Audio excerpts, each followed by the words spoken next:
as you're buying it? Well, Unprecedented athleticism. If you bought it Unprecedented you athleticism. won't make the bracha at all. You had it because you inherited it. So now there's something new by you buying it. So according to Rabbi, you don't make a bracha, and according to Rabbi, you do make a bracha. But according to the Unprecedented if you had athleticism. Look at this move, folks. and this is the first time you were Look at buying this it, athleticism. It's unprecedented.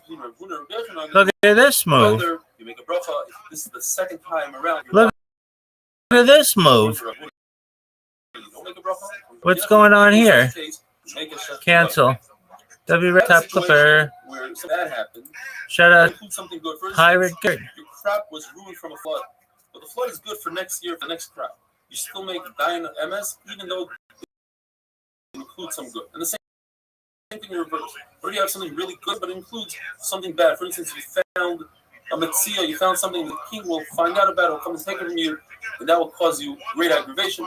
But unless you say, we learned in the Mishnah if a person's wife is pregnant, it's a tefillah shov, it's futile to just daven and say, I wish it's a boy, it's already too late. What about the fact that Leila davened and she switched her baby to be Dina from a boy to a girl? That's a nace, we don't discuss these. It's also possible that was within 40 days, and within 40 days you could daven. As we learned, within the first 3 days of pregnancy, you daven that it should be a pregnancy. From 3 days to 40, you can daven that it should be a zachar. From 40 days to 3 months, you daven that the baby should be squashed by another. And from 3 months to 6 months, you daven there shouldn't be a miscarriage. From 6 months to the end of the pregnancy, you daven it should be a good birth. Now we learn this throughout Shas, that if a woman fertilizes first, it turns out we're talking about the both fertilize simultaneously, and therefore you can still. Mar does a story about Hillel Hazaken, who heard screaming coming from the city, and he said, I'm sure and certain that it's not coming from my house. Gemara says that Rabbi Shmuel was walking with one of the students, and he noticed that his student was shaking out of fear, and he said, look at this athleticism. You sinned, and that's why you're shaking. He says, no, I'm not been on the puzzle. Mary Alice Bark. Hey, what up, Alice Bark? Are you there? Alice Bark. Are you real? Hello, friend. Just to follow up, keep up the great work, success. We surely come your way. I would love to join your fan base. Can you add me on Discord, Mary Alice Bark? I don't know if you're real. If you're real, are you real? Mary Alice Bark? Once he gets into the city, he says, girl, type if you're real. Thank you for bringing me in peace. When he's about to leave, he said, I shall be in peace. Look at this. Once he's out, he says, look at this one. Just like you took me out in peace.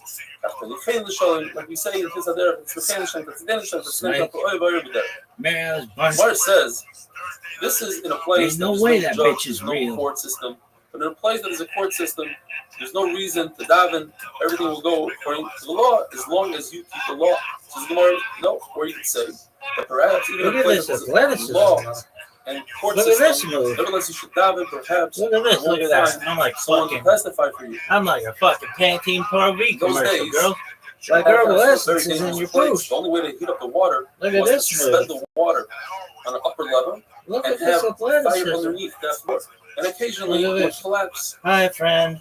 So you had to say girl special ever says you davening hi, that friend, even it's if a you bad believe it or not, kids. you'd say you're Hey, Rothschild buddy. for Buddy sucks. Hashem Lekai gives us Hey, the Lady Mizeh and the Kiyos is a same look at this this and others athleticism, like man. Yerabi Bar Kapala and nothing bad should happen to me. What up, baby? Yerabi Bar Kapala. And if something really bad happens to me, Look at this. Look at this athleticism. Rabbi says, I'll pick up Pilasata. You should never Look at open this your mouth athleticism. and say something Look at this negative like that. Look at this And when a person athleticism. leaves the bathhouse, You ever you should say, "Might I Look at this. Having the word you saved me from the fire." The Gemara Look at says, this athleticism. "But those in the bathhouse and the floor fell out from under him, and with a mace he was saved and held onto one of the beams, and he was able to save 101 by them holding on to him." If you go into bloodletting, you say you rot in Rothschild. This is Very careful, for medicine reasons. To kill, raping them on You're healing his whole. Gemara understood that one should not try to as a bio, but that's not trust. It says the rapper you're rapping that the Torah gave us permission to use as a medicine. When a person leaves the bloodline, you should say Baruch Roifei. When a person in those days would go to the bathroom, you would tell the malachim that accompany a person and say, "You guys wait out here for me." And he'd say, "His kabin uchubadim." The Mishnah says that today we don't do that since it's hardiness, as if we go with our malachim. Abaye said, "Don't tell the malachim to wait outside because perhaps they'll leave you and they'll leave you for good." So you say, "Shamruni, Shamruni, watch me, Azruni, help me. Samchuni, Amtinuli, wait for me." When he goes out, the Gemara brings the whole of Asher Yotzar, as we know. And at night you say Kriya Shema Lamita, you say the bracha of a mapel. When the person wakes up, at the time of the Gemara, you'd say all in one shot, you'd say as you perform another function. So when you say like Hai, Nishama Shanasata be, etc. When you hear the word, you say Asher Nasachvi, which is referring to the rooster, or the mind that knows how to shape. When you open up your eyes, you say okay. When you sit up in your bed, you say Surim. When you wear your clothing, you say Mal Bisharumim. When you stand up, you say Kufin. When you go onto the floor, you say Reika Aroy.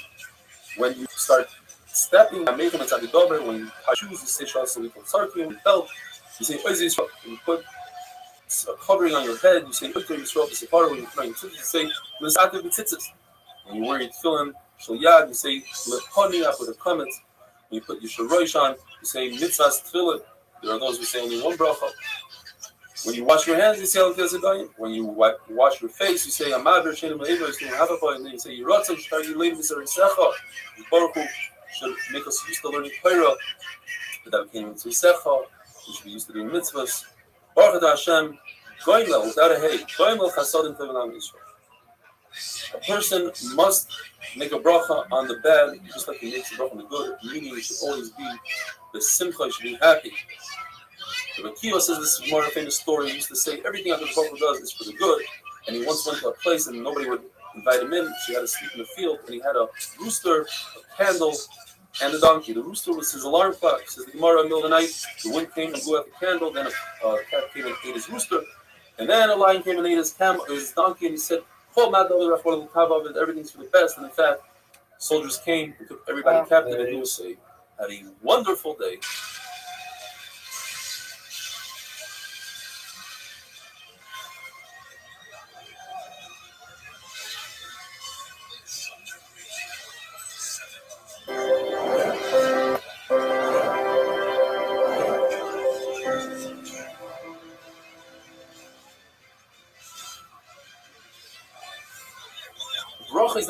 If you have complaints against Baruch Hu, use as few words as possible. It says Nachman bar Rav Chizda.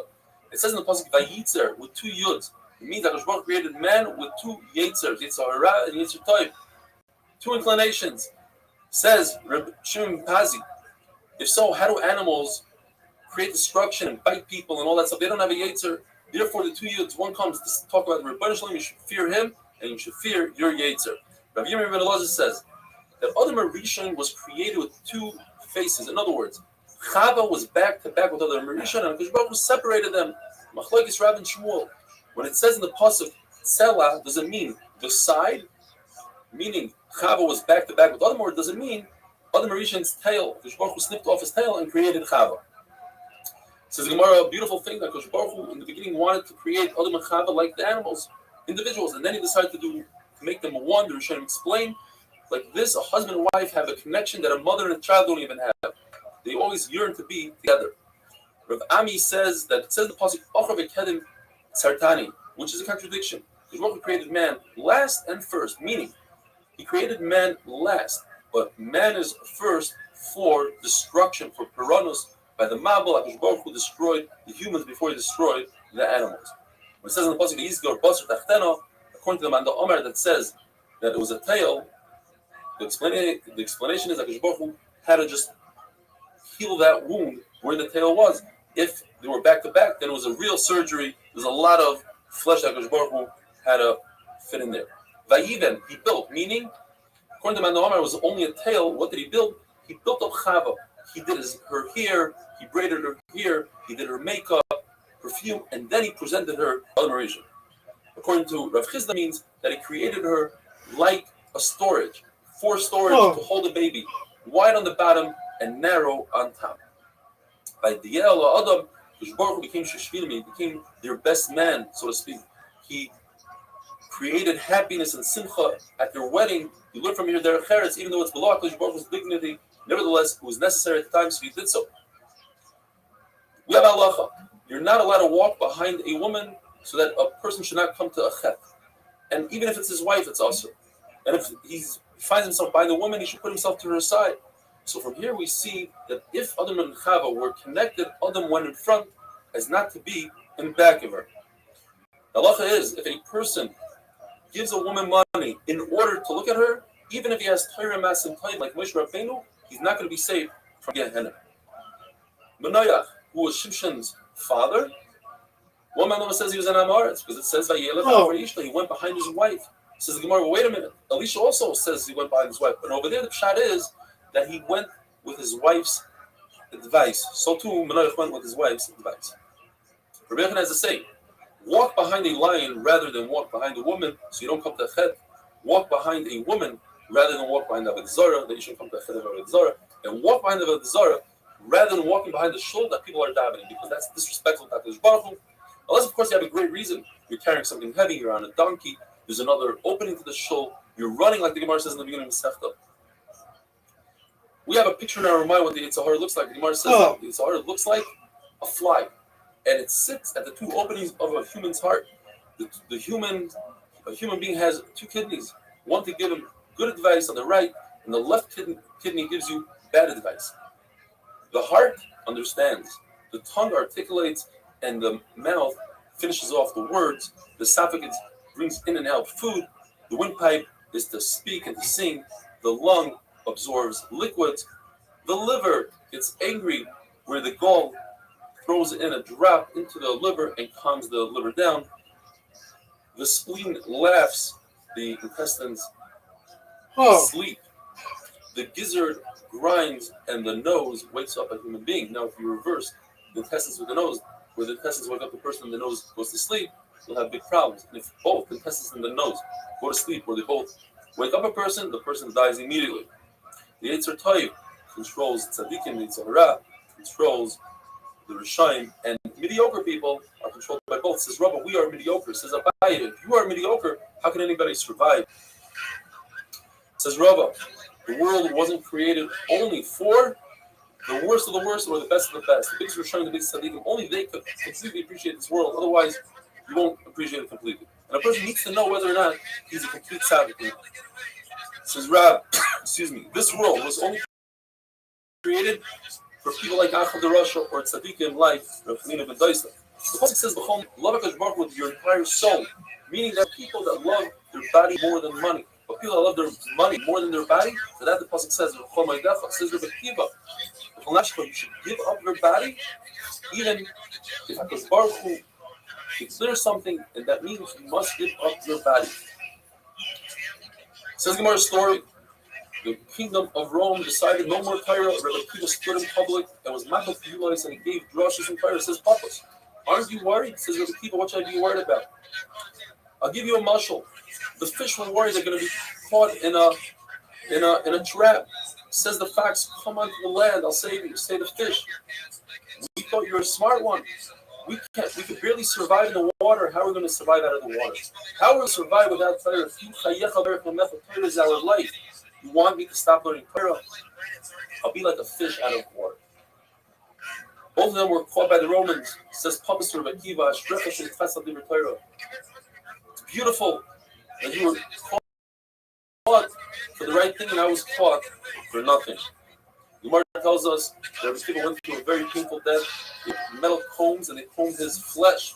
And as they were combing his flesh, he asked him, how could you be mechaden when you're in such pain? Says Rabbi Kiva, what do you mean? My entire life I was waiting for this moment. I always wanted to know. I was wishing for this moment that I should be able to God. But the question is, it says, David HaMelech says, I wish I could die peacefully in my bed. The This is what happens to a human being that learns Torah his whole life. Rabbi Kiva, one of the greatest human beings that ever lived, the Baruch said, Rabbi Kiva is invited into Olam Haba. We learned in the mission that a person should not be lightheaded and use Kalas Rosh in front of Kodesh Kodashim, opposite the Kodesh Kodashim. Says the Gemara, that's dafka from a place that you can see the Kodesh Kodashim. There's no fence, and at the time, the Shkia is Shara in the Same. According to Rabbi Kiva, one is not allowed to use the bathroom when he's facing Yerushalayim, even if he's in Chutz La'aretz, even nowadays. According to Yehuda, depends. In the time of Beis Hamikdash, it's also anywhere, but not in the time of Beis Hamikdash, it's okay. According to Tanakama, in Eretz Yehuda, you're not allowed to use the bathroom to Mizrach HaMeir, which means you're facing Yerushalayim. Beis Hamikdash. In the Goel, you're not allowed to use the bathroom to feet up and down, that's also facing Yerushalayim. If I'm saying that if you are on an angle, you're allowed to. Rabbi Yosef says, at the time of the Beis Hamikdash, it's also, according to the first brayso, in a place that you could see the Beis Hamikdash in Yerushalayim, and there's no fence. And after the Churban, you are allowed to use the bathroom anywhere you want. And according to the second brayso, in a place that you can see Yerushalayim, it's also a place you can't see Yerushalayim. It's mutter. Have a wonderful day.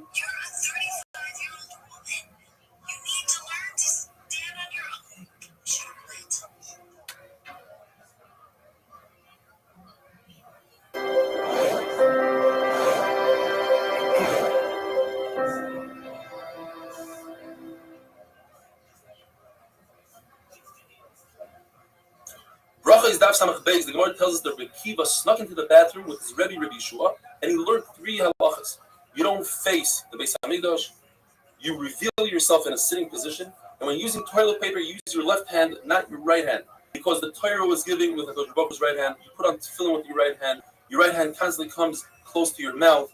You show the signals of the timer and the truck to the Torah with your right hand, and you write the Torah with your right hand. Says Ben Azik to Rabbi Kiva, isn't that to go into the bathroom with your Rabbi?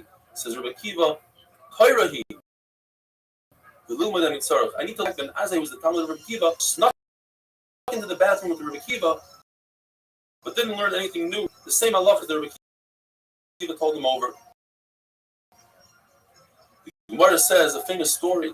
Rav hid underneath Rav's bed, and he heard Rav first talking to his wife, then laughing, and finally doing his strachan. And Rabbi Kahana screams out from underneath the bed, Rebbe, it's a mashal to somebody that's starving. Says Rav, is that you, Kahana? What are you doing here? Get out. It's not derech eretz. Says Rav Kahana, Toiri. You learn more than you starve. In fact, we learn halachas from Rav Kahana. A person who uses tznius in the will be safe from snakes, scorpions, and shadim. And some say bathroom and fair reputation. Even if 2 people went in there together, they would be damaged. Didn't have any fears. They walked in themselves, and they weren't damaged because they used extreme measures of tznius and they were quiet in the bathroom. Yisurim can be overcome with shtika, meaning a person who doesn't complain and accepts the yisurim upon himself and davens for the yisurim. The Gemara tells us that Rabbi was brought up by this woman who brought up a small sheep to go into the bathroom to accompany Rabbi in the bathroom, so he shouldn't be damaged by the shadim. And the reason why she didn't give him a goat is because there are shadim that are similar to goats, and it wouldn't work with a goat. Before Rabbi became the Rosh Hashiva, the Gemara calls him a melech, his wife used a bell to scare away the shadim. But once he became a Rosh Hashiva, he was more susceptible to the shadim, so she created, his wife, who was the daughter of Chizib, created a window, and she put her hand on Rava's head. If there's a fence, one is allowed to relieve himself right beyond the fence, even though other people can hear him. And if it's an open field, he has to distance himself so nobody hears. Another lesson in the Gemara is that if there's a fence, he must distance himself so nobody hears. And if they can see him, he must distance himself all the way till they can't see him. There's a halacha about people who watch oil and fruits for taharas that ameharetz shouldn't come and touch them. And the Gemara tells us, since they have to be nearby so nobody comes to touch, they made a kula and they said they could relieve themselves right beyond the fence or in a place where they could watch the oil as long as nobody can see them revealing themselves. The Gemara tells a story. There's a person who gave a hesped, a eulogy, and he said on the dead person, he said, wow, he was such a tsanua. He's very modest. Says Rav Nachman, how could you say that? Did you observe him in the bathroom? That's where you can tell if a person is tsanua. Now, why was Rav Nachman so makbid on the hesped? Says the Gemara, because if you lie in your hesped about the dead, they punish the dead. They open up the book. They say, well, is this guy really that good? They punish him, and they punish the people that hear the hesped, and the person that the people agree with the hesped, they get punished. The Gemara tells us a person should use tznius at night when he goes to the bathroom the same way he does in the day. If he uses a corner, he goes into the corner during the day, he should use the same corner at night. But not necessarily does he have to go the same distance into the field as he does during the day. The Gemara says it's better for a person to try to go to the bathroom early morning and evening when nobody's around, rather than going during the day when he has to go out really far to the bathroom. In those days, they would manipulate the opening before they went to the bathroom. The Gemara says it could cause great damage of kishur.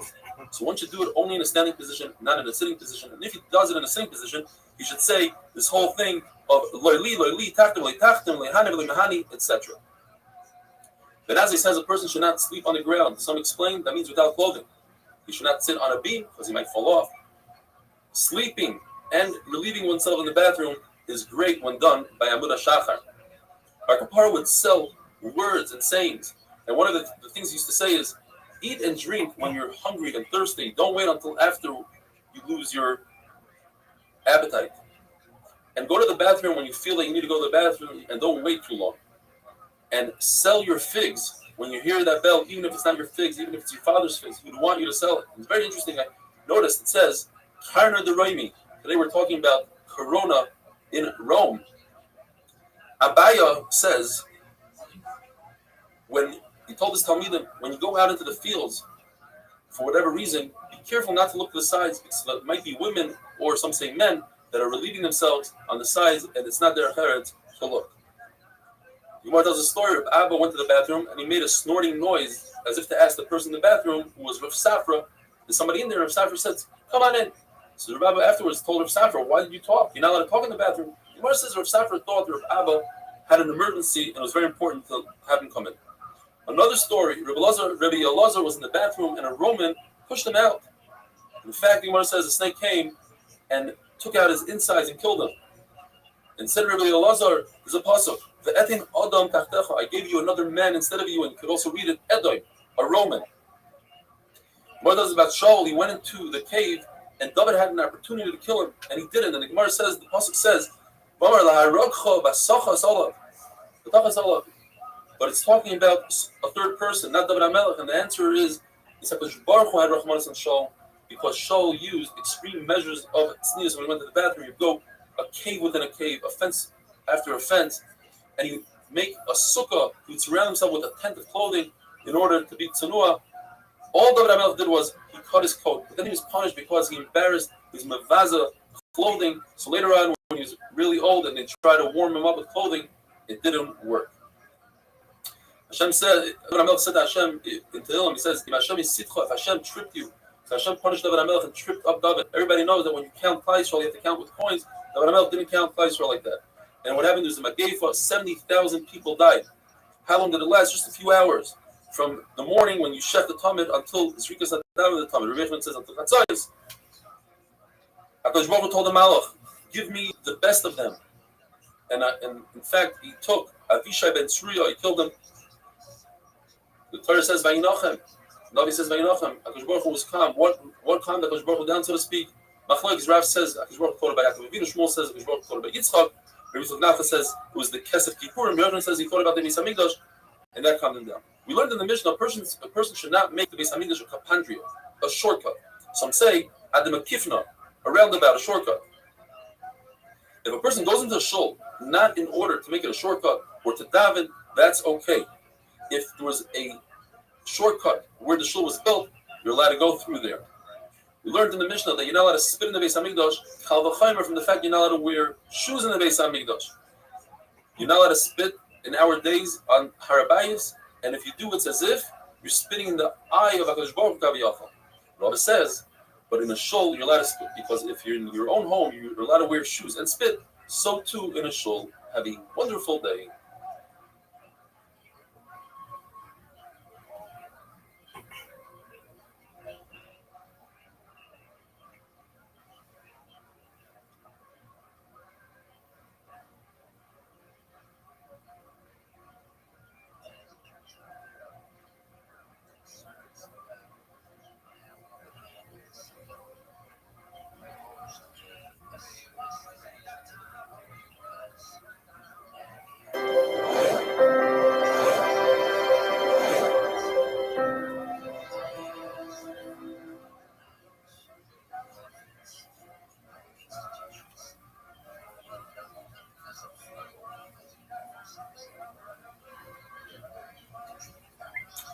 bracha is that Sam of Gimel. In the Beis Hamikdash itself, they didn't say the word Amen. They would say Baruch Hashem Elikei Yisrael min ha'olam v'ad ha'olam. In the times of the Tzukim, they added the words v'ad ha'olam, and they said so in every single bracha. Rabbi says this following pasuk you can read it front to back and back to front. Eis Laslois Hashem, Heferu Teresecha, referring to Rishon that are doing Averis. If they do Averis, then it's Eis Laslois Hashem. It's time to stick up for Hashem. Or you could say that the pasuk is referring to Tzadikim. Heferu Teresecha, there are times that you have to be over and Divrei Torah. You have to do an Avera sometimes in order for Eis Laslois Hashem. Says the Gemara, Hillel Zaken would say, in a generation where people are gathering, they're not giving over Torah, you should step up and give out the Torah. And in a time where there's a lot of Torah given over, you can take a back step and be an Anna. If you see a generation that loves Torah, give it over. If they despise Torah, it's better to keep it to yourself rather than having a B'zayin Torah.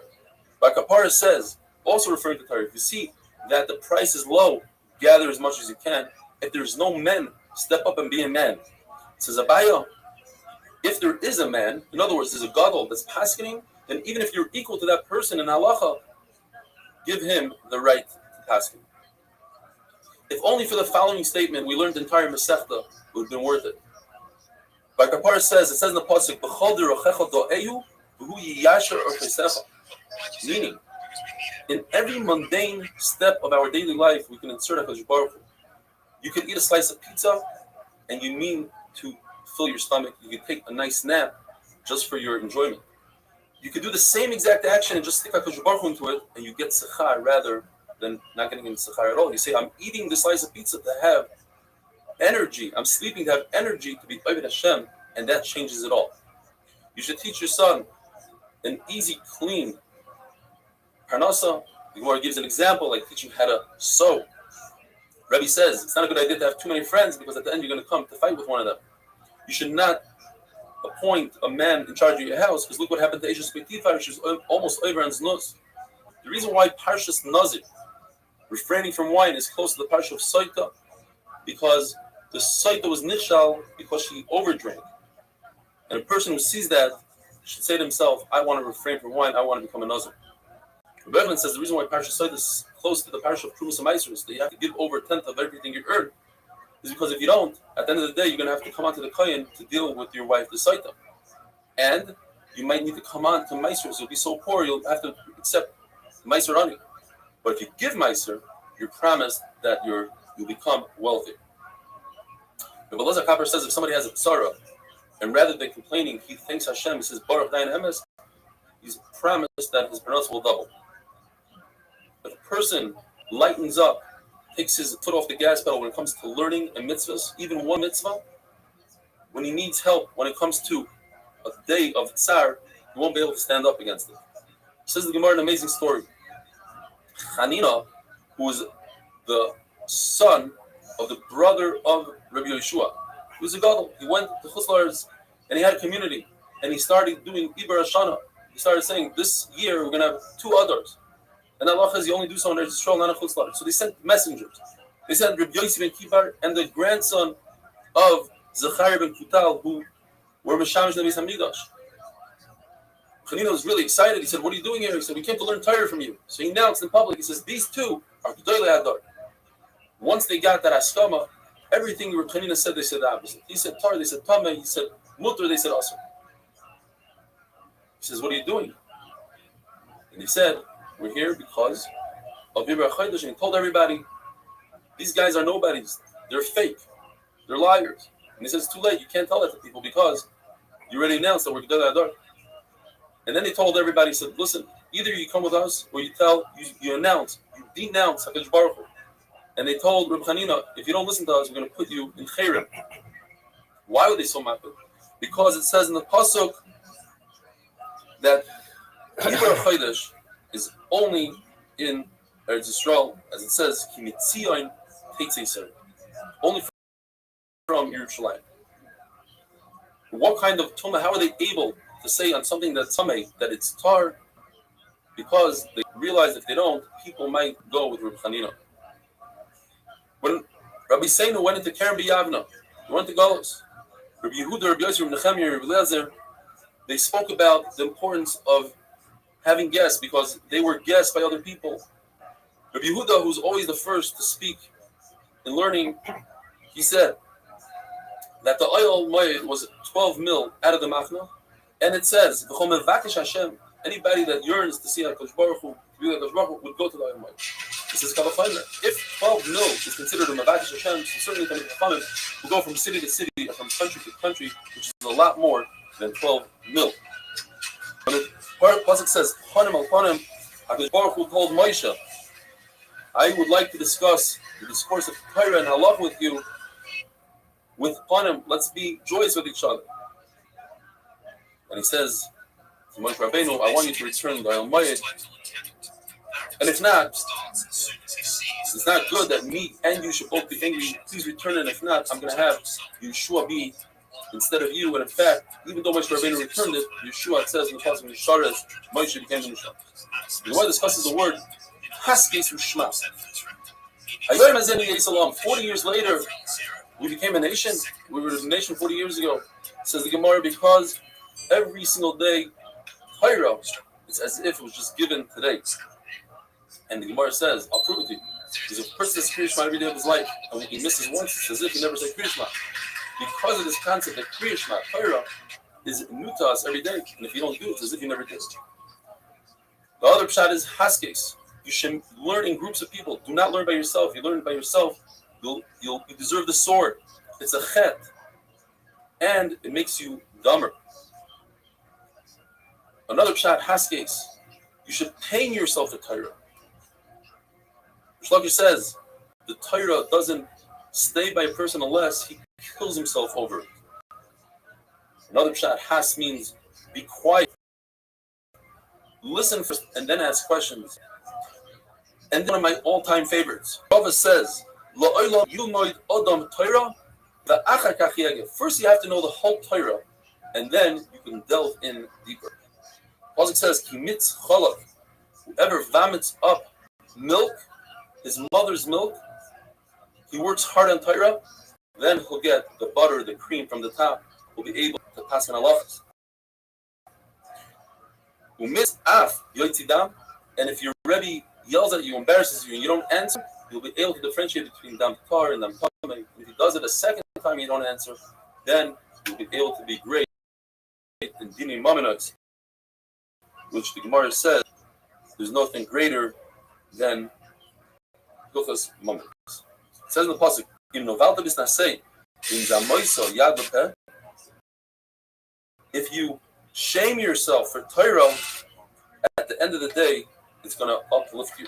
And in Zomanta, if you are quiet and you don't ask questions and try to figure out the Torah, then when people come to ask you Allah, you'll be quiet. You won't know what to say. Have a wonderful day.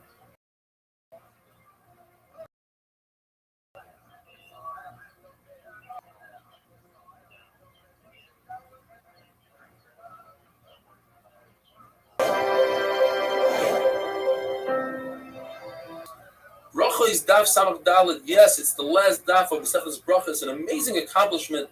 We finished the first Masechta Shas. You should take this opportunity to make a commitment that you're going to learn Masechta Shabbos from beginning to end. It's an amazing Masechta. It's a very, very different style, but you're going to love it. If you're not part of a shiur, you're looking for a shiur, you can check us out online. There are over 2,000 people that watch the shiur every single day on YouTube. Search for Eli Stefanski or Ramat Shemesh Daf Yomi. We have an app, 8 Min Daf. And we are on Torah anytime. The Gemara tells us that when Chachamim went into Yavna, first Rabbi Yehuda spoke about the importance of thanking the host, and then we had Rabbi Nechemiah, and Rabbi Yossi says, it says in the pasuk like Desai Vadoimin, it says, don't despise that Doimin the Mitzri. Why not? They invited us in.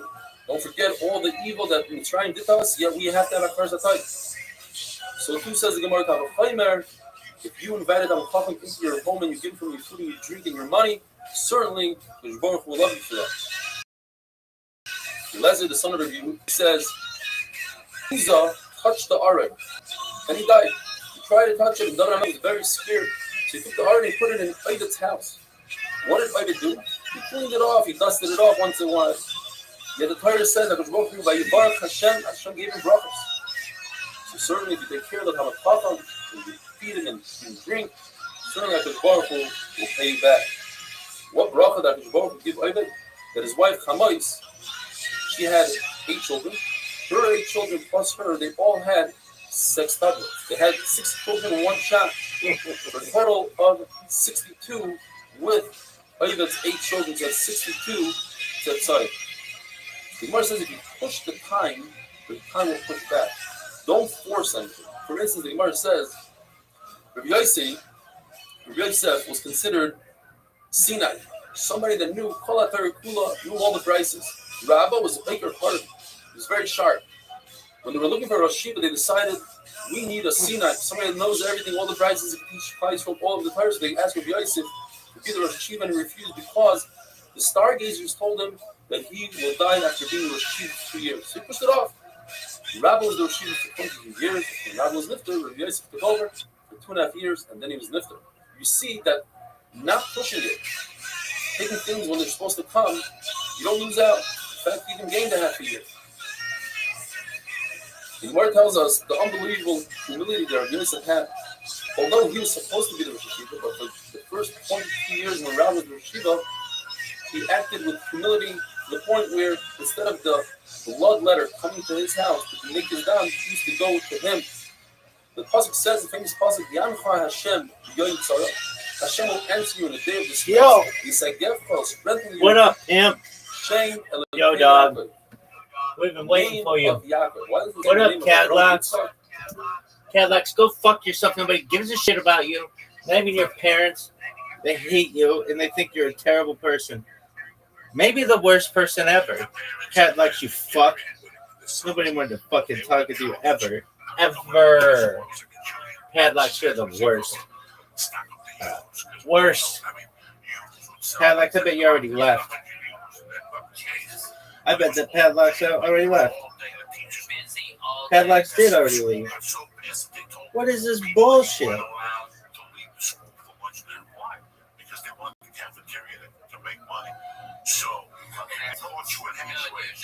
Padlocks, you fuck. All the food distribution in North Jersey is handled by a lot of people you don't want no fucking problems with. You know what I mean? All right, so people say it ain't the goddamn food. All right, let's go. They would suspect. So you would suspect us, but Mr. Hands would go fuck that, go in the back. I'm not gonna let him go in the back.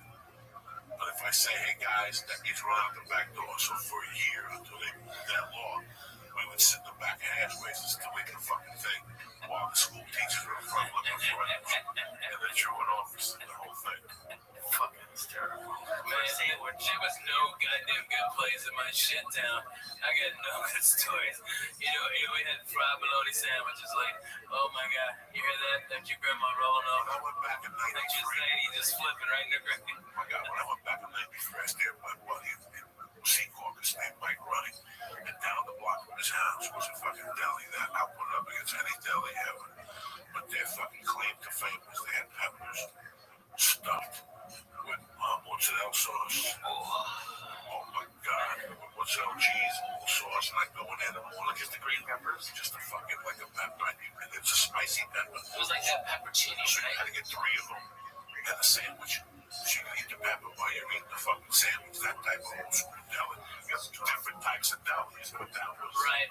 What the fuck, 3 fat guys gotta talk about food for? Because we're all stoned and it sounds great. But it's crazy what today signifies in the Catholic religion. And a lot of our religions also. Well, I mean, our good friend George, God rest his mama's soul. She's passed this year. And, you know, it's hard, man. Uncle Jim passed this year. It's hard. You know, you see people at the end of their life, that cancer is a miserable thing, man. It is a horrible way to pass. You know, I'd rather get slammed into a sign on the 5 and break that bitch. I'd take God forbid, but hey, I'd rather take that than that stuff. You know what I mean? So it was just fun going to church. It really was. I by myself, no pressure on my wife and the kid. I didn't want that. I just wanted to go because we did that church over the St. Bartholomew that we did it over. So I just wanted that 7:15. I tell you what, man, it just brought back a lot of fucking memories. That's what happens in church. When I go to church, I look at the 12 stations of the cross, and it's like a fucking acid trip, man. Yeah.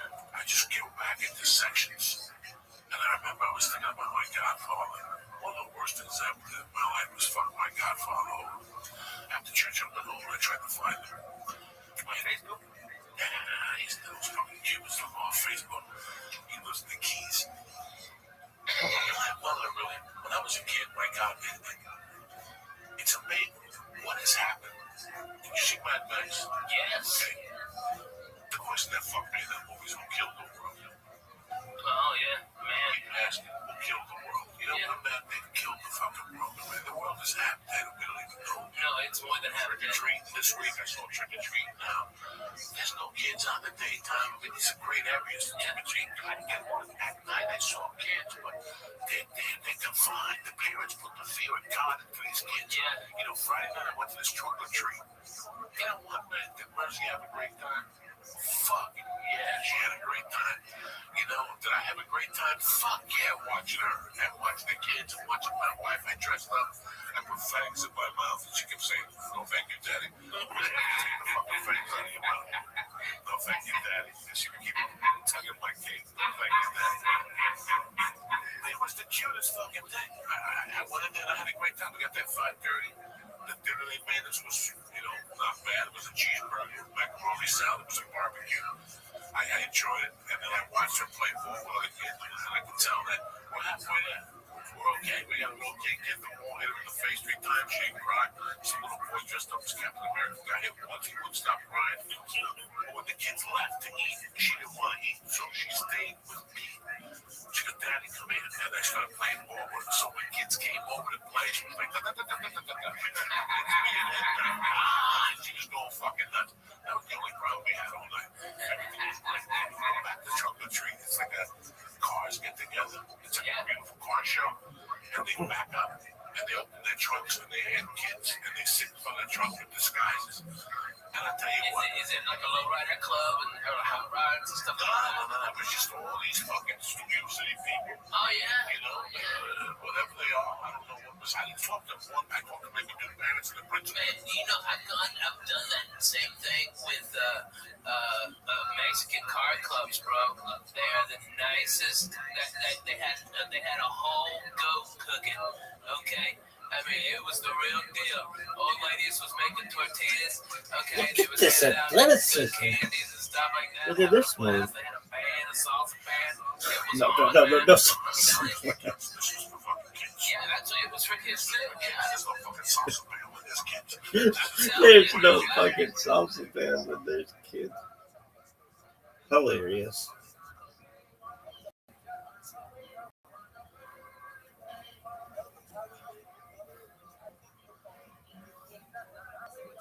Look at this athleticism. Have you ever seen fingers like this, girls?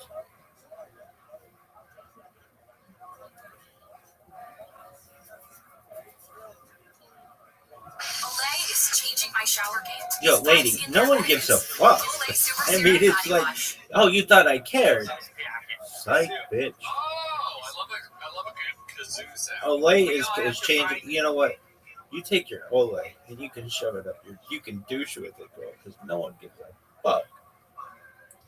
What'd you think about that game, kid? Worst game ever. Really? I've seen like 1,000 worse games than that. I just knew. I just watch it. I'm like, oh, they always do. They're the worst. The worst.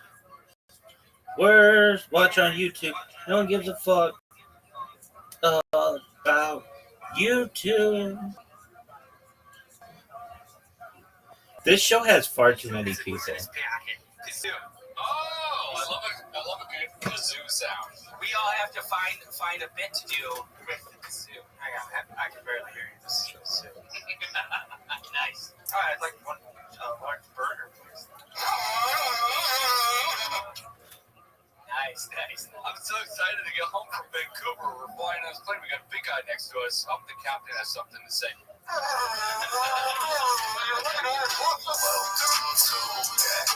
Now, this might be the worst podcast ever.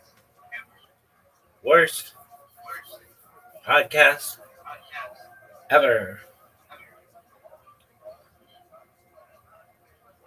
Look at this athleticism, though. Dog, I can't believe I had 2 people come in within 48 hours of making this bot, and then since 0. Goose egg. Worst stream ever.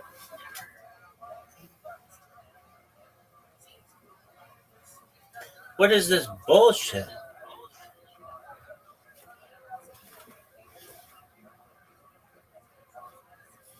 What is this bullshit?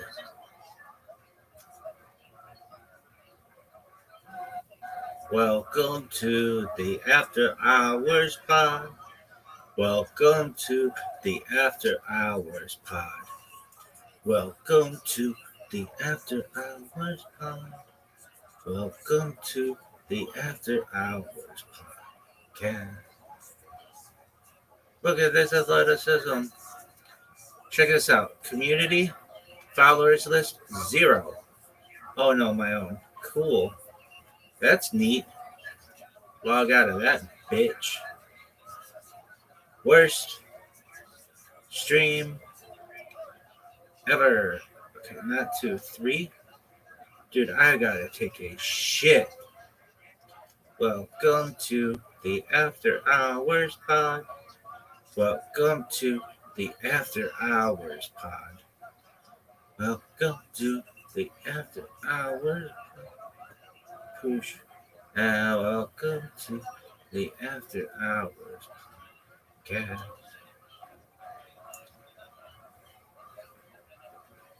Create a dashboard. Open it up in 3. I have to take a shit. Welcome to community followers list 0. But look at this athleticism. But look at this athleticism. I gotta take a shit. Oh, look at this move. Oh man, I'm gonna poop myself.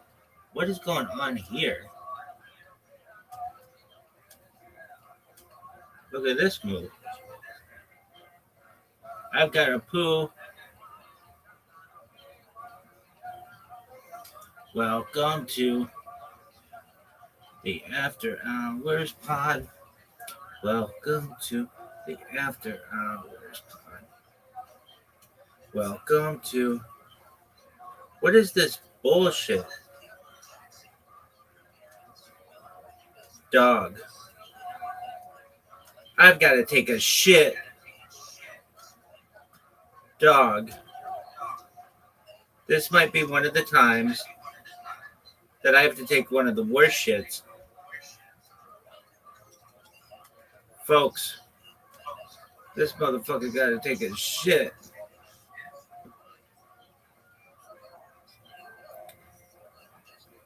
Old Thornhill, go fuck yourself. No one gives a fuck about Old Thornhill. No one.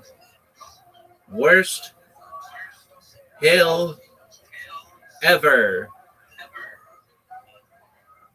Look at this athleticism. What is this bullshit? Dog. Dog, what are you doing?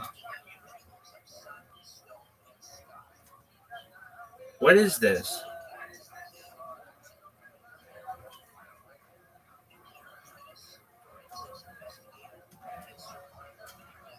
What is this bullshit?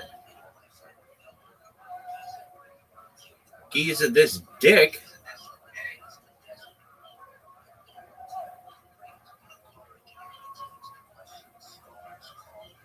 What is this bullshit?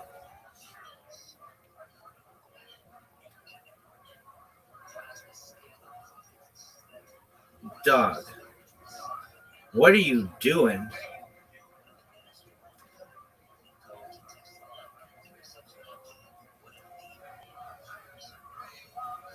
You asked Firefox to always open.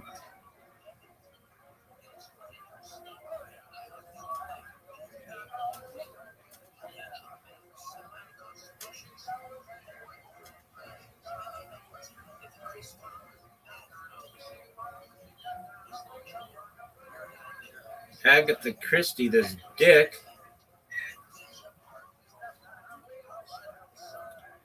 I've got to take a major league dump. What is TwitchCon? No one cares. No one's ever heard of that. It sucks. Hey guys, we're going to have a Comic Con, but for Twitch. Oh, cool. Are we going to feature the person who streams on our fucking platform the most? No. Why? We don't know because we suck dick. Welcome to the After Hours. Welcome to the After Hours. I've got a shit.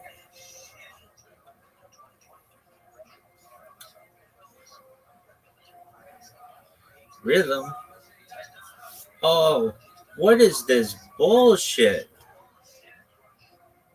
Worst stream ever. Hey, Honest Dobry.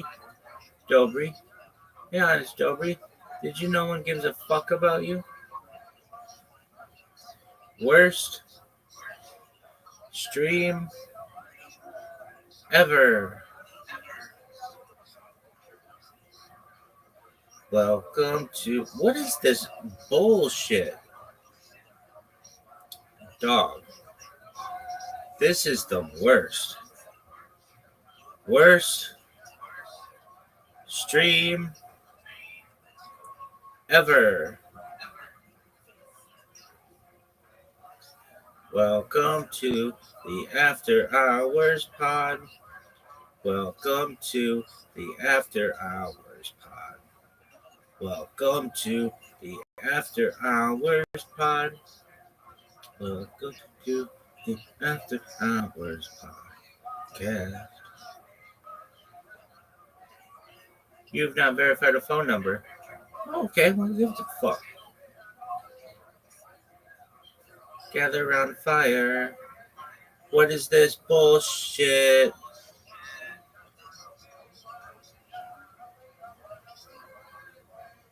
Why don't you stay a while? Welcome to the After Hours Pod. Welcome to the After Hours Pod. Welcome to the After Hours Pod. Welcome to the After Hours Podcast.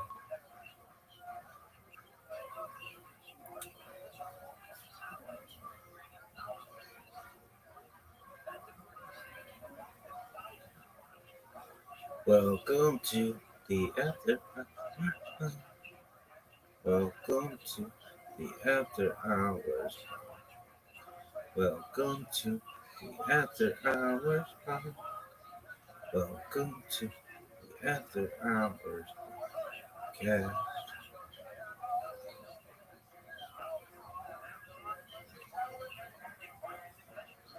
Welcome to the After Hours Pod. Welcome to the After Hours. Welcome to the After Hours. Welcome to the After Hours Cast.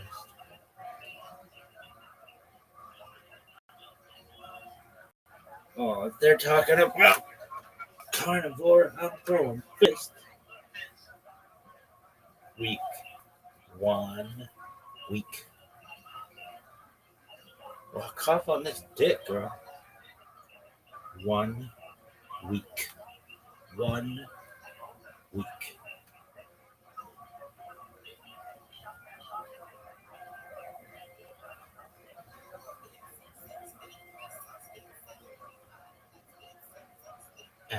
Welcome to the After Hours Pod.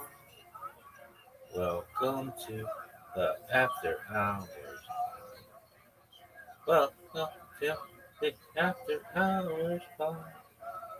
Welcome to the After Hours Podcast. Look at this athleticism.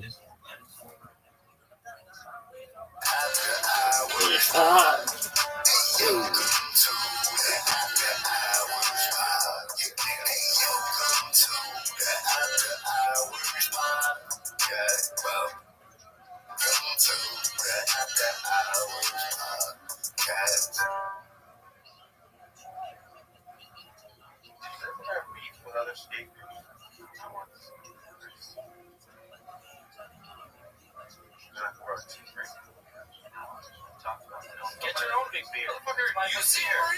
I've seen her. One more sip, but don't be hijacking my big beer. I brought that big beer from me for today. I gave you a sip, and that was very cool of you to do.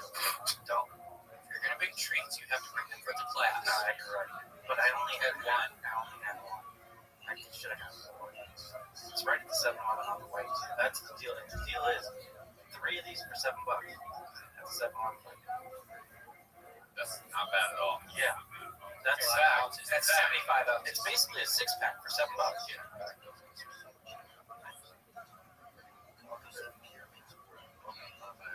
Okay. Yeah. I'm having a beer. Is it starting right now? Yeah. I'm not. Jen, are you having a beer? No, are we starting? Because I start rolling. We're starting. Yeah.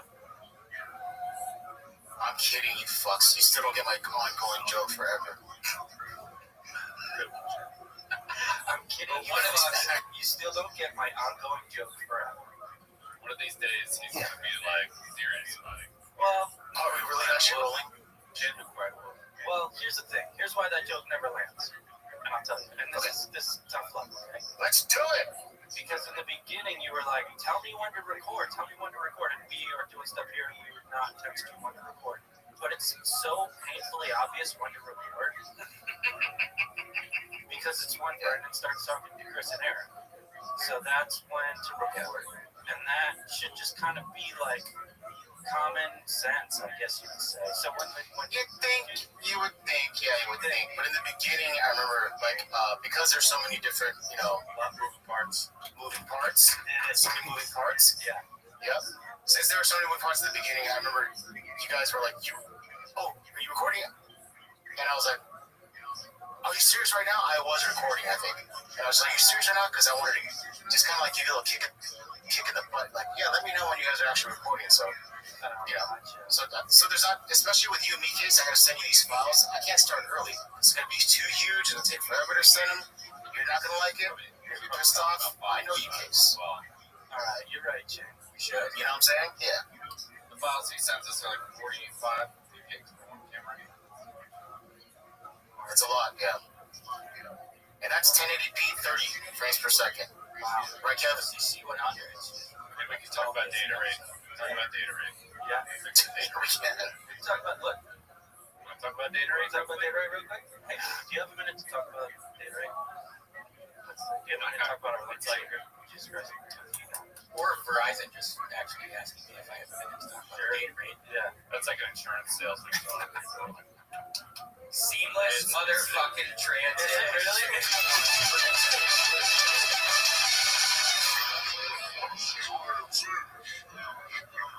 I know what he's doing. He's setting it up on a call for Terrence from Oh, wow. to save some money. Oh. For great low rate, you can get online. Go to the general and save some time. Let's listen. It's so good. Really? It's See good. how well it matches. I might do some editing to go side by side here. I can't find they changed the tagline, so I can't find the exact one where it says for great low rate, you can get online. But this one's pretty close. Shout out to, what's her name? Someone has a playlist. Kimberly Harris has a playlist with 105 general commercials. Dude, these people are doing the Ford's work. Kind of archiving stuff on YouTube. They're like, all right, that's Lord bless me. Last 7 seconds. Last 7 seconds, tell you that now. It's the freaking thing. It's commercially played. Premier Marketing is just not our style. Let's go to the general and save some time. Is that time? Yeah, it might be one of those things where That's an old did he school. ever actually Yeah, say that? a little Mandela effect with the general, but I know he fucking did. I don't. Does anybody use the general? He says you can get car insurance for like $15 fucking. Is that real? I never even took him serious as a. Go to the general and save some time. I got it in 0.1 seconds. I watched 12 commercials right before we started. I got it immediately. For great low rate, you can get online. Go to the general and save some time. You were panicking. just hearing. I was slow as fast. It's like you can start whatever you want. It's chill. Check series not till 5. Only one golden hour today. Got a lot of time. Yeah, it's after hours. We're chill. We're just the after hours. Yeah. Fives Yeah. Vibes are so high. Vibes are immaculate right now. We're late. No, I used to come in at 11:50.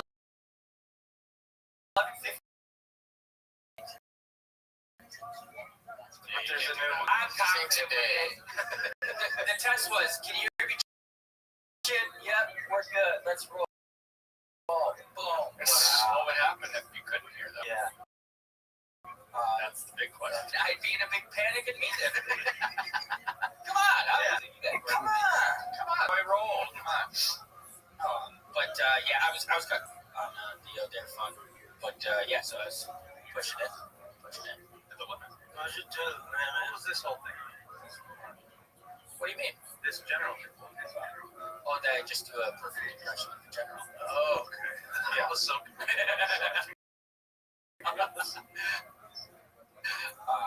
Nice. Yeah, we were talking camera. He just does a general impression. We want to parlay that into the episode. I was pissed. I missed all camera stuff. Yeah, so it's probably my best impression. Second would be Mark Albert. Yes, Alex for free. Yes. Yep. It's good. I think you spoke that as more about. Yes. You do like a good Walter Cronkite as well. Like I think what was it, Bruce Almighty? The one where he's Jim Carrey's like the news anchor guy, or Bruce Almighty. Yeah. Walter Cronkite. Oh yeah, He does it with like the comb as a mustache. Yeah, I'd have to hear it, but I think it could be Walter Cronkite. You know what, Mark? You think you're too cool for school, but I got news for you. Oh my goodness. You aren't.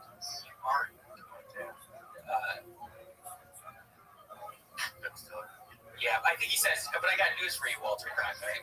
And I missed it. That's the whole reason I thought of the line. Yeah. And it didn't say it within the line. You also said you're too school for cool. Yeah. I am too school for cool. It's kind of. I love man. It's kind of a Nick way of doing it. Yeah. If I may, you kind of nicked it. Careful. What? I don't know. Jim, what the fuck ass are you doing? I have so much stuff to talk about. I came back from Vancouver. Oh yeah, Nick. I won just $2,500 this weekend. Jim's doing a He's Frozen video, and nobody gets it with me. And nobody knows it. Is he frozen? Is he frozen?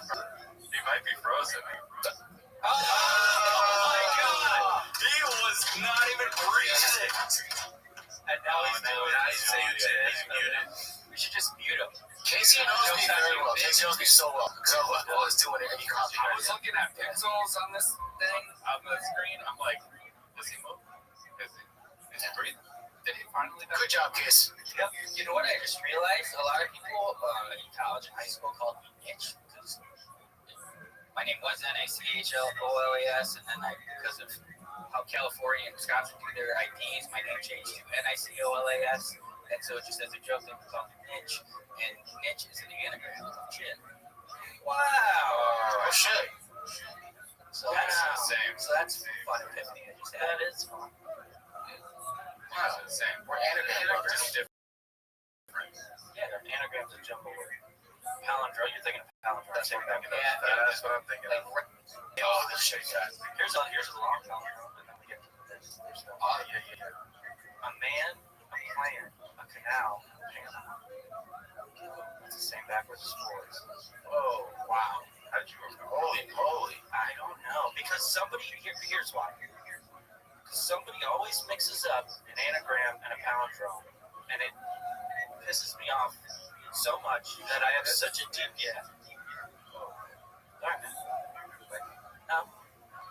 I had such deep anger when people would mix up palindromes and anagrams that I really dove deep into palindromes, and I found the best one. That is it. Here's some more examples of some longer phrases. A dog, a panic in a pagoda. Okay. Satan sees Natasha. A Toyota or a Toyota's a Toyota. Whoa, they should use that in their commercials. Right. Dennis and Edna said, Doc, note, I dissent. A fast never prevents a fatness. I diet on cod. Wow. One palindrome? Yeah. Wait, time out. One more thing about Toyota. They should have Toyota palindrome, and that's their app. Damn. Art writes itself. Oh, and the car is like designed. It looks the same backwards as forwards. That's actually a great idea. So it's the Toyota palindrome. Yeah. They sell it. Can't give away this free game. Oh, shit. We'll give this to them. Yeah, Toyota, you like this? We got a lot more ideas where we came from. Hey, Toyota, have a seat. We got a lot more ideas. Some of the biggest mixed martial Here's a good one. Nurse, I spy gypsies. Run. some of the biggest mixed martial art fights you've ever seen. Hell, on the boxing side, how do you contrast with this fight that's been like this? Fast, safe car. Just like No, what is it again? race fast, safe car. Safe car. Safe car, yeah. Step on no pets. Good part to live by. Hey, don't you feel the worst when you actually step on a dog that makes that loud? Oh, that's the worst. You know what I'm saying? Yeah, and then they like kind of look at you all sad. Yeah. And you try and reason with them. Brother, I wasn't. I promise I wasn't. The last thing I want to do on this earth is hurt you. I know. The noise is so and they're like scared to be near you after. Yeah. And you're like, God, you got me all wrong, guy. There's literally nothing I care in this world than you. Oh, speaking of that, Oh, he looks so cute. Right? It's in the chat, but I'll send you another one too. I mean, just look at how good this. I just sent a new one, Mark. Go all the way to the bottom. Please thank you, sir. Look at the guy. Mine too. Oh my goodness. God, he's so. You know what he looks like? He is very cute. He looks so young when he gets a haircut. Yeah, he really does. Yeah. Yes. Synonymous. Synonymous. You're like me, dude. I'll let you finish it once I quote. But while editing, I realize that I'm kind of like half listening. You're like, you're kind of like doing stuff, and you like kind of get a little bits of information. Then because you hear someone say something, you kind of put your own version of the same thing. I totally repeat what you guys say all the time. Oh, I'm like, reiterator. I'm like a palindrome, but not quite. Yeah, I make great points, so I love when someone says it again. Oh, you do make great points. Yeah, sometimes people say them again, and it's awesome when they do. I know. I like that you guys haven't called it out, because I'll say it, I'm like, that's literally what Pace just said. I think to Nick's point, it's our ego's so big, we're like, just come to that year. Yeah, say, it's okay. I vehemently agree with what Mark just said. Yeah, I just said it. All right. Anyway, do you ever trim them out? No, because I save myself quite a bit, but I'm editing. Really? Just anything I don't like. Took out that whole chunk watching the 9/11 play video. I didn't think that was fit for air. Which no one would have known we even did. I know, but I like telling you guys, and now people will wonder, put it out! Yeah. Put it out! If we get 200 Patreon subscribers by next week, I'll put it out. Yeah, like the Snyder Cut. Yeah. We watched the 9/11 video where the planes crashed in and something like he had a Wisconsin accent. And he was like, can you believe that heavy accent? We were all like, this is not funny and I feel bad. Yeah. It was funny though. It's funny. It was funny though. He was screaming. Yeah, it was we were rocking and rolling, and it was like a little bit of a buzzkill, and we're like, all right, how do we do that? All right, so I had pizza for today. Yeah. We did get back into it though. Great episode. Speaking of getting back into it, look at how cute my guy is. He was youthful. His little chunks, see his legs? Yeah. Those are I was doing an Austin Powers reference. He's so sweet. He's a chunky best. I almost brought him today. I almost brought Tony. So good. Yeah, wait to see the dogs again. If you get the new phone, imagine how good that picture's gonna look. A little depth of field. Yeah, you're right. But I also don't care about how it is. You will later on. I don't think so. Look at nice photos of your people that you love. But like, that's a nice photo. You're not gonna be, man, I wish I had more depth of fieldiness. That's true. Yeah. Like if you have a pole horse back in the day, that gives you the same joy. Well, I look at all my Polaroids and I'm like, man, I wish I had more depth. Okay, well then. Fuck me. That's not what you're supposed to do. You're supposed to say what I said. Yeah. Don't you? We just talked about it. Give me a chance. He's something will saying happen. what I said. He's agreeing with me. The reason I haven't done it is because I'm focusing right now. Focused. Focused it. The reason I haven't done it is because I'm focused. Nick, I've been anxious because I've been to Vancouver and I've been pumping it up to you about how dope I think it is. So I want to hear how you. I loved it, but caveat, we really only spent Saturday night, Sunday in Vancouver. But beautiful area. Fortunately, there was a lot of, oh man, she's got great business. The day before the fire, smoke up in every single day that we're fired. Yeah, it's just up in the woods someplace. I don't think it's like, oh my gosh, look at that. Yeah. No, it's probably the most beautiful place I've been. Wow. One of them. I've been during like the summer. Yeah, it should have been like the perfect time. Everybody was like, oh, 2 days ago, man. So Maple Ridge, is that like a town within Vancouver? Kind of like there's the little cities in LA. It's just suburbs, like suburbs, 55 minutes away.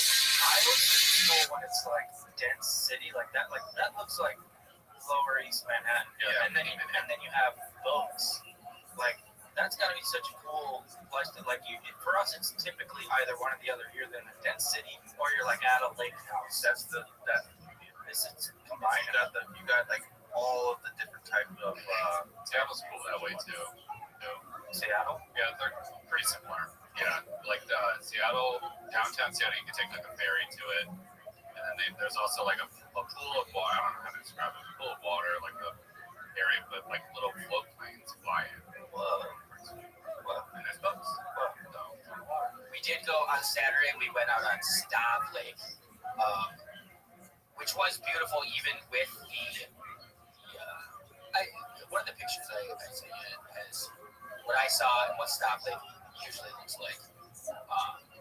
But it was a great day on the boat. Water was really warm. You could see some glaciers up in the mountains. Yeah, like that area we were in. Nice. Freaking cool. God, you can try any Canadian cuisine. I had a good poutine finally. What do you think? I mean, it's literally like made for me. I like slop. I can't believe it's a national dish that they're like, you gotta try this. And I'm like, this is my leftovers, and I put it all in the bowl. Yeah. But it's delicious. Yeah, that's literally. Yeah. I can't believe it's the like their food that they love. It is great. Yeah, it's awesome. Because I had it one other time when I was in Montreal, but it was at a chain sports bar, and like an idiot, I had chicken, and the chicken was incredibly bad. So this is my second run at it. It's delicious. I had a Bellini. It's like a frosty orange drink. You love a Bellini. Yeah. He's calling you Roberto Bellini. I can't believe he's calling you. Anybody would like these drinks. Yeah, sure. I was There's how big it is. No, that's not my picture. That was what I was said to what usually is that, which we are also again. But the lake was cool. Most of the stuff that happened, or thoughts I have about Vancouver, like kind of really around Vancouver. It was fun. I hung out with her family. Her family's awesome. She's got 2 younger brothers that I like.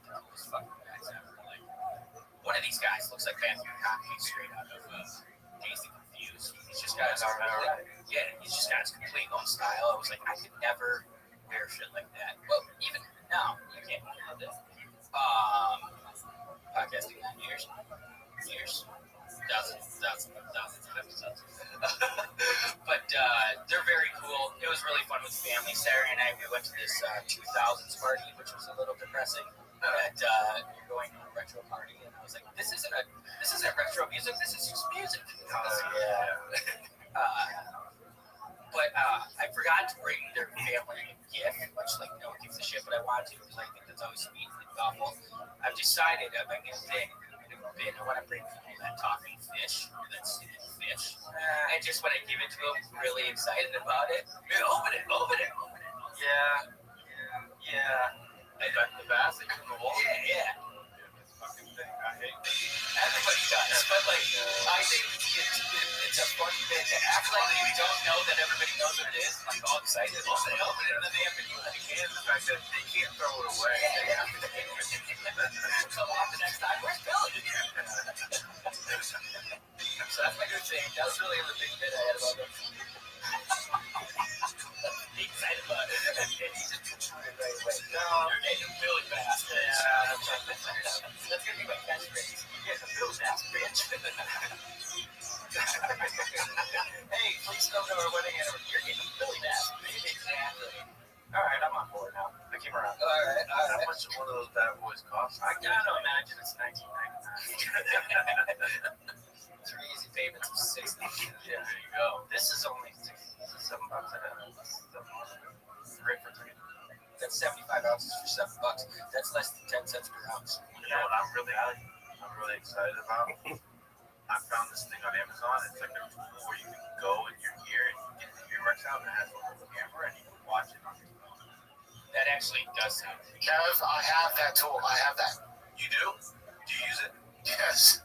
I have not used the camera though, but I have it. Yeah. I haven't used the camera though, so you used a Q-tip. Actually, no, so here.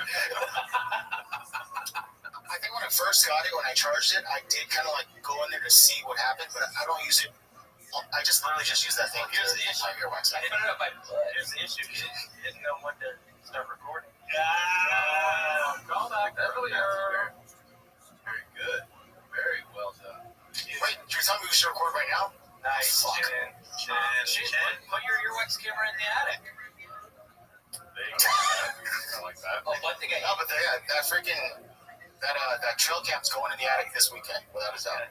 So I have news to report to you by the next episode. What happened in the last week that didn't go up? We saw the trail cam. I was pretty excited for some footy this week. Someone put it in. I told you. He's got a small friend who's going to help him put it up. Yeah. What? It's funny. Just I got a small friend. Well, he's a big boy. Yeah. I mean, I'm his small friend, but I'm not boots on the ground. He's not there. Yeah. So I need another small friend to come out. If that small friend is down to do it, that small friend's like, yeah, 100%, I want to do it. So me, I can put it in the attic like this. I can open that thing with a rope and put it like that. Yeah. But she can actually climb through into the attic and like place it to where, put thing to see if whatever. Let's say there's little crevices around here, windows here, like face it in that direction and then come back outside. Yeah. I'm sending you after our listener sent a video of a man who was living in a crawl space in Oregon, and it's definitely probably the guy that's in shit. I literally sent you guys this video. You sent some others. You did? In the chat. Yes, in the chat. Oh, same guy probably texted us. I said random guy. No, I'm saying, did someone send it to you, or did you just come across it? Oh, my friend sent it to me. I told all my friends about this shit. So my friend sent me the video, the YouTube video, and then I put it in our group chat. We know it's a lie because we know this movie here. I have like another couple friends. At least. 2.5. Sent it to me, and I consider all of them. And living in Oregon, condo, crawl space, and I'm still breaking it. Let's take a look at this. It was for like months too, I think. Dude,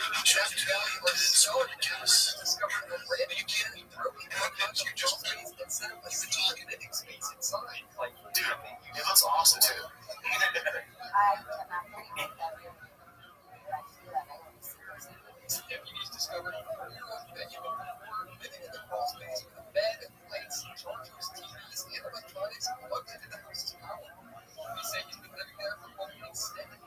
That's Chin said. He's got a fan on the... Gee whiz. That was a crazy ending. That's scary. Yeah, So that's what's going on. did he get arrested, or did he move to Austin? That's the real question. Yeah. Benjamin put you on that. Also, they're very progressive city. On all the buses, they were advertising for this dating app. It's in Translate. So it must be a dating app for trans people. That's on all their buses. No, that's the name of their transportation system. Oh! He's doing a bit. I can see what Nick is doing a goof, and I can see what Jim is doing a goof when he's doing his frozen goof, and I can tell what Nick's doing his trans jokes. But isn't that a goof seer? Isn't that a great app name? Translate? Hey, bro, you on Translate? Oh, just kidding. I'm having trouble meeting someone. Yeah. Get on Translate. Yeah. Oh, I sat next to an improv coach on the way back. Just chatty. But he's funny. He was an entertaining guy. He was also a giant. He actually had to sit next to Giants on the way there and the way back in the middle seat. So that was too bad. But this giant, Saquon Barkley, just a big bald man. He's on the Eagles. Come on. It is. But this guy, I gotta go to my backpack. All right. I gotta go to my backpack. Nick is just a third grader in Wisconsin. I gotta go in my backpack. I found my backpack. Wearing all the by the way. I'm gonna have my listeners. It's in his packet. Kazoo. Oh, I love it. Kazoo sound. He said, great toss. He said one of his activities is giving kazoo. Improv kazoo. Shove it up your ass. So that was my first thought too. Didn't say it to him, but literally I was like, It's the funniest thing you can do is kazoo when you're asking fart. yeah. I think we can all agree on that. What do we do? You don't really blow it. Look up how to use a kazoo. I was just watching this on the way Don't here. you like hum or something? Yeah, you want? Yeah, more like. Let me see that. I don't know how to do it. You go on the big end. Oh, really? Yeah. Fuck. So basically, we all have to find a bit to do with kazoo. Let's hear kazoo. We can do it at the end if you guys want to think about it. Hang on, I can barely hear you. Kazoo. Nice.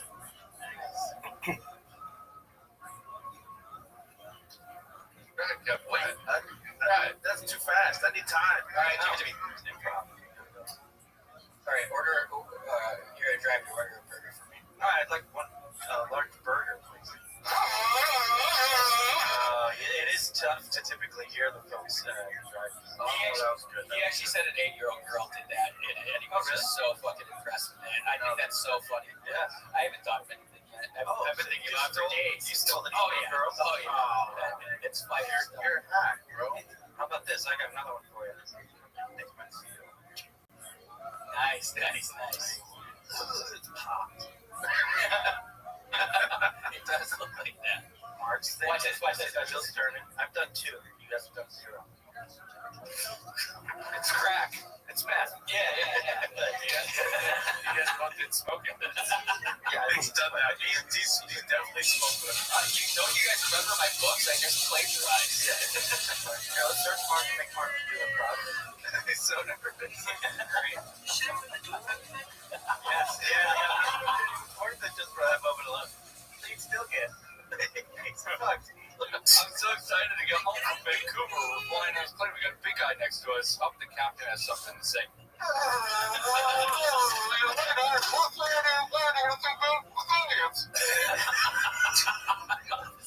Mark, quick question.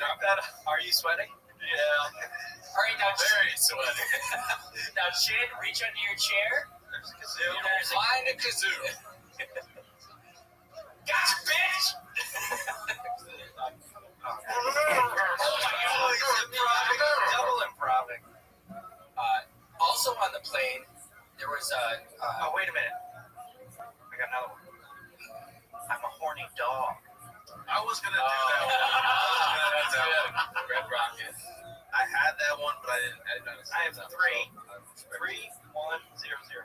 I have 2. You did the drive-through? No, you that. stole the 8-year-old. You stole mine. I'm a wolf. That's right. This fucking guy. This fucking absolute guy.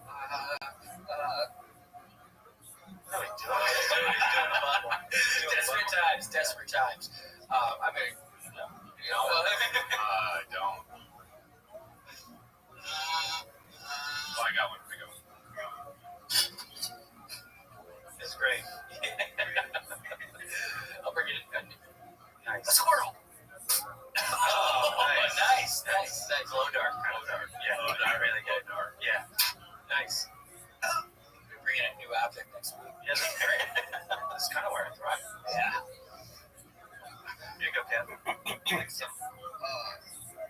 just got my nails done.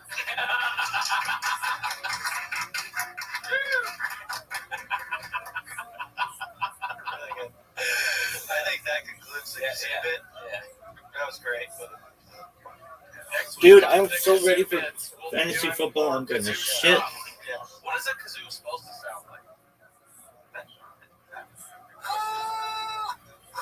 Like, what is that? That's nothing. Look at this one. Yeah, but is it supposed to sound like cool or like good? Or...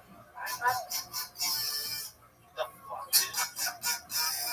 Bro. I know this is playing the kazoo for 10 hours. I'm done with that. It was a very eventful plane ride. Also, during first drink service, they approached the exit row. Well, what would you like? And there's this Asian lady. She's just there. They're full. And she was like, "Do you speak English?" And she's like, "Yes." She's like, "But you don't understand what I'm asking right now?" And she just starts going in. She's like, I asked you if you spoke English, and you had the capability of the exit row. The exit row is responsibility. She goes, "I've been on 2 emergency landings this week. So when this thing goes down and everybody's screaming and trying to escape, and you can't open the door," it was fucking crazy. Whose side are you on? At first, I was like, "Jesus, lady, chill out." But the lady did lie to me, and then like she came in, we were a couple seats back, and I was like, "We're ready to take over the exit seat, whatever." And then we had a nice chat. She was just a very serious, passionate. It wasn't like bitchy. It was like motherly disappointed. Like this is not a joke. Yeah, like you got a responsibility. Yeah. So I didn't take it serious. So I get up there and you find that fucking dog. Exactly. And if she's been in that situation, emergency landing twice in that week, it's like, I thought that was a crazy thing to fucking say pretty loudly on the plane. This is the worst part. Fucking. Plane sucks. We need you to fucking be ready. Also, maybe she's the problem. If she's been on 2, like that shouldn't be fine. I don't know if I caught any of it. She goes, 5 seconds can save 5 lives. She had like settled down that way. It was stern and uncomfortable. Yeah. 60 minutes, I stayed 69. I don't know. So that was fun. Is this it? Is this video that you're just playing?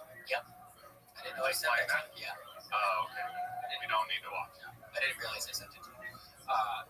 Also, shout out to me, Benoit Saint Denis. Yeah. What a fuck ton of money at UFC. Did you really? And NFL, yeah. $1,500 on UFC, $1,000 on football. Let's go. It was awesome. Last night, bet Vikings. They went down. Live bet them again at plus 200. They went down again. I think Caleb Williams sucks. Bet again at plus 600. You think he sucks? Caleb Williams, absolutely. If he runs all the time, he can be good. But like in the second half, I just expect a mistake.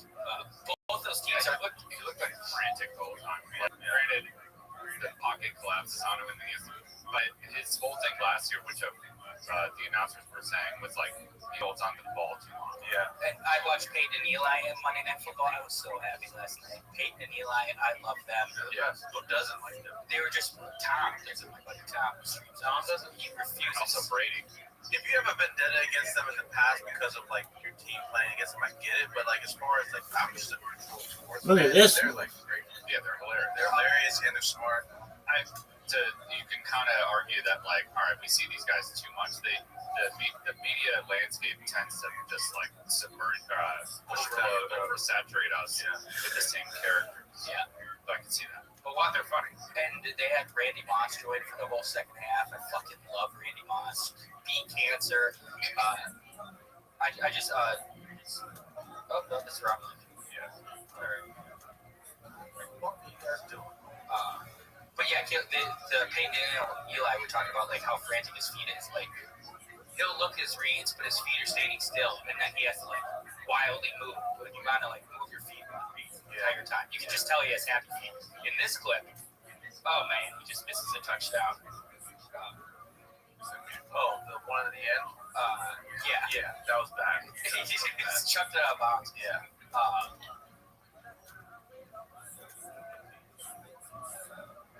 He should throw it right there. Yep. Shout out to go like And then he this. just waited, and In he just college, I sails it forget out of her. bounds. I don't forget. It's Settled like. on his feet at all. He was throwing off his back.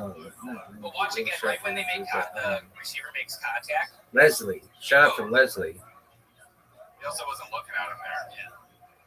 She's from Texas. You think you could do better? She blew me You think and you guys could do better? Yeah, probably. I was Sorry coordinating for our with the space, flag football Leslie. team, and we went all the way to the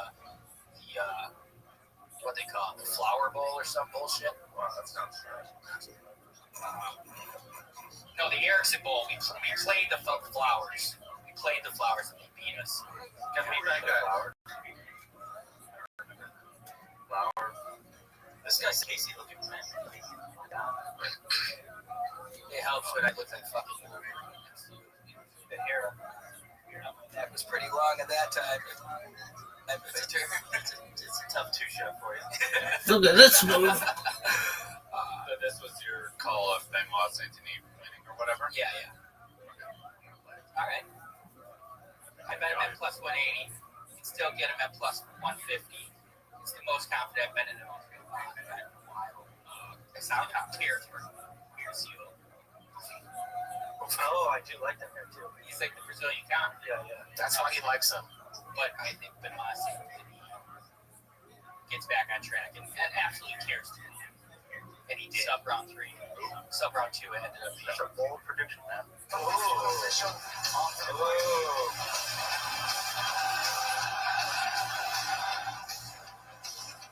mine. Such a fucking badass. Benoit Saint-Denis. If you would have won 3, it would have been plus 3. Whoa. Guess what? You win this big Mountain Billy Bass. No way. Yeah. First gift. Guys, if you're looking for a fun place to play some games and possibly win some money, we got the place for you. It's called Legends. Legends Casino. I love Legends. They have a high RTP, return to player. You're going to win some money if you play. They got the highest return to player. That just basically just makes the best odds. But there's hundreds of games, and 100%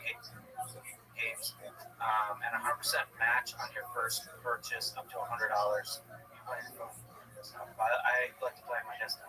But they got blackjack, baccarat, roulette. Oh, and Crash. Crash is a good one. Crash is playing that a lot. Block it. It's fun. That's why it's fun. Find whatever you like the best. I noticed that they have, like, I know it's like known for their games and stuff, but at Two and Marks, I think that they have sports. And I'm definitely going to use it for all the sports. Yeah, all the sports, even golf, everything. And the lines on casinos such as this, Legends specifically, they're good lines. These are beautiful lines. Beautiful lines. They've got beautiful lines. So go to legends.com, sign up, and get started. Have some fun. And it's Legends with a Z. Legends.com. I played the country clubs Friday, and I played the janky one Sunday with Mark. There could not be more of a just discrepancy in terms of experience. Going to a beautiful country club, get there an hour early, have a cocktail with Ryan at the bar, hit a couple balls at the range, around, beautiful, just redesigned, brand new course. Round took about 3 hours. Then we had a lovely dinner. There was 9 of us afterwards. Jess came in the motherfucking country club. We all had dinner there. It was beautiful.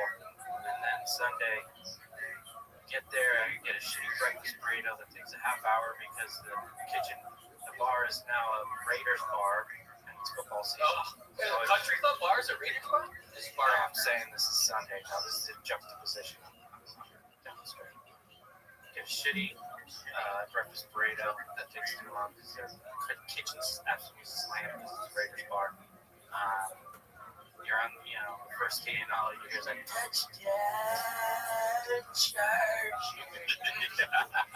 And then, play. The round takes 5 hours because the hillbillies in front of us.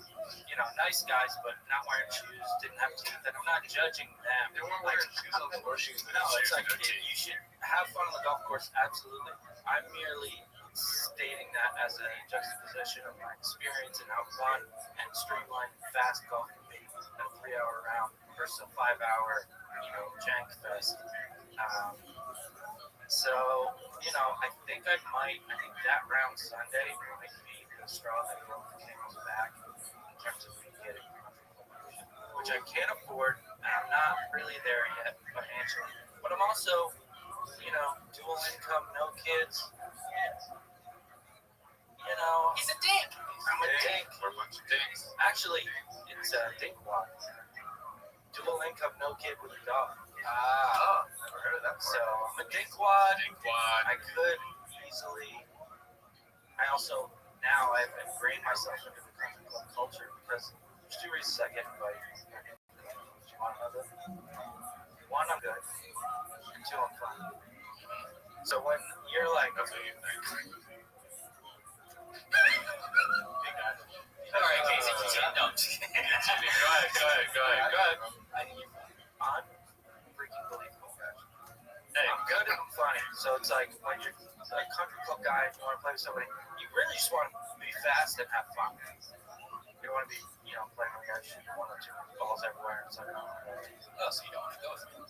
no, I am funny. that can save it. That can save it for you. Have that going for you. And I'm also willing to just be like, okay, I'm not playing this with a hole anymore. Let's Pick move it on. up. But pick it up. Here's my 2 things. Yeah, that's a big one. If you can't get off the tee, I call it a provisional. Typically in actual professional golf, if you don't know where your ball went and it may have gone out of bounds, provisional, which is another shot. It's a provisional. Just drop it. Just your ball's gone. You don't have to hit another. You don't have to get a mulligan I every like that. fucking 2 shot. Just drop it in fairway.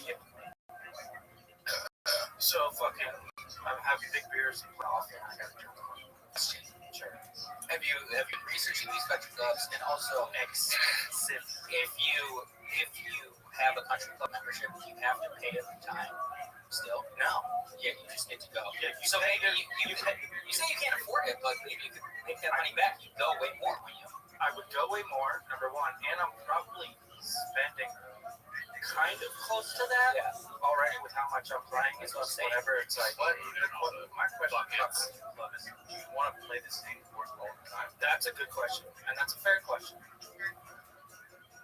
Yes and no. At the right place, like, that's why they offer, like, come play around, and, like, the country clubs are trying to get people to join. They're like, come play around, see if you like the course, etc. I played a course, Satakoy Club. Brother. This place is pure. It's beautiful. Is that Jurassic Park? It's pristine. No, that's Braemar. Braemar is out of my price range. Yes. Ryan's grandfather, he got it at, when he was younger. It was before everybody in there. Mother was playing golf. But he's in there as if he's swimming. Yeah. You get me? Our Satakoy Club is beautiful. Look at it. Oh my God. So here's my thing. My pre-shot routine when I'm in the fairway, I line up my club, my ball in the target, and I pick a point like 2 feet in front of the ball.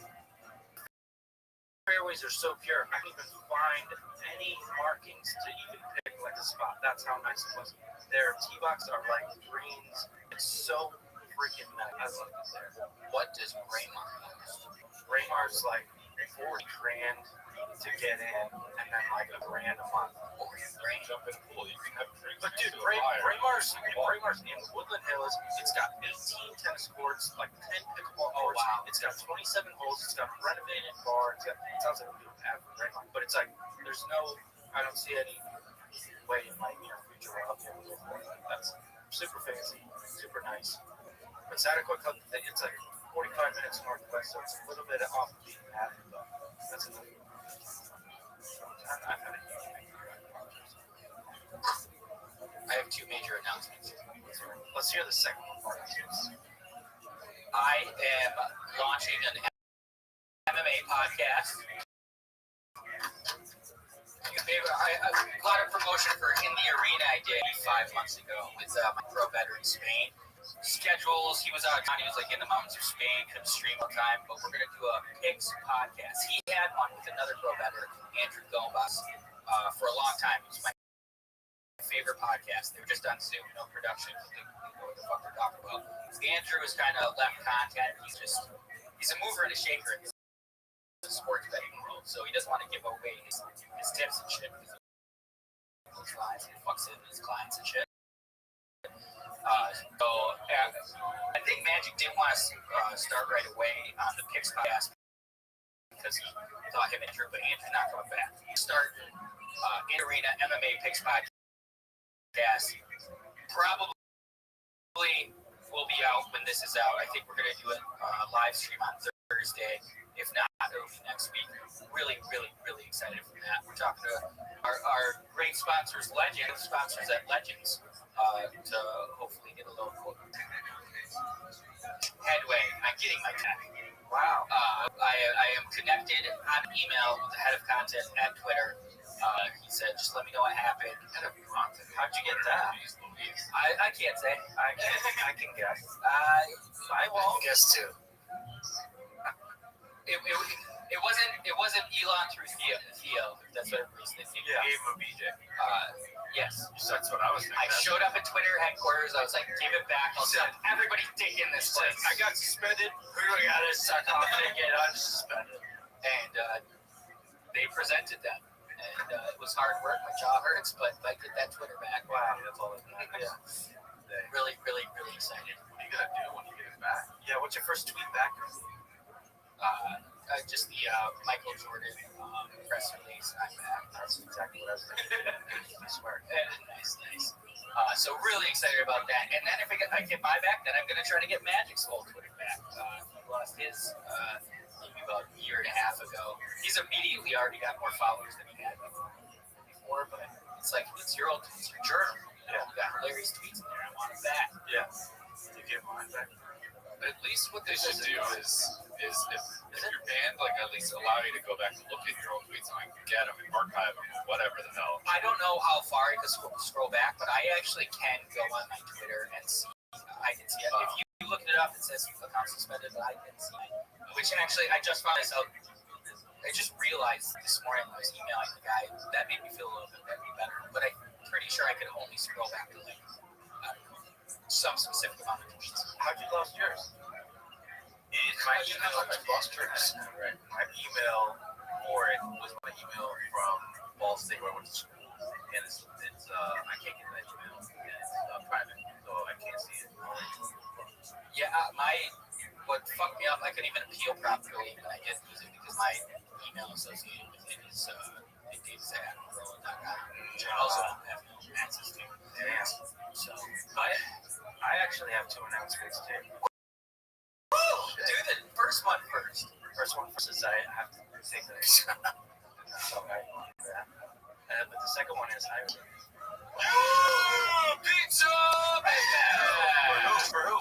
For us. Everyone. Yeah! Is it Prime? Everyone. Is it Prime? Yeah, it's Prime. Well, it's prime time. It's my second. You should have said everyone in the studio. Don't say everyone, okay? Because that already hurts as much as order pizza, and then we can by association have pizza together. Actually, Chin, you don't have to check under your chair. There wasn't just a kazoo. We got fried pizza sent from LA. Oh my God! Chin, you finally found yourself. What? Sorry, go ahead. I asked you guys a question now. I missed it. What was the question? Yeah, I asked you guys about meatballs or sausage. Pizza. Right. Because I'm gonna order pizza from a place called Layla's, which is like the #1 pizza spot I've experienced here in Austin. So I'm gonna order it right now. I don't know if I had a meatball pizza. I have. And so, Shane, your It's question just like is one. your question is what's better, meatball or sausage on pizza? Or pepperoni. Yeah, because I should have. I wanted to wait till we were talking about on the show because there's more to it. So I'm gonna get a margarita pizza and a cheese pizza. Obviously, I'm gonna leave the cheese pizza alone. It is what it is. But for the margarita, I can split it in half, so I can have, obviously the mozzarella, and I can have either pepperoni or sausage or meatballs.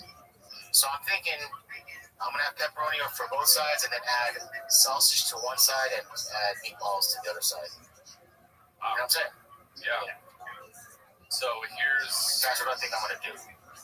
Here's what I think. We were kind of saying it over text, but I think generally, as a general baseboard, I'll pick meatball over sausage. Yeah. We're gonna exclude pepperoni in the conversation because that wasn't the original question. Meatball over sausage. Yeah. I think you said meatball. I immediately said meatball as I was driving in. I hadn't heard all of it. Hear from it. Okay. There's a couple of, for me, it depends on the sausage because they can, not all sausages are created equal. I like the sausage that's kind of like, they don't have a similar shape, all the sausages, like chunks of meat in there. I don't like a sliced circular sausage. Exactly. See, it's not all created. Neither are meatballs. I'll say that as well. But meatballs are a little bit more like neutral, I would say. But so the sausage pizzas from Pop Pizza from downtown in Rosini's across the street. Pizza place across the street. Phenomenal. They got a little like fennel in them, that kind of tasting sausage. I don't really like the fennel like by itself. I don't really know what fennel is, but I think I had one time. The fennel seeds. You kind of taste them in there. Yeah, I've had them in the fennel in some type of salad. Yeah. Well, like shaved fennel, like fresh fennel. A lot of it. It's all vinegar, isn't it? I think you might be thinking of like a sauerkraut or some shit. You go. Keep But anyway, I think my asterisk. I knew there was, that was bullshit as soon as you said I had it in a salad. Oh, you got it. You give me more confidence. It was a keep going. Yeah, we're all buying that you had a salad. That guy goes, What's that, Pop's Pizza? Yeah. Yes. Damn, was that a new Lotus? Those aren't looking that great. No, I'm liking it. This looks good. This might be sausage. Yeah, that does look good. But still, is this up? They put it on there? I feel like No, these have to be customers. Yeah, these customer picks? Or These are customer picks. This is the customer pick. I was like, do better. I doubt that they curate this page at all. They're very like small mom and pop shop and sending Pop Pizza on Yelp. It's all just whoever posts whatever. Yeah, it's just a small place. Zoom in on that lady's face. She's skeptical. So that's their meatball. What is that? Truffle? I don't want to. I thought show all these photos. You just did. We don't want to. I don't want to bash it. I've never met. Shout out to Pops. They are so good. I used to work next door at the auto body shop, and I would walk over for lunch almost every single day and get like a sausage slice. Get a slice. Okay. Didn't somebody work at Pop? Not that we know, but I worked at a different pizza I place. thought Dempsey worked at Pop. No. Me, Dempsey, and his brother, and like a few other people that were not in like our close friend group, but like friends with us. He worked at Mr. B's. Mr. B. I hope Dempsey does Mr. B's. We were all delivery guys, and it was awesome. It was like my favorite job. I love. You don't like this job? Well, Dempsey's going to be waiting on Saturday morning. He's like, I can't wait to watch my best buds, Mark and Casey, on their progress podcast. And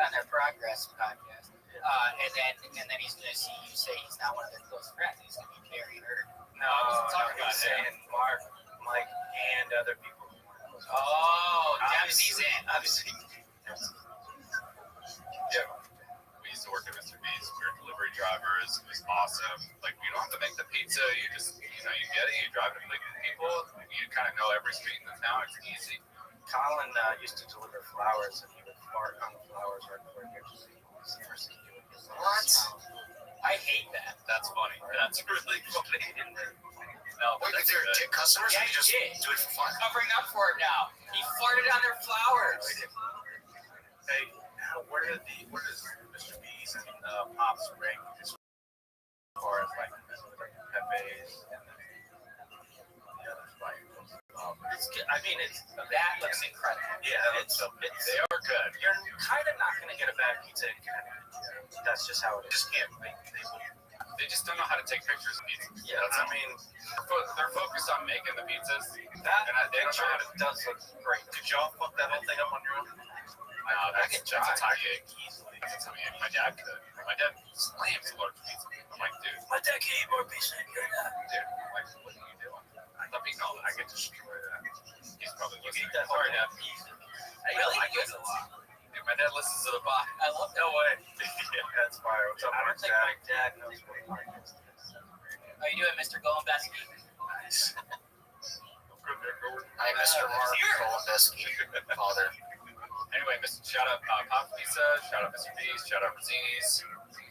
Oh, there's a new place in my hometown that Barstool, what's his name? Dave Fortnite went to. What they get? I think it was pretty high. Give me a moment, I'll get back to it. He loves the He did one in Milford that my friend John Maple owns, and John was on the video. Should we watch it? I don't care. We have. Oh, that's right. No, we have. No, here's the pizza review. It's a little bit long. I think we did like very early on. Doesn't matter to watch it again. Buco's. It's like, I'll find a good moment. This is in Cheshire. Yeah, the newer place. Since I moved, it got added. It's right down the street from Pop. Is it named as Cheshire name after the cat or? It's English. Cold fire. I'll trim this. Nice having shit. Hey, dude, relax.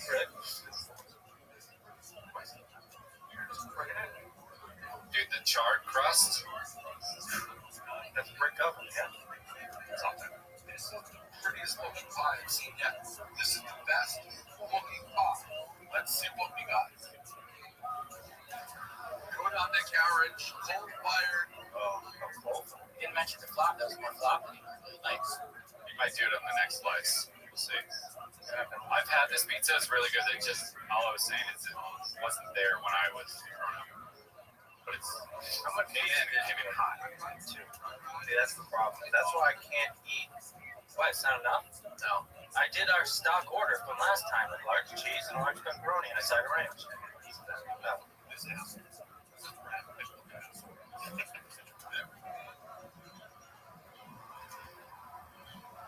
Eat more of it. He's enjoying it, so that means it's good. Problem if he loves it. Absolutely bypassing the flop. Yeah. I think he's kind of. He's in love. Yeah. I've been there. I mean, yeah.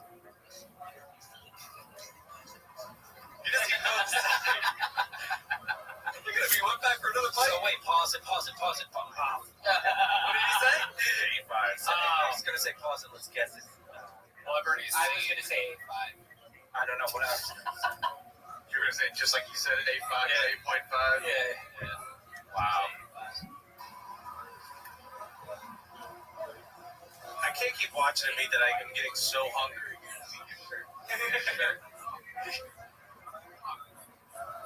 You're going to be like, That shirt's not big enough. I could eat 2 of those shirts. I would say that. have we discussed Apollonia's pizza? No, but you had it? Yeah. I've been wanting to have it. There's this place, it's like mid-city-ish. Only open the weirdest hours. It's open like 3 days a week, 11 to 3, 5 to 7. You got to go there, cash only. It's my favorite pizza. Cash only. Yeah. There's a lot of good cash right by my place. I respect it. Don't love it, but I respect it. You lie on your taxes. It's cool with me. Yeah. Cash only. All right, y'all. Thanks for watching. Thanks for watching, Next everyone. week. Most fun I've ever had. Shout out to Raul Duke doing it for the algo. Yeah, appreciate you. Oh, yeah. Raul Duke. Mindy is great. Who else? Shout out. Everybody. Shout out to everybody watching. Chin, you're amazing. Real talk. All right, we'll see you. Okay. Welcome to the After Hours Pod. Hey, welcome to the After Hours Pod. Hey, welcome to the After Hours Pod. Yeah, welcome to the After Hours Podcast.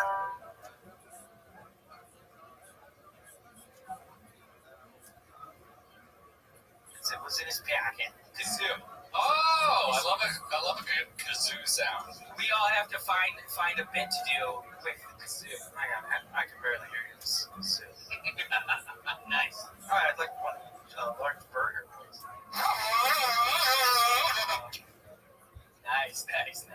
excited to get home from Allegedly, Vancouver. she We're did. flying on this plane. We got a big guy next to us. Up the captain has something to say.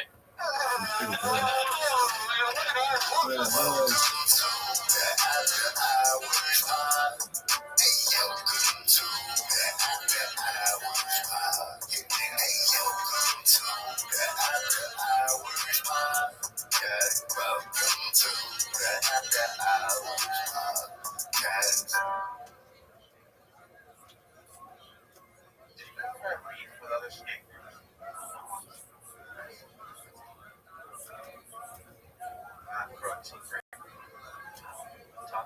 Get your own big beer. You see her? I've seen drink. One more sip, but don't be hijacking my big beer. I brought that big beer for me for today. I gave you a sip, and that was very cool of you to do. Don't. You're gonna bring treats. You have to bring them for the class. You're right. But I only had one. I should have got one.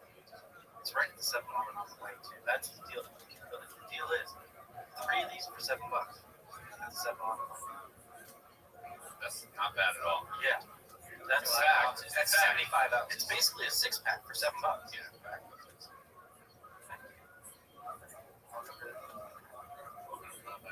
Look at those. Yeah. I'm having a beer. Is it starting right now? Yeah. I'm not. Jen, are you having a beer? No, are we starting? Because I start rolling. We're starting. Yeah. I'm kidding, you fucks. You still don't get my ongoing joke forever. I'm kidding. You still don't get my ongoing joke forever. One of these days, he's going to be like serious about it. Well, are we really actually rolling? Well, here's the thing. Here's why that joke never lands. And I'll tell you. And this is tough luck. Okay? Let's do it. Because in the beginning, you were like, tell me when to record. Tell me when to record. And we are doing stuff here and we'll text you when to record. It's so painfully obvious when to record. Because it's when Brendan starts talking to Chris and Eric. So that's when to record.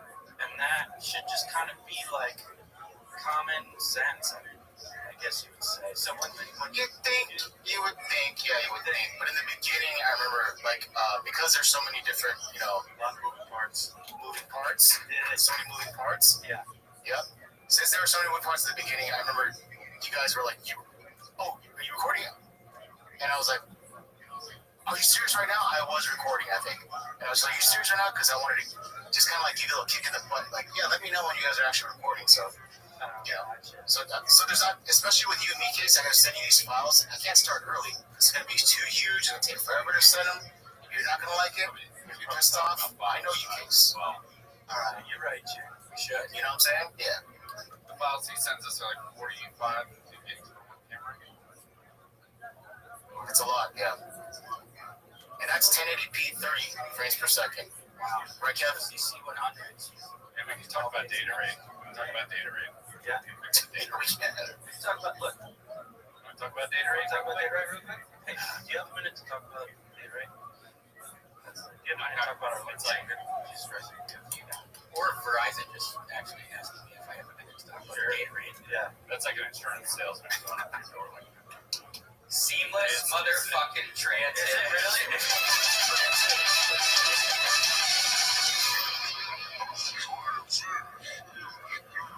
I know what he's doing. He's setting it up on an offer. Terrence from General. Wow. To save some money.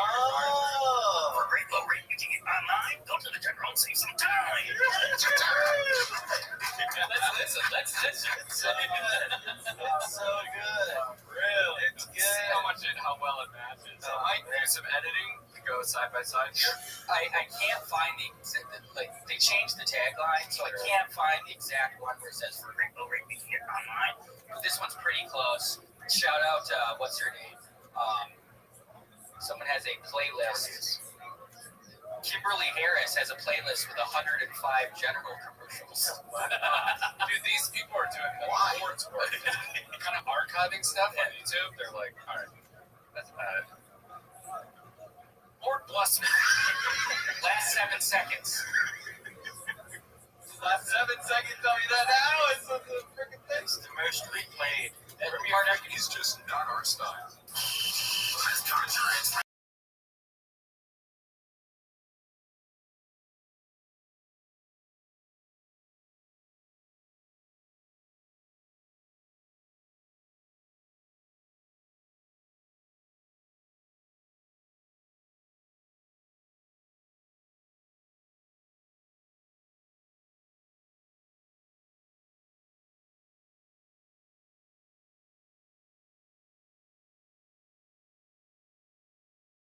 seconds. I watched 12 commercials right before we started. And immediately.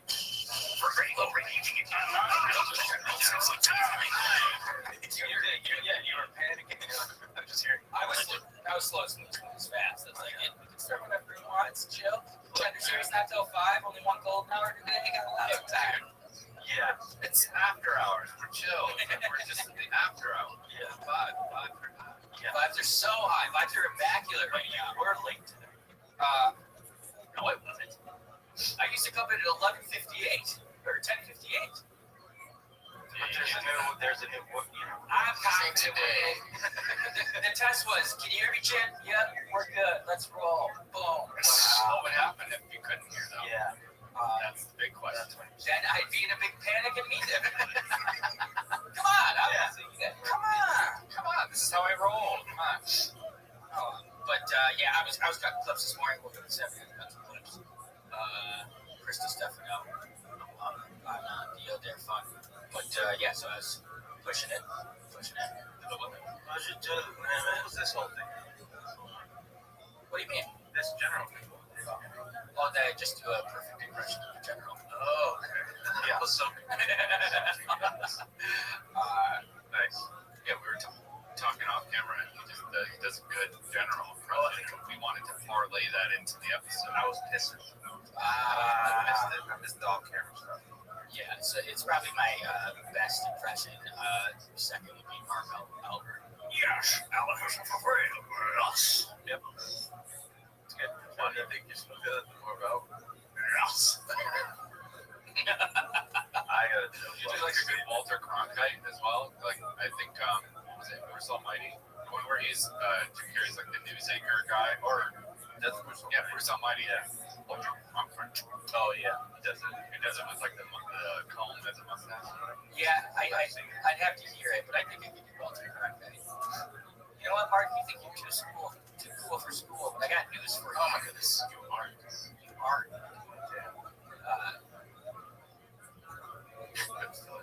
Yeah, I think he says, but I got news for you, Walter Cronkite. And I missed it. That was the whole reason I thought of the line. Yeah. And I didn't say it within the line. You also said you're too school for cool. Yeah. I am too school for cool. It's kind of. I love man. It's kind of the Nick way of doing things. Yeah. If I may, you kind of nicked it. Careful. What? I don't know. Chin, what the fuck ass are you doing? I have so much stuff to talk about. I came back from Vancouver. Oh yeah, Nick. I won just $2,500 this weekend. Yeah, Chin's doing a he's frozen bit, and nobody gets it. And know that. Is he frozen? Is he frozen? He might be frozen. Oh my God! He was not even breathing. And now he's saying he's muted. We should just mute him. Casey knows me very well. Casey knows me so well. Because I was doing it and he copied I it. was looking at pixels on this thing on the screen. I'm like, is he moving? Is he breathing?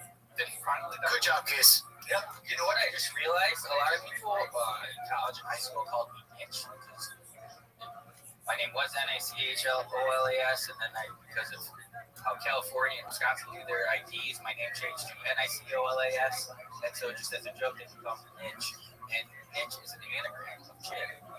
Wow. Oh, shit. So that's the same. So that's fun epiphany I just had. That is. Wow, the same. We're anagrams, bro. Just different. Yeah, anagrams are jumble word. Palindrome. You're thinking palindrome. That's what I'm thinking. Yeah. That's what I'm thinking. Like race Oh, this shit. Exactly. Here's a long one for you, and then we can get to the next stuff. Oh, yeah. A man, a plan, a canal, a panel. It's the same backwards as forwards.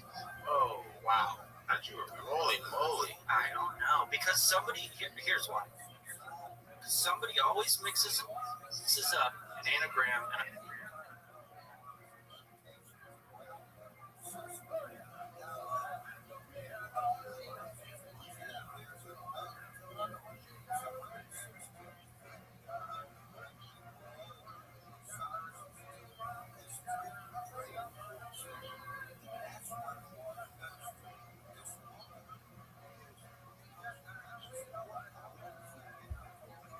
Want restaurant quality meals that actually support your wellness goals? Factor's got you covered. No. Ladies and gentlemen, welcome to the Tim Dillon Show. We have an interview this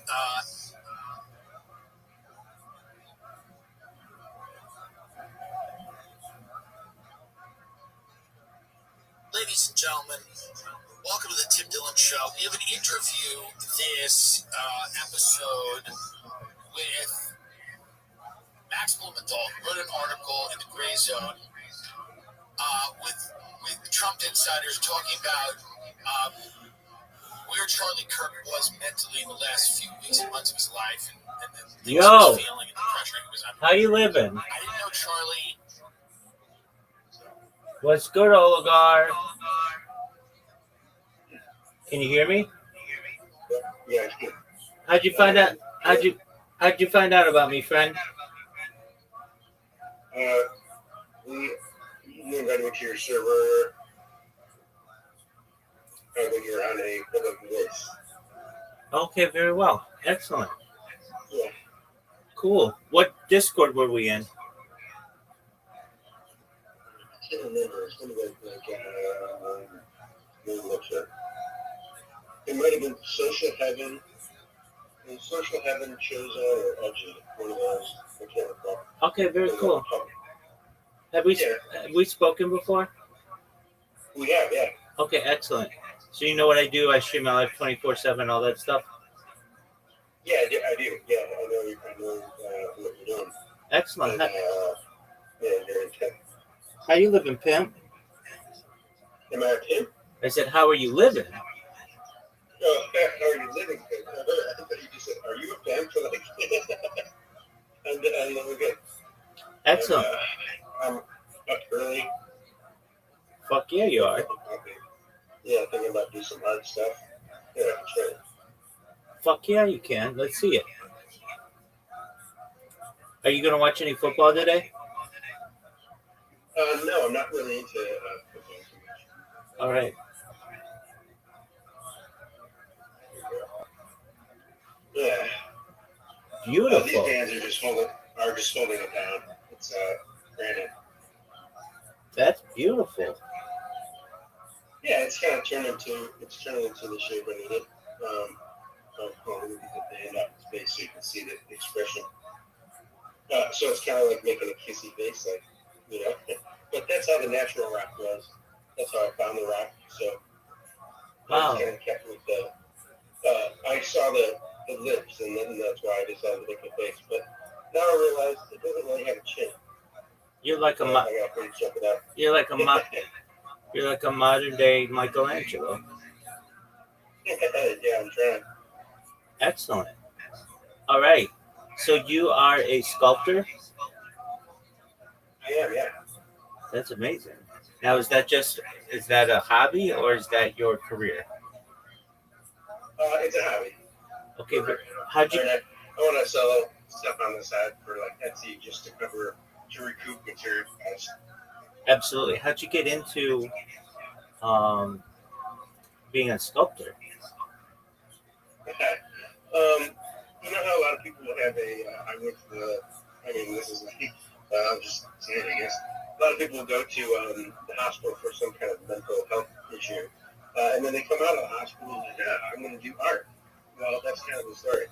It's a common one, strangely enough, for people who have, psychedelic experiences.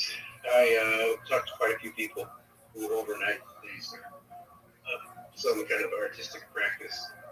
Pretty weird. I mean, it's not weird. It's just weird. It's I guess it is weird or unusual behavior. I didn't really know I could do it. I didn't know this right away. And quit video games, and then art kind of became my video game. Very cool. How much time do you spend on that a week? Probably at least 10 hours, 10 or more hours, maybe 20. Yeah, I was going to say, it seems like it would take up a lot of time. Okay, so you're really into art, and that's amazing. Art is amazing. What are your favorite mediums? Like basically granite? Is that your favorite? No, I think that my favorite medium is probably modeling clay. Like I have more. Sure. I Here's love. some that are here's some that are near downstairs. I have like them all stored. Oh, that's beautiful. Yeah, it's fun. It's 2-dimensional, like hanging on the wall kind of level. Yeah. And here is I'm knocked the eye off, so that doesn't look great. And knocked the little thing off. But to me, this looks like alien Jesus. It definitely looks like an alien. I mean, I don't know, or alien Michael Jackson. I don't really know. Tee. Like a horse, a lot of people say. Okay, I could see that too. So, how do you get your inspiration? I just do it. I don't actually do any source material. I just kind of make it as I go. Like sometimes I'll use a natural object. Like see this right here is from a fossil, a real fossil. So I took a mold of it. Okay. And I took the real fossil and put it on the back of the snail here. This is a blank waiting to be painted. And this is also in progress of being painted. So that's why it has like these natural demon eye. But like the fossil right there, I've got it stored. You can kind of see the fossil there. I'm having to like point the camera up to look at the shelf. But anyway, that is the real fossil that I took a mold from. So I'll do stuff like that. Like that might be inspiration sometimes. But I'm moving over to where the sorry, I have like a lot of mess here, but yeah, I can show you the snail. All right. There we go. Yeah. So that's how it's supposed to look like. Okay. With a little, like that. It actually lights up the little stalks or whatever. How'd you get it to light up? This is cloth, so I embedded lights into it. Like Christmas lights that you have that you plug in a USB. Okay. Like string lights. Yeah. So it's just kind of embedded into the material. I don't know if you know what fluff needling is, but it's basically like sculpting with fibers. That's tight. And that seems to be more advanced, is it? You just take a needle, you stab at like the equivalent of like couch stuffing, and what it does is that the needle has these little barbs on it, and it keeps tying the fibers into tighter and tighter knots. So eventually, I only have an inappropriate sculpture to show you. That's on hand. Do you really care? All it is down. That's okay. That's okay. It's okay. Okay, I don't want to be rude. It's just comical. Let's see it. So let's see it. I didn't have to show it here. Okay. It looks like President Biden patient. All right. I didn't intend for it to, but anyway, I say it's supposed to be Biden and Lady Gaga, and then they merged into one being. Anyway, it is a purple pussy. I will give a carrot. Anyway. But anyway, sorry, so the reason I'm trying to show you this is because, okay, so the cloth, it's cloth. You see how, like, it's a doll? Yeah. So this is actually couch stuffing, more or less. It's like fiber or whatever. So you just keep you take this needle and you keep stabbing it, and it actually gets like as solid as, I don't know, it gets actually pretty solid. Okay, and does that light up? What were we saying? Does that light up? No, but it is a feature I didn't show you. But whatever. All right, I might as well show you the full thing. Here. Okay, watch. I didn't show you its full capabilities. Are you? Hey. Okay, now what? I didn't think you guys do this today, but watch. It's squirt capable. Oh, that's amazing. I know it's different. Yeah, it's squirt capable, but yeah, I know I'm plugging it up, but this is just really comedy though. It's so I didn't expect to spring this on you, but it's the only I could on the scale. All right. The scale eye spots, but whatever. I showed you Biden Gaga. There you go. Hey, we have a new friend here. Just one moment. Oh, God. Gee, how you living, pimp? G, can you hear me? G, how's your day going? Well, you sound like you're 1,000 miles away. How'd you find out about me, G?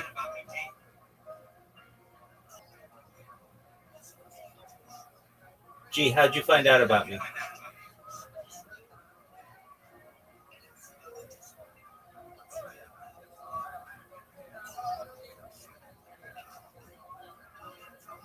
G, how'd you find out about me?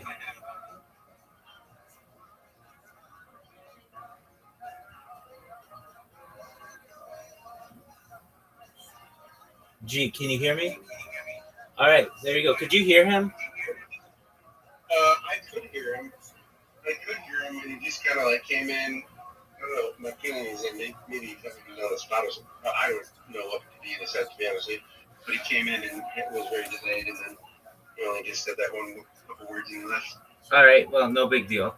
Okay, so you like to sculpt, and you've got some good sculptures. How do you make an Etsy store? Oh yeah, it's pretty. I need to do that. What I need to do is get all my work and kind of get a digital portfolio together, and I just put out that. Really, what I want to sell is just garden gnomes. I mean, just to start. That's all I really am interested. But yeah, oh shit. Yeah, it's pretty easy enough. Nowadays, people want something unique on the normal Amazon stuff. They also like to personalize everything. You know, I mean, these colors, whatever. At the same time, consumer. Well, I don't know. What am I trying to say here? I wonder what the demand is for that kind of stuff these days. Right. All right. Yeah. So you are basically selling. Have you ever sold anything? Oh yeah. I mean, just like a figure here and there when someone is interested. But yeah, not really like a big scale like on an Etsy platform. Etsy is a kind of like it had legitimacy in the beginning, and now with all the bots and all of that, it's very hard to compete against the people who are mass production. But the advantage of being an artist nowadays is maybe that you can do a time lapse, and the time lapse becomes part of the art. So I don't know if that's an angle, but I think people want to see the entire process of whatever it is they bought now. Because with AI and everything, I think people are going to have to start human authenticating their work. Right. So basically, you have a video of it, and you can cut that up, or at least pictures of it, and then people know that it's legitimately made by a human. I think that will start to become part of the process, yeah. Because two things. One, why waste the entertainment angle of the time lapse, at least the time lapse? And then two, it's like, well, you know, you're also, you're selling two things that you're producing at the same time. You're producing the work of art, and then also the execution of that. That becomes now part of the value because AI, AI does it so quickly. So now when that becomes the norm, which it will be just because based on the volume of what AI will produce compared to human, then what I believe will happen is that people's focus will be like, well, how are they doing that now? You know, AI just does it automatically, but now you have the behind the scenes aspect that people will become interested in. So, I don't know, maybe that would be true, maybe it won't. No, I think you're. I think you're right. As things become more mass-produced, people will want that human touch, And even people who say like, oh yeah, this is custom made. It's just something's changed in a computer. But if you can show them like you're doing it by hand and then give them a video of it that they can keep, then they can show their friends, hey, do you want to like this? Oh, do you want to see how it was made? Yeah, of course. And then it shows you like etching their name into it and painting it whatever colors they want and all that other stuff. And then somebody's going to say, wow, that was really cool. Where did you get it? And they'll be like, oh, I got it on Etsy. And then they'll go to your store and basically order from you. That's the plan, right? Yeah, well, that, and I also really want to, I do have these fantasies of finding, I started with clay, and then moved to rock or stone, and really whatever, I also do wood sculpture, so I don't really care what material it's made out of. It's kind of fun to actually mix and match different materials, actually. But what I do fantasize about doing is finding a big rock, the kind that have been left here, like landscaping. I'm not talking about like something natural, but here, you know, people have done that all for the past 100 years. They use these gigantic rocks to like mark the end of a driveway or whatever. Right. But what I want to do what I really want to do is just make something out of one of those huge rocks that's like in a public plate. No, I'm not going to ask if I can do it. I'm just going to do it. But along a bike path, and along somewhere where it's not like, you know, I'm not going to do it in front of the light. If there's, in other words, if it's something that's been there for a long time as like a town marker, I'm not going to go do it. But if it's on the side of the railroad and no one's really looking at it, I'll go there. Yeah, I have fantasies of just doing the equivalent of graffiti art, but it's stone sculpture. I mean, not in the inappropriateness that graffiti can bring, but just in the spontaneity. I gotcha. Okay, so let's say I've got you. So let's say a railroad corporation has put up rocks. They're just like, they're not even landscape rocks. They're just maybe a boulder that's 4x4, and it's just holding up something, whatever. It's just there. It's not really there for looks. It's just there to hold up something. What would you do with that? Let's say it's a round boulder, 4 feet by 4 feet. Yeah, what I like to do is that some people have a plan, like I want to do this or that.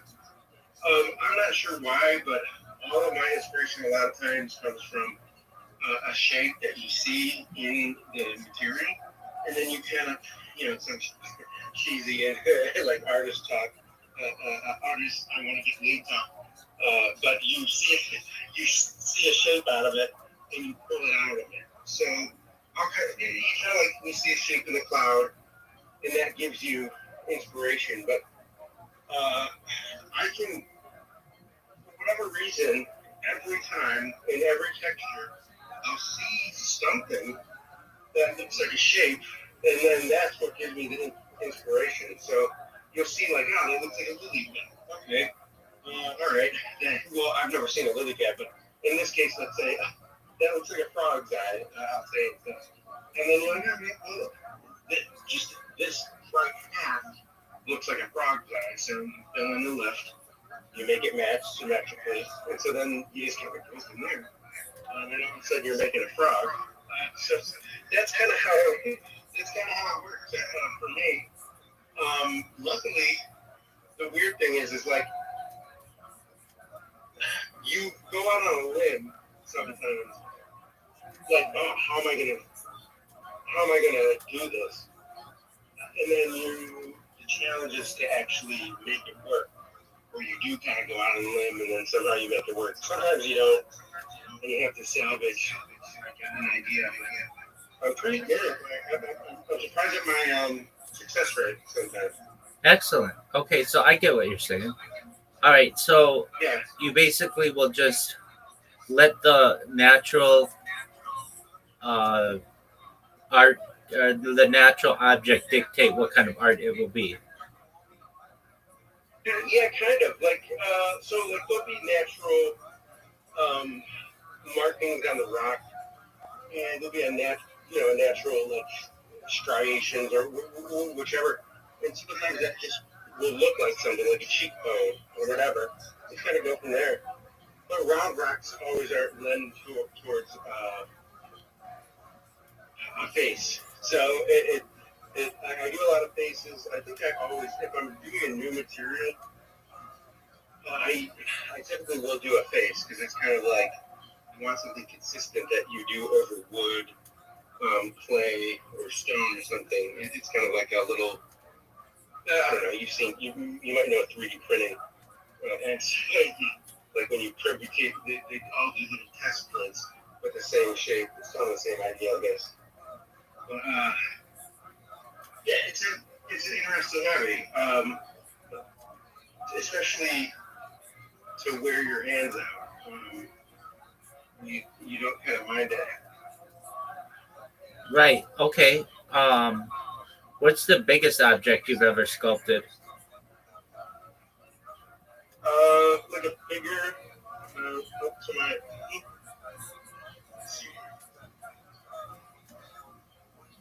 pretty big, like up to my chest.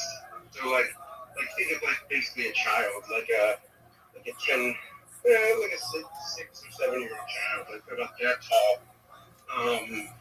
So about that big. Yeah, that's. And of course it's hollow, so it doesn't, these were not stone sculptures. Were you proud of it when you were done? Yeah, definitely. I think I'm proud of. Of course, you're more proud than some, but what, like basically, when you have a sculpture in your clay, you start to build up all these little storage points. So you actually have to start getting rid of some. The amount that I want to get rid of is very few. I don't know if that's because I'm just sentimental and I want to volume or whatever, but yeah, you just try to keep them all, I guess. Right. Are you so? Do you do anything yourself, like artistic or anything like that? I guess my whole life is artistic because I'm creating content. So I guess like documentarian. I'm a documentarian. But I don't really see myself like that. From an art perspective, I like to draw sometimes, kind of. I've done like little cartoons when I was a kid. I like, let's see, what kind of art do I like? I like topiaries, if you want to include that, which I think you should. Like, yeah, so like that's where you like make it like an animal out of a bush. Oh yeah. So, I get what you're saying. Yeah. So then it's made out of like a fern or something that looks like a lion, for instance. Exactly.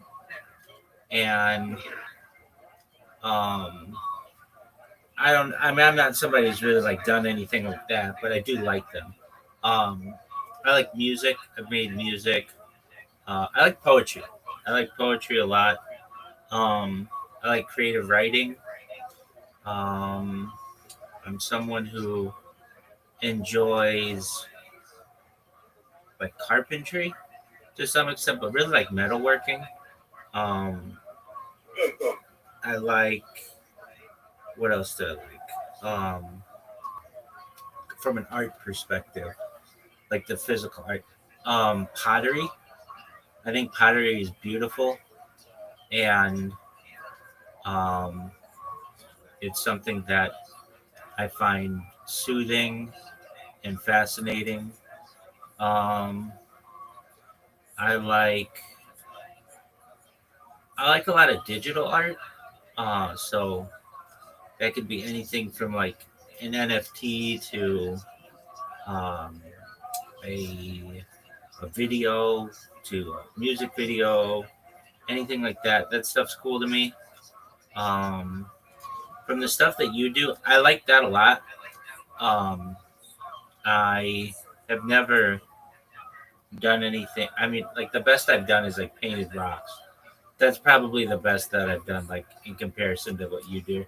Um, what else? They can be pretty fun though. Yeah, no, definitely. Um, it can be, and I mean, I did that when I was a kid, but it's soothing.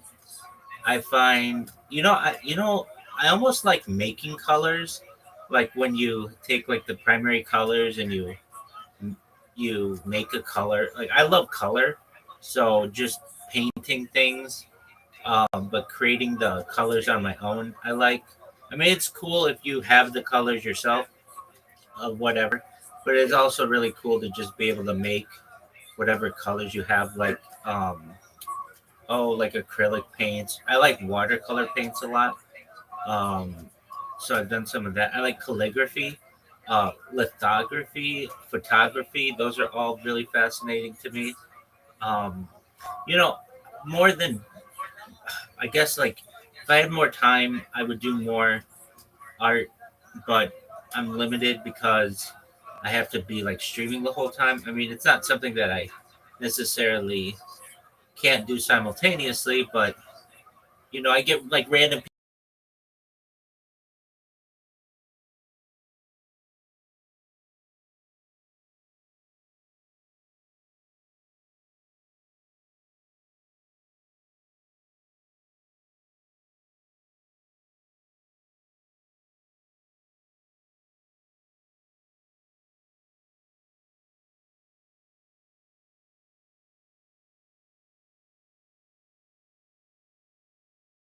I think my life is just art. I mean, it literally is. I'm creating content as we speak, and I guess like uh, just like a question that I've been posed in the past by people is what is art, and I feel like the definition of that is just art is anything that is considered by someone to be art. So it can really be anything. Yeah, yeah, pretty much. Yeah. I think I like. I think my brain searches for like novelty. When looking for art, you're looking for something you haven't seen before, or a variation on something you have seen before. Yeah, but that's just where my lens goes. You're right. Anything can still be art. Hello, Zoo. What up, Zoo? How you living, pimp? You got here. Yep.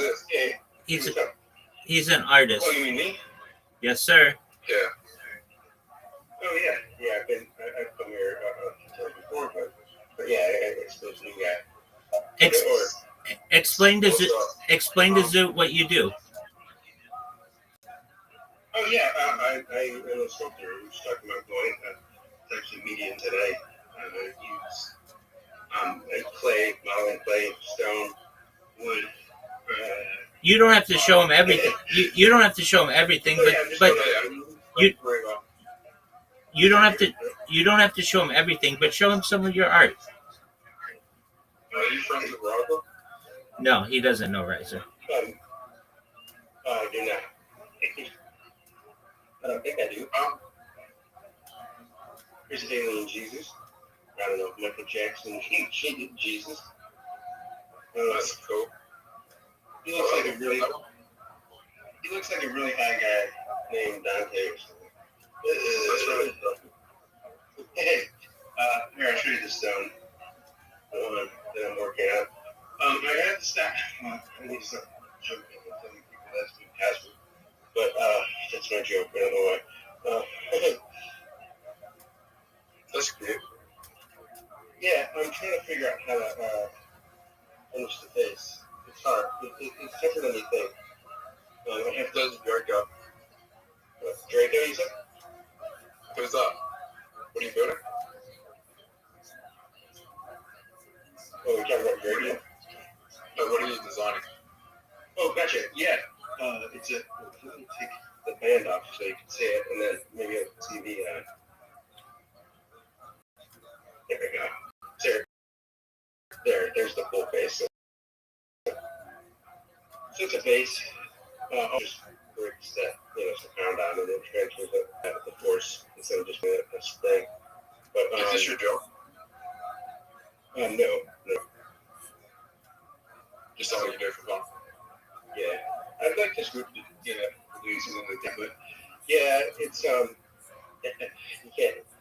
It's very hard for you to do something like that nowadays. CNC. Do you know CNC? What's your job? I'd rather not say because I don't want to dox myself. Okay. Yeah, I have. I go to a political server, and I get into heated debates, and I've already been doxxed a number of years ago, and now I have with recent political online enemies doxing attempts. Even though it sounds paranoid, it is actually real. And I know other people who have gotten doxed by the same people, but. Do you want another debate right now? Hell yeah, let's do it.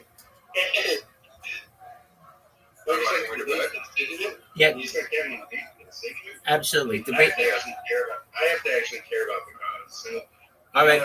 All right. it's a good. I'll moderate. Intellectual I'll moderate. What it's would? a good intellectual pursuit to take both sides of it. Absolutely. Okay. So, what do you want to debate, Zoot? Or to know both sides, I should say. Oh God, I don't know. You don't think I'm passionate about it? Yeah, okay. I mean, like we could try, but yeah. Well, all right, let's let Rabbi discuss this a bit, but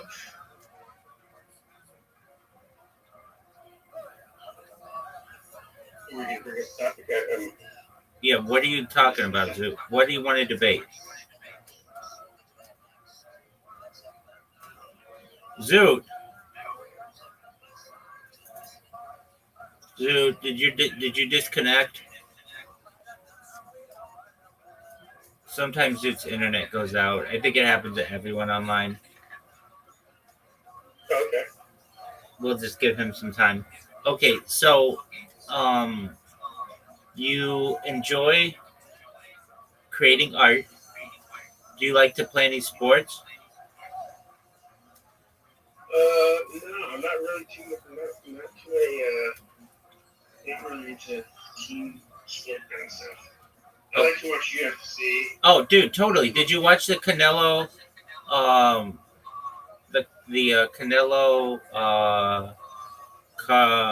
Did you watch the fight last night? Oh no, I didn't, but I heard it was a big one last time. Yeah, it was. Just to entertain what? We watched. Did I disconnect? Yeah, you did. I was talking to myself for 5 minutes. Yeah, we didn't hear. Shit. Yeah, we didn't hear you. I'm gonna have a debate. Yeah. Okay. What are we debating? What are you debating, Zoo? Modern day psychiatry is just influenced by pharmaceutical companies, and a lot of the diagnoses are being overdiagnosed. Where, for example, depression and anxiety, the criteria have gotten broader, and a lot of people are being medicated for depression and anxiety when under previous standards they wouldn't fit the criteria. They're just trying to benefit pharmaceutical companies. Oh, 100%. You give it to the baby. No, you're right. I can see it. Yeah. How about you don't debate it and you just discuss it, because it seems like you guys have a shared opinion on it. Yeah, and then we'll kind of disagree. We'll kind of disagree too. No, yeah, I think it's crazy that what I don't like is the new self-professed. I looked up Wikipedia, and now I know. Now I'm a medical doctor. Bullshit. I have this happen with my own mental status, where people make assumptions on what I have to do for my own care, based on the stigma behind it. So it's a weird it's a weird thing to deal with. Where I guess the thing I'm bringing up is this people who are conducting Google searches and they can read Wikipedia, and all of a sudden they now think they're in med school. That I think is a huge problem, at least for mental health issues in the social setting. Well, let me say something that I've worked out recently. The diagnosis is a label. Whatever you're diagnosed with is just a label they put on you. No one knows more about your brain than the person who's living inside it. 100%. Yeah, very well put. I think that at least one of the reasons for that in America is because of the way that we finance, and it affects the rest of the world, and it shouldn't. But if you get the label, that's the doorway to money. So you don't get money without the label.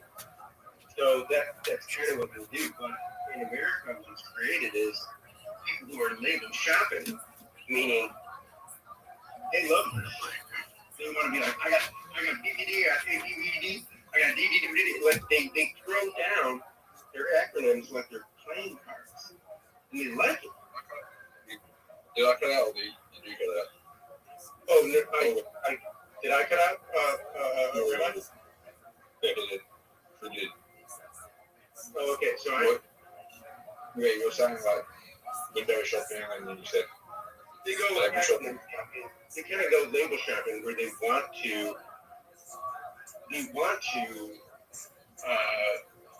Maybe it's because let me see if I'm not. Okay, good. I am on the right. They basically like the labels because they like to be able to tell everybody about it. So they go doctor shopping until they find the person who says, yes, you have this laundry list of shit that's wrong with you. We agree with you. And then that person uses this gigantic social crutch of acronyms that aren't really relevant. And then on the other side of things, there's people who want no label, but they have to accept one because of to get the medication that they want or whatever. Like how many people are faking ADHD to get Adderall? A lot. Well, yeah. Like ADHD is not about heart attack. Yeah, but I mean, it's definitely making shortages of medications for people who really need it. So I don't know. I'll tell you what. I can tell you my experience. Me and Rabbi talked about it in the past. This may spark your memory. But 3 years ago, I went to the psych ward, and for hearing voices, the reason why I went to the psych ward is because you start telling people that you hear voices. What do you think happened when I got into the psych ward? I said, no, I wasn't hearing voices because you locked me up. Modern day psychology tells you to do that. But if someone would have sat there for 30 minutes and just said, well, what are they saying? I probably would have calmed the fuck down. But because they panicked, I panicked. But if you would have just said, what's going on? Yeah, so anyway, the point I'm getting at too is, so when you tell people that, immediately they tell you you need to be on medication. Well, the medication that you go on makes men grow tits. No, I'm not kidding you. I'm not joking. Makes you grow tits and produce milk. And it blocks your door. So why the fuck am I doing all of that to block out a boy that just says, believe in yourself? Wow, you look handsome when you when I go in the mirror. Has there been has there been challenges? Yeah. But the challenges of taking antipsychotic drugs, I know I go to mental health servers where everybody's on drugs and antipsychotic drugs because of schizophrenia. And they're in no better shape. They're just manageable. But these people also have, some people have tried to jump off a bridge. One guy ran his scooter off a fucking bridge. So I understand that these are safety belts of medication, we'll call it. So did you just want the label? Yeah, I want a label. Fuck no. I wanted the exact opposite of the label, because the label for me was very damaging. But for somebody who wants to tell their parents that they did a bad job, they say they have ADHD and whatever. I know I'm making shit up. I don't literally think this. I'm just saying that they want the reasons for why someone wants the label, as opposed to me. I don't want the label because basically my entire reality afterwards, after this label, gets to be called in question. Did you perceive it that right way? Are you hearing shit? Oh, and you also don't fucking account for the fact that shitty people will use that as a way to just dismiss you. So they know you went to a psych ward. And so they'll just say, oh, whatever, he's psycho. And it's like, no, I'm not psycho. I have a real fucking logical point. But you want to pretend that I'm, this and that, because I had 7 days of being in this state, which, by the way, were forced on me. So, yes, I heard voices, but that it didn't give you a right to essentially incarcerate me or whatever. But I also understand that that's the system we live in, and the statistics are that you hear voices and sort of feel distress can, be a problem. At the same time, I didn't see any fucking statistics, so I don't know what their justifications were. Yep. So, anyway, so that label is bad. Shock label is they're using it as a social. They're using it as a social tool sometimes. The people who abuse it. I'm not saying everybody does, but anyway. So that was my experience. If you tell people right now, I'm not on any meds, I still hear voices. What do you think you're gonna kill somebody. It's like, well, who gave you this training that that's the rules? Hollywood movies gave you your fucking medical training and your fears, and now I have to deal with that. 60% of people who hear voices unconnected with schizophrenia. In other words, the filter of who hears voices is the crash. So many people hear voices and they don't tell anybody. Why is that? Because they don't want anyone to get depressed. So many people have it happen like 2-3 weeks. Their voices go away in their head, and it never happens again. And then there's other people who have it like occur throughout their life back and forth, or some just kind of turned on. Mine was just turned on. I can have a conversation like we're talking to you. Like I'm talking to you right now. If I'll pad over, so to speak, in my brain. But so anyway, I've said I've dumped all that out. Over that discussion, and kind of me monologue. You're aware the voices are just made up in your head. And here you go. You just did it. Why? How do you know? You just told me at the beginning, nobody knows what's inside anybody else's head. But you already have this preformed idea that it's made up. And I get why that is. Because you're like, well, the brain has not been proven that wrong. The way that I would put it, or the way that it feels, the way that it happens upon your senses and in your brain is that it's as if another mental process is running off of your CPU, and it's separate from your mental partition, let's call it. And that's just the best word that I can do. But do I realize that it's just inside of me and that it's a whatever kind of process? Yeah, when they get that inside of my head. But I can't know what it is. Science doesn't know what it is. And then there is the things that are weird are anomaly, what I call anomaly or like anomaly behavior. Of course, that's my mental terminology. But what I mean by that is I have a list of words that I keep that I had to look at, meaning It's not in my vocabulary. Now I understand that how you're an intelligent person. You probably would start to begin to investigate. Well, like, okay, my subconscious must have known the word, and now it's regurgitating it up in a later date. Your brain can figure things out through contextual meaning over time. You hear a word, just the audio of it, and then over time you figure out the context. That's possible. But what happened was it would be like we would do one word a week. Then it would be like, oh, you're not impressed with that. 5 in one day. 5 words that I have to look up.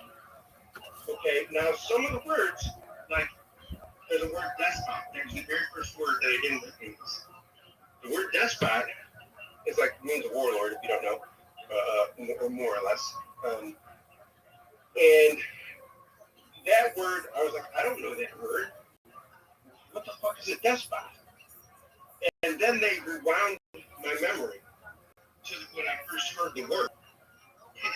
And they said, well, for this word, you did know it, and we rehearsed it to you. The word experientialist, which I thought was a made-up word, until I looked into Webster's dictionary instead of dictionary.com, because the dictionary.com doesn't have experientialist, but the fucking English one does. And so their experientialist was a word. And they kept using my first name and saying, hey, you, are you an experientialist? Are you an experientialist? Experientialist. And they just kept saying it. And I understood who it was. So I looked the word up. And so I was like, I don't even know what the fucking word you're like. I know the word you're trying to get me to look up. I'm misspelling it. And then finally, when I looked it up in the other dictionary, autocorrected, and it was like, okay, that's the word. And then I stopped using it. And so then that became a game, which is keep repeating a word over and over until I look it up if I don't know it. And so I'm looking at my phone right now, but every single word I ever had to look up, it's at least at 50 now. And so this is like a running list of since 3 years ago. But so sorry, I'm looking at my point. I realize I'm ranting. I apologize. So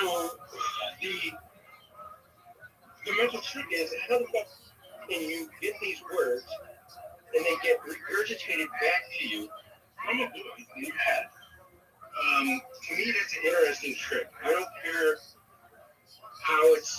if it's made up or where it comes from. To me, that's weird and strange behavior. And that's probably not the only thing I've recorded. I kind of journal some of this, but that's the most quantifiable or something that is relatable to another person is words like that. But the other thing is before I experienced this stuff, I had a pretty good visual memory. After my photographic memory went off the charts, they would start to show me old classmates in my head, one by one. Look through every classmate I had in first grade or second grade, and they're just going face by face. And then they would stop at a certain face, and I could think something like, "Who the fuck is that?" And sometimes they would tell me whose name it is, and sometimes not. But there was a time that they did, and they're like, "Oh, that's Allison," and I'm like, "Holy fuck, that is Allison." And I have, of course, my old class photos or whatever, and you can verify that, yeah, that is Allison, before and after. So I had these notes to hold on to in my head. But anyway, having that all said, I'm not sure how it's capable of these weird little tricks, as well as they can copy your voice if you really wanted to. Your voice print can be captured after 2 or 3 sentences. And I know AI can do that, but your brain can. Anyway, Hey, Rabbi. What's going on, Ken? I had to take a break from Instagram because my fucking feed is just full of ADHD and autism right now. It's really fucking annoying. Yeah, I'm sure it is, dog.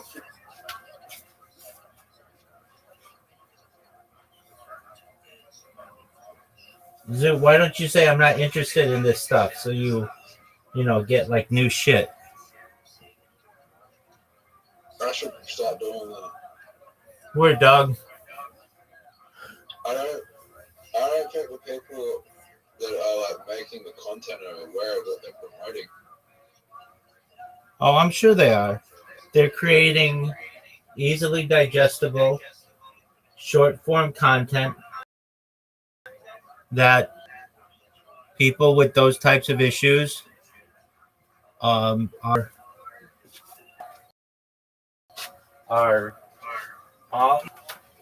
watching, and that's not good. I mean, I can tell you, it's like with that stuff, but I'll get shit all the time in my like Reddit or whatever I'm in, and I just say I'm not interested in this, and it doesn't show me. Then it doesn't show me that stuff anymore. You have to be a boss social media. You can't just devour things that you're fed. You have to control your likes and dislikes. I feel like it's like you're creating so much awareness comes across this video and it's like, my child might be like this, or I might feel like this. But, oh shit, I need to go see a psychiatrist and like get the label. I mean, yeah, there's that. I mean, you have to see who's pushing a lot of advertising on these sites, and at least in the nightly news in the United States, 80% of it is pharmaceutical companies, and I can tell you a lot of it is similar on your digital formats of advertising, particularly social media advertising. So we put labels on these people, call it this thing, and everyone has different symptoms. That kind of makes no sense. I mean, it's whatever. I think people who have these issues end up in their own, many times, their own mental padded rooms when they just need outlets and they will get their mind off those things. I think it's really great that we have Oligar who likes to do art. That probably stops him from thinking the shit that is happening to him is happening to him and normalizes his life. And I'm sure, other people have their own modes. Let me ask you a question. Oh, yeah, sure. Do you like your brain? I do. But everybody's brain takes some transition. You can't. Yeah, I mean, I don't know. I mean, if you move, start a new school or degree, new job, there's always some transition period to something new. So if you're asking, like, do I like my new brain? I do like it now, but there is definitely some getting used to new circumstances. Right. Your brain does not change. Yeah, maybe not. Maybe the way that you're using it. It's developing growing over time, but it's all process more new information, but it's still the same brain. Yeah. I'm curious as to, I guess there's some theories what people's brains are capable of. And I have some insight to what happens when you begin to have a reference point inside your own brain that is similar to, okay, so when you hear just your own voice in your head, I would liken it to maybe something like having one of them. You don't have depth perception. When you do have another voice in your head, it is kind of like having a reference point. It is like depth perception. And what I mean by that is that it's hard to view your own internal thoughts, but when you have an observer pointing them out, it's literally more like you have a spot or an outside observer that can tell you if a landing gear is up or down. But when you're flying a plane, you can't tell if it's up or down. I don't know. It's a good analogy, but that's the best I can do. So like my brain, yeah, I like it, but it's definitely more complicated. I would say. It would already go. Do you feel in depth? Do you feel like there are people out there that are so schizophrenic even with a diagnosis they can't comprehend that they're schizophrenic? Yeah, I can relate to that because there's two kinds of energy that your brain draws from. One of them is the hallucination, meaning all of your senses that are now being tricked or simulated, whatever you want to call it. And then there's the delusion pile of energy, and these are not in terms, of course, but it should be easy to follow. Basically, delusion is, your math. 2 plus 2 is 4. But if you're delusional, you could believe 2 plus 2 is 4.5. Your value of the brain doesn't match up. So what you believe, like your paranoia, could be something you really think is real. So that's the best way to relate to a delusion. Everybody's been paranoid a little bit. You've seen lights when you cast a count, and you're like, oh fuck, I'm gonna get. Yeah, but it's how far do you get? Oh, sorry, go ahead. I think I've told Rabbi this, I might have said this before, but there was a time where I was on SSRIs for 7 years, venlafaxine, and I would have constantly, like, probably 2 or 3 years into it, from the time was for a couple of years, I was having sleep paralysis, like, constantly. And sleep paralysis, and I was having lucid dreams, and I was astral projecting. I felt my soul coming outside my body. Right. And this happened right as you went to sleep or was waking up. I bet you. Sleep paralysis is when you're sleeping, but it feels like you're waking up. I've had it happen only a handful of times, but when I had it, it felt like I was just waking. So it feels like you're just waking up, but you're still hallucinating, right? So you visualize everything. You can visualize, like, you can see everything in, like, my bedroom was like, I could see everything in my room, but I wasn't awake. I was just imagining I was still sleeping. I was still in a REM sleep. I've had those experiences, and they've always been with sleep deprivation or near that. I think it's a part of the REM sleep cycle that happens. It happens that everyone. It's just that people can't remember. And when I was on venlafaxine, it causes your brain to remember. Yeah. I'm also curious. Do you know hypnodoc? Okay, there's something. So what happens, right, is when your body goes to sleep, right, it stays still, so you don't hurt yourself, right? So when you go into sleep paralysis, that's your brain telling your body to stay still, so you don't hurt yourself.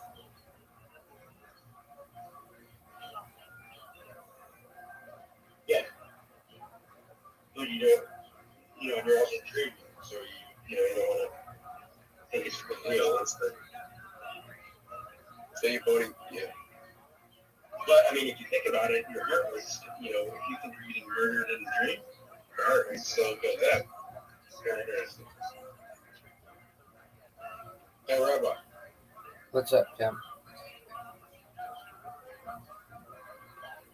You know, I've never, when I've been in a dream, I've never had Tourette's. Like, the person I am in the dream has never ticked and had Tourette's in the dream. There you go, big dog. It's interesting. Do you know what the word hypnagogic means? It's either HYPA or HYPNA, hypnagogic or hypnopompic. Anyway, it's like Latin to mean as you fall asleep or as you wake. They're two different words. But hypnagogic, bring it up because some people use them interchangeably. But anyway, it's a very strong hallucination as you wake up or just go to sleep. And for me, when I have those experiences, I feel like we were talking about, like you can imagine a room, and it's like you even can wave your hands in front of your face. You're like, what the fuck? Anyway, did push your dream at all, but.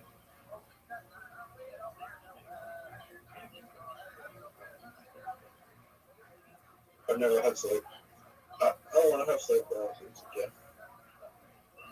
You want to have it again? Yeah. Have you ever had any in those states? Or do you have very vivid dreams?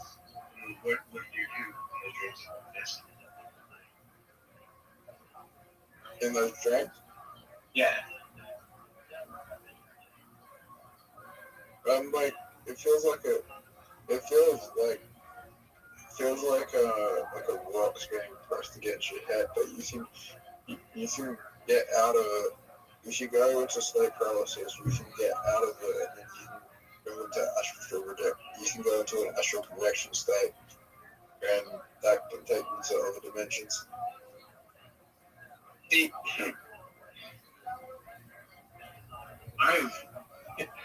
I've done things like where you close your eyes, and it feels like you're opening them in another world. But I only get to see that for 5 or 6 seconds, and then that's it. And I've also, I mean, that's the thing to me. So I didn't actually astral project, right? I would astral travel, but from astral travel you can go to astral projection where you can go into different dimensions. If you astral travel, you can go into dimensions and you can go explore the world and see like things. And there's people like accounting, like say like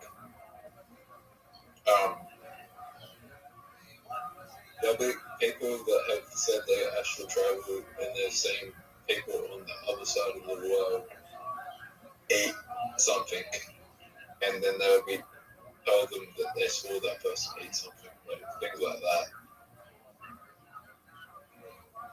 and they'll be eating that specific thing. I think, yeah. So, no, I was saying that can be a very just wow. I'm not sure. I just think people's brains are so much. The remote that you have access to has more buttons on it. It's just they're not labeled, but you can press them. This is a weird analogy, I know, but the thing that you're talking about, astral projection, sleep paralysis, like you want to go back to it.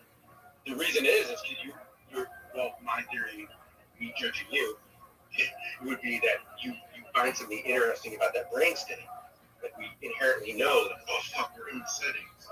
I don't know. I know that's a weird way to put it, but I don't know if you feel the same. But explain to me why you want to go back to it. Why I want to fucking, because I want to know like what, like you can go like to that.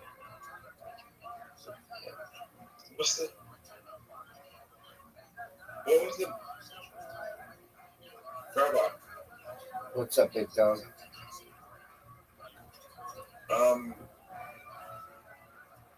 What are the like books that I don't know if you're familiar with this being Jew, but there is a like I think it's a biblical Christian book that was no longer canon. It's called like the Book of something. Enoch? Oh, yeah, the Book of Enoch. Yeah. So the Book of Enoch describes like 8 different dimensions that are kind of what people who have astral projected experience, where there is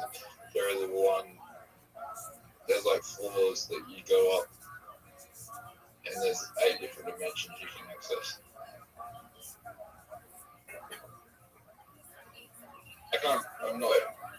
I'm not too I don't know much about the Book of Enoch, but there's like, yeah.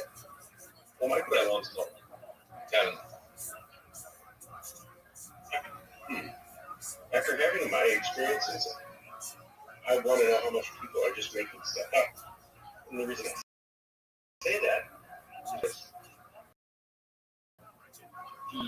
the nature of having, well, I don't know, it's not astral projection, so I'll just say the nature of schizophrenia, that it tries to convince you of reality.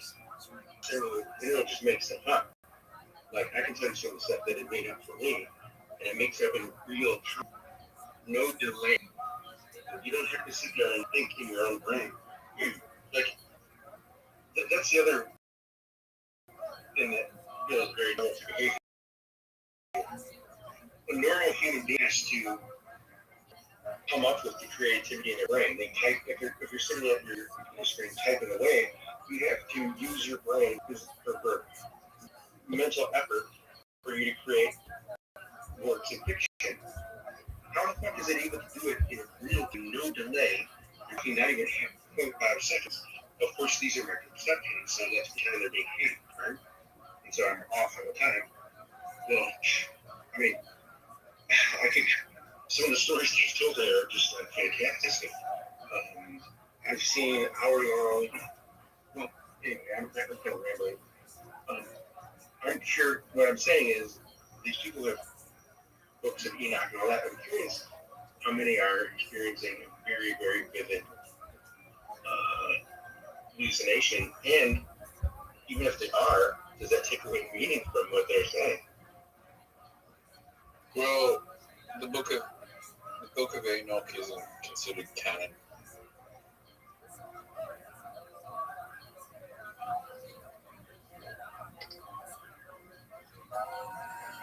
Rabbi, What's up, pimp? Why isn't Enoch considered canon? It was rejected when the Hebrew Bible was being organized, generally because it's so much different than the traditional story. It's been a while since I've read it, but basically it's like you have watchers. They're like angels who come to earth. They marry human women and father the Nephilim, which are giants. And basically they like teach forbidden topics to people, and then they go into like movement of heavenly bodies and dreams and such. And basically this didn't fit in the chronology of Jewish teachings at the time. And so when the Hebrew Bible, was being organized, essentially, it was just seen as a text, but it was not included. And generally, it's for chronological reasons. So here's the thing, like when I was experiencing all this dream stuff and like astral projection stuff, the things that I was experiencing, I didn't even know about the Book of Enoch's existence to like 3-4 years later, and then when I found out, I was just like, holy shit, that's what it's like. Oh, that was what I was experiencing. Have you? Can I ask you a question? Have you heard of a book called DMT, the Spirit Molecule? I don't know what it is. Well, the book is very interesting, and you can find it on PDF. And if you don't want to read the whole thing, you can skim to people's experiences. You also could go to a place like, what forum was it? This is like 10 or years ago, or more than I remember. I think it was like called DMT Nexus, something like that. Anyway, it would talk about people's experiences. Just like, Dude, he's talking. Dude, hold on a second. Dude, he's talking. You need to listen to him. Well, that's okay. No, I understand. We also study ADHD, so I'm assuming, I'm not sure if I'm mistaken on that. But yeah, no, I wonder if you relate to those experiences, if it sounds like similar to what you experienced during the time you're talking about sleep paralysis. Well, sleep paralysis is not a fun experience, but I think it happens to everyone. I just think people. I feel like it's because I was on an SSRIs, my brain it remembers trauma, right? Oh, I see what you're saying. Yeah, remember that replay? I feel everyone has, when everyone is REM sleeping, like in the REM sleep cycle, they experience sleep paralysis to some extent, but most people won't remember it because their brain doesn't process trauma. Can I ask you of any of the experiences that you had during these times that you said that you astral projected?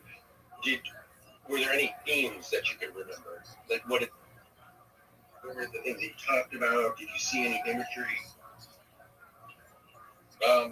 No. It only happened to me twice. What happens is your brain starts vibrating, but it's an intense vibration, and then it feels like when you get past the vibration, like I've had it happen twice, and a third time where I got to the vibrations and I was too scared to break free from the vibrations. And if you get past the vibrations, it feels like you're having it feels like your brain is having an orgasm once you get, and then you feel like you're turning into an angel. That's the only way I can describe it. It's like you have 1,000 orgasms going on your brain at once, and then you feel like you're turning into an angel. That's interesting that you describe it as that. The book that I was talking about before, the DMT, the Spirit Molecule, that's the name of the book. I think it's Dr. Strausman or something like that is the person who wrote it. Anyway, the reason I'm bringing that, 500 people, all who had never met each other, were given DMT, and then they recorded their responses. One of the things that they actually described is what you're saying, a loud noise that got higher and higher, impossibly loud, like beyond what human hearing can comprehend. And they were not connected. But the weird thing about human body is that your pineal gland actually has DMT in it. And you already know that probably. So I heard you. So you understand it. Yeah. So when you astral project and you get past most people are bullshitting on this the astral project. When you actually astral project, your body, your brain releases DMT, and it might be different for everyone, but for me, it wasn't bad noises. It was just an intense vibration in the brain, like your vibration. Like I can't explain it. It's like it felt weird, but like it did feel like I was going onto the other side. Like, yeah, like. I felt what you had felt. I'm also kind of afraid. Like, I go kind of like, I don't know, it's a feeling of stop. Like, I don't want to do that. I don't want to go down this weird drain tunnel. But I did. I got through it once, and then the other times I've been too scared to go through it. Like I was halfway through it. I wonder if my brain does do. I mean, I bet you that I am doing that when I go to sleep. But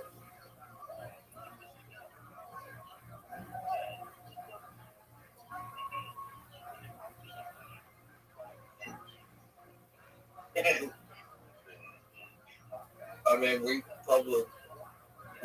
know very little about the human brain. Like we know more about outer space than the human brain. We probably know more. Yeah, we probably know even less about the human brain when we're sleeping than we are. That's why I'm excited for things like that. We have this fantasy that I'm going to hook a link to my brain at some point in my life, and they're just going to be able to hear exactly what I hear inside my head. I'm not sure why. I guess it's because you want your family to be able to relate to what you're experiencing, maybe, but I also am kind of fascinated.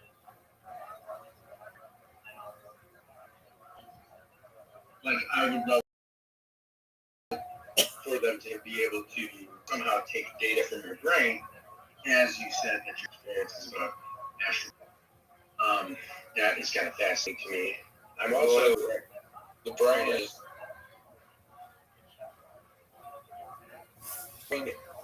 probably is SSRI, which is increasing serotonin, right? So that's what that's. I don't know if it. So there's some drugs that increase the serotonin, and then the way I heard it described from someone in the medical world is that there's other drugs that clog the drain. So in other words, the serotonin that you produce is held longer because the medication, in a sense, clogs the drain. So it's like uptake. It clogs the uptake of your natural serotonin. So it stays in your system longer. So what the serotonin? So most people who are taking what I take, they do the opposite, where they stay up. My brain, the way my brain works, it puts me to sleep, right? So I was sleeping really long periods of time. And what happened when I was sleeping really long periods of time? I saw things, felt things that most people would never experience, right? The serotonin levels that I was experiencing from SSRIs were probably, it was probably my brain's way of going, well, you're depressed, I want you to feel less afraid of death. Which is dangerous. It is. Turning off emotions is not good. One of my after effects is that it changed my emotional response. So in public settings, my maybe the anxiety or fear, like, hey, oh shit, I'm in danger, kind of shit, switch to no, all anger and tons of fear. So in other words, someone's fucking tailgating you, getting in the car. Previously, you would think, okay, let's be reasonable about this.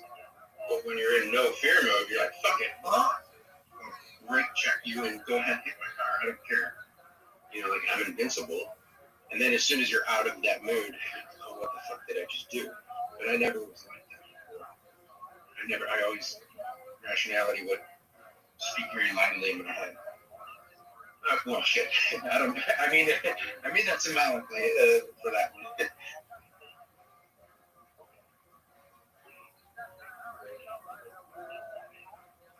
What do you, may I ask?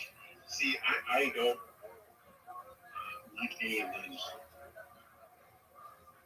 those depression drugs or anything like that. They try to put me on antipsychotics.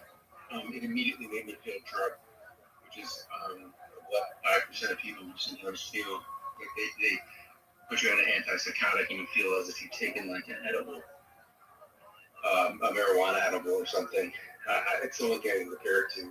It's not really, but anyhow. Anyway, I think I'm gonna go to bed. Okay. See, it was nice meeting you and nice talking to you. Yeah, it's safe.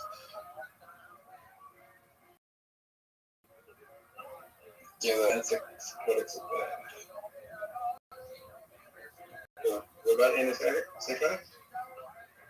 I feel like he is the best just talking to people with the treatment than any drug you take. Yeah, definitely. I think that, feel like, yeah, I feel like antipsychotic, like schizophrenia, like if people just talk to someone and be like, oh, these things you're feeling, they're not happening, instead of getting people on drugs, it'd be a way better treatment.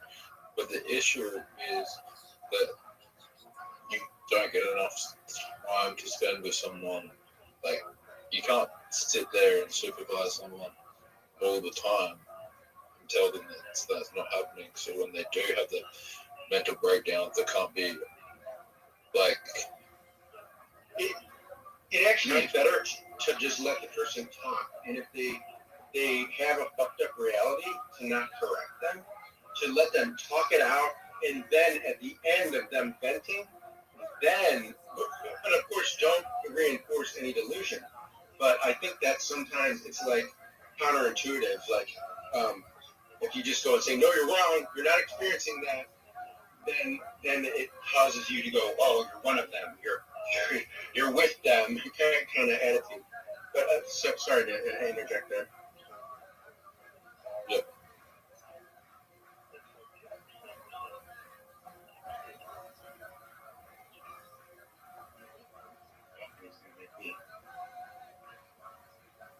Or a hole in my carpet. I've had 2 cups of coffee and I'm just like doing laps. I get 10,000 paces in before 10 o'clock in the morning. For 10,000, yeah. So, oh, yeah, good. Looks like I'm talking over your head, sir.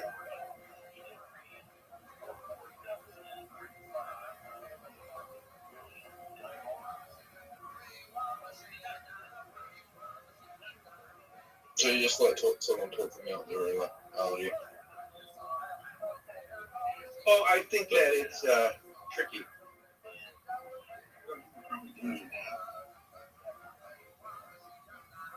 Imagine on a diet, you take LSD or mushrooms. The worst thing you can do to someone that's having hallucinations is leave them alone. If they're having a bad trip. So it's the same thing for a schizophrenic. I don't think there's any hard fast rules, to be honest with you. I think that it's calmness, reminding of support is probably the best. You know, if you see them drowning, get them out of the water. But if you see them floating in the water, then just let them float. I don't know if that makes sense, but it's like I've seen people who, like, they could be experiencing something in their head that they're being told not to talk to you.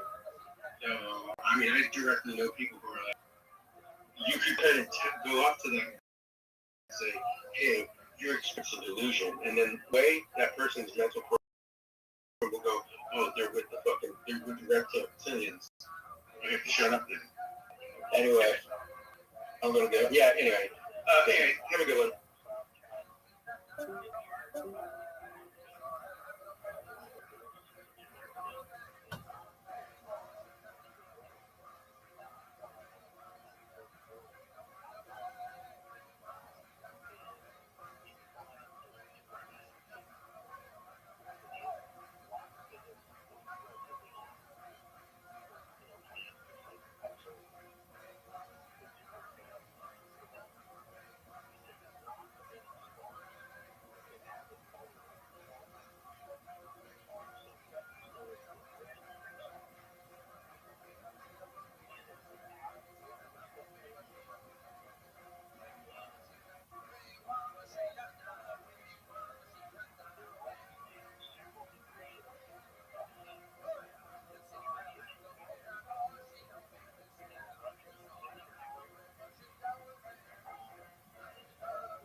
met him. I knew people that knew him well. Everybody.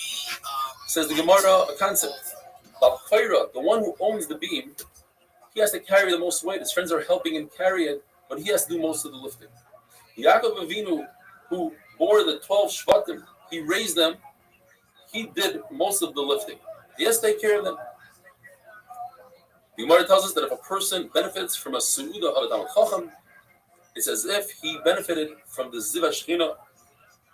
A person says goodbye to his friend, he shouldn't say Leich Bishalom with a base, but rather Leich Lishalom. When it's to the dead, he departs from the dead, he says to the dead person Leich Bishalom, rather Lishalom. As David HaMelech told his own son Avshalom, Leich Bishalom, and Avshalom ended up dying. And when Yisrael said to Moshe Rabbeinu Leich Lishalom, Moshe Rabbeinu went up to the highest levels. A person who goes out of a shul into the base medrash to learn Torah will be zoicha to receive the Shekhinah. It says in the pasuk Yechu Mechayil El Chayil, one step to the higher step. The Gemara does that. Talmid Chacham doesn't have peace and rest in this world and not in the world to come, because he's constantly climbing madregos that he can't rest. Famous ending, which is brought down in 4 different Masechtas, and the simon is Banayev, Brachos, Nazir, Yevamis, and Krisos. Omer Belazar Chanina, Talmidei Chacham Marbim Shalom Ba'olam. Talmidei Chachamim increase peace in this world. Shenema B'chavanayich L'mudi Hashem, Rav Shalom Banayich Atika Banayich Ela Banayich, the builders, and Hashem Oizam Yitin Hashem Yivarek Samar Shalayim. And with that, we finish Perek Haraya, and we finish Masechtas Brachos. Mazel Tov.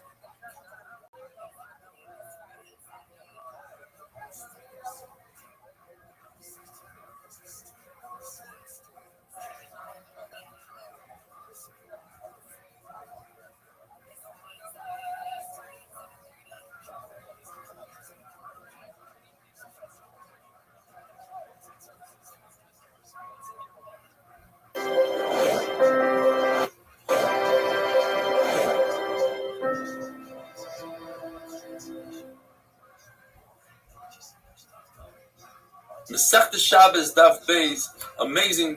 We finished Masechtas Brachos, and now we're going to take this journey 156 days of Shabbos. The Torah says it's usher to do Melach on Shabbos, and that includes 39 Melachos, Avos, primary Yisur. To that we have subcategories of secondary Yisur. When the Mishnah Daf Ayin Gimel describes all 39 Melachos, the last final Melacha is the Melacha that our Mishnah, which Masechtas Shabbos begins with, the Melacha of Hitzah, to carry from one domain to another, to transfer an object from Rishus HaYachid to Rishus HaRabim, or from Rishus HaRabim to Rishus HaYachid. Rishus HaRabim is public domain, a street that is 16 amos wide, and many people go by there every day. Rishus HaYachid is a private domain, property that's surrounded by walls that are at least 10 tefachim high. The property has to be a certain size, 4 tefachim by 4 tefachim. Transferring from one property to the other is also. In order to be over that Isser, you have to accomplish 2 things. You have to do an Akira and a Hanacha. You have to lift that object up and place it down in another domain. When the Torah says Hitzah, it's referring to going from Rishus HaYachid to Rishus HaRabim.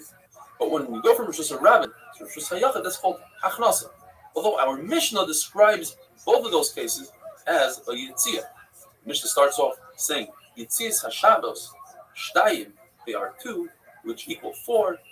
When a person stands inside or outside, it's 2 that equals 4 for a total of 8. Meaning, the Mishnah starts off with a person that the Mishnah describes ani, not necessarily poor, it's just a character to describe him so we don't confuse him with the person standing inside called the Baal Bayis. Person inside, outside, the ani, lifts up an object. He does an Akira, and he places that object from Rishus HaRabim, he places it into Rishus HaYachid. He did a Hanacha over there, he's Chayv Midaraisa. The second case regarding this ani that's standing outside in Rishus HaRabim is, he lifts up an Ab Rishus HaYachid and brings it to himself in Rishus HaRabim. He did an Akira and a Hanacha, but in that direction, as the first case, we both have. The corresponding cases, which is only Chayiv D'Rabbanan, not D'Oraisa, are case number 5 and 8 on this list. And that is when an ani does hachnasa. With the ani, lifts up an object in Rosh Hashanah, and he extends his arm into Rosh Hashanah, but rather than doing hanacha in Rosh Hashanah, he lets the balabais do the hanacha. Now it's two people that did one malacha, therefore with the right of the pater, with the Rabban. The 8th case is lifts up an object in Rosh Hashanah, but rather than transferring it into Rosh Hashanah, Abayis sticks his hand in Rosh Hashanah, and he does the and the hanacha in Rosh Hashanah. Talk about a man who stands, we call him the balabais. He does haitzah, lifting up an object from Rosh Hashanah and place. In case number 4, sticks his hand out into Rosh Hashanah and brings it into Rosh Hashanah, and that's called hachnas.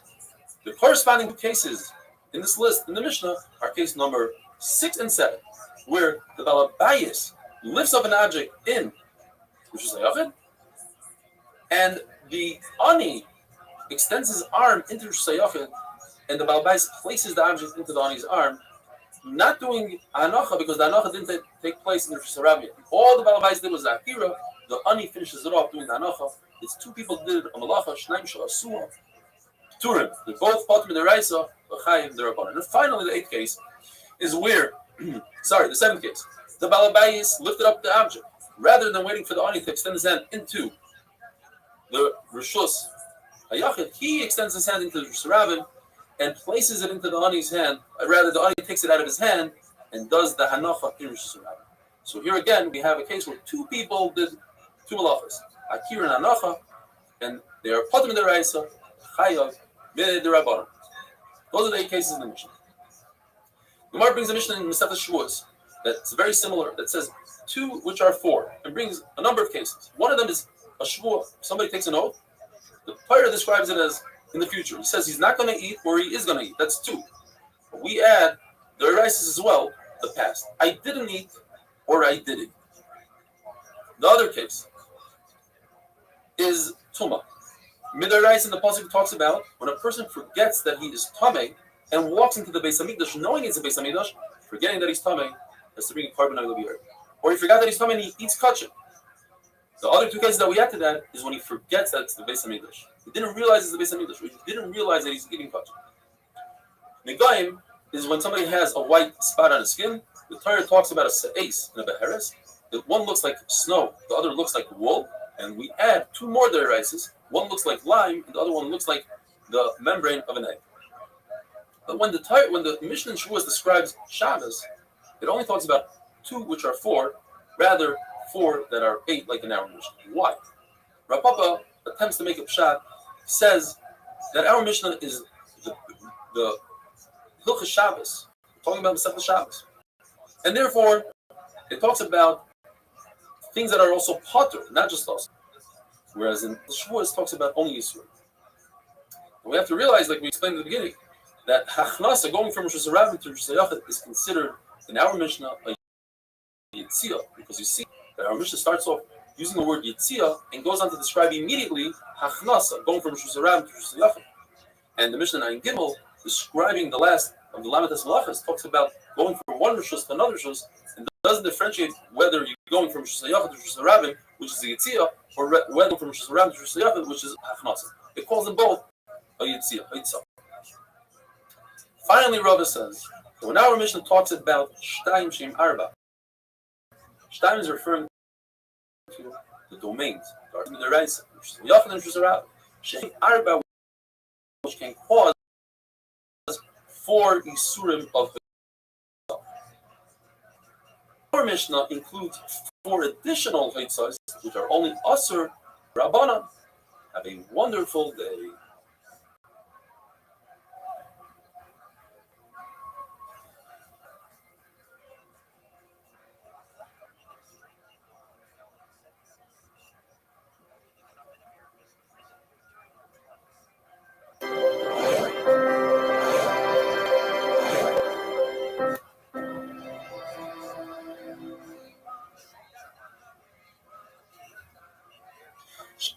Shabbos is Dav Gimel. I apologize that we fell behind on videos because of Purim and the seam that we had in Shushan Purim. Be'ez Hashem, by tomorrow we'll be all caught up.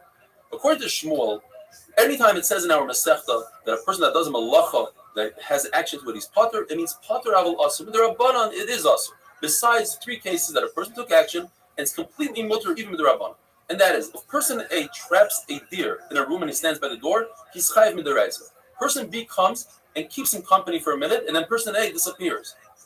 Person B is completely pater because he didn't add anything to the trapping. In a case where a person traps a snake because he's worried that the non-poisonous snake will bite him and cause him pain, he's completely pater and mutter because he's not doing it to catch a snake, he's doing it to prevent himself harm.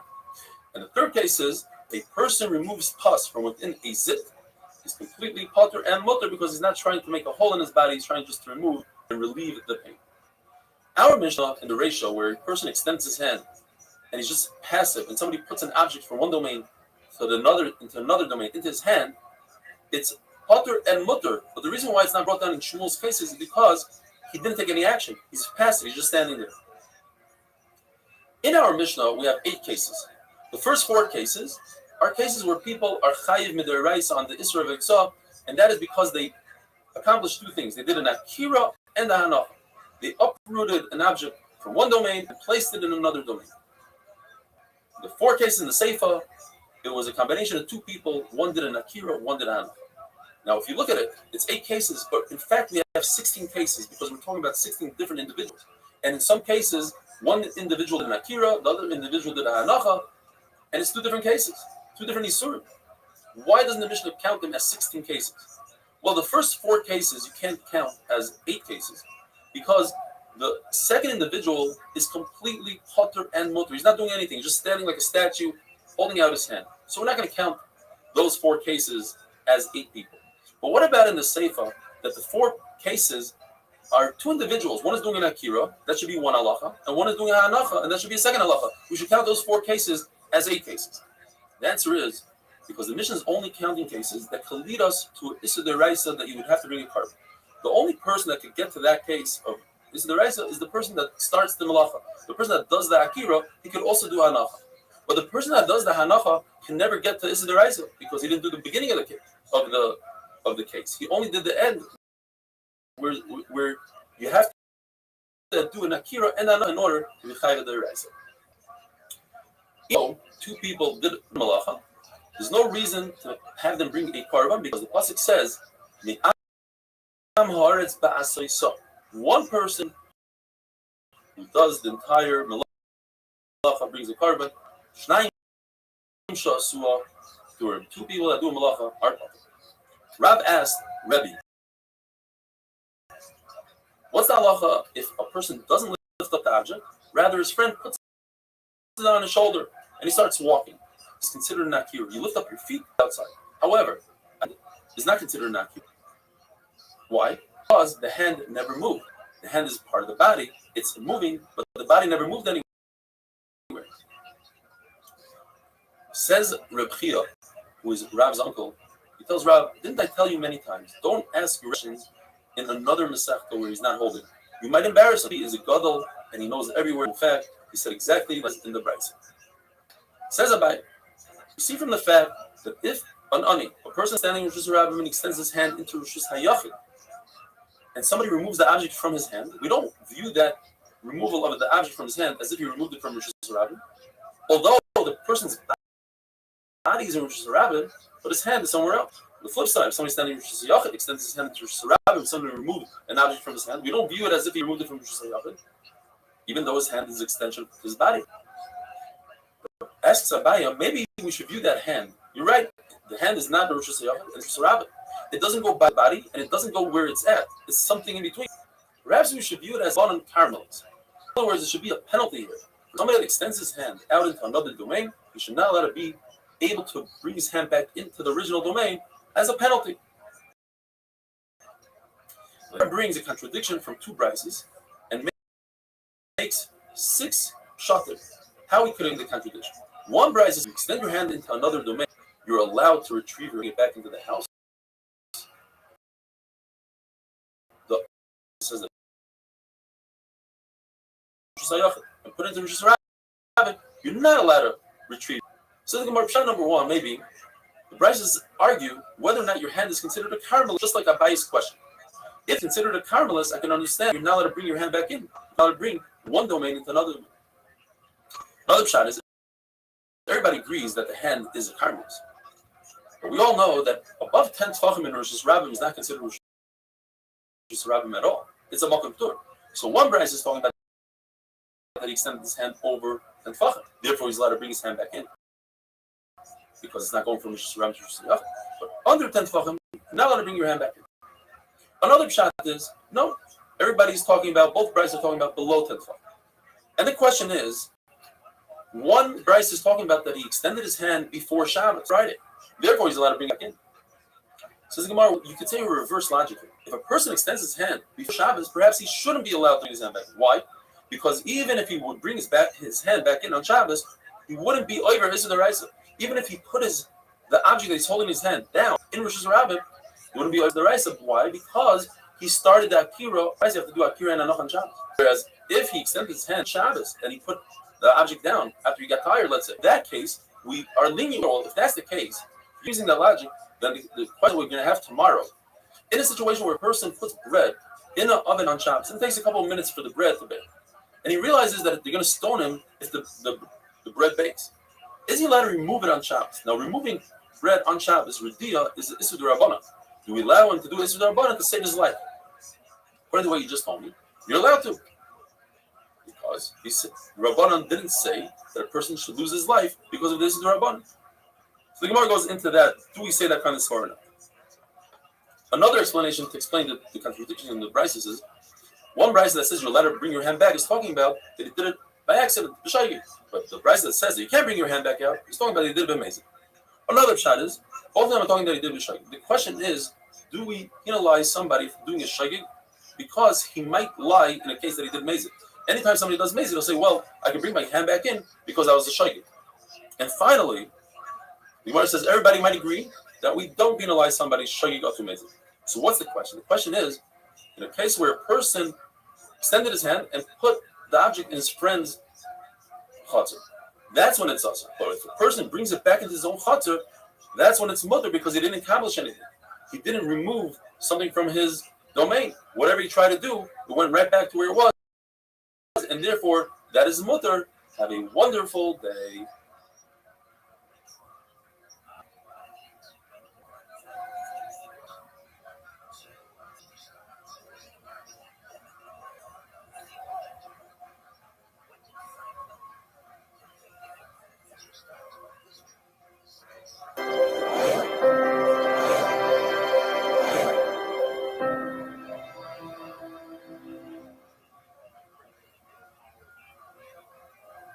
Shabbos Daf Daled.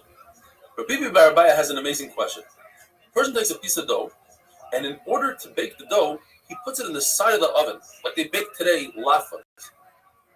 Now it takes a few minutes for the dough to bake. Once it bakes, then and only then will it be chayav Issur D'Oraisa of baking. Is he permitted to remove the dough in order not to be over Issur D'Oraisa? But by removing the dough, he's over Issur D'Rabbanan called Ridia. And the question is, in order to prevent him from being chayav, a korban chatos, can we allow him to be over Issur D'Rabbanan?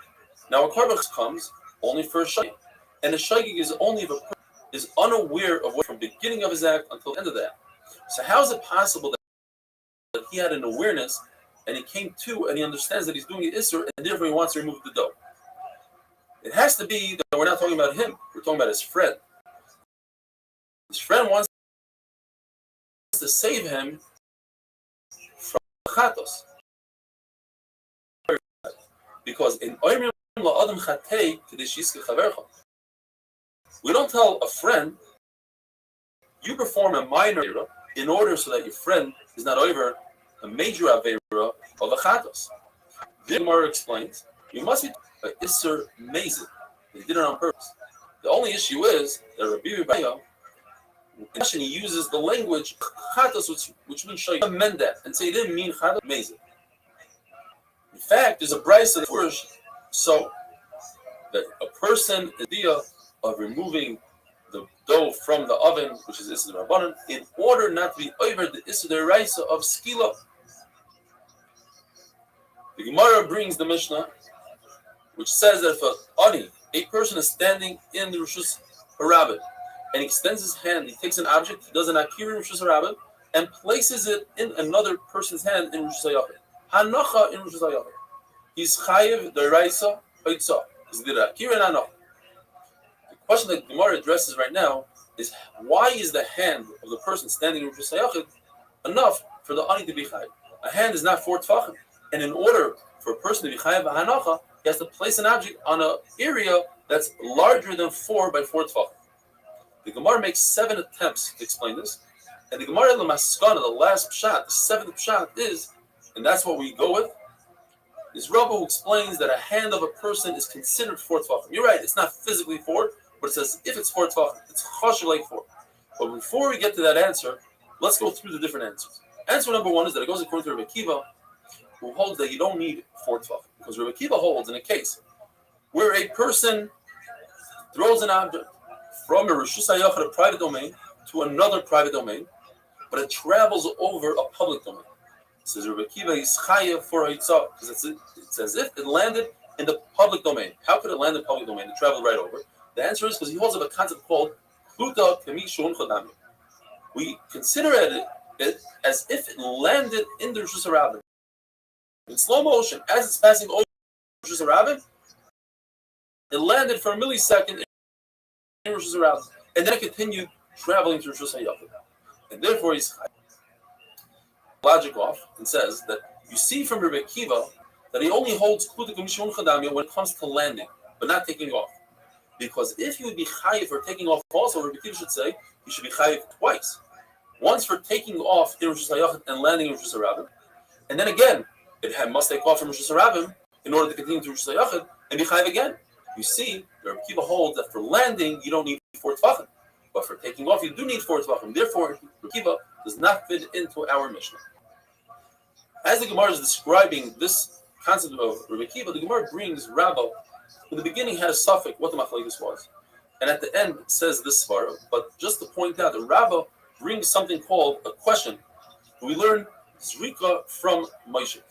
In other words, in the midbar, the Levim would pass beams from one wagon to another wagon, which is one Rishus Hayachid to another Rishus Hayachid, because these wagons had walls that were 10 tefachim high, and the wagons were larger than 4 tefachim by 4 tefachim. But as they were passing the beams from one wagon to the other, they were going across a Rishus Harabah. In between them was a Rishus Harabah. So therefore, it's usher to pass an object from one Rishus Hayachid to another Rishus Hayachid if you're going above Rishus Harabah. And the question, do we learn throwing from passing? And Rabbi went through that question, but at the end he decided there were Kuta Kamishon Chadam, below 10 Fachis say Kuta Kamishon Chadam. Gemara makes another attempt. Perhaps it goes according to the Shita, our Mishnah, that's placing an object in somebody's hand. Why? Because it goes like Rabbi. Rabbi holds that if you throw an object in Rishus Harabah and it lands on a branch, even if the branch is very small, you're chayiv. The Gemara says, don't prove anything from that case. The branch is actually tefachim. Why? Even though it's less than 4 tefachim. Because the trunk of the tree is more than 4 tefachim. And the branch is attached to the trunk. It's as if the branch is 4 tefachim. So perhaps there's another Rabbi. Rabbi says in a case where a person throws an object from one Rishus Harabah to another Rishus Harabah, like you see in the picture, from one highway to another highway, traveling over a private domain. Rabbi holds of the concept Kluta Kamishon Chadam. As it's traveling over the private domain, it landed in the private domain halachaku. But he adds another. He says you are in fact chayiv twice. It travels from Rishus Harabah and passes over Rishus Hayachid, so it's as if it landed in Rishus Hayachid. And then there's halachik as if it took off again from Rishus Hayachid and landed again in Rishus Harabah. So what happened was you had a hachnasa from Rishus Harabah to Rishus Hayachid. Then you had a haitzah from Rishus Hayachid to Rishus Harabah, and therefore you're chayiv twice. And the Gemara pushes this attempt as well and says only in that case does Rabbi say you're chayiv, because in the Rishus Hayachid we're talking about it has a ceiling, and if you have a ceiling, it's as if the whole Rishus Hayachid was full to the top. And and therefore it lands where it lands. It has 4 fucking to land. But you can't say the same logic in Rosh Hashanah because Rosh Hashanah did not have a ceiling. Because in the desert they didn't have a ceiling when they were doing the Mishnah. So it did not have a ceiling, and therefore it doesn't fit into our Mishnah. And for the rest of the attempts, I had to explain person's hand that they were talking. How does it work? Because Hashem on that pay have a wonderful. Benjamin Netanyahu is Israel. And these billionaire donors, they're American, but they're loyal to Israel primarily, and they actually care about issues like abortion or LGBTQ, or because they think immigrants might turn against Israel, but their issue is Israel, and Charlie Kirk is going to advance that for them. In exchange, he'd be built up as like the biggest conservative youth leader in history. So I've been following him for 10 years. I have no reason to say anything. Shabbos Daf Hey. Yes, you heard right. We are holding to the end of the time, but I'd like to go back to Daf Hey. One of the big concepts that we have in that filming is if you miss a daf, don't try to make it up. Jump ahead and do the daf the price for doing. If you fall behind a few daf, and it might happen in our situation today with Corona, you might not be a regular shear. Don't give up. Just start where everybody else is. Write it down, and when you have the opportunity, come back and do the daf. So Daf Hey, the Gemara is discussing the concept of yad.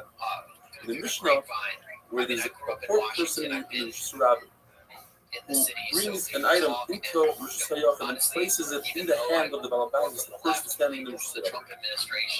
Then a Akira, and then Hanach. Why is he chayiv? The hand of the Balabais is not 4 tefachim by 4 tefachim. And the Gemara makes many attempts until it finally comes to the The Gemara's first attempt is on that Hey. We have a halacha, if you take a ball and you throw it to the catcher, and he catches it in his mitt, you are chayiv because you did the akira by throwing it, and the hanacha, the catching of the catcher, that's your hanacha. You see from here that even though the mitt is less than 4 tefachim by 4 tefachim, you are chayiv. Says Gemara, you're right. That's a great raya for hanacha. But where does it say that akira, if you pick up an item from the Balabais' hand and you bring it into the Rabbi, you're also chayiv? It doesn't say anywhere that the akira could be from a place that's less than 4 by 4. In addition, how do you know that the catcher's mitt is not 4? So Rabbi has another account. Perhaps we're talking about baskets. But the item in the Balabais' hand is referring to a basket, and you have to read it as basket, not hand. Well, that would be very difficult because if Missy Rebuta says if a person has a basketball hoop in Rosh Hashanah, and he has a basket on top, and you throw a ball into the basket, and if you threw it into Rosh Hashanah, you see a basket and sit by itself. The Gemara has another account. Perhaps this hand that the Mishnah is referring to is referring to a hand that's really close to the ground. If you think 3 tefachim on the ground, then you can invoke the concept of love of your hand like close to the ground. The ground is obviously 4 tefachim. The issue is that it says the Mishnah doesn't stand up. How does his hand reach the floor? Well, perhaps he's leaning over. Perhaps he's in a pit, and his hand is by the surface of the pit. A dwarf says, Rabbi, that doesn't make sense. The Mishnah is talking about all these interesting cases. Therefore, Rabbi comes up with the final count. 10 is considered halachically 4 by 4. So going back to that case, a guy throws a ball into a catcher's mitt, he's chayiv. Do that pure and if the catcher gets up and moves towards the pitcher, then the pitcher is puzzled because it's Shnayim Shosu. What the pitcher did was the akira, but the hanacha is not where he wanted it to land. Somebody else got involved in it and made a different hanacha, and therefore they both did this halacha, they're both for their eyes. Ask the Yochanan, an unbelievable question. What happened when I saw a video is being done actually? He takes a ball and throws it. And he runs really quickly and catches his own throw. In a way, like 2 different individuals, and perhaps he should be punished. Creating 2 different malachas, and therefore he should be chamar actually remains. If a person puts his hand into his friend's backyard and grabs water, and then you put it back. He's chayav. And the chiddush is that water that's laying on top of water is still considered as if it's laying there, because all water is one. But if you have, let's say, a floating walnut, that's not part of the water, and that's not a hanacha, that's not its resting place, and therefore you're not chayav. A person who received rain as it was raining in his hand, that's not considered as if he did an akira, because what's the difference if his friend put the item in his hand and he said that's not considered an akira, or it came from the sky, that's not considered an akira. What if he pushes the water with his hand? That's also not considered an akira, because it didn't come from a 4x4 place. Now, if, let's say there's a roof on a slant, so it sort of slows down the descent, but that's not considered a stop. Whereas if it's an item like a Megillah, that it rolled down the roof but it came to a stop, that's considered as if it's not. But water that continues to move, that's not its resting place. The Gemara says, what about a walnut inside a small little boat, a fleet, a vessel that's on the water? Do we view the walnut as if it's in its resting place in the vessel? Or perhaps because the vessel is still on the water and it's moving, they are both not considered in their resting place, and the water remains in the table. You have oil that floats on top of wine, and somebody who's coming, who went to the mikvah, but he's waiting for the evening, and we're discussing food, touches the oil. Is it as if he touched the bottom wine as well? Because liquid is above liquid. Or perhaps we view each liquid as an individual entity. The oil is by itself, and the wine is by itself. So according to Rabbi from the Nuri, they're both connected, and if you touch one, you touch them both, and they're both coming. And according to the Tanna Kama, no, they are not connected. If somebody has food on him, like on a knapsack, and he keeps on going back and forth, he's not chayav until he makes a short stop. What kind of stop? It has to be a stop that he stopped for rest.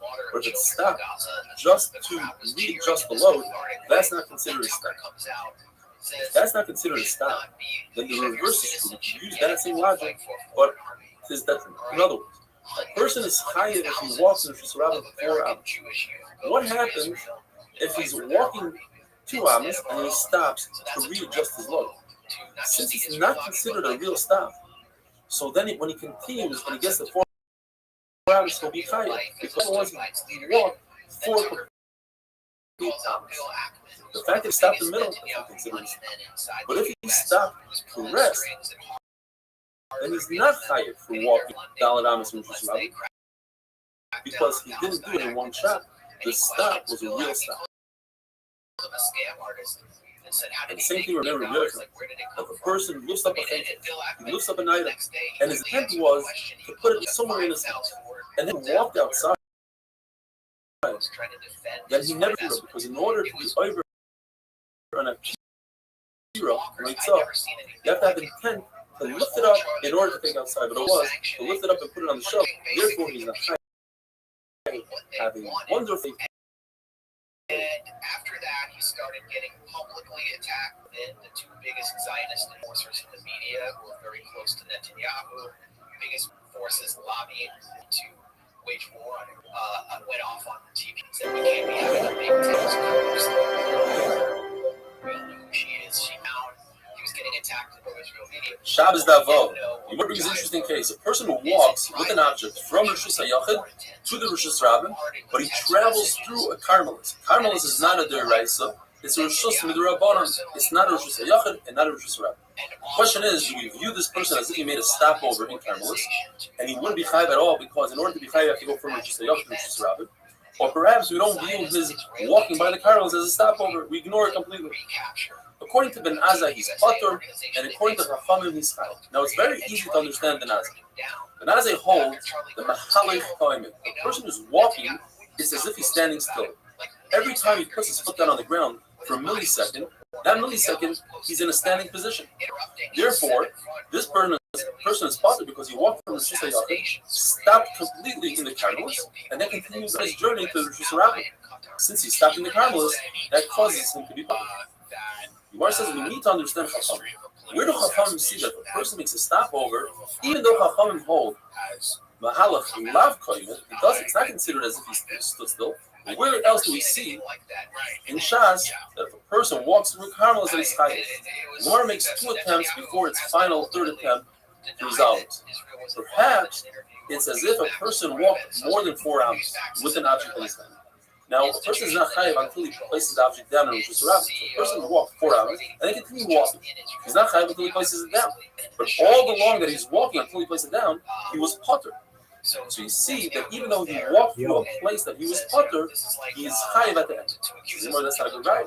Because had he chosen to put the object down at any given time, at that moment he would be chayiv. Whereas if he's walking through a carmel and he decides to place it down in the carmel, at that point he would be potter. No comparison. Okay, so we have another case. What if a person walked exactly 4 hours? If he decided to place the object down at Amma number 2 or 3, etc., he would be potter completely. Because in order to be chayiv, you have to walk 4 hours. So here's a case where a person walked through a place that he is potter. Nevertheless, he's chayiv at the end. So that's not a good example.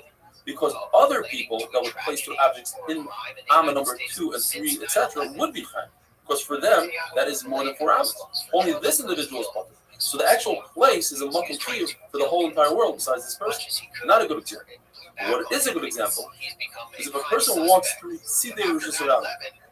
For example, if a person's fence falls down into Rosh Hashanah, his Rosh Hashanah fence falls into Rosh Hashanah, he is chayiv as if he went from Rosh Hashanah to Rosh Hashanah. Now that fence that's in Rosh Hashanah is considered a carmelist. I'll remember exactly how it goes. So here you have a case where people walk from Yachid to Rabbi, and he's chayiv even though he passed by a carmelist, and that's where got there. The Gemara brings a very long brisa. It goes through every single step of the brisa, and it takes about 4 daf to explain this brisa completely. We're going to go through it step by step. Very simple brisa, describing the 4 rishuyos, the 4 domains. These are Rosh Hashanah, the private domain. Rabbi, public domain, a carmelist which doesn't have the different categories and statuses of the Jews. And then you have makom chiyuv. It's complete. You could put an object in there, take it out, and you're not chayiv.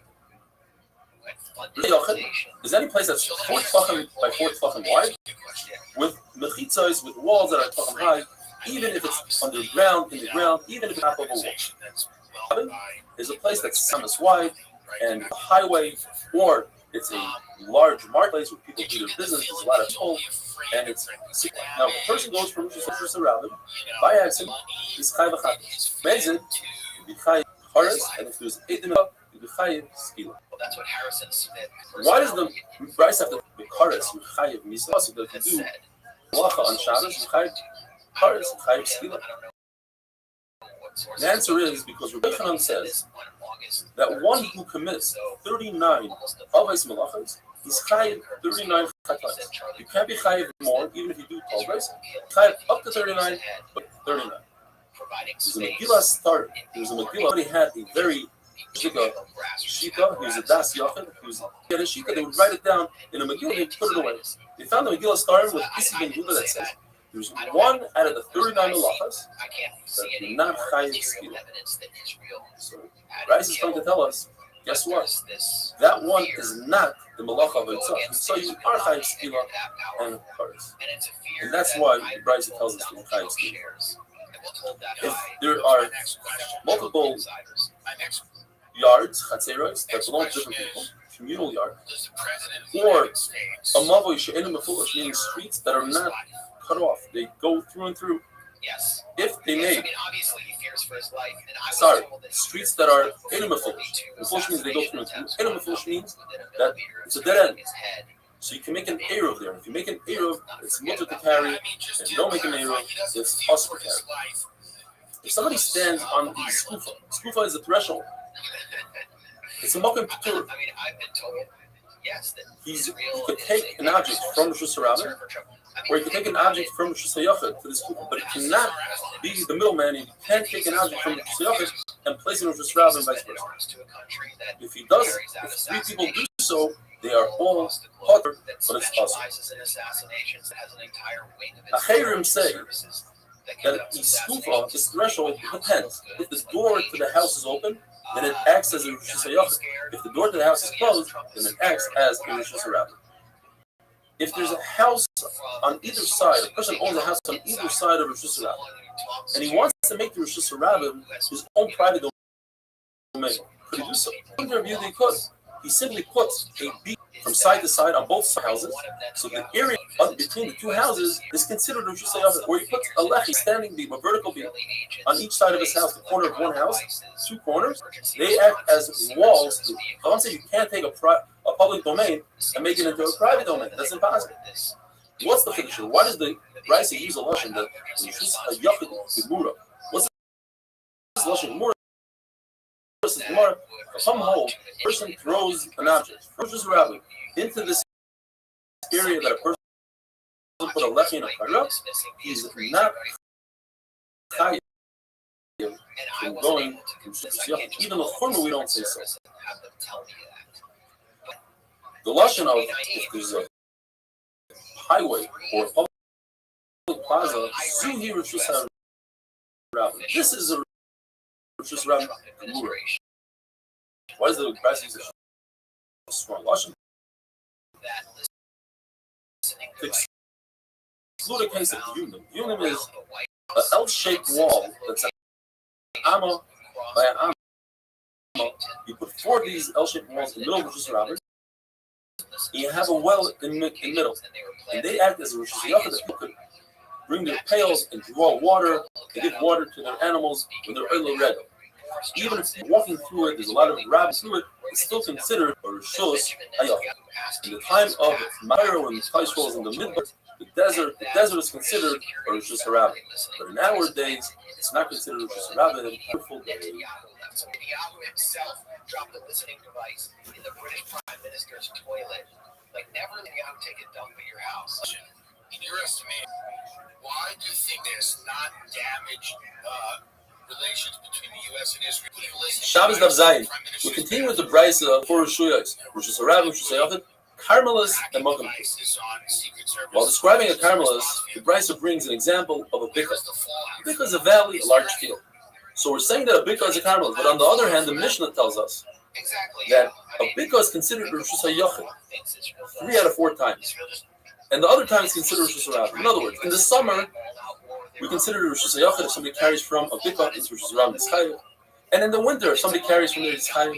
And when it comes to Tumah, a Bika is considered a Rosh Hashanah, but in the summer, it's considered a Rosh Hashanah. What does that mean? Tumah has a special halacha that if you have a suffix Tumah, you have a doubt whether this thing is Tumah, you are Tumah, you look at where you are. If you're Rosh Hashanah, you are Tahar. If you're Rosh Hashanah, you are Tumah. And why is that? Because we learn from a Saita. Saita, a woman who's secluded with another man, there are no other people there. So if it's in Rosh Hashanah, there are people, and therefore you are Tahar. So in this case, only in this case, in the summer, there are some people that go off the beaten path and they go into the field, and therefore it's not considered Rosh Hashanah. For Tumah, it's rather considered Rosh Hashanah. The question remains though, we're calling this Bika Rosh Hashanah, sometimes it's Rosh Hashanah, but never do we call a Bika a Carmelis. So why does the Brisa call a Bika a Carmelis? The Gemara brings 2 answers. Ula says, in fact, it is a Carmelis. Just regarding Tumah, there's a Rosh Hashanah and Rosh Hashanah. And that's why we call it Rosh Hashanah versus Rosh Hashanah. But halachically, it's actually a Carmelis. Rashi doesn't like that answer, because it says specifically it's Rosh Hashanah. It says Rashi, because we're discussing a specific case of a very large field that's enclosed with a fence. And that creates a Rosh Hashanah, the Eraisa. However, Midrabanan, you're not allowed to walk in that Rosh Hashanah 4 hours because it's very similar to a Rosh Hashanah. While describing this Carmelis, there's 3 cases plus a Carmelis. In other words, the Brisa says, Yam, sea, a Bika, a valley, Istavan is benches, big Carmelis. But we are describing Carmelis. So what does this extra word with Carmelis come to tell us? A special case of Karen Zavas Rosh Hashanah. There are houses lined up on Rosh Hashanah, and one of the houses is setback. Now, people could actually go from the Rosh Hashanah into that setback, but they don't like using that. Therefore, that area is not considered Rosh Hashanah, but rather it's You ready to take on the day? Reverend says, all right, go in those get it days, hard, in the middle of the highway, they would have a pillar. And people would hang their goods out of the cell. Says Rabbi, the area of these amudim, these pillars, is considered a carmelis. It's difficult to maneuver between them. You could, but you don't. Says Rabbi Yehuda, the benches that are in front of these pillars, they are considered carmelis, meaning that the beams are not a carmelis, because you could maneuver if you want to, but you cannot drive over a bench. But Rabbi Yehuda says that the pillars are a carmelis. Certainly, he would agree that the benches are a carmelis. The Gemara discusses the case where a person takes a sticky object, like a wet fig or silly putty, whatever it is, and he throws it 4 amas in Rosh Hashanah, and it lands on a wall. He is chayiv because he transferred an object 4 amas. Now, if it lands on top of the wall, on top of this smoking pool, you have like a stone in the middle of Rosh Hashanah. How do we view any object in the middle of Rosh Hashanah? Could it cancel Rosh Hashanah? Says the Gemara, if this stone is 3 tvachim by 3 tvachim, and 3 tvachim high, then it becomes a mokum kul. And if the fig lands on top of this object, this stone, then he's potter. If it lands on the side of the object, of the stone, then he's chayiv, because it's considered as if it landed in Rosh Hashanah. Whereas if it landed on top, it landed in a mokum kul, and he's potter. Now, what about thorns that are less than 3 tvachim? People don't like to step on thorns. Does it cancel out Rosh Hashanah? It's machlokes in the Gemara. What about waste? No one wants to step on dog waste. So the Gemara is considered by most as a mokum kul. However, Rav Ashi says you can't start canceling out Rosh Hashanah when you feel like it and say this item is cancels it, this doesn't, and therefore he says anything that's less than 3 tvachim high is batal to Rosh Hashanah, is part of Rosh Hashanah, and it doesn't cancel, doesn't become mokum kul. The Gemara says when Chachamim invented the concept called carmelis, they took the best halacha from Rosh Hashanah and the most kula halacha from Rosh Hashanah, and they brought in the carmelis. And they said, just like Rosh Hashanah is a special halacha that in order to be Rosh Hashanah, you have to be at least 4 tvachim. So too, a carmelis must be at least 4 tvachim. Anything less than 4 tvachim is still considered a mokum kul. And just like in Rosh Hashanah, it only extends in Rosh Hashanah up to 10 tvachim. Anything above 10 tvachim is a mokum kul. So to a carmelis, anything above 10 tvachim is a mokum kul. However, Rosh Hashanah, you know, can extend all the way to the sky. You have a giant pole. On top of that pole, it could be 100 tvachim. It will still be considered a Rosh Hashanah. Gemara brings an interesting case. A person has a house. Some might call it a dog house. Very short, only 3 feet tall, let's say, less than 10 tvachim.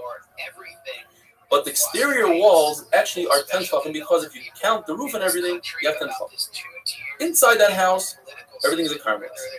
Above the house, it's all a Rosh Hashanah because you have 4 by 4 tvachim, and you have lower walls, and we use a concept called good asik mechitzah. The walls on the side extend halachically upwards and create a wall that is 10 tvachim tall. Now, what happens if that person decided you'd like to use the house and you'd like to dig down into the ground and create more than 10 tvachim height in the center of the house, but the side of the house, the side of the room, is less than 10 tvachim? Says the Gemara, the entire house turns into Rosh Hashanah because of the concept called chayrei Rosh Hashanah to Rosh Hashanah. The holes in Rosh Hashanah are like Rosh Hashanah. The shelves that are in the walls of Rosh Hashanah have a halacha of Rosh Hashanah. So anything that's less than 10 tvachim is considered a shelf and therefore has a halacha of Rosh Hashanah. What about that? You build a wall to separate Rosh Hashanah and Rosh Hashanah, and there's a shelf in the wall. What halacha does that have? According to Abaye, it's considered, why? Because people benefit from it. They like to use that shelf. According to Rabbi, it's not like Rosh Hashanah. It's Abaye. Didn't we just say before that Karen Zobson Rosh Hashanah, when there's a setback to that house that's for the carmelis and not a Rosh Hashanah? Says Abaye, in that case, no one likes to use that setback. But shelves, everybody wants to use a shelf, and therefore it has a halacha of Rosh Hashanah. Now, going back to that case where somebody threw a sticky object on a wall, got a case where there's no hole in the wall. If you threw it above 10 tvachim, it should be considered Rosh Hashanah. And if you might tell me, well, it's not considered Rosh Hashanah, it doesn't have 4 by 4, then, well, there's a concept called, and we go according to Rabbi. Meir says that anytime you have a 4, I halachically carve out a 4 area. A wonderful day again, what is the likelihood of us doubling down? I mean, there's a huge project now, or will be a very huge construction project, I believe, in Gaza. I mean, they're moving people out of Gaza. They're going to build a new Gaza. Is the United States going to be providing peacekeeping? Is it going to be NATO peacekeeping forces? Is it going to be U.S. contractors? Going to be boots on the ground? Are we going to be funding it? Shabbos Davches, Achenu Kol Beis Yisrael. We're in very trying times. There are many of us that are in quarantine or self-imposed quarantine. I want to give you chizuk. Have bitachon. Learn a little bit more. Daven a little bit stronger. In retrospect, let's think, why is this happening and what can we do to become better? If you are in quarantine, you're looking for a shir, we are still live streaming 7:15 a.m. from Israel, and then it goes to YouTube, WhatsApp, all daf, Torah anytime, and on our app at 8mindaf.com. He mischazik. The Gemara says an amazing concept. If you take an entire Rishus, take a Rishus HaYachid and transfer it into Rishus Rabbi or Fakir. How do you do so? You need an object that's 4 by 4 Tvachim by 10 Tvachim high. The best example would be if I take a basket, a kaveris. Now a basket is typically round. And this Rishus is 4 by 4 square. How do I get a 4 by 4 square into a round basket? Well, the Gemara is very simple matter. If I have a 1 by 1 square, the diagonal is 1.4 according to Gemara math. Very simple math. So if I have a 4 by 4 square, the diagonal is 5.6. In order to get a 4 by 4 square into a circle, I need a diameter of 5.6, which is the diagonal of my square. So my basket needs to be 5.6, or Rabbi says, let's make it 6 tfachim to be certain that you have the right shape. If I have a 6 tfachim basket by 10 tfachim, now my basket is a Rishus HaYachid.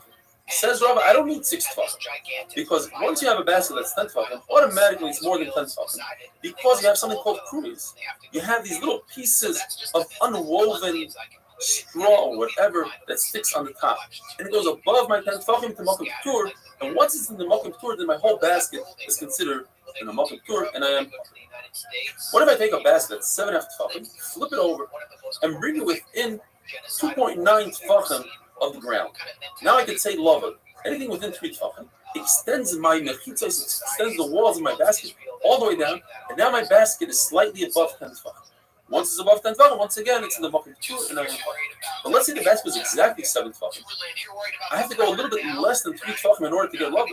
Now my basket is slightly less than 10 tfachim, and it doesn't work.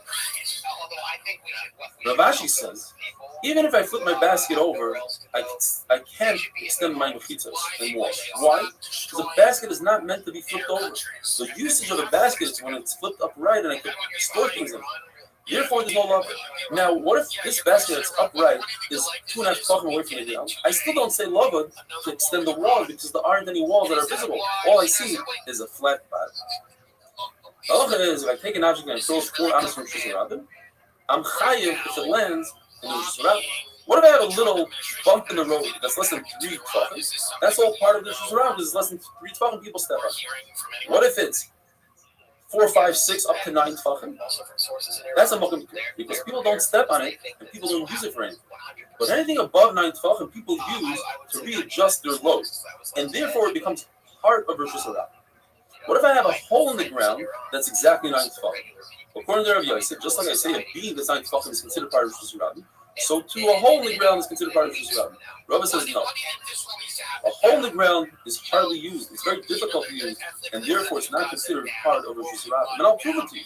There's a Mishnah that says later on in Afkuf, and if there's a stream of water that goes through the Rishus Rabbi, and somebody throws an object into that stream of water, and that stream of water is less than 10 tfachim, it's considered as if I threw it into the Rishus Rabbi. Because people walk through it. The question is, why does the Mishnah repeat itself twice?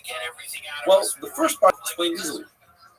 The part that talks about the water, because some people use it in the summer to cool themselves off. And I think in the winter it's not considered part of Rishus Rabbi. That's why it repeats itself the second time. It said that even in the winter, when people do go into the water to clean themselves off, perhaps in the summer they don't. Therefore it says, well, why does it say Rosh Hashanah Na'alechas says, Rob, I'll tell you what. It tells the concept that when you walk, when people don't really like to walk through the water, it's still considered walking, still considered Rosh Hashanah. But usage idea, so use a hole in the ground, that's not considered part of Rosh Hashanah. Now the Gemara brings the concept of Eruv. We know Eruv Kuman. If I want to walk 2,000 amas outside of the city limit, I place a meal consisting of a bread and an egg, and I say, okay, that's where I am residing on Shabbat, even though I'm not there. So I walk towards my bread, 2,000 amas, and from the bread, I get another 2,000 amas. Says the Rabbi, so what happens if a person puts that meal in a pit? Now, we must say the pit is less than 10 tefachim, because if it's more than 10 tefachim, then it's Rosh Hashanah. And he, in his mind, thought he's going to reside in Rosh Hashanah. So his meal is not where he's residing. Therefore, it's less than 10 tefachim. But it's a question on Rabbi. You see, to use a pit, people use holes in the ground, considered hard usage, it's part of Rosh Hashanah. Rabbi, no, we're not talking about Rabbi. We're talking about a karmel. The reason why it says Rosh Hashanah, you can't exclude Rosh Hashanah, because in Eruvin, you either have Rosh Hashanah or Rosh Hashanah, but he happens to be in the time. Another very interesting paras the Gemara says is that in fact the man himself is in Rosh Hashanah. His Eruv is in a karmel. Now you asked if it's in two different domains, then he can't really use it. The answer is he could, because since a karmel is only Issa the Rabbanim weren't makbid when it comes to Ben Hashmashas. It's considered a shvus. A shvus is an Issa the Rabbanim. Issa the Rabbanim doesn't apply during Ben Hashmashas, and since during Ben Hashmashas he had his Eruv in place. So that wasn't an issue for him to go fetch it. So he was considered as if he resided in the karmel. What happens if you have an object? Let's take an object, and it's in Rosh Hashanah, and he takes it and he goes like this, and he flips it over. Now, if you see this point is stationary. It never moves when he flips it. The Gemara says it was never over on an akira. He never lifted it up. And in fact, when he took this object and he rolled it in Rosh Hashanah, then he's high. If he dragged it in Rosh Hashanah, he's high. Because he moved the entire object while he's dragging it. When he rolled it also, the entire object moved. Whereas if he just lifted it up on its point, it never moved. When the Brisa discusses in a skufa, threshold, Brisa says, the Brisa is discussing a threshold that's a makkah. It's less than 4 tefachim wide, and therefore, if somebody's standing on this skufa, he could reach into a Rosh Hashanah and grab something from someone, or he could reach to the Rosh Hashanah and grab something from someone. But he cannot act as the middleman and bring something from the Rosh Hashanah all the way into Rosh Hashanah. The Gemara asks, what's the difference? Rabbi says if somebody carries something above his head in Rosh Hashanah, and above his head is above 10 tefachim, and above 10 tefachim is a makkah tur. Yet this person, if he travels 4 hours and he places it down, he's high. The answer is because he never rested, he never stopped. But when a person takes an object and places it on in the skufa, he stops in a makkah tur. Then he goes from the skufa to Rosh Hashanah or vice versa. So he made that stop, and therefore he's not high for going directly to Rosh Hashanah. Stay safe, be healthy, and have a wonderful day. Global economy and therefore the world, and that is why I'm always talking about this. I think people need to understand the danger. What do you think happens if you had, obviously there's members of the Trump administration that do not want to go along with this. I would say probably Trump's one of them. I don't think he sees a good domestic political outcome for going to Iran. What lengths are they willing to go to make this happen? Shabbos Daf Tes. Please remember to subscribe to our YouTube channel so you can watch the full 45-minute shir. The end of the Brisa tells us, Acherim is usually Reb Meir. Reb Meir says that in the skufa can serve as a Rosh Hashanah and as a Rosh Hashanah, depending if the door to the Mavoi is open, then it's a Rosh Hashanah. If the door to the Mavoi is shut closed, then the skufa, the threshold, is part of the Rosh Hashanah. Now we need to understand, what are we dealing with over here? What kind of skufa? We learned the concept of Paira and Lechi, that is, you have either a vertical beam or a horizontal beam on top that make a distinction and tell us this is the end of the Mavoi. From here on out, as you surround, be careful. If this Lechi standing up is on the inner part of the skufa closer to the Rosh, how can you use the skufa, even if the door is open? And then you're going to tell me that the skufa is less than 4 tefachim, and therefore I can use the walls of the actual Mavoi as a sign, as a Lechi. That's not true. In order to use the rest of the skufa, Rafa says I need an additional Lechi on the outside of the skufa. So being that usually the lechi is on the inside, what are we dealing with? Says Rabbi, I'll tell you what we're dealing with. We're dealing with a kaira, not a lechi. There's actually a horizontal beam on top of the door. Now, that beam is only if the door to the Mavi is open and it serves the entire Mavi, and we could view this beam as 4 tefachim. And once we view this beam as 4 tefachim, there's a new concept called P Tikra Yori Decisive. The actual roof comes downwards. The edge of that board, we view it as coming down and creating a new mechitza. And therefore, I can use the skufa that's underneath that kaira. Rashi says, I have a different thing. We're not talking about a Mavi, we're talking about a house. The threshold to a home. And on top of the threshold, there are 2 beams that are distant from each other, less than 3 tefachim. Less than 3 tefachim always tells me I can use lava to combine the 2. The 2 of those beams combined, the red and the blue, are 4 tefachim. Once I have 4 tefachim, I can use the concept of particular decisive. And they use the entire skufa because I have outer wall and the inner walls, and now the skufa is completely surrounded by walls. There's one.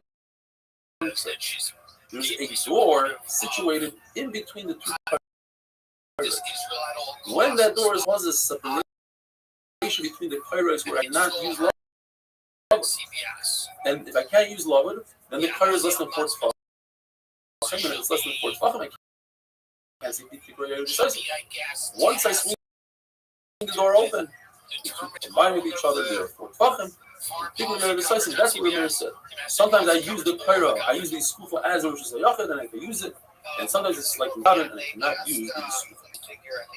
We're going a new sugya. The final brisa though says that if the skufa is 4 by 4 tefachim, 10 tefachim high, it's its own rishus. Like Rameir said, even if you put a Rosh Hashanah within a Rosh Hashanah, you create a beam in a Rosh Hashanah, you cannot use it to readjust your load because you might come to readjust your load in the Rosh Hashanah and forget. This is the Mishnah we're going now to Daf Tesel, this brand new Mishnah, brand new. We're not even Shabbos. We're talking about a weekday. What Daven Mincha? The Mishnah is referring to Mincha Gedolah. That is a half hour after midday. Let's call it 12:30. We're talking about church manuals. We divide the day into 12 perfect hours, not hours. You're not allowed to get a haircut. What kind of haircut, according to one shot? A very extensive haircut. The haircut of the Kohen Gadol, which means the bottom of one hair touches the top of another. It takes many hours, so you might forget that.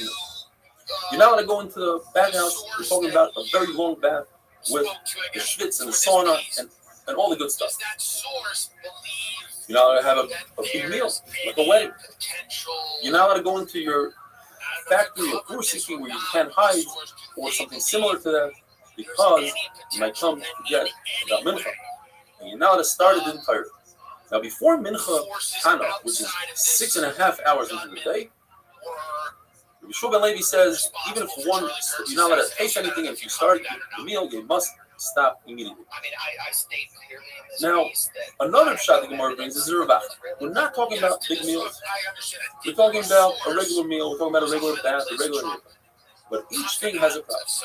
A regular haircut, we're worried, we're concerned that in the middle of your haircut, the barber's scissors will break, and therefore you'll forget to daven mincha. You won't be able to daven. When it comes to the bathhouse, perhaps you'll faint. You'll forget to daven mincha. When it comes to the bursiki, you'll find out that you had such a loss that you'll be too sorry, you'll be too painful to daven mincha. And when it comes to a small meal, you might get involved in the meal and bring more food and then forget daven mincha. When it comes to the entire, perhaps you'll find some other reason, some other logic, and it will cause you to forget it. Once for Kriya Shema, since Kriya Shema is a Raisa, you have to stop right away. For an Esrei, if you could accomplish and do the 2 things, let's say eat your meal, and then an Esrei, once you start, you don't have to stop. But what does it mean once you start? The Gemara says when it comes to a haircut, it means that you put the apron on. You don't even have to cut your hair. When it comes to a meal, it means you either wash your hands in Eretz Yisrael or you undid your belt in butter. When it comes to the bathhouse, it means once you remove one article of clothing, the first article, then that means you started the bath. When it comes to the Torah, it depends. If there were no other Din Torahs that day, the Gemara on Daf Yudam and Aleph says it means once the judges put on their cloak. But if they're already wearing their cloak, it means once the Bali Din, they start saying they're arguing. Rabbi says in Bavel, where the minhag was to strap on a tight belt and undo it for the meal, it depends. If you hold that Ma'ariv is Rishus, it's not obligatory, then once you open your belt, we don't force you to daven Ma'ariv. But if it's obligatory, if you hold it's obligatory, then we tell you must daven Ma'ariv. Now what's the difference between Ma'ariv and Mincha? Mincha, we said that once you open your belt, you don't have to daven Mincha. Two answers in the Gemara. Either Mincha time is not a time to get drunk. People don't get drunk in the afternoon. Usually they get drunk at night. So at night is more of a concern you forget Ma'ariv. Or the shot is that a person doesn't have that much time to daven Mincha compared to Ma'ariv. Only 5.5 hours. So a person is always concerned they'll forget, and therefore we are not concerned that we'll forget. But by Ma'ariv, people procrastinate and say, wait, I have the whole night, and they'll come to forget, and therefore we tell them, daven right now, have a wonderful day. This is not things you're getting off message boards or a Discord. You're talking to people in the know that believe there's more to the story. That's pretty shocking.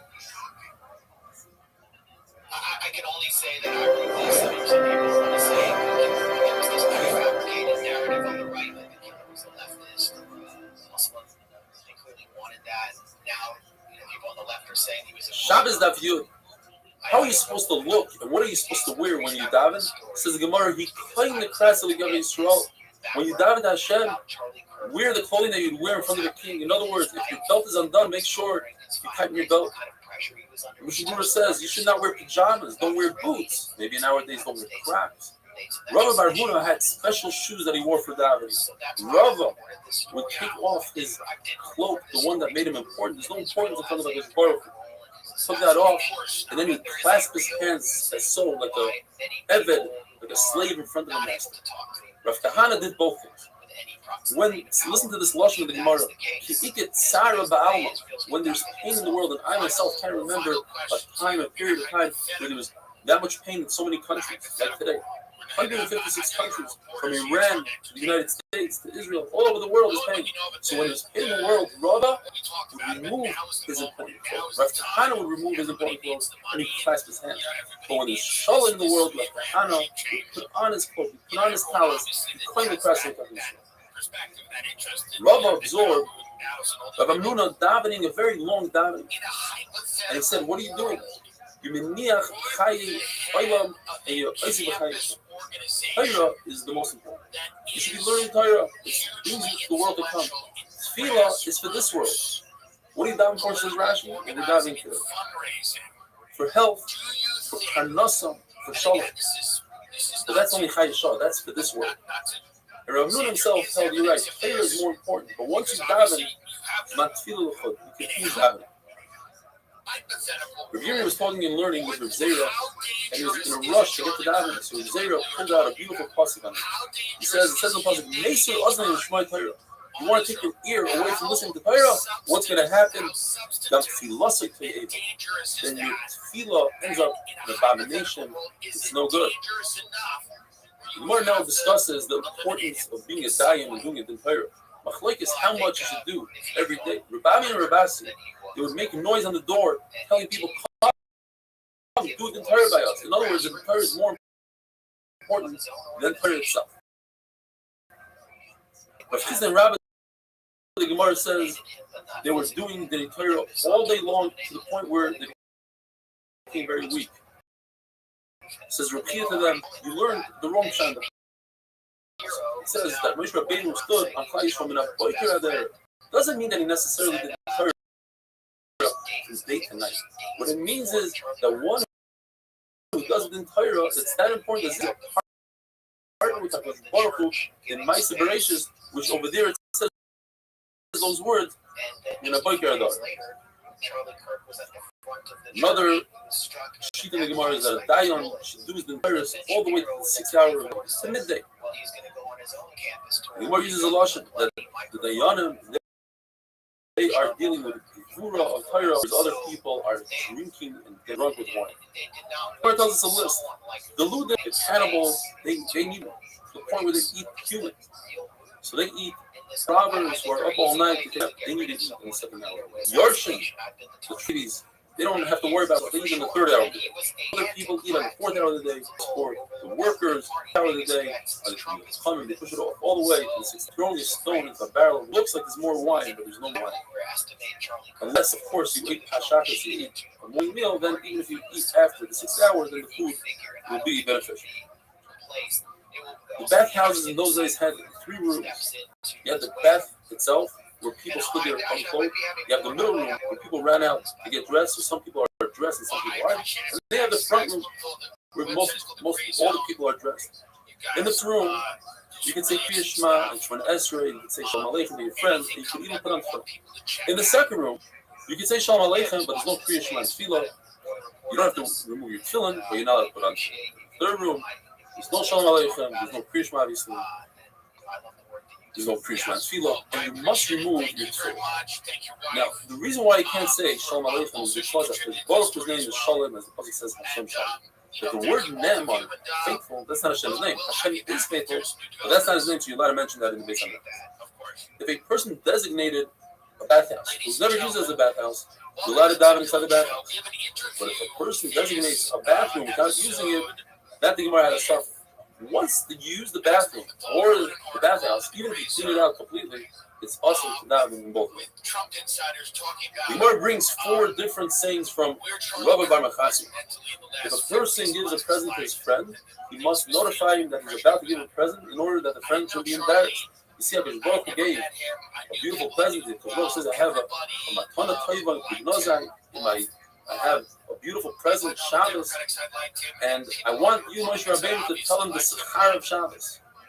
In other words, Hakadosh Baruch Hu notified the recipients of the present what the present was.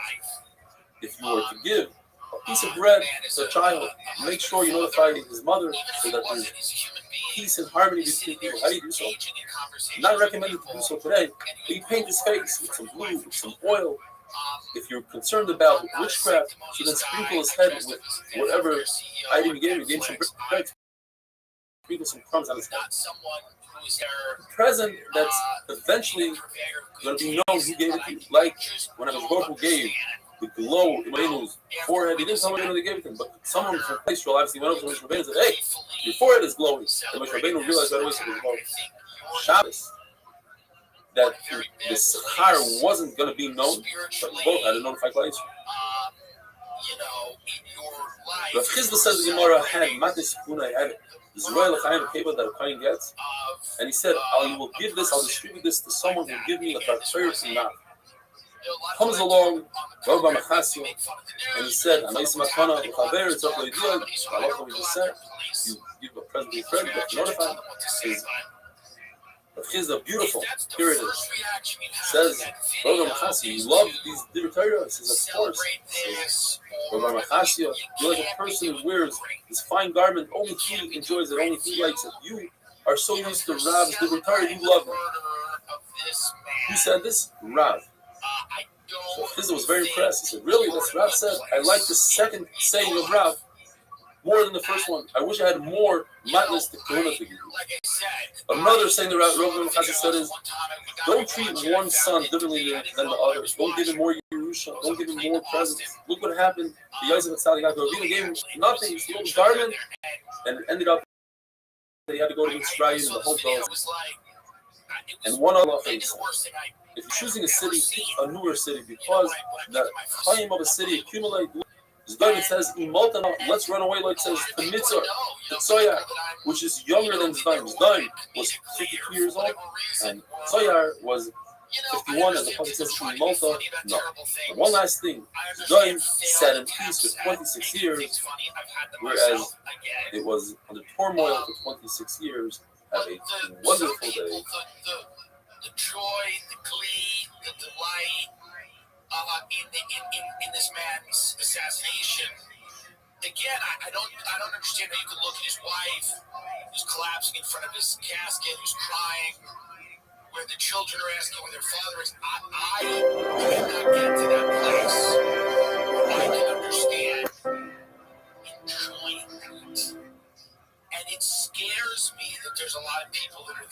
Shabbos Daf Yud Aleph.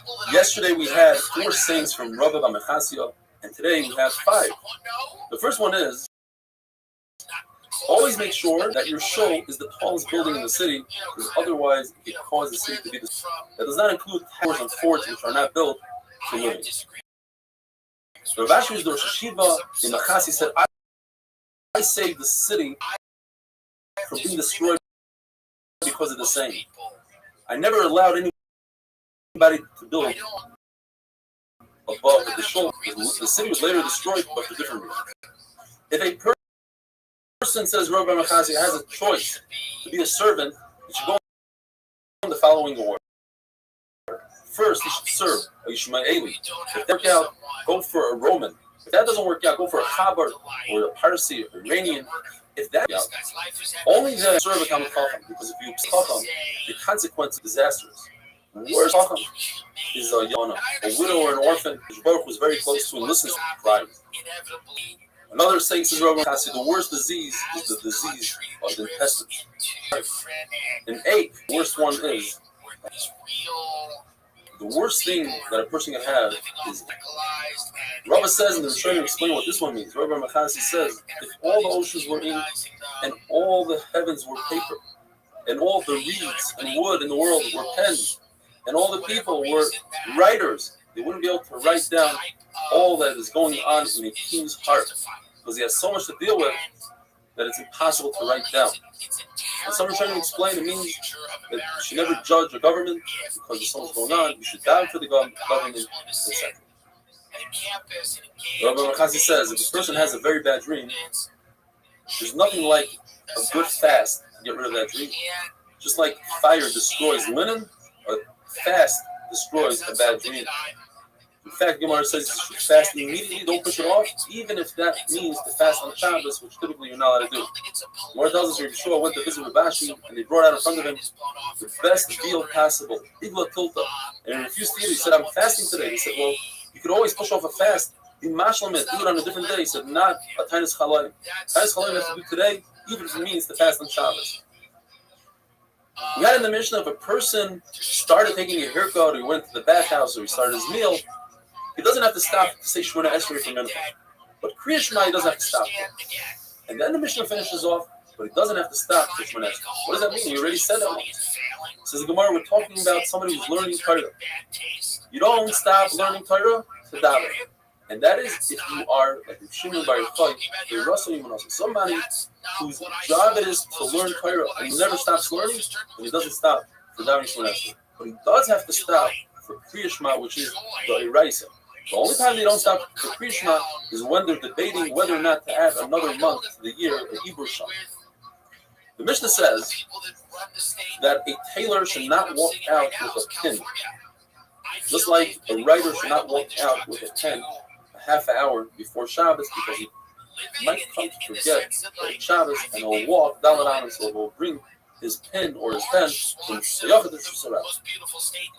There's a Mishnah in Eruvin that says that a person should not stand in one domain and drink from another domain from a cup. So you shouldn't stand in Shusayachad, lean over to Shusarab and drink, or vice versa, because you might bring the cup back into the other Rishos.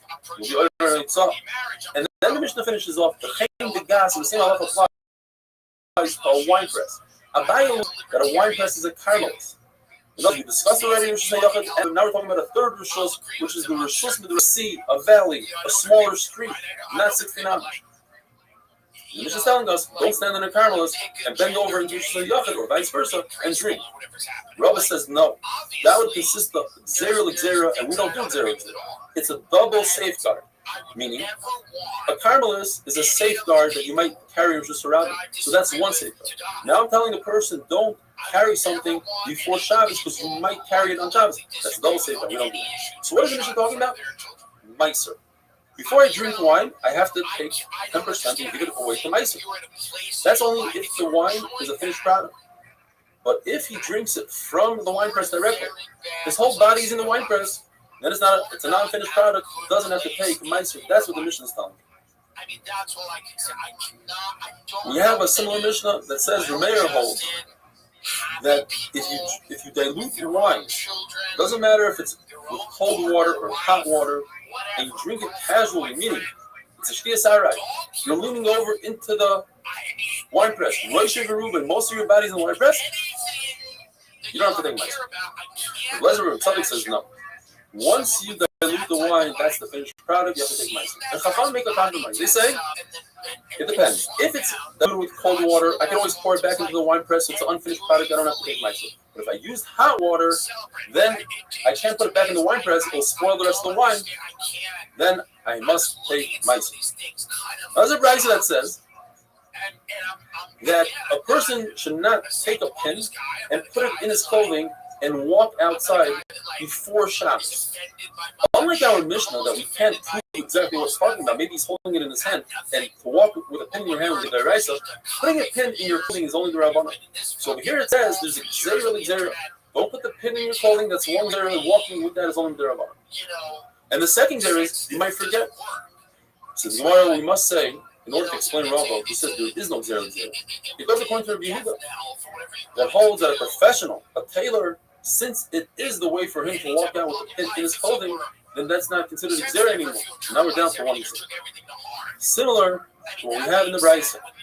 It says that a tailor should not walk out with a pin in his clothing, nor should a carpenter walk out with a pencil or a piece of wood in his ear, or a money changer that used to walk around with money in their ear to show people that they're money changers.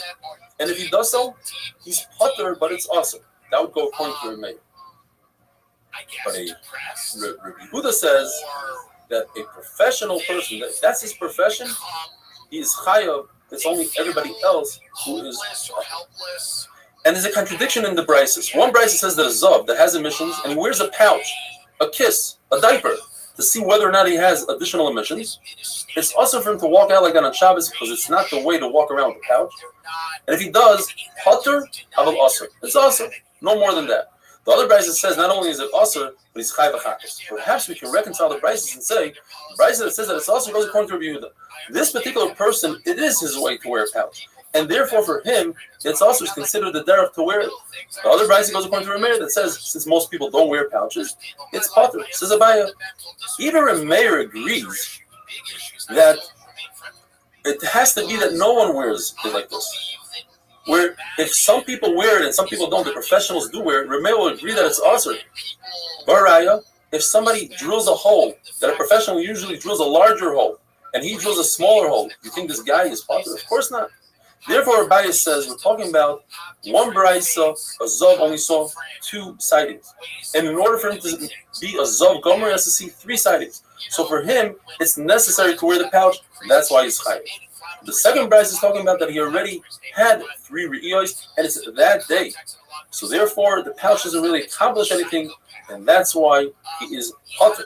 The fact that the pouch prevents his clothing from becoming dirty, that's not considered enough of a usage of a tzarech, and therefore he is patur. Have a wonderful day.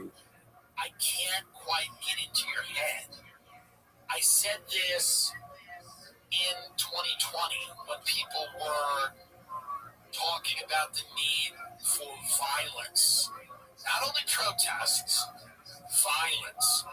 And I said, this goes to a terrible place. If you stop having conversations, if you stop debating people, if you stop listening to people, or if you stop, America doesn't have to be any one thing. That's why there's 50 states. Shabbos Daf Yud Beis is continuing with the contradiction we had yesterday in the brayso. One brayso says that a zav who walks out with this pouch is only over Issa D'Rabbanan. The other brayso says is over Issa D'Oraisa, and if you did it b'shoyim, he's chayav v'chatas. The Maschanas Gemara says it's dependent on the famous machlokes Rabbi Yehuda or Shimon on the malacha she'en tzrich l'gufa, a malacha that you don't need to do the actual malacha. You want the outcome. For instance, if a person digs a hole in Shabbos, he's over Issa D'Oraisa. But if he wants only the sand, he doesn't want the hole. So according to Rabbi Shimon, he's patur. According to Rabbi Yehuda, he's chayav. In our case, since the zav doesn't want the pouch, doesn't want to walk it, doesn't want to get dirty, therefore according to Rabbi Yehuda, it still be chayav. According to Rabbi Shimon, he's patur. The law is that one is allowed to walk outside with tefillin before Shabbos. We're not concerned that he'll forget and go into another rishus on Shabbos. From the tzitz of the Kohen Gadol. The Kohen Gadol's tzitz only has one mention of a Kohen Baruch Hu's name, Nevertheless, he has an obligation to constantly feel his tzitz and make sure that still on his tefillin that have the name of his Baruch many times. The person constantly has to check his tefillin and make sure it's still on his head. And we're not concerned that we'll forget that it's Shabbos and walk outside for one of the famous Anan Yoimer Chayiv Adam Lamashim. The person has to check his pockets before to make sure he has nothing in them, because perhaps walk outside with something in his pocket. The Gemara says, Hilchas Rabbi. Basi Shabbos, we say, Hilchas Rabbi Shabbos. This is a very important halacha when it comes to that a person should not remove lice. And the Gemara explains it means for the candlelight. Just like he is not allowed to read in front of the candlelight because he might have just went, so too he shouldn't. Shmuel adds, and he says, when it's certain pick his clothes from within his wife's clothing to the suit men would wear. Well, it depends. If he's a guy that doesn't really work, so his skirts are different. They are women. They have wider skirts, so it's easier to differentiate. Older women, they have narrower skirts, harder to differentiate. Also, to pick out. The Gemara teaches us proper etiquette. It's also to remove lice in public. It can gross other people out. The same will apply to causing one to vomit in public. The question is, are you allowed to kill a louse in Shabbos? According to the Xilel, the incredible halacha, they say you're allowed to kill a louse in Shabbos.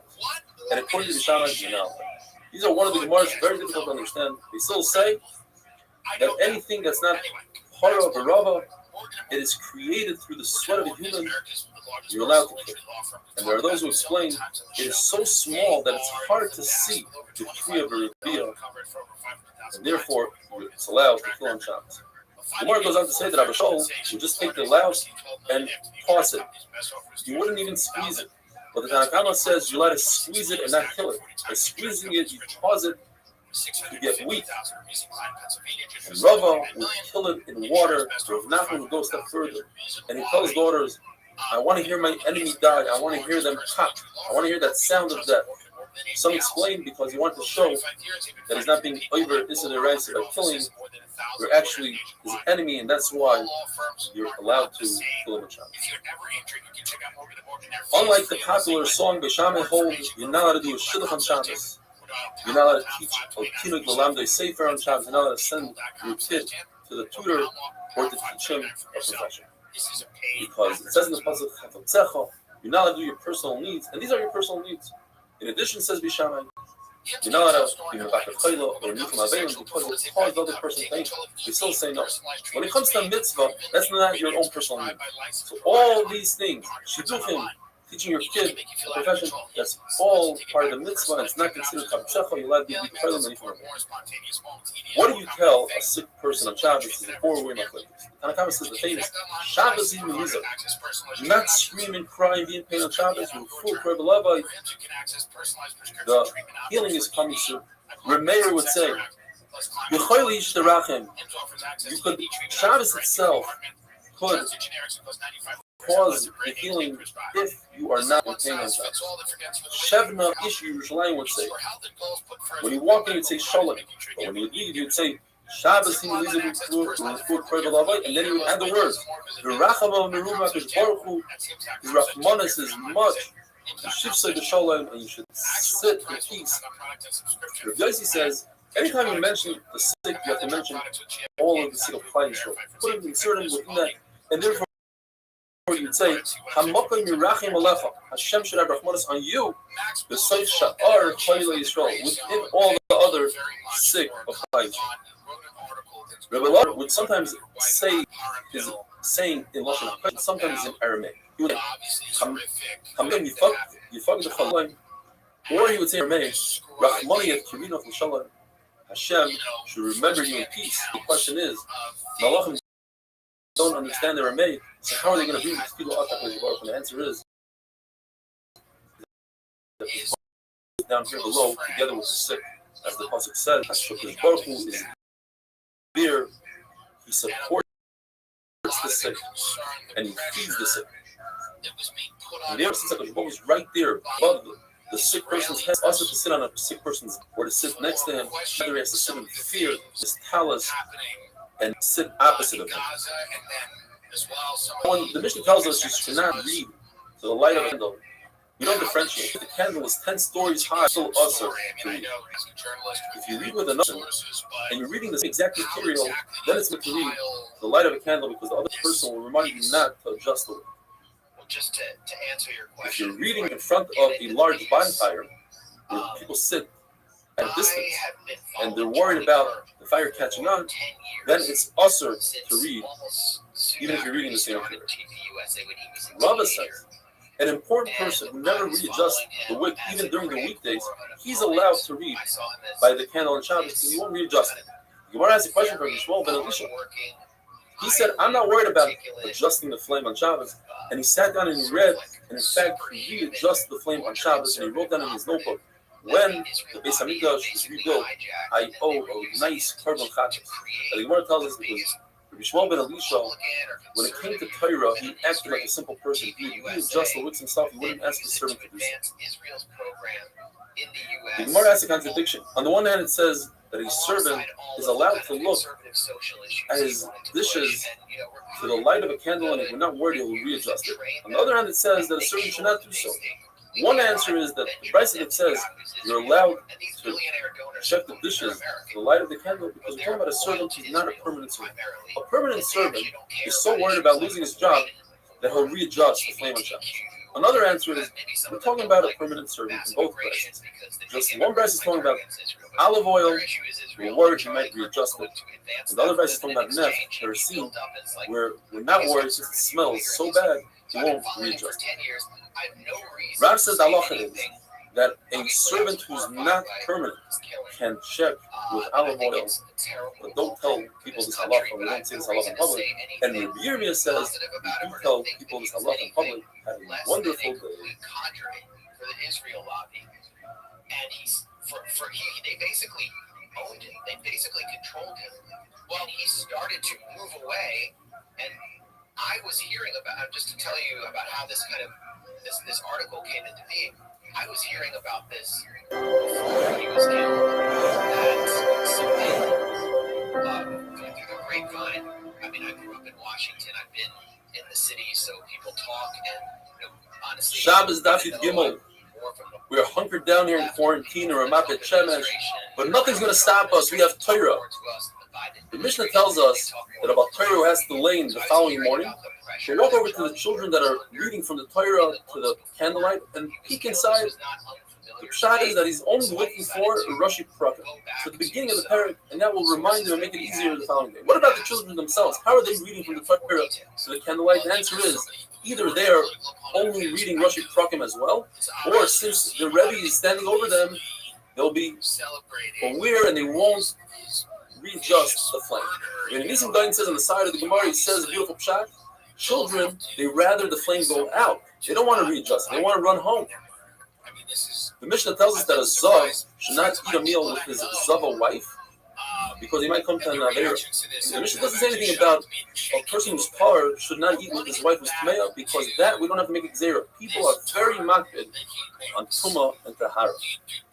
Another halacha, a person who's a zav par, a person who's makbid to eat chulin to tahara. You should not eat together with a zav who's amar. Abai says the pshat is because well, how are you? Amoris might feed them food that's from some nicer smart things. Take your names. How did you find out about me? Because we're concerned that later on when this zav becomes starved, Amoris might feed them food that's feel free to chill. We know the answer I'm just to this taking question. a nap. Gemara asks, a husband and wife, the wife is a nida, can they be in the same bed, fully clothed? The answer is no. Why? Because the Torah tells us when the pasuk talks about an Eishasish, and right afterwards a nida, and we say just like an Eishasish, you cannot be in the same bed with her, even though you're both clothed. Rashi says why? Because the Yichud Tesi says it's just logic. So two, a nida is also. The Gemara says perhaps we should bring a raya from the fact that they still say it's also to eat chicken when on the same table there's cheese. And chicken and cheese is only the Rabbanon, nevertheless they say it's also. The other reason is because it's only one person. There's nobody there to remind you. Whereas with your wife, she'll remind you. Perhaps you can bring a raya, two people that are eating on the same table. If they don't know each other, they're allowed to eat even milk.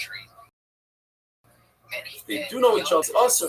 So here's a case of two people that know each other can remind each other. The answer is, in our case, since they're both clothing, that's a hecker, that's different, and perhaps it's different than you would be allowed. What about Mishnah? We learned a zav and a zava should not be able to eat a meal together. And the answer is, there is no hecker. Yes, it's two people, but there's nothing different about them. The Das, look on this whole thing. He says the Issa de Raisa is Gila Raisa, Hashmi. Everything else, especially if you're wearing clothing, is not even an Issa de Rabbanan. The Gemara tells us he would kiss his sisters on himself, his mechug on himself. Ula holds, just like we say the famous saying, Amri Nazira, Sachar Schar. Person who has to abstain from alcohol, from wine, from grapes, you tell him, don't go through the vineyard. Go all the way around because you might come to do an issur. So too when it comes, harai is the concept of harchaka. The Gemara tells us an amazing story. Hanan de Velio is once a Talmud who was a tremendous Talmud Chacham. He learned all day Mishnah, Torah, and he's Mishamish Talmud Chacham. Yet he died at a very early age. His wife was very upset. She took his tefillin and ran around the Beis HaMedrash and she asked, it says in the pasuk, Torah is your life. It gives you longevity. Why did my husband die? And nobody knew the answer until the Velio told her, let me ask you, how does he treat you when you're in Nida? He said, Chas v'sholem, doesn't even touch my small finger. But how does he treat you in your Shiva Nekiyim, the second 7 days? And she said, oh, he eats with me and drinks with me, and we sleep b'kiruv basar. He said, if so, he didn't do our chaka. It's a good thing he died. He deserved to die. And Tysus points out that in those days, perhaps, after 7 days of Nida, a woman would go to the mikvah once, and then do Shiva Nekiyim and go to the mikvah a second time. And he held that since she was tired, I mean, the Rashi she's tired, it's only from the bottom, it's okay. The Gemara says, Rav Dini says, he had a very large bed, and there wasn't any cure of basar. And I totally answered that what's going on, that she was wearing pants, sort of pants, so there's no cure of basar on the bottom half. We learned in the Mishnah that a person is not allowed to blouse his clothing or read a sefer Laura there the candlelight. And it says that these two halachas are from the 18 halachas that Hananiah ben Chizkiah ben Goroim said in the attic. What happened was Talmidim of Bishami got together, Talmidim of Yisrael got together. There were more Talmidim of Bishami than Yisrael, and they won. And they made 18 zeros, and those are two of the 18 zeros. Who's this Hananiah ben Chizkiah? He wrote a brisa called Megillas Tainas. It goes through the calamities of Klal Yisrael, the Xeris, the terrible Nisim, the terrible tragedies that happened in Klal Yisrael, and then the Nisim, the Gula that happened to Klal Yisrael. And Rav Shimon says we could also write a sefer like that, but there's so many tsaras and gullahs that Klal Yisrael went through that we're not going to write. Or the pshat is, the Gemara says that a shaita, a crazy person, can feel pain. He doesn't know that something is wrong. We don't know all the good that HaKadosh Baruch Hu does for us. Or the Gemara says, a person who's alive, who has dead flesh, you can run a knife through it and he won't feel anything. And by the way, the Gemara says, a dead person feels just like a worm that goes into his flesh is like a needle into a live person. Hananiah also saved for us Sefer Yechezkel. Without him, Chacham wanted to destroy Sefer Yechezkel. There's too many contradictions, and he gave him 300 barrels of oil, and he sat in his attic, and he rectified all the contradictions that are in Sefer Yechezkel. The Gemara continues, and we're going to learn in great detail what the rest of the 18 Xeris are. Have a wonderful day. Stay safe. Stay healthy. And I'll see you tomorrow. The two biggest Zionist enforcers in the media, who are very close to Netanyahu, biggest forces lobbying Trump to wage war on Iran, went off on TV USA and said we can't be having a Big Ten if it includes kooks. Laura Loomer We all know who she is. She only attacked Trump and basically had to step down. He was getting attacked in the pro-Israel meeting. What we didn't know, which I learned, is in private, the pressure was even more intense. Shabbos Daf Yudalet. Text messages. We're discussing the 18 halachas that Bishamim and Basil agreed upon. 9 of them have to do with Psulei Truma. That's exactly what we're going to be discussing today. It's very relevant to the current events today.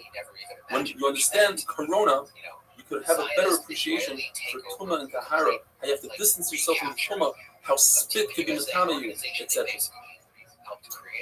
Paisei Truma means you designate fruit for Kayin Truma. If one of the Tmeim Deiraisa touches the fruit, you have to burn the fruit. Chachamim instituted another 9 things that could passel the Truma. Passel, Lashon of Psul, means the Truma becomes also to eat, but it doesn't have power to be Matama of something else. It's possible, it stops right there. What are these 9 things? Well, yesterday we discussed 10. The Gemara in our daf removes 1. A Tful Yom, somebody that went to the mikvah and is waiting for Shkia to become completely tar. That is the rice. If he touches fruit, Truma, it becomes puzzle. So we remove that guy from the list. We start off with 2. Somebody that eats a Rishon L'Tuma. Rishon L'Tuma means, the way it works with Tuma, you have an Avat Tuma, let's say. If it touches a fruit, it goes down 1 level. It becomes a Rishon. If that fruit touches something, it can go down to another level, to a Sheni. If a Sheni touches something, it could possibly go down, not always, to a Shlishi. And a Shlishi touches something, it could possibly go down, depending on what it is, to a Revi. It always goes down 1 level. So if a human being eats a Rishon, a Tuma, if he touches it, nothing happens. But if he eats it, ingests it, he himself, according to Yeshua, becomes a Sheni. It goes down 1 level. Here's the big finish. According to Yeshua, if he eats a Sheni, rather than going down 1 level, he remains a Sheni. Now, this can't go according to Eliezer, who says that you are what you eat. So if you eat a Rishon, you eat a Sheni, you remain a Sheni. If you eat a Shlishi, you remain a Shlishi. How it goes? According to Rabbi Yeshua. Says Rabbi Yeshua, a person, a Rishon, or a Sheni, and then touches Truma, with the Banan, he makes that Truma puzzle, and you have to burn it. That's a big kiddush. You have to burn the Truma. It's like a Deiraisa. Why is it? Why did they institute that? We were worried, Chacham said, that maybe he'll eat something that's coming, and it'll be, let's say, hot in his mouth, and he'll try to rinse it down with wine of Truma. Only wine is what we're discussing with Truma. That's the only thing that you have to take Truma from, and you can possibly ingest wine. And you're not allowed to do that, because now you're making the wine that's Truma coming.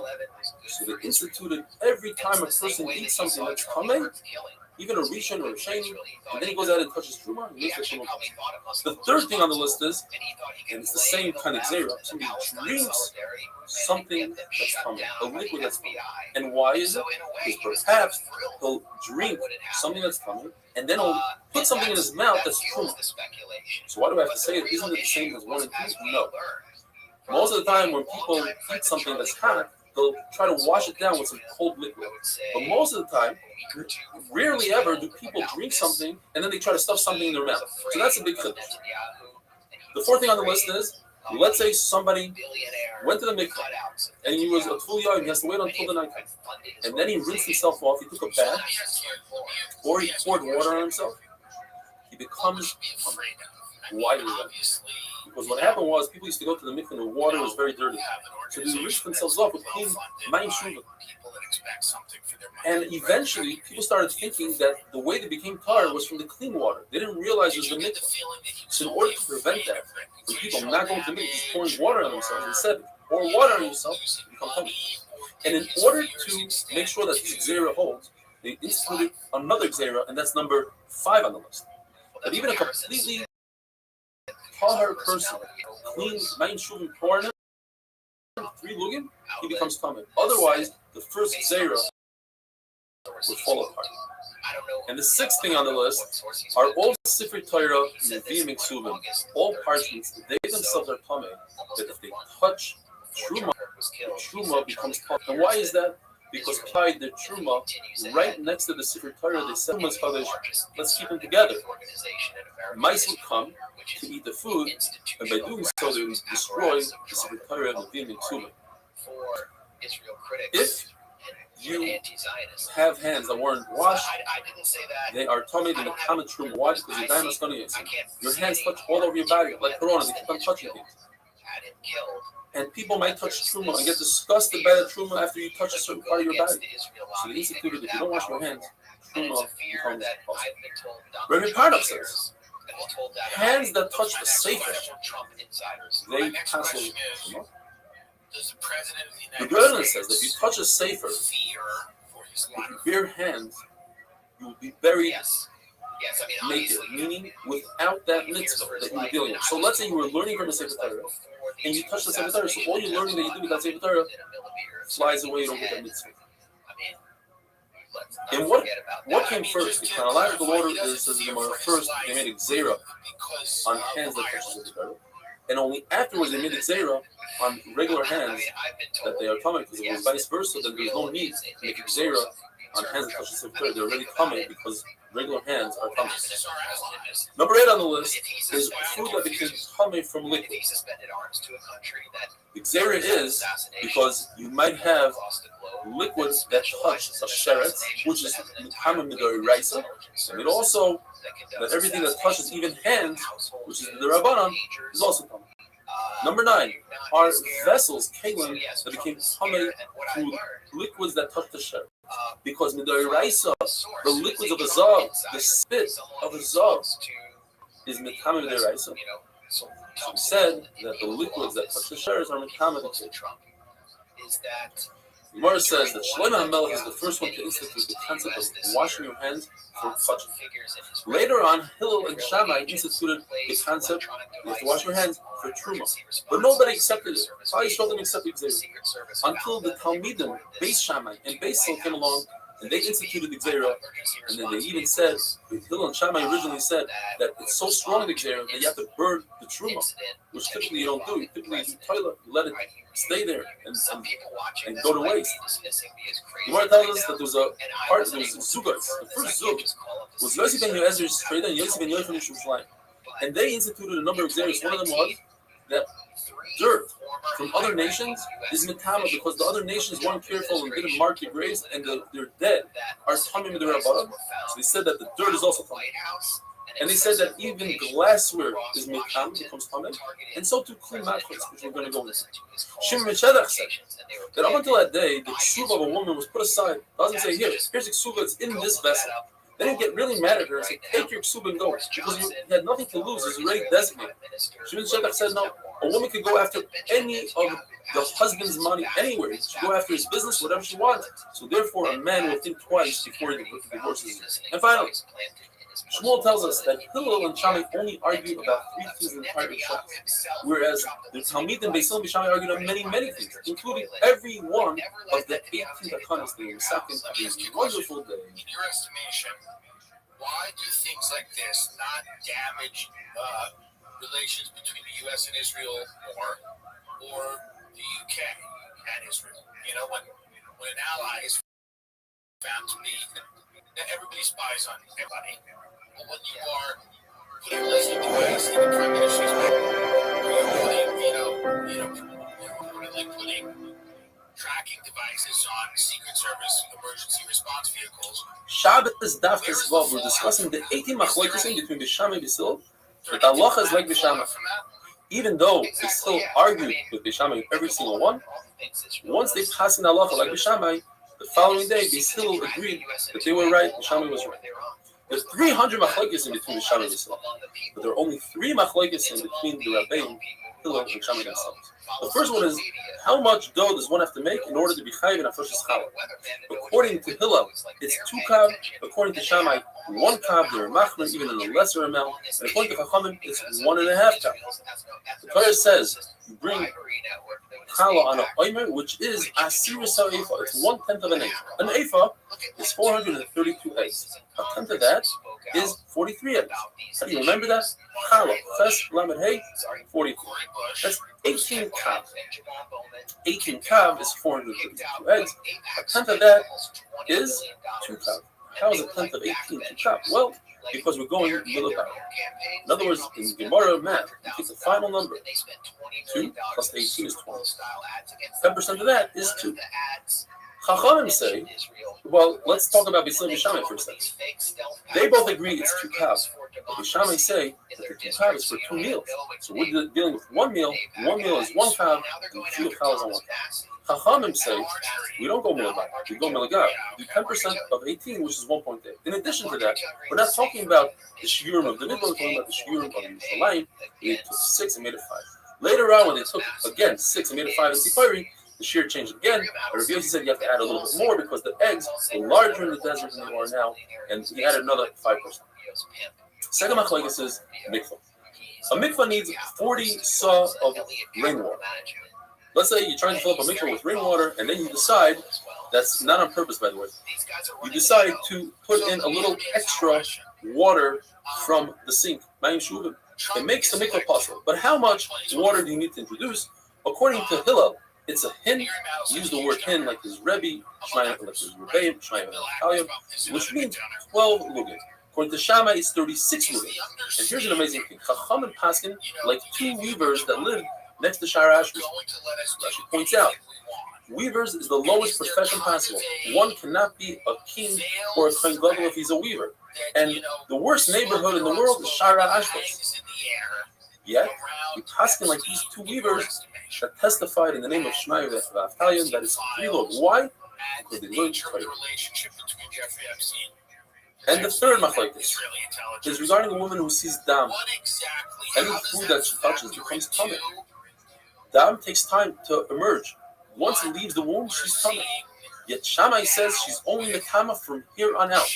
Even though she touched food 10 seconds ago, and it's impossible for the dam not to be metama, no. Dayin shatam from here on out. Hillel say that it's mekidalim shida. From the last time that she saw dam, in other words, from the last time she did a bika, could be months ago, everything in between is every food she touched. And Chachamim come along and say, it's me'es lays 24 hours. But if she did a bika less than 24 hours, then we go to the bika. Whatever is less, the bika or me'es lays. There's seemingly a fourth machlokes. And that is, if the person brings a carbon on Yom is he allowed to do smicha or not? Does he lean on the head with all his might? According to Hillel, yes. According to Shammai, no. The reason why it's not included in we only have 3 machlokes, not 4, is because this is a very old machlokes. This is actually the first machlokes of Klal Yisrael. And Shammai and Hillel just repeated the machlokes. There's another machlokes. Somebody who takes his grapes for wine, and some of the grapes leak wine or grape juice. Is that considered mashkin, a liquid, to make the grapes susceptible to tumah or not? According to Shammai, yes. According to Hillel, not. But since Hillel later on agreed to Shammai, this is not considered a machlokes.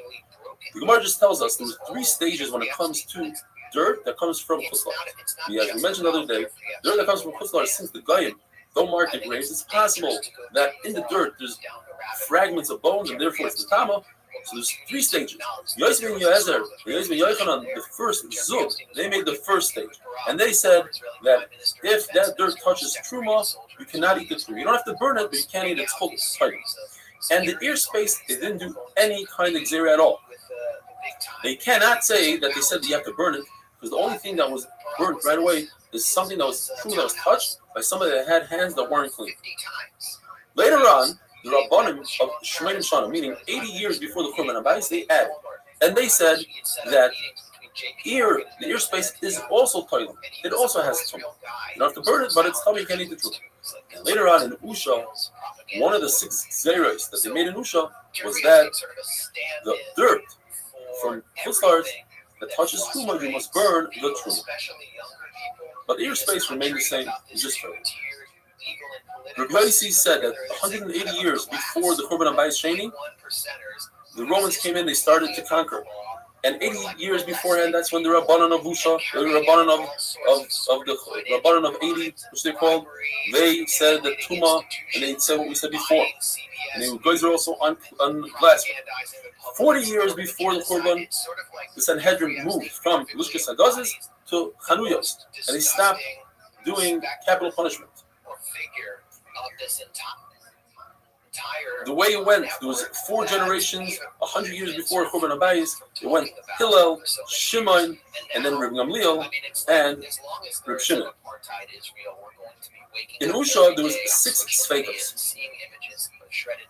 We have Beis HaPras, that means, according to Rashi, if there's a grave that's in a field and we don't know where the grave is, so any troops that field has to be burned. As we discussed, the second thing is dirt from Chutz La'aretz. The third thing is clothing of an Amor that his wife either might have sat on them, and it was the time of a medrash. If you find it clean the street, it's coming, so it's going to touch it. If you touch food, fruit, to spittle, you have to assume that it came from a zub, and you have to burn the truma. And finally, may red light. Yossi says that you burn this truma in the yachid, even if you're not sure you touched it, even though it's a spek. Let's say it came, you're not sure if it came from a floor. You're not sure if there's a bone in there, and you're not sure if you touched it. Double spek. Since it's in the yachid, you burn it. Chacham say if you eat it, you don't burn it. And if you Rabbi, it's because something from Rabbi is covered. Now, why did they make a gzera on glassware? Because glassware is created from sand, and sand is similar earthenware from. If so, glass in a mikvah, I mean, the answer is glass in a mikvah is if it has a hole in it, fill the hole with lead. You add a key that's made out of lead, like the mayor says, anytime you get something that makes the key function over here, and therefore that's the only time you put glass in a mikvah having. Peacekeeping for you as contractors give you boots on it. Are we going to be funding it? What do you know about what's coming next? What's the next phase of what happens there? Well, with Gaza, it's not a construction project, it's a destruction project. The Gemara says there are 3 different dinim in Shtav. The person told, "He's going to end this karka, make a king of this land to someone, and then write him a shtav." So once they made the kinyan, this land belongs to this place. Now, if he wants to go back and give him the shtav, for some reason he changes his mind about the shtav, he doesn't want to give him the shtav anymore, he can take it back as long as they didn't give him the shtav. Now what happens if he says, make a kinyan on this land for someone, right? Acquire this land for someone, make a kinyan, chazaka, and then on the condition that you're going to give him a shtav, write him a shtav. Now, as long that they didn't give him the shtav, you can take back also the field itself, also the gift, not just the shtav. Now, there's a third thing in a shtav. He wrote the shtav, the seller wrote the shtav to the buyer before he made the sale. And when he made the sale, he told him, acquire, when you're making a kinyan on the land, acquire the shtav together with it. Then, doesn't make a difference where the shtav is, it's being acquired with the land, and the reason is that meaning the taltalim, things which are movable, can be acquired together with land, even if they're not in the land, they're somewhere else. But a person does need to say the word kni and the word aga, which means acquire. I want to acquire, and acquire it together with the land that you're buying from me. Okay. So that's just the din of doing an aga, buying something together with land. It's not just in buying, it's also by giving a present. A person can give a present together with the land. It doesn't make a difference if it's to buying a land or renting. Renting is also considered buying. And the Gemara proves that from the story of Rabbi Gamliel, that Rabbi Gamliel told Rabbi Yoshua, rent from me a room in my house, whatever it is, and together with that, I'm giving you a present, the Maisa which is in it. The Gemara has a suffix. The person can give karka to one person, give land to one person, you sell it to him, and together with that, you want to give, without doing portable things, to someone else. The Gemara has a suffix if it works or not. The Gemara tries proving it from the story with Rabbi Akiva that he acquired the matonis to be ani together with the rent he paid, but the Gemara says it's not Perhaps the Akiva is like the hand of Anin, so he got like Stoko, or Rabbi Gamliel rented it to them. The Gemara says that we have different kinyanim, and the different kinyanim are different in a way that Kesef has the power to redeem Hekdesh and Ma'aseh Sheni, which nothing else has the power. Shtar has the power to divorce a woman, which no other kinyanim can do. Both of them, Shtar and Kesef, can acquire Nevedivli, which Chazaka can. And Chazaka has something that Kesef and Shtar don't have. And that is, if you have 10 fields, which are not close to each other, you can acquire them all by making a kinyan on one of them. The Gemara says that only if a person paid for all the 10 lands. If you didn't pay, you can't acquire that. Applies to the Metalsin also, which we know you can acquire them together with land. That's only if you pay for them. If you pay for parts, you pay 50%, you acquire 50% of the Metalsin. The Gemara says that it's not similar. This land business is not similar 100%. If someone's selling 10 animals and he gives the person to hold onto them, so then he acquires them all, because over there the person is holding all of them together, and over here he's just making a kinyan in one of the land. It's also not similar to a case, which a person will tell him, hold to one of them and become one, because I would think it's similar because also over here he makes a kinyan Chazaka only on one of the land. The idea is that it's not the same, because over there he's really holding on to one. Over here, the whole land of the whole earth is connected. So when he makes a kinyan on one, he basically connected to everything else. The last piece that we're seeing today is the idea of Gilgul Shivua. And the idea of Gilgul Shivua is that if a person owes you a shivua for something, you can ask him to swear to me on other things. Also, we'll see with Rabbi in tomorrow's daf exactly what you could tell him to swear to you, what you can't, but almost everything you could. So the din of Gilgul Shivua is learned from Saito. The pasuk says that the Saito says, Omein, Omein. And Omen twice, as I explained, he also takes on himself a shmuel and also the first in case he really did the Avela. She also is adding to say that she swears that she didn't do it in other times, meaning when she was Avusa. The Gemara says that there's no way to make a woman take a shmuel and Avusa on its own. So the only way that the Mishnah can say that she takes a swear in the time she was Avusa is by Gilgul Shmuel. If she owes him a shmuel already, and now after the Nisuin, she can tell her, take a shmuel also of whatever happened before the marriage. The Gemara says that if it works by Saito, so then for sure it works by Momon also, because by Saito, the original shmuel, not the one with ruling the Galgilan, the original shmuel needs to be done with 280. 280 needs to come and be made that she was mistah in order to be Mekayah Shua. But by Mamoin, we know that 1/8 can be Mekayah Shua. Mamoin, so for sure, Gilgul Shua will apply also by Mamoin. And we learn from Saito, that's already the next one, we learn from Saito the same way that by Saito, we're making her swear. Even on a suffix, also by Mamoin, we'll make her swear also on a suffix, even though the original Shua of Mamoin, of monetary is only when the person says, not in suffix, only when he says, I know for sure the Torah is the highest, not the person Shua. Okay, so that was the He sees that this is the last moment before Trump leaves the stage where he can get everything he wants in his dream for his entire political career was to destroy Iran, regime change in Iran. And he believes if he can achieve regime change in Iran, then all of his problems in the region and Israel's problems in the region. Kiddushin Daf Chavches, how's everybody doing? Welcome to the 8 Minute Daf. We're discussing the concept of Gilgul Shua. That is, if I could force you to make a shua, let's say I claim that you owe me 200 and you admit that you only owe 100, that's called Muddy Mitzvah, and I can force you to make a shua. Once I force you to make a shua on that, I can force you to make a shua even on Karka, which you typically don't make a shua. Where do we learn this concept? We learn it from Saita.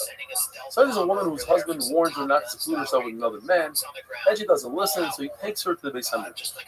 And the Kohen makes her swear, and he gives her a curse, and she says at the end, Amen, Amen, both on the shua and on the curse. But in addition to what the husband suspects, he can also say, listen, once you're swearing, I want you to swear on other things. Gilgul Shua. I want you to swear that you didn't seclude yourself with another man before our marriage, even during Erison. Now, once you know this idea by Soita, you see a Kabbalah that this applies also to monetary issues as well.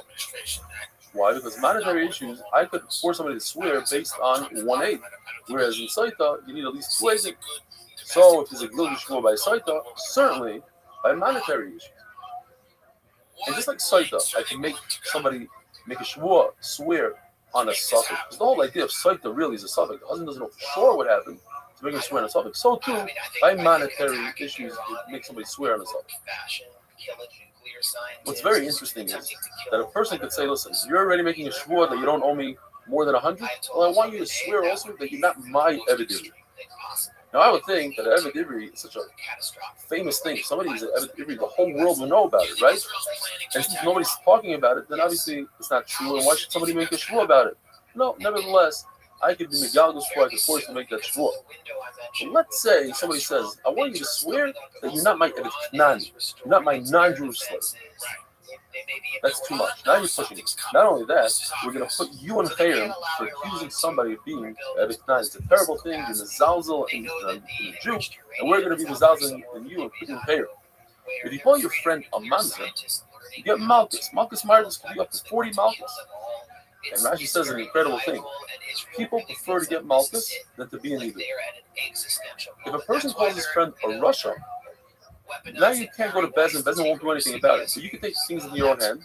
You're allowed to hate him, and you're allowed to hurt his business. There's a passage in Bamitzia that says to the point where you're allowed to burn 1/3 of that person's crop. And now we're into a brand new Mishnah, a brand new Sugya. The Mishnah says a very interesting logic.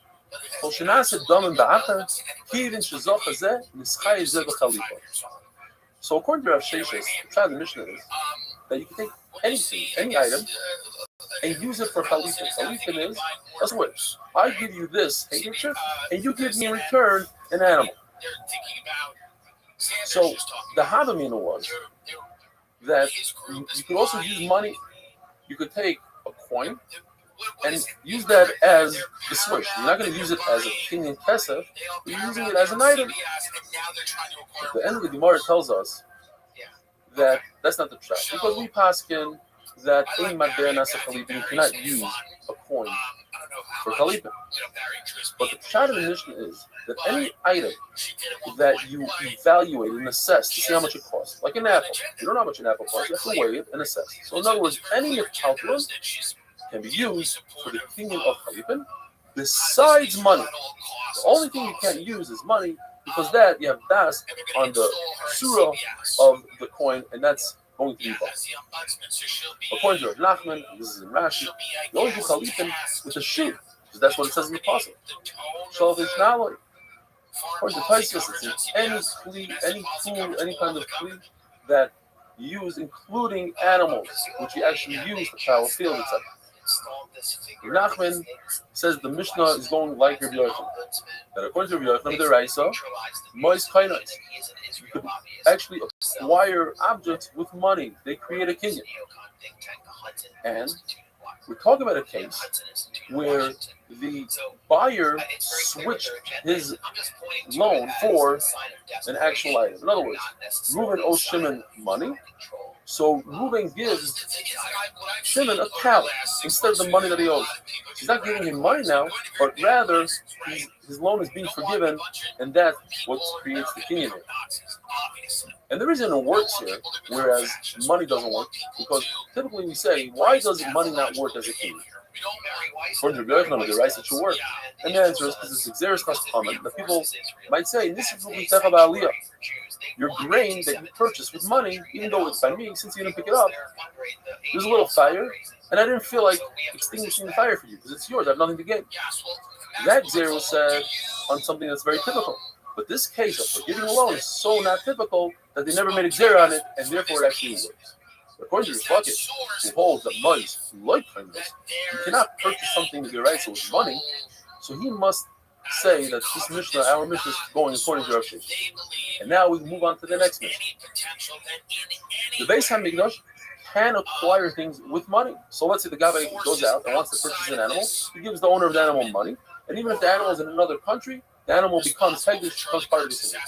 But a regular person The only way he can be Kaina is the Mashiach. The Mishnah calls it Chazaka, the Mishnah means Mashiach. And one other halacha, and with that we're done for today. When you say to the Beis Hamikdash, this house is going to be Hegel, this animal is going to be a Karban, just by saying it, it happens. Rabbi side have a wonderful day. Considering that as a possibility.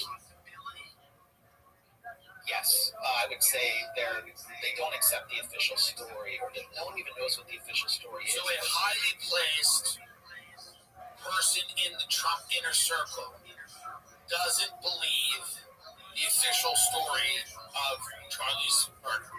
I mean, no one does, but I would just say that how's everybody doing? Welcome to the 8-minute daf.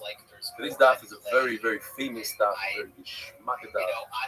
And before we get to the Mishnah where it all starts, you have an aim and you have to teach your son how to swim. The Gemara tells us that when it comes to Hegdish, the only way to purchase something from the Beis Hamikdash is with money. And the Gemara gives us 4 cases. 2 of them are with money, 2 of them with Mashiach. Both in money and Mashiach, it's possible that the price goes up or the price goes down. 3 out of the 4 cases, you lose, Beis Hamikdash wins. In 1 case, you win. The Gemara tells us that if you do Mashiach on Hegdish, since the only way to be kind of on Hegdish is with money, if the price goes up, you must add. If the price goes down, you lose. Why is that? Why should you lose? You only did Mashiach. Well, the answer is because you can't be better off than if you purchase from an individual. An individual, by doing Mashiach, you're kind of. Now let's talk about money. You gave money to the Beis Hamikdash. That's the king that works. And the price went down, you lose. This is the one case. If the price goes up, you gain. And the reason is because even with individuals, there's a concept called Mishapara. And that is if you take back any word that you made up with somebody, you're going to do the deal, you're over Mishapara as a personal borrower. And now, the beautiful Mishnah, when there's a chance for the father to do something for his son, like Mitzvah Mila, it's only the father, not the mother. Mila, for instance, it says in the Pasuk, "Vayom alav Rosh, Tzinu, Avram Avinu, and Adam Sarah." Also says that the God Yisrael is him, saying the days of Shana. Tzivah is the command. He says Avram Avinu today, and for future generations as well.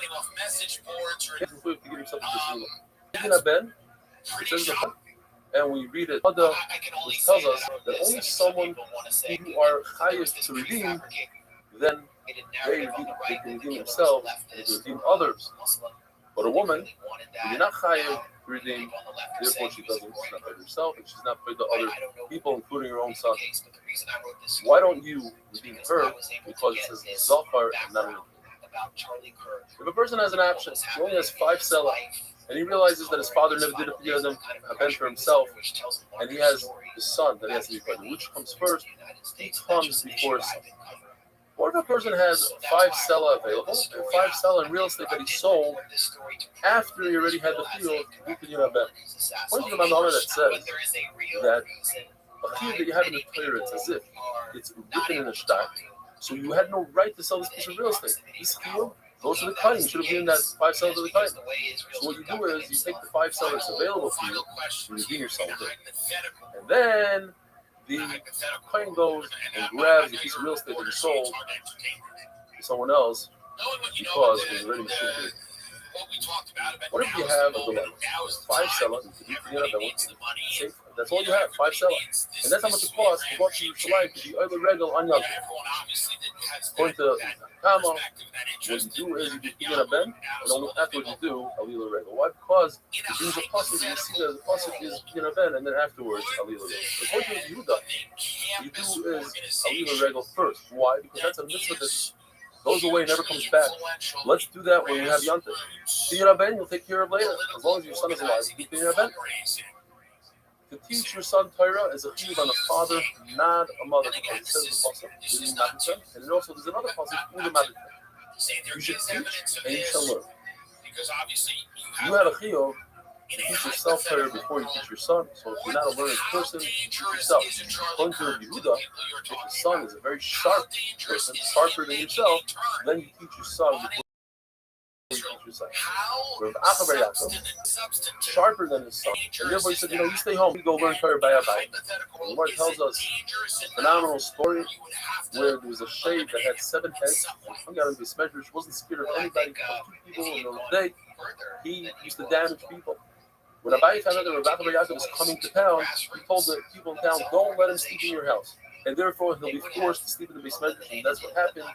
And he went to town on this shade. And every time he bowed and davened, he knocked off one of the shade's heads. And finally, he destroyed the shade. The halacha is a person should get married and afterwards learn Torah.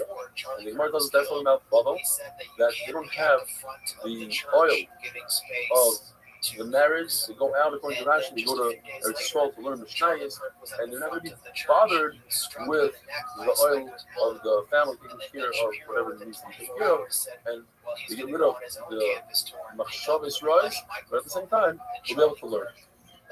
So Ravuna told Rav Amnuna that he doesn't want to see him until he gets married, because once you reach 20 years old and you're not married, people bones will swell. Why? Because that was the problem with Hiru. And Rav Chizah says, I'm better than my friends that got married when I was 16. And imagine if I would have gotten married when I was 14, I wouldn't have any fear of Kate.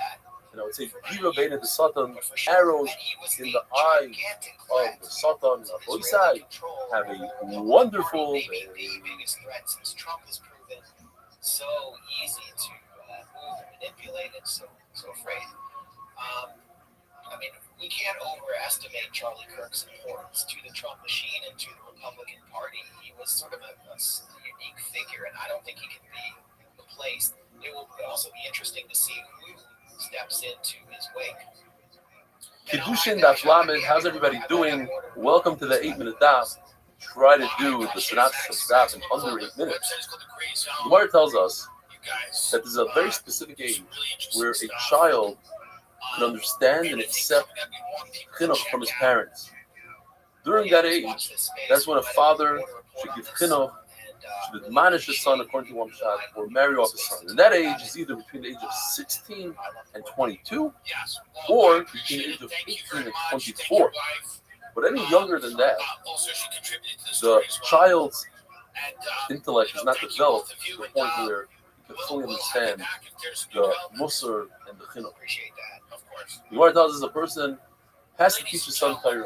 And there are some who say that not only his son, but a person has a chiyuv to teach his grandson. And the Gemara brings a case of a person by the name of Zvulun ben Dan, that his grandfather taught him Torah, the Muksuva, Mishnah, Agada. The Gemara says that it happens to be that the chiyuv of the grandfather is to teach him Chumash and let the kid continue on his own.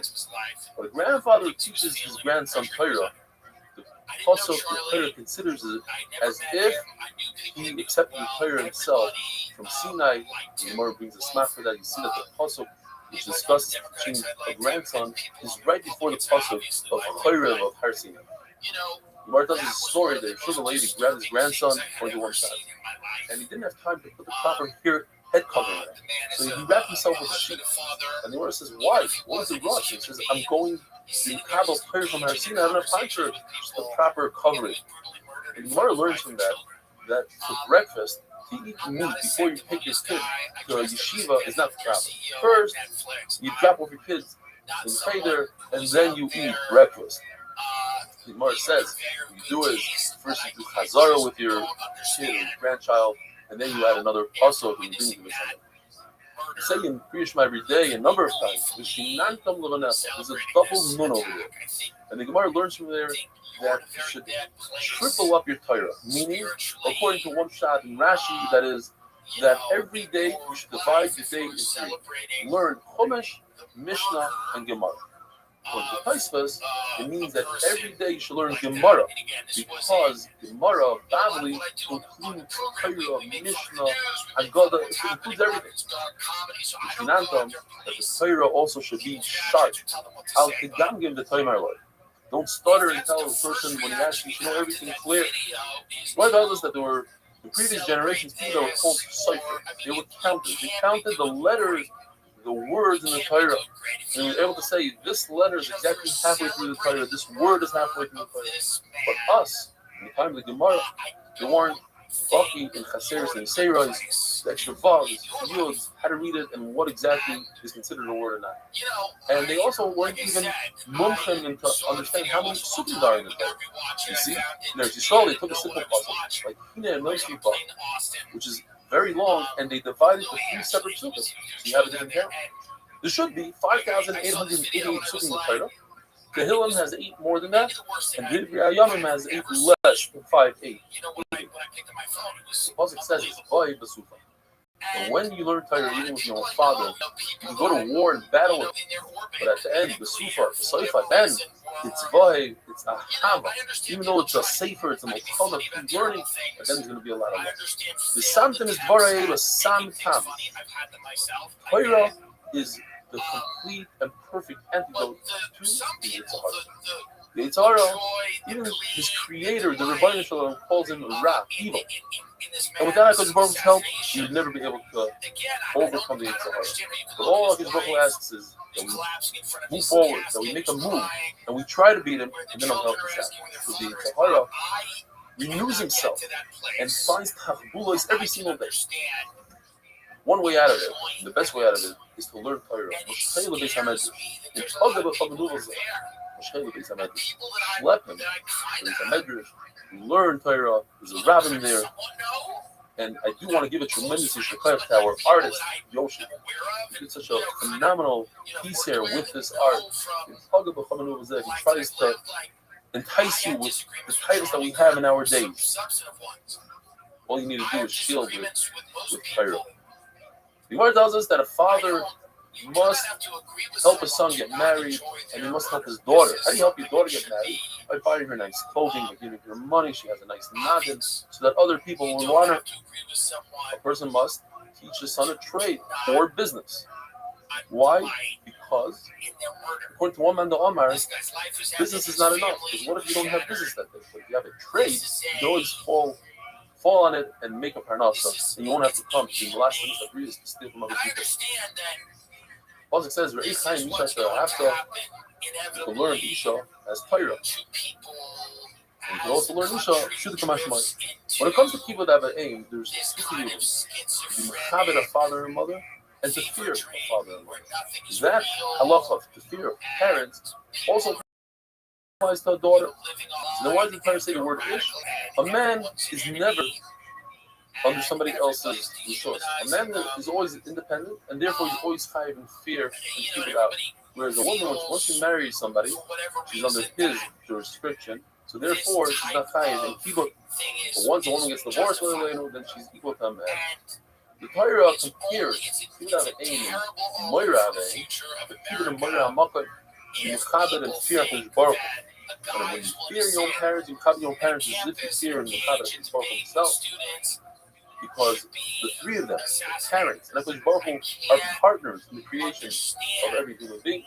The boy side, have a wonderful day. Open to understanding. I think it's a pathology. I don't think it's a political point of view when someone whose head is blown off in front of their children, and for someone to say, "Oh, good." It's not a political point of view. That's Kedusha and Daf Lamed Aleph. How's everybody doing? Welcome to the Eid Daf. Today's Daf is just an incredible Daf about Kibbud Aim, very, very famous stories and a lot of great insights. When it comes to Kibbud Aim, the Torah gives us 2 psukim. One about kavod, one about yira, fear and honor. When the pasuk talks about Kibbud, the father comes before the mother, and the reason is specifically a son gives more honor to a mother, she's sweeter to him, nicer to him. So Torah has to say no, you have the father first. When it comes to Yira, the mother comes first. Because typically, a father teaches his son Torah, says more Yira. A father and mother who are married, then the son should be mechaber the father, because the mother also has a feature to mechaber the father. If the divorce, then the covenant is equal. The Gemara tells us that initially, when it was Baruch Hu said Elohim Hashem, the Ummah Sa'ilam, they said, what is this? But then when HaKadosh Baruch Hu said, Chabad Soficha, they realized that Hashem wants us to be Chabad parents, and that's the same idea to be Chabad him. He wasn't in it for himself. What it tells us is so much to learn from the non-Jew, Dama Ben Sina, the famous story. Chachamim came to purchase an extremely expensive jewel worth 600,000 golden coins. And because Dama Ben Sina, his father Nesina, was sleeping on a pillow with a key for the safe, he refused to wake up his father and he lost that copy. A year later, he had a paraduma, red heifer. He realized that this is no coincidence. His Baruch was paying him back. So he told Chachamim, he came to purchase it. He said, I could ask for any amount of money. There's only one like this in the entire world. But I'm only going to ask for what I lost. Last year, the Gemara tells us, Dama Ben Tzina didn't have the fear of Kibbutz, and this is how we have to certainly us. We have a fear. And there's a concept. The person who has commanded, who has a field to do a mitzvah, his sachar is greater than a person that doesn't have a field. Because the pressure to do the mitzvah actually prevents him from doing the mitzvah. So we that have that field, we have a bigger mitzvah, we have a bigger obligation to be the kind of field. Rabbi Yosef, who later on in his life became blind, he was upset with this because he thought that he'd get more time because he's not a mitzvah, and then he realized that he gets less time. He said, I would make a big yontif for Rabbanan if you're able to stick around the halacha a little bit. Rabbi Yosef, when he heard his mother coming from a distance, he would stand up. He said, I'm standing up for the Shekhinah. What does this person could feed his father a very expensive bird, but it takes him out of Olam Hazeh, it takes him out of Olam Haba. And the reason is because when he gave it to his father, and his father said, how do you afford it? To his ration, he says, keep on eating, don't bother with it. And that kind of, those words, they take away from the mitzvah. On the flip side, if he tells his father, here, deal with this, do some hard work. I want you to work on the rechaim, on the milk. So somebody standing on the side would say, wait, that's not what I mean. In fact, it is. In this case, because what you didn't see is that the soldiers came to take the father, and he said, I'll go instead of you. You dad, you do the rechaim. He's Zochet Olam Haba. Avini had 5 sons who were smuchim, were all B'daylam. Yet when Avini's father came to the door, Avini ran, he wouldn't allow his sons to do Kibbutz Avim, he wanted to do it. One time, his father said, get me a cup of water. By the time he got back, his father fell asleep. He stood over him in a bent position, full of fear and covet, waiting for his father to get up. And that's when I both gave him a beautiful shot. The Mizmor La'asah, Rashi explains, it shouldn't be a Mizmor that the Mizmor is not a song, it's a Tisha B'Av. Yet, Rashi says unbelievable. Sometimes when things are destroyed, it's a yontif. Hashem is saying, I'm taking out my finger on wood and stones and not on a human being. When a father and mother want to give to a child, the Gemara tells us the father, especially the fathers, I'm talking, we shouldn't take from the father. But take from the mother, she does it full-heartedly. The father might have some sort of chalishas hadas underneath. The Gemara tells an incredible story about her parent. His mother, when she wanted to get into bed, she would go on all 4 and let her step on him as a step stool. As you can see, a live demonstration in Shir. Nevertheless, the Gemara tells us that that's not even half of what a person has to do for Kibbutz Avim. A real test would be if you took his money and destroyed it, threw it into the ocean, and you don't say it. Yohan says, so much is Kibbutz Avim, severe Aveira, the Oiver on it. Praiseworthy is a person that was born with, because that's how Chomer it is. The Chas v'Shalom, the Oiver on it. He himself, was a Yatzim from a father and a mother, and so was Abaya, or Shas, at least 15 times. Abaya says, unbelievable. He says, the Gemara aim is not his real mother, aim is the woman who brought him up. Ravasi wanted to be careful with Kibbutz Avim. His mother, when the gun says she lost her mind, she ran away to Eretz Yisrael. When he heard that she was coming to Eretz Yisrael, he wanted to go out and read her, try to get a hecker from Rabbi Yochanan to Eretz Yisrael. Rabbi Yochanan wasn't so happy. He said, listen, I'm not going to be upset at you if you leave. So he left. By the time he got his mother, she was already gone. And he felt really bad that he left Eretz Yisrael for a reason.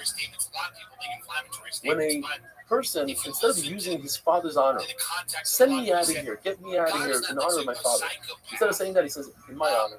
That's not Kibbutz Avim. When a father dies, you should say, Abba Moiri, Hareini Kaparis Mishmavai Halavai, because both should put his ownership on myself. And afterwards, he says, we say today, Rabbi Isai, in have a 2020 wonderful when people were talking about the need for violence, not only protests, violence. And I said, this goes to a terrible place. If you stop having conversations, if you stop debating people, if you stop listening to people, or if you stop, America doesn't have to be any one thing. That's why there's 50 states. And Kiddushin Daf Lamed Beis. How's everybody doing? Halacha is like the mandama that says that when you do Rabbi, you don't have to use your own money, use your parents' money. However, if you have to stop working in order to do Rabbi, you must do so even though it's going to cost you at the end. You're preventing yourself from gaining money. If your father decides to throw his own wallet and waste money, throw the wallet into the ocean. Even if you're the Yairish, you're going to inherit this, you're not allowed to say anything. Ravuna, he was Michael his own covet to his son, and he tested him by ripping his clothing on the scene. He wanted to see if his son is going to be upset, be the cast. The Gemara tells us that you're permitted to give your own son Meiser Anim. That's the Meiser, 10% of what's left over from your produce that you give to the Meisers. On years 3 and 6, you give it to the Ani. So if your son is poor, you're permitted to give him from the Meiser Ani. But your own father, son's father, you're not allowed to give him unless he has nothing else. Because, as Zima Mill says, it's not nice to give your father Meiser Ani. When a father makes a mistake in halacha, you have to tell him, there's a pasuk in the Torah that says this and this. And he'll understand by himself that he made a mistake. Halacha is like that if you have two things in front of you, you have a mitzvah of, let's say, burying a mace, and you have to do that at eight. If it's a mitzvah that can be done from somebody else, let's say going to a Rabbi, you let somebody else do that mitzvah, and you can do that at eight. Otherwise, the other mitzvah is first, because you and your father, you both from that mitzvah. The halacha is a father who's moichel on his covet. It's a good mechila. He can be moichel on his covet. Rabbi agrees that even a Talmud Chacham, because a Talmud Chacham, the Torah is considered his own Torah. Yes, it says in the pasuk that it's Hashem's Torah, but it says in the pasuk also, the second pasuk in Tehillim, your own Torah you shall learn day and night. So therefore I can pick that Torah, as long as it's not a future Torah, that should be my fault. Yet, Love himself, when his son got married, he went around the wedding and he's pouring everybody l'chaim. And he was upset, he was mocked on the Amirayim that didn't stand up for him. Yes, he belittled himself and he was saying, I don't want covet. He expected them to show at least their covet by standing up slightly off their chair, just to show that they were makbid on his godless. The machlokes by the Nasi of Klal Yisrael, the head of Klal Yisrael, the head of the Sanhedrin, machlokes is whether you learn from Avraham Avinu, that Avraham Avinu was a human being, he went and he put himself down by feeding the malachim, which he didn't know they were malachim, they looked like Arab. Or do we learn from HaKadosh Baruch Hu himself, who every single day sets our table, gives us sustenance, and he's putting himself down coming up. So, according to everybody, a king is not allowed to be much on his covet, but a nasi is much on his covet. A king, it says, you have to have fear of the king, so he's not allowed to be much on his covet. The sugya of standing up for a zaken, they say the couple. According to Tanakama, since it doesn't say Chacham V'Adarta twice, so it's mashma, it's one, that one is a Zakan, he's a Zaken, and a Chacham. He's an older person, and also a Chacham. According to Yisai Guru, since it doesn't say Mipnei Save a Zaken, it's mashma that he's also a Yamek and a Chacham. In other words, even a younger person who's a Chacham, you have to stand up. And according to Isi Ben Yehuda, Seiva means every old person. So we have a theme in other words, the person who's not a Chacham, who just happens to be an older person over 70, according to Isi, we will put it stand up for him. Rabbi Isai, have a wonderful day.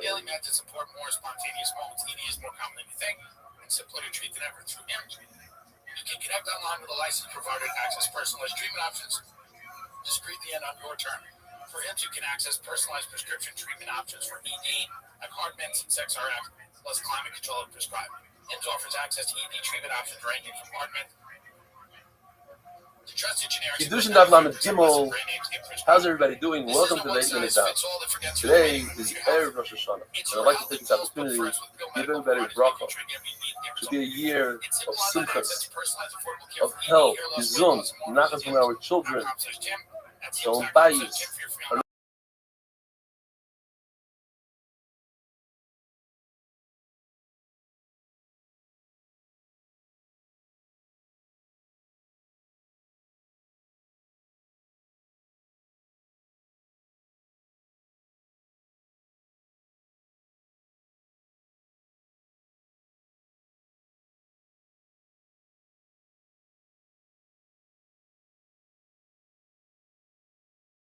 According to Don Kama, you need both. You need that the person should be an older person over 70 and also Talmud Chacham. Otherwise, you don't have to stand up for him. So if you have a young Talmud Chacham, you don't stand up for him. Yosef Glili says, no, they're independent. If he's old, even if he's not a Talmud Chacham, you stand up for him. And if he's a Talmud Chacham, even if he's not old, you stand up for him. And this is Yehuda says a tremendous chiddush. If a Zaken is a Russia, you stand up for him because he's a Zaken. When he's young, you also stand up for him. And guess what? The Gemara Paskins like Yisi ben Yehuda. You stand up for Russia. The Gemara says there's a comparison between Kiddur and just like Kiddur doesn't have to start kiss, you don't have to come out of pocket. So too, when it comes to Kima, in other words, you don't have to stop work when a Chacham walks by because you learn from Kiddur. A person who's actually working doesn't stand up for Talmud Chacham, but he does stand up for those who are coming to Yerushalayim with their first fruit to be Purim, and he asks them how they're doing, because Chaviva mitzvah b'shaita. When you do a mitzvah, you're more chashuv than Talmud Chacham. Another pshat the Gemara says is we don't want to discourage those who are bringing the Purim to Yerushalayim. We want them to come next year and have a great feeling, so let them feel good. Rashi says this, the nafnei to pshatim is, what if the person is very chashuv? He's going to come next year anyway. You don't have to just say shalom aleichem to him and everything. But if the pshat is the mitzvah is more chashuv, then you do it. In a Beis HaKisei, Beis HaMercha, it's the bathroom or bathhouse, you don't stand up. But the outer rooms that people are clothed in, you do stand up for Talmud Chacham. Well, this is the whole story. Shimon was in the Beis HaMercha, they didn't stand up for him. There's no raya, says the Gemara, exactly where he was standing. It's possible he's standing inside room, and his father said, maybe learning, Rabbi, maybe you're Rabbi, maybe you're learning. Because what he meant is, if somebody is very involved in learning all day, even when he goes to the Beis HaMercha, sometimes he can't control his mind, and he's thinking and learning. Torah says, Hakum, be a racer. You should have fear about his broken. His broken knows what's going on in your mind. So don't play games. Don't close your eyes as the Talmud Chacham is coming into your field, into the Dalet Amos, and as he comes to the Dalet Amos, oops, I don't see him. My eyes are closed. Hashem knows that you're playing games, and don't try to get out of it. You stand up for your Rabbi Muvah, your permanent Rebbe, when he's within Dalet Amos, and the Av Bezdin, as far as your eye can see. You sit down after Dalet Amos. When it comes to Nasi, you have to wait until he sits down. It says, Gemara tells us you only stand up for your Rebbe twice, once in the morning, once in the evening, because even for HaKadosh Baruch Hu, you only see Shema twice. Nevertheless, the Talmud Chacham should be careful not to make people stand up for him. In fact, if the Talmud Chacham goes out of his way to make sure they don't stand up for him, but if you're a Talmud Chacham and you don't stand up for your Rebbe, you're considered a Russia, you don't have a Arichas Yamim, and you forget the learning. Abaye would be upset to curse those who were learning Torah and say, oh, I don't stand up for my Rebbe because I'm learning Torah. Get cursed for that. The people from Muslim Chassia, they were so used to coming to Chachamim that they didn't even put on a head covering when they walked in front of the Chachamim. Rabbi Yochanan would give honor and stand up for a non-Jew because all elderly non-Jew went through a lot in his life and realized the nisim that his Baruch did for him. Abaye would give old man his hand, the Rabbi would send the shliach, Rav Nachman would send his officers. Rav Nachman said, if not for my Torah, I would be just another Nachman in the marketplace. So therefore, it doesn't befit somebody that learns Torah to help the non-Jew. I'll let my officers go. The Gemara has a suffix. If the son is the father's Rebbe, does the son stand up for the father? Does the father stand up for the son? Where is the suffix? In fact, Shmuel told his Talmud, Rabbi Yehuda, you should stand up for your father. But on the other side, his father's Rabbi Cheskel. He's the big tzaddik, so maybe even Shmuel stood up for him. Maybe everybody should stand up for him. The Gemara says that a Talmud Chacham that's on an animal, there's two ways to look at it. You can say the Talmud Chacham is sitting. If you look at it as the animal standing, does he have a halacha someone sitting? Or a halacha someone walking, and then you have to stand up for him? So the Gemara says that somebody that's on an animal is like he's standing. You see this halacha by Eben Amidah? The Eben of the Mitzvah that is it's in a rule under the tree, everything under the tree becomes punished.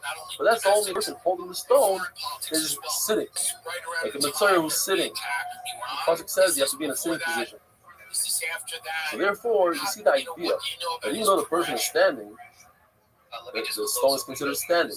If the person is sitting, the stone is considered. So too, the person is on an animal. It goes by the animal. If the animal is standing, the person is considered standing. We all stand up for Sefer Torah. Why? Because we make a Talmud Chacham that learns from the Sefer Torah. You stand up for him. You stand up for Sefer Torah. Rabbi side, have a wonderful day and an unbelievable year. Charlie Kirk began coming under pressure from his own base. I would say, I actually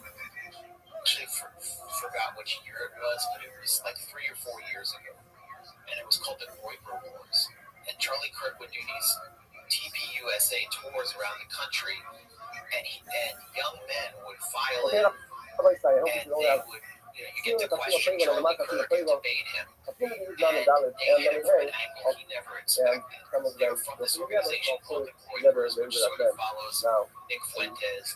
They're anti-Israel, they're kind of anti-Jewish. Some people call them white nationalists, whatever you want to call them. They're very anti-Israel. They believe they're the true voice of America first because the U.S. government has fallen under the control of this malign foreign power in Israel. So they would confront Charlie Kirk with the history of, for example, the USS Liberty, the U.S. naval ship that was deliberately struck by the Israeli military in the 1967 war in order to cripple that boat because it was a surveillance boat. It was listening to Israeli communications, and they killed scores of sailors. They would confront Charlie Kirk with a difference between Israeli interests and American interests while holding up a cross, and Charlie Kirk would just shut down the conversation because if he would give an inch to them, he would threaten the relationship with his donors, and TPUSA would collapse. And after October 7th, the pressure was just too extreme. The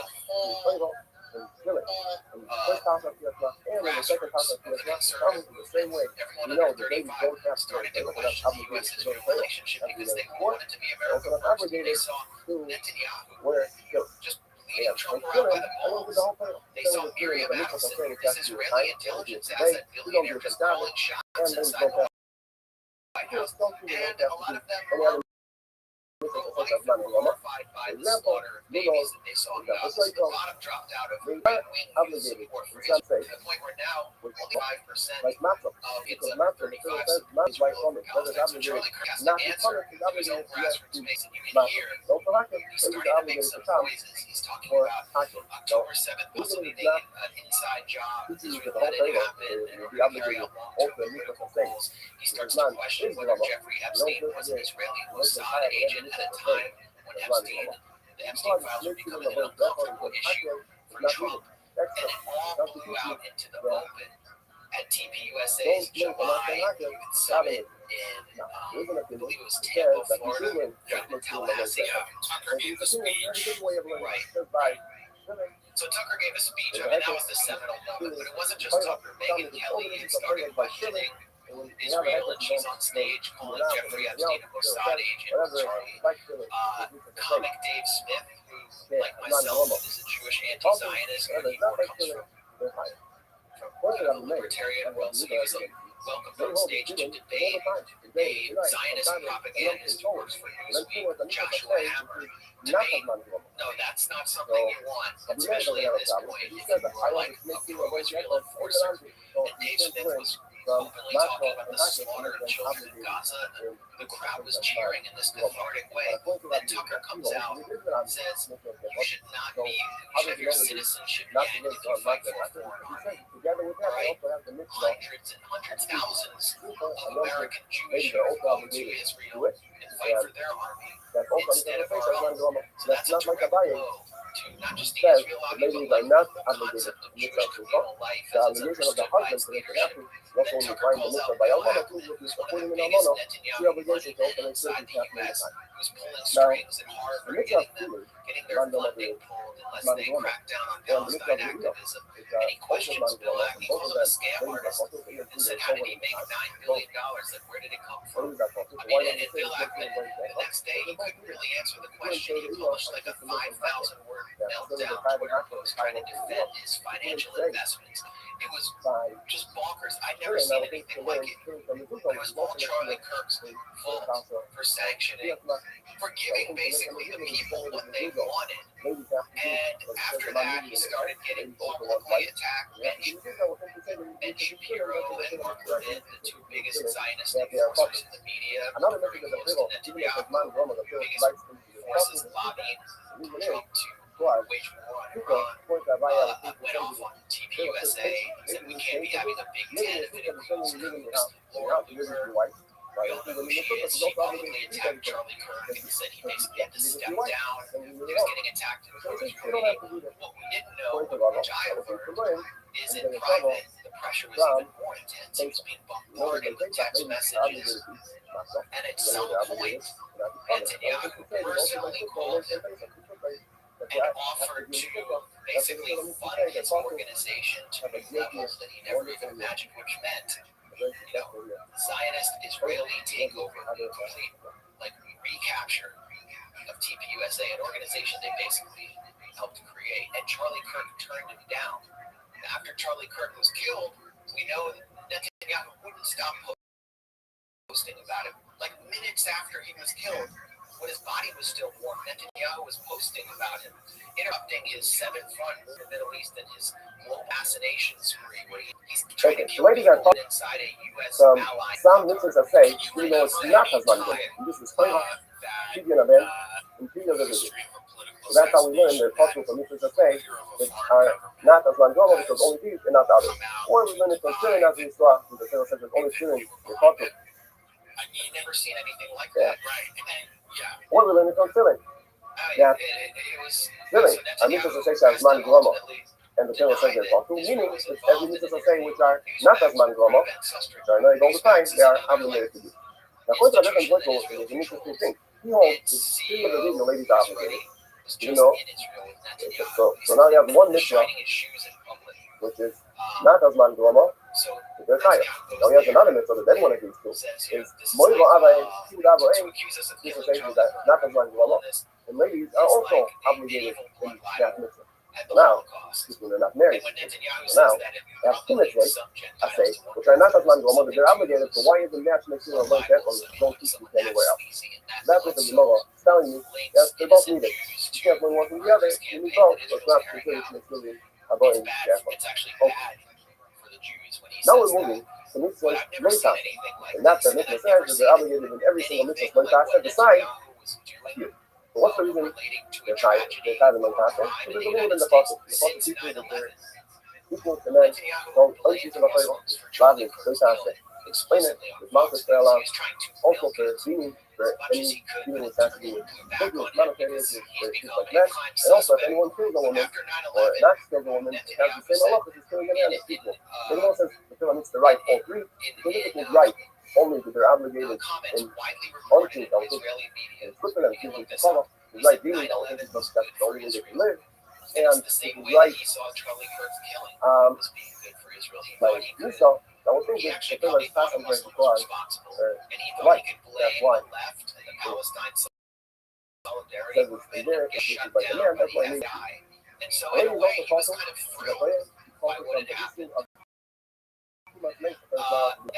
that fuels the speculation.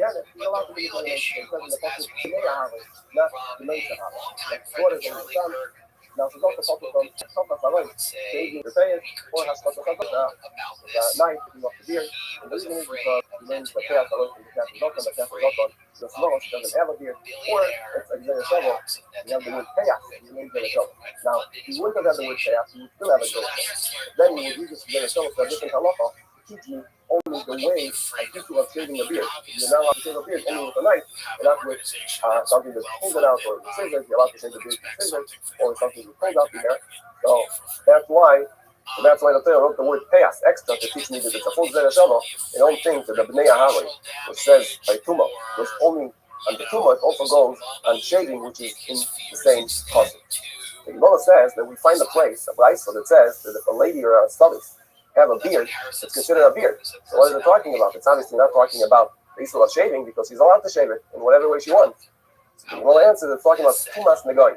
There's a difference in halacha between tuma of a nega, which is any other place in the body, and on the head where there's hair.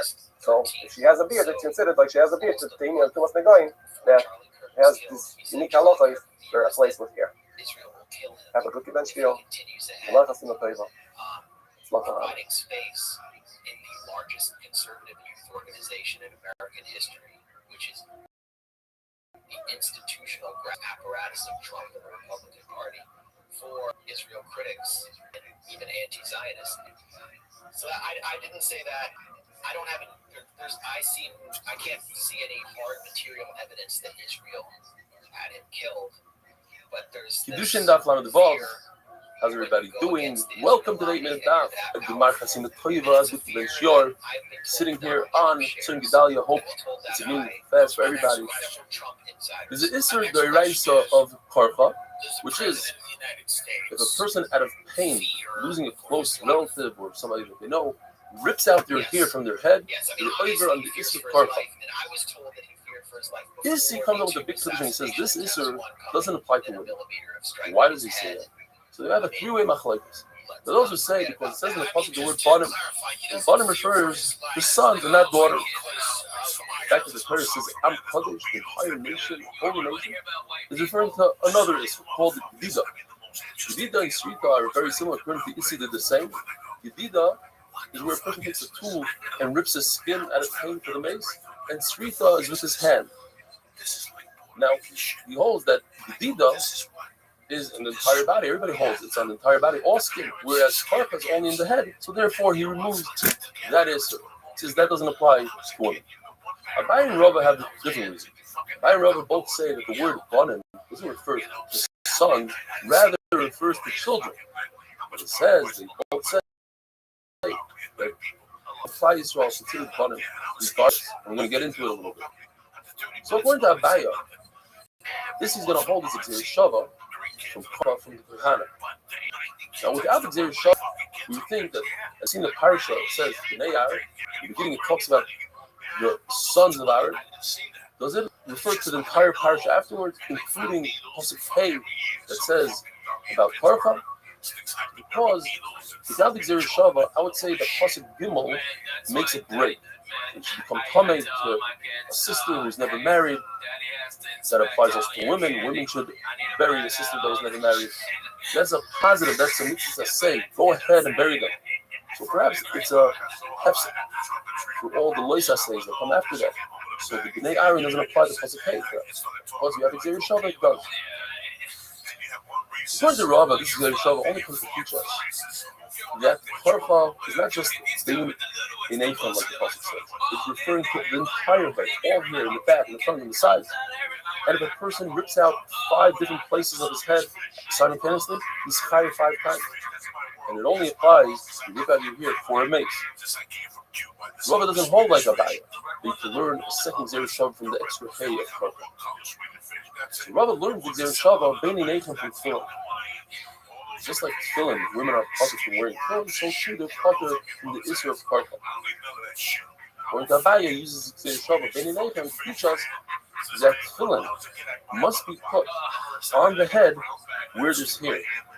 And the fact that brought in the shir that if you put your Tefillin Shorosh slightly below the roots of your hair, in other words, if somebody has long hair coming down, that's not the makom. The makom is where the roots are. Slightly past that, The Mishnah says it's not Yaitza, and it's a bracha of Akala. It's possible a person wears tefillin his entire life, he's never Yaitza. According to Rabbi, why Yisrael are considered budding children only when they act like children. Do the proper thing. According to Rabbi, even when they act b'shtus, or they're not loyal, like Amon, or mashkisin, even if they do have a zara, they're considered budding. A person does tshuva after he does have a zara, not only is considered then, but it's considered a ma'alya, a great sign. The Mishnah tells brand new Mishnah, that the following things don't apply to women at all. These are avodas b'samigdash. First one is where you bring when you lean your entire body weight on the carbon, you see sleeping with the one, and you shake it like forwards, backwards, up, down, sides, a mincha soita, and a nazira, which do apply to women. A woman doesn't do the avodah kohanim doing malika, which is the way you chef the bird in the Beis Hamikdash with your thumbnail, hazah, sprinkling of the blood, even that of a bird, because it's not flavor that you learn from an animal. An animal, you can do shkita with a Yisrael. Yisrael's kosher with the shkita, but from that point on, it takes over.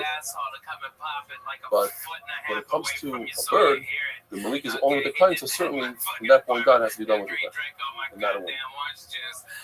The hazah of the paraduma is sprinkled towards the Bisamid by paraduma, and the parapini and kippy being a parrot, that's kosher, that's the first something that's only the kind of. To receive the blood after shkita, only a kohen, not a woman. Hagasha, to take the mincha in its pot and touch the southwest corner of the mizbeach, it's not a woman. Mitzah, to put your hand into the flour and grab 3 fingers worth of flour to make a mitzah, that's only by a man. And hakara, I'm putting the carbon onto the mizbeach. We learned the idea of pluva with a kohen from a saita, and the fact that it has to be the owner as well. We learned that from Shlomo. Make it Gzer Shava Yad, that the kohen together with the bailam, even the saita, the kohen is together with her, and that's how you do knufa. Rabbi side. Have a wonderful day. Get a king size bed. Don't do that. I could never sit up. I could never sit like that. But you guys ought to jump on the bus sometime and we do this church and other parts of the country. Yeah. The bus will be here tonight. It'll get in tonight from Tennessee. And Kiddushin Daf Lamed Zayin. How's everybody doing? Welcome to the 8-minute Daf. The Mishnah tells us that any mitzvah that's dependent on the land, on the karka, or on the growth that comes out of the land, like Shemitah, that's a mitzvah that only applies in Eretz Yisrael. Besides 2 mitzvahs, Arla, the Isser, to have any benefit, any hana from fruits that are less than 3 years old, and Kalayim, that's putting together 2 species of plants. And that's halacha l'mishmesina, that those 2 things also apply in chutzpah.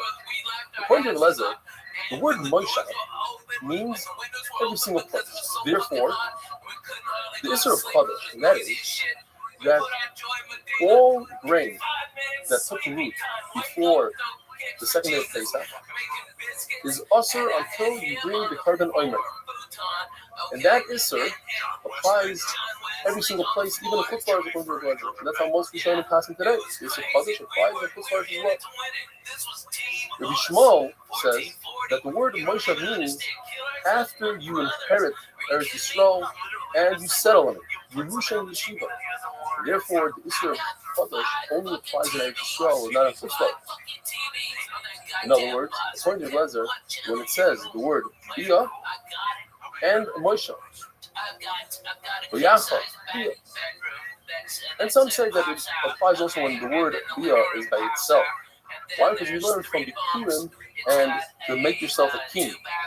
And it's not considered Shnei Ksuvim L'Bayim Kafach. Typically speaking, when you have one halach in the Torah, you take that one halacha, and you learn the entire Torah from that one halacha. When you have 2 tzukkim saying the same exact thing, Shnei Ksuvim L'Bayim Kafach ain't Melamdi. Because Baruch is saying it's only these 2 places. However, if each one of those places has its uses, there's a reason why the Torah said this and this. So now you still learn from this. So what's the two? So by the Purim, the person has a Hana, immediate satisfaction when he has fruit. So you think, why wait for 14 years until you inherit Eretz Yisrael and divide up Eretz Yisrael? Read the Purim right now. So the person no, you wait for 14 years. I would think that the Purim is like Chala. Chala, the Torah says B'vayachim. Immediately when you come to Eretz Yisrael, you're Chayim Chala. The Purim is also something you give to the Torah. On the flip side, king, I would also think that it's something that you should do immediately when you get there. The king leads the war. I need a leader. I need a general for the war. Marshal, no, you wait 14 years. That's why you know that an individual who brings Nesach, when you bring a carbon, many carbonis require you bring oil, you bring wine, Nesach, you bring wine. That only applies once you have Yerushin Yeshiva, 14 years in Eretz Yisrael. But according to Yeshiva, that an individual was already bringing Nesachim in the Midbar. So when the Torah says that when you come into Eretz Yisrael, so what's going on when I come to Eretz Yisrael? What changed? I already brought Nesachim. Oh, and the Yeshiva means that when you have a Bamas Yachid, you have your own private Mizbech in your backyard. When you come into Eretz Yisrael, what changed is that now you start bringing Nesachim on that private Bama, whereas in the Midbar you did it. Any mitzvah that's dependent on the person, not on the ground, like Shabbos, Mila, etc., that you have to do all over the world. The Zara, it says it straight out, all over the world. Now, it says, Moshe, that this applies everywhere around the world, but that you don't need to do Kiddush, you don't have to do a Kaddish. All other Yom Tovim, Rosh Hashanah, Yom Kippur, Sukkot, it's dependent on Bezdin being Kaddish the month in Yehuda. Once you know when there's Kiddush HaChodesh, you know when Yom Tov. So I would think that maybe every Shabbos is dependent on Bezdin saying, oh, these days in Kiddush, no. That's Kosh Baruch Hu Kaddish Yisrael and Shabbos. The issue that we have to eat Keilah, fat, blood, today, not only in the time when it's Korbanos, even though it says the halacha by Korbanos, because we have this idea of Moshe everywhere. Matzah Mara, even though there's no carbon Pesach, same reason.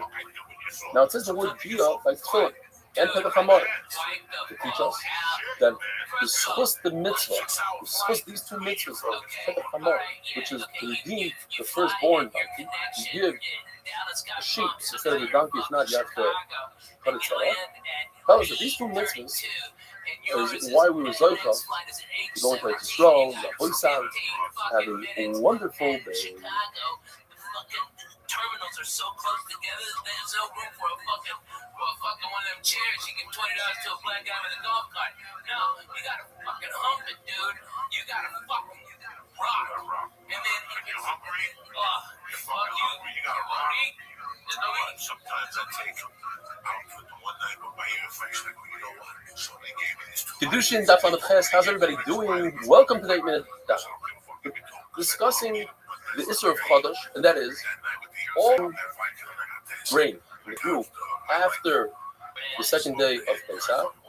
It even took root after the second day of Pesach. Is also to eat, even in nowadays, even in Kitzlaret, until you bring the Omer on the second day of Pesach. Once you bring the Omer on the second day of Pesach, it becomes mutter.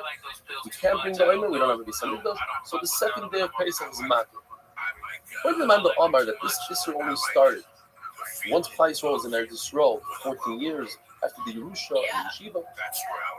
So why did they wait until the second day of Pesach to eat from the Mitzvah? The answer is because they had plenty of money.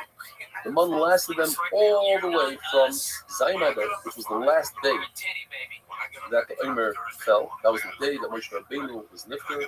The month only came in the schus of Moshe Rabbeinu. So they had this month from Zayin Adar all the way to Ches Zayin Nisan. Moshe Rabbeinu was nifter, but say Eretz Canaan, without Ismail. And Ches Zayin Nisan, Klal Yisrael obviously was already in Eretz Yisrael, Eretz Nation. There's a total of 40 years that Klal Yisrael had money, because we're going to take into consideration the udais that they took out of Mitzrayim that had the flavor of money. Moshe Rabbeinu states, I'm 120, ben Esmi, May of Esmi Sana Alecha Hayoim, I'm 120 years old today.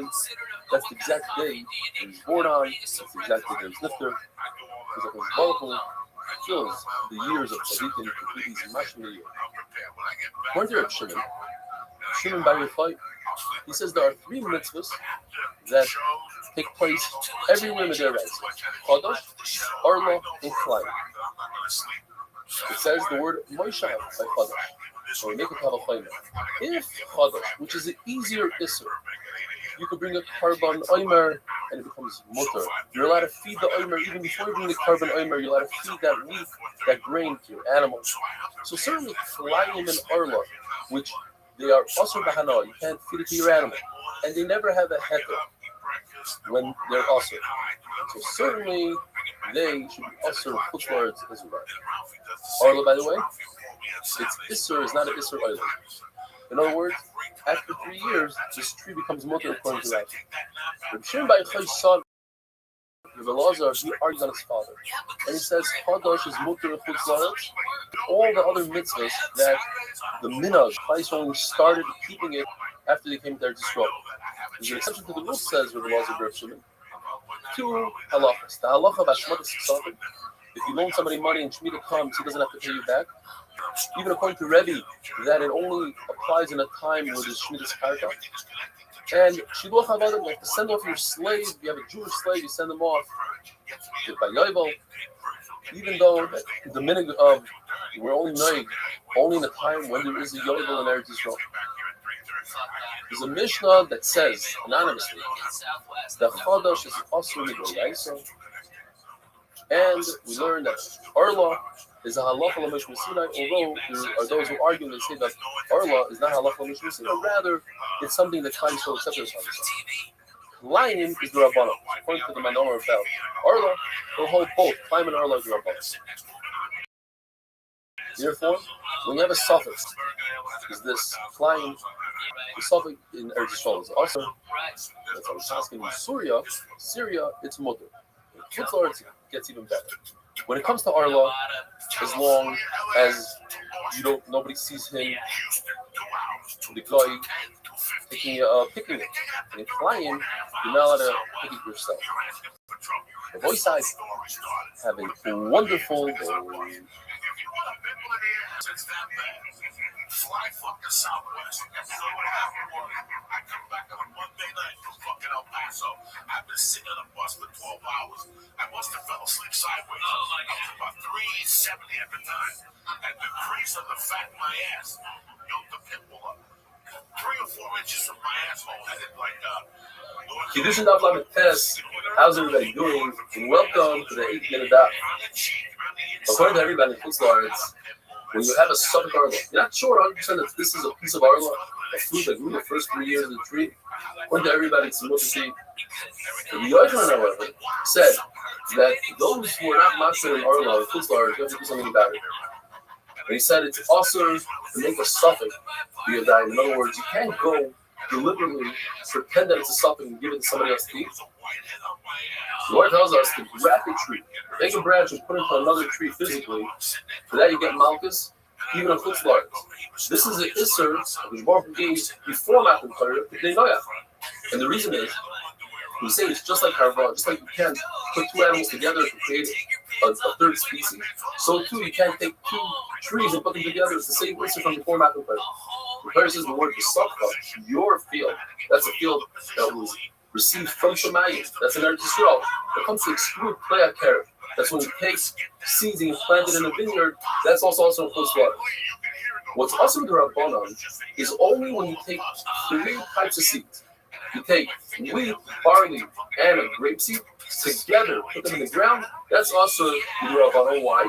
In Chutzlar, because that itself is also bahana in Eretz Yisrael. So we take it down a step. This that round, the famous Bala Adora, he had a yeshiva, and 4 of his Bachar yeshiva for his Talmidim, he planted a garden of vegetables, and he planted them in individual rows.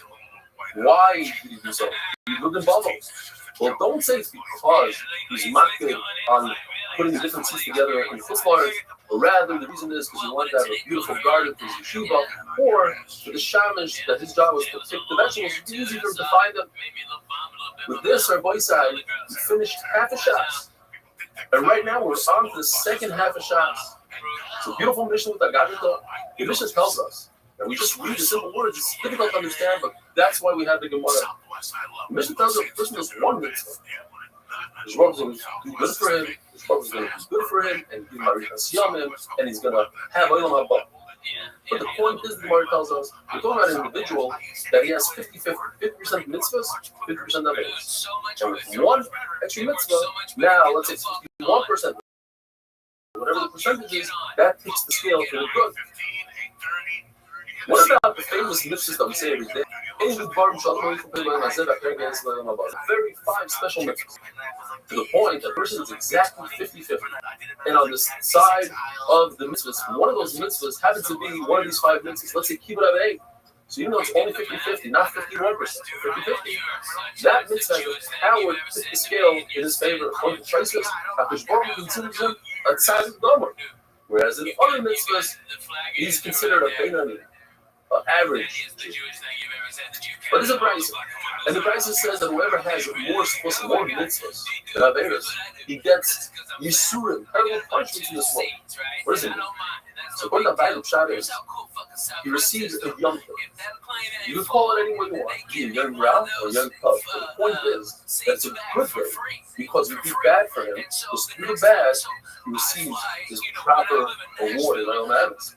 By getting rid of the bad in this world, you free yourself up for the good in the world to come, and vice versa. If Russia gets good in this world, that's a young Ralph because he's actually, even though he's getting good, it's bad for him.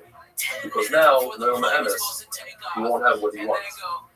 According to Rabbi, the Bryce goes like Rabbi Yaakov is of the opinion that in this world you don't get awarded for mitzvahs. There's no schar l'mitzvahs by the Why? Because he himself saw a story that forced him into this. He saw a father tell his son, go climb up the ladder to the tower and retrieve the chicks from that bird. She blew off the time. The 2 mitzvahs that the Torah says you get arichas. And on the way down, the son fell off the ladder and died. She says it's impossible. It's not a steer to the pasuk. Shari is again arichas yamim is olam ha'emes. And the fact is that even with all this, if a person thinks himself, he says, look, it can't be. If he's doing such a mitzvah, he won't even be able to be bacharer in Avodah Zarah. So how did he die? Must be olam ha'emes. Now, there's another issue. When a person does a mitzvah, he's a shliach to do a mitzvah, he shouldn't have any damage, it says, even on the way back. Over here, it's a little different because we're talking about a ladder that's a broken ladder he used, and he shouldn't have been using that ladder. The Lord tells us, he's a Rothschild. He's a Meir's Rabbi, he's a big buckle, but he went off. Why did he go off? So we learned different reasons. I think it was, but the Gemara here tells us, because he saw this story, and he had the question, how is it possible that a son that's doesn't have an aim, doesn't have a rikas yavah? And immediately he went off. The Gemara says it's also possible that he saw the tongue of Chutzpis HaMetzugim.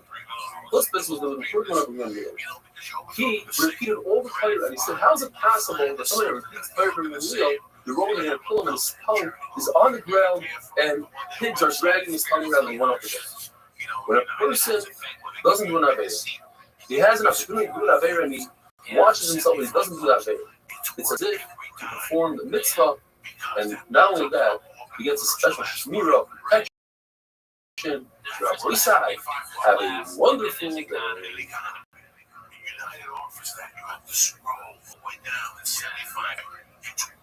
So fucking working. It's bad. Today's economy is working. Goddamn work. A couple weeks ago, I was upgraded to first class, and I still didn't go to make the flight because of the security line. This is what's going on out there. We deserve you for the holidays on time. Kedushin Afmem, how's everybody doing? Welcome to the 8-minute Daf. Gemara tells us that if a person is faced with an Avera and he controls himself and doesn't do that Avera, this is the greatest mitzvah a person can do to his Rashi. The greatest mitzvah. In fact, the Gemara brings 3 stories. One with Rabbi Chanina, the other with Rabbi Tzadok, and Rav Kahana. All 3 of them faced a situation where a woman invited them to do an avera. The Chanina, he jumped into a bathhouse even though he was mazikin and he was safe. Rav Tzaddik jumped into an oven in order not to be over that avera. And Rav Kahana actually jumped off the roof. When Yohanavi came and saved him, and because of Yohanavi, the reason why I got into this beginning is because I was selling baskets to women, and it's because I'm poor. So Yohanavi gave him money. The point is that when a person saves himself from doing an avera, it's a tremendous thing. Like we both later on, there's news of such a person. The famous Mishnah, even the Baruch Shalom Lefet Person by Mazeh, I think it's from the above. The Gemara wonders why isn't Shiluach Haken one of the mitzvahs in the Mishnah? Shiluach Haken, as the Torah says, you get a Arichas Yamim, you get a Mazeh, you get a Rabbi. And the answer is because the Mishnah is only bringing things that you're good with your Rebbeinu Shalom and with your fellow Jew. You do Kibbutz Avayim, you do Miras Chesed, etc. Whereas Shiluach Haken is between you and your Rebbeinu Shalom. The Torah tells us that a mitzvah has dividends. Hashem pays more than the actual value of the mitzvah. Whereas the Avera Hashem pays exactly as the Avera is. There's one exception. The person does an Avera where other people learn from him. He's an important person, for instance. And other people do that Avera because he did it. So now that Avera that he did has dividends. Other people are mimicking him, and therefore he'll receive a punishment for the dividends that he has. It says in the pasuk of Choshvei Shemai that a mitzvah is Baruch Hu's mitzarev machshava l'maisa. The person thinks about doing a mitzvah, and then he has some sort of kindness and he can't do it. Hashem will give him the sefar. But in Avera, typically speaking, the person thinks about doing an Avera and he doesn't do the Avera, he doesn't get an oynesh unless it's one of the following exceptions. If he followed through his machshava, he had a machshava, then he did an Avera, he gets punished for the machshava. Or if he had a machshava of a zara, even though he didn't do that with the zara, he had yesterday, he gets an item. And also, if a person does the same Avera over and over, to the point where he becomes so used to it, he thinks that it's mutter. It's as if it's mutter. So just thinking about that Avera, even though he didn't follow through, he receives the item. The Gemara tells us it's better for a person to do an Avera in hiding with no chil Hashem, rather than do it in public. A person who controls the Yitzhak, does that Avera in hiding, then that's a big slap in the face of the offer of Rebbeinu Shalom. Because now he doesn't care of the Rebbeinu Shalom. According to Rabbi, it's referring to the Isser of looking at a rainbow. When it comes to Chil Hashem, the Baruch Hu doesn't wait, it doesn't let the person build up credit, so to speak. The Baruch Hu takes care of the Avera very quickly and swiftly. And not only that, if a person has 50% Avera, 50% mitzvahs, then the Baruch Hu will use that Avera of Chil Hashem, put the scale in the wrong direction. The Lord gives us an eight. The person should view himself or the world as if you're 50-50. It's a mitzvah, he's tipping the scale in his favor, the world's favor. And if Hashem is an Avera, he's tipping the scale in the wrong direction. A person who feels bad for the mitzvahs that he's done in the past or the Averas that he's done, he erases those mitzvahs and he erases those Averas. It's a tremendous yisod. The person goes his entire life doing mitzvahs, and the last minute he feels bad for everything that he did. That's erased. Brand new Mishnah. Mishnah tells us that a person who has these three things, he learns Chumash, he learns Mishnah, and he has their parents, he won't be chayte so quick, he won't sin that quick. When a tzaddik has Yisurim, it's as if he's a tree that's in a makom tahara where its branches go to a makom tumah. And when you take off the branches from the makom tumah, then everything, the entire tree remains in a makom tahara. So too with Yisur. A tzaddik is complete tahara, but he has a little bit of a problem, a little bit of tumah. Hashem chops off that place so that he completely is tahara. And when it comes to Rothschild, it's the opposite. They're completely in tumah. They have a little bit of tahara, so Hashem gets rid of their tahara in this world and gives them some sechar, so that when they come to Olam Emes, they don't have. The Tarfin held that doing a mitzvah is greater than learning Torah. You are going together, the and then came together and said the halachas of the Kiva that Torah is greater because Torah brings a person to do mitzvahs, and therefore you have both. You have Talmud Torah and the mitzvah. Even our Torah came 40 years before Chala, 54 years before Kings and Meisers, 61 years Shmita, and 103 years for Yovel. That's Misham in the beginning. And when a person goes up to Shemayim, the first thing they take care of, the first business they take care of is, have you learned Torah? How much Torah? Why did you learn Torah? And the first Sechar they give him is for Torah. Why? Because Torah comes before Ma'aseh. The person doesn't have these three things, Mikra, Mishnah, Derech, then he's not Minayishim. He doesn't belong in this world. He's passed away this. Just like a person who eats in the marketplace in public is similar to a dog. Rabbi said, have a wonderful day. It's amazing how much these companies treat the customers like crap. Like, especially, well, there's no fucking reason why they, I mean, all right, if you were the worst person in the fucking world, go work at the airport, because no one will bitch about you because they don't have time to fill out a form. They don't have time to fucking talk to your manager. They just don't. They've got a plane to catch, so they go, they got a dick, and they watch you explain. You can't even, if it's free, it's awesome. You're an asshole. Come over to get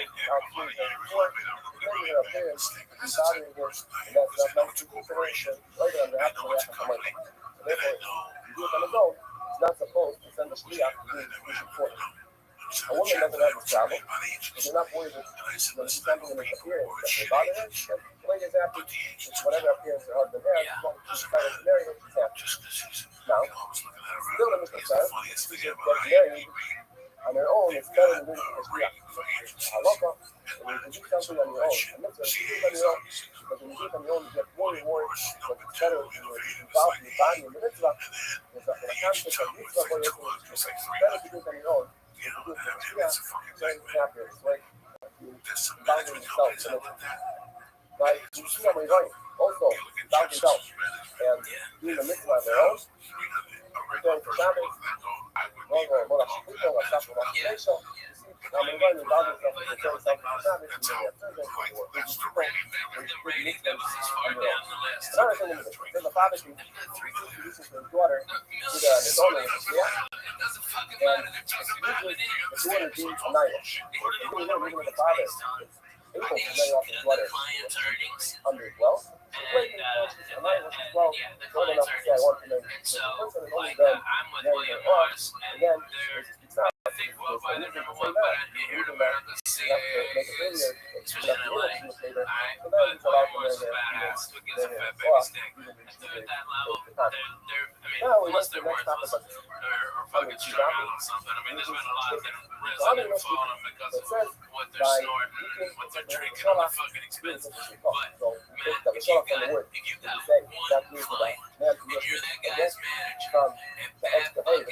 Just to relax and build up a new habit.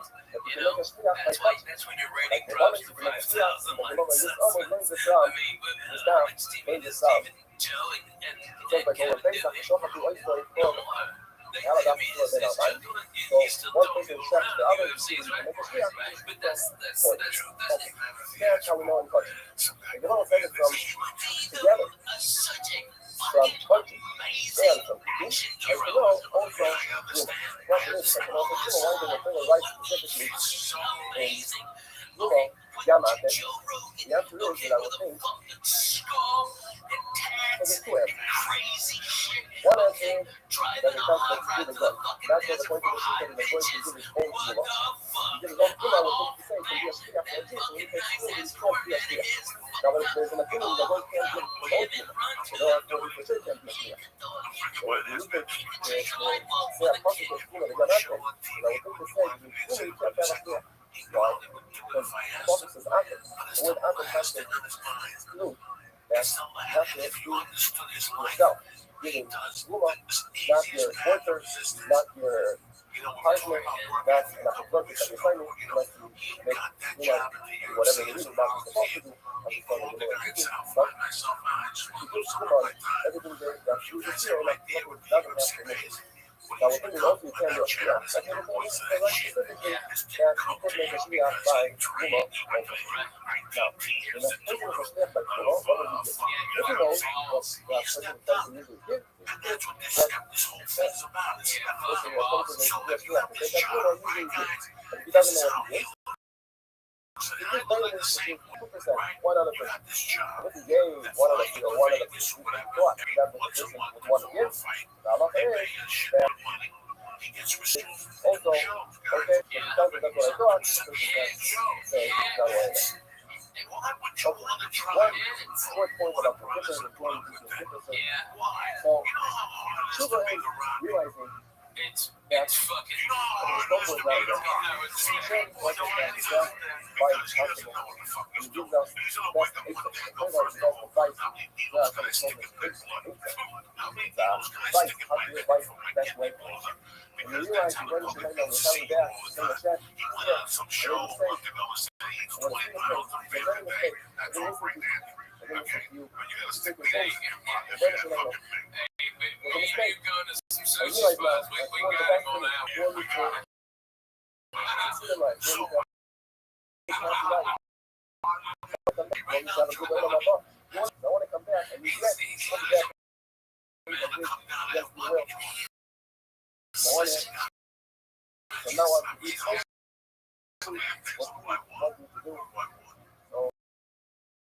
since that's all, come back. That's why I made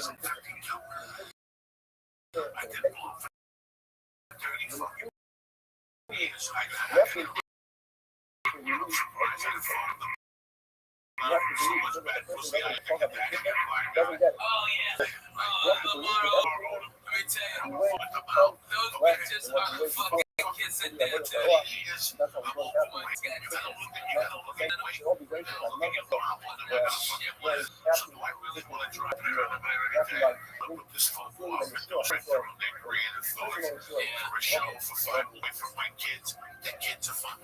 He's fine. Goes on the road. He wants to. What do you think? So it's all in house. Oh yeah. Then people make me laugh. He's come to like, someone's gonna fit Joe Rogan to come to my client. I want to say, listen, Act to God. Kiddushin Daf Mem Beis. How's everybody doing? Welcome to the Again Daf. It's Erev Yom Kippur right now. It's a few hours before Yom Kippur. I want to wish everybody a Matzasim Chayla, Kuki Ben Shior, a year of health, of nachas, parnasa, and all the best things. A year full of Torah. We're middle of a sugya of shlichus. Liach Shalom Kamoisa. A person sends an agent. The halacha is it's as if he himself did that action.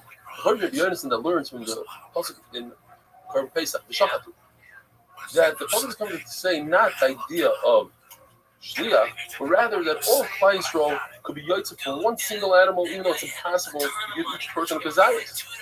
So how does he know the idea of shlichus when it comes to korbanos? That he's not a shulter with the other korbanos. He learns it from V'yiklu. It says it twice by Korban Pesach, the idea of shlichus, and we know throughout Shas. I can't use this pasuk here because I already have another pasuk. Let me use it for something else, for other korbanos. The fact that the Torah says ish l'fi achlon, he learns ish means an adult. That if an adult finds an object in the street, he can have in mind, let me be zoich on this object for my friend Shimon somewhere else. But a katan cannot do so because it says ish, an adult. The pasuk says v'nosi echad mimate. That from each shevet he appointed a nasi, a prince, to take care of the Yerusha, the Chalukas Haaretz. And the Gemara learns from here that Bezin can appoint an apotropos to these sons. So let's say there's three brothers who lost their father, Rahman al-Islam. Then Bezin appoints an apotropos to each one of the three boys, divide up the inheritance, the Yerusha. Even though they intend for the good of that child that they're representing, nevertheless it's possible that it won't turn out so good. According to Shmuel, if you made a mistake, you're in the size. In other words, one of the boys, let's say, inherited from his mother previously a field. Now, the Shabbos gave him from the father's field, he gave him a different count. Now, even though it's the exact same value as his brother's field, it's not good because he wanted two fields to be close to each other. So it's a mistake in Ruchos inside. That's something that he could go back and annul. According to Rav Nachman, you can never annul anything, even Ruchos. Why? Because of the idea, in Kain Mekoyach Bezin Yafa. What power are you giving Bezin? Bezin has to have power that whatever they do, regardless if it's a mistake or not, it's a good division. Yet, if they made a mistake in value, they gave another person. So let's say the case was, you have somebody that borrowed money, and Bezin said he has to pay back, and he runs away. Bezin could take the loiva's property, sell it off, and pay the lender. But if they made a mistake in a shtus, which is a sixth, but Nachman himself says that sale is off. But you just said that Bezdin has power. Well, that's because they made a mistake. By Yisraelim, they didn't make a mistake. It was a perfect division. Just one of the Yisraelim didn't like it. So that stays. Rabbi says that when Bezdin make a mistake, the sale or the division is good. It's a good division. It's kaya. Even if they made a mistake in more than a shtos, where typically in a purchaser he would annul the sale. The Rabbi says that brothers who divide up property, they have a halacha like a purchaser. The halacha is that if somebody purchases an object for more than a sixth of the market value, the halacha is it's a good purchase, but the seller has to give back that sixth. And if it's less than a sixth, it's a good purchase. So when it comes to brothers, that's exactly what the halacha is. Besides, if one of the brothers sent an agent, then he could say, no, even if it's less than a shtos, I don't want this. Because I sent the agent to punish it, I sent you to do good for me and not to harm me. Another very interesting halacha is that anytime you divide up a property with a measuring device, a measuring stick, you divide anything up with weight or even a count, 100 tissues for a box, a dozen eggs, then the mekach is bottled even less than a shtos. There's no mechila on something like that. Even in real estate, where typically there's no halacha something enough. If you sold something with a measuring stick, you divided something up with a measuring stick, and it's off, then you have to give back the karka. Gemara tells us halacha that in other words, you cannot send a messenger to burn down somebody's house and say that the sender has to pay. Because there's no shliach with Dvar Aveira. There's a concept. Divrei Harav, Divrei Talmud, Divrei Mishayim. When you're faced with a dilemma. Baruch Hu said to do one thing, but somebody else told me to do the other thing. Of course you're going to listen to Baruch Hu. Therefore, the person doing the act that's wrong, he has to pay, not the sender. But there is an exception to the rule. There's a number of exceptions. One exception to the rule is Mikila.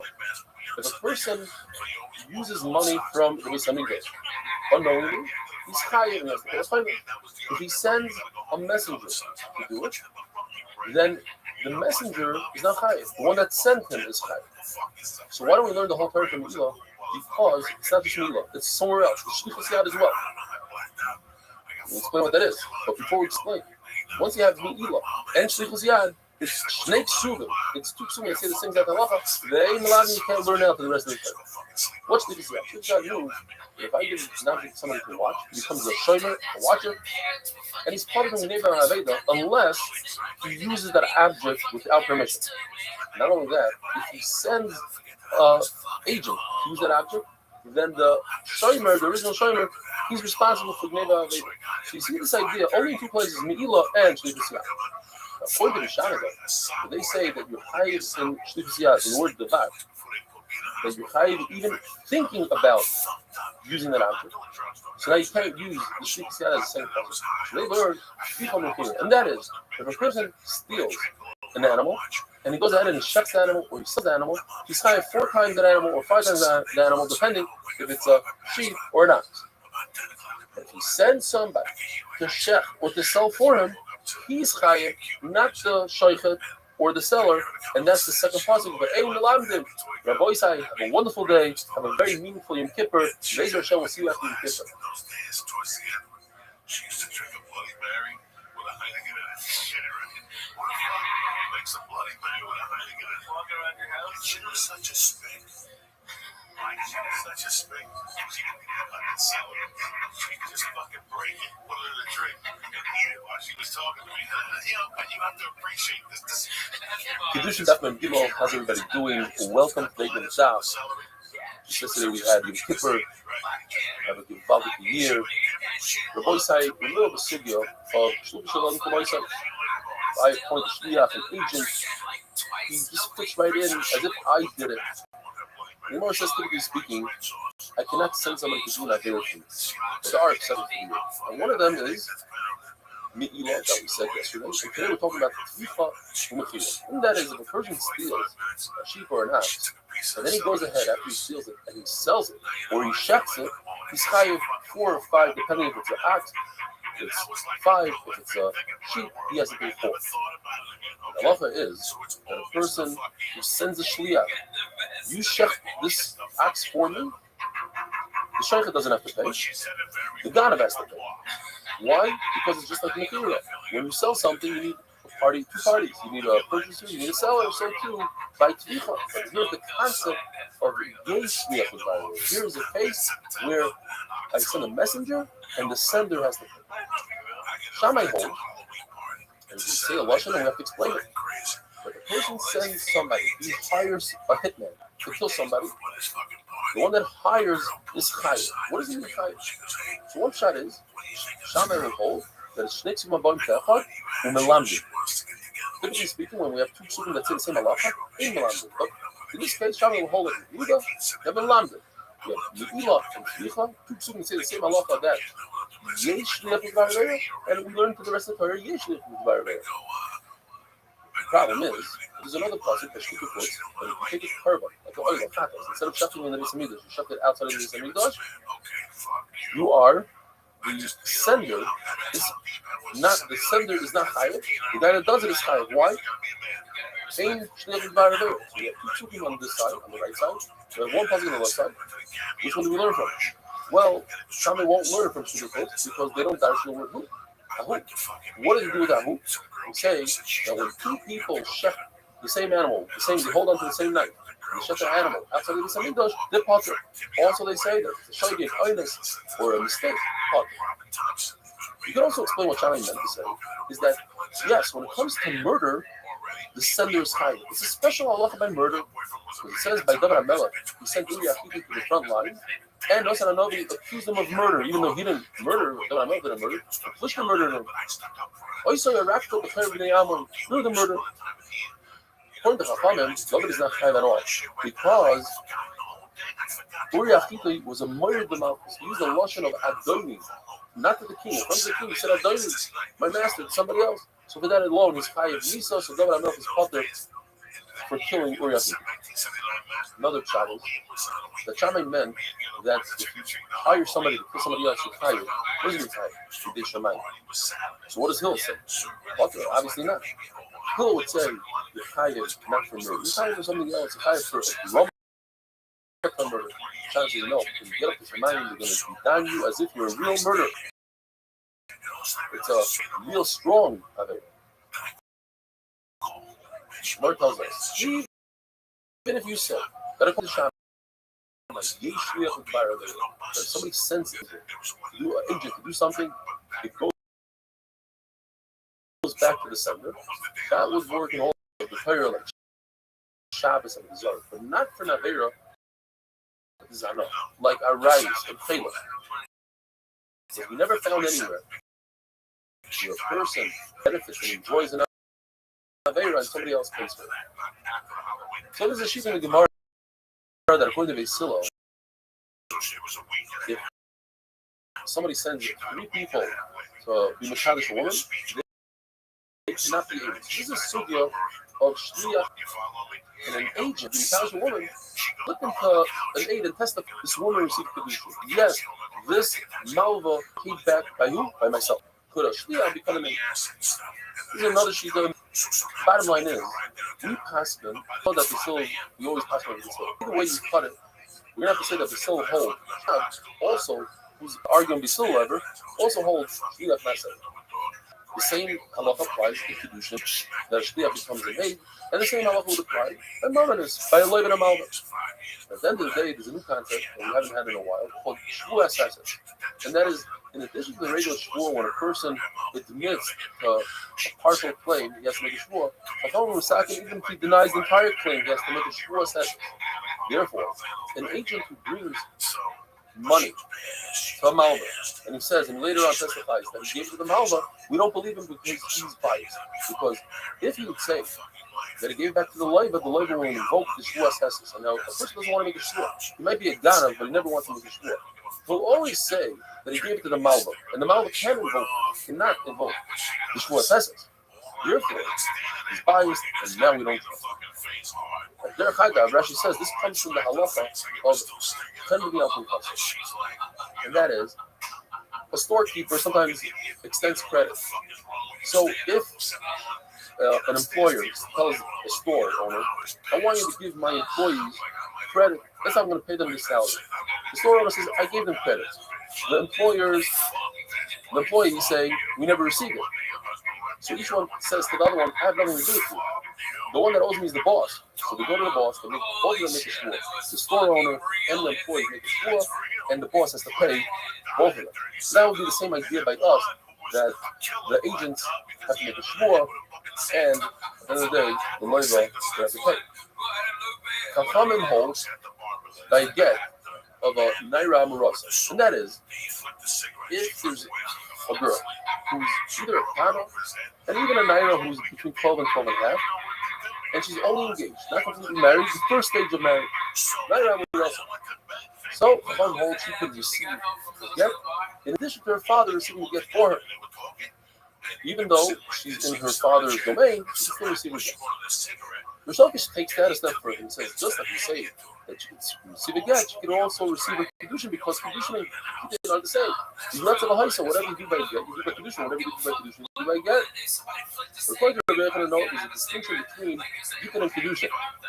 That by Kiddushin, Chacham will agree that only the father accepts the Kiddushin. Why? Because this Kiddushin takes him out of the father's domain, and he doesn't allow the daughter to receive the Kiddushin. Another halacha in the Gemara. But any girl who's that young, who keeps on going back to her husband after a divorce, you can't divorce her. It's Mishal Chavaina Chozeres. You have to give her a get, and she doesn't come back. If she comes back, it's not a good get. Places hold that if the father is able to prevent her from coming back, that's considered Mishal Chavaina Chozeres, and it does work. Rabbi side, have a wonderful day.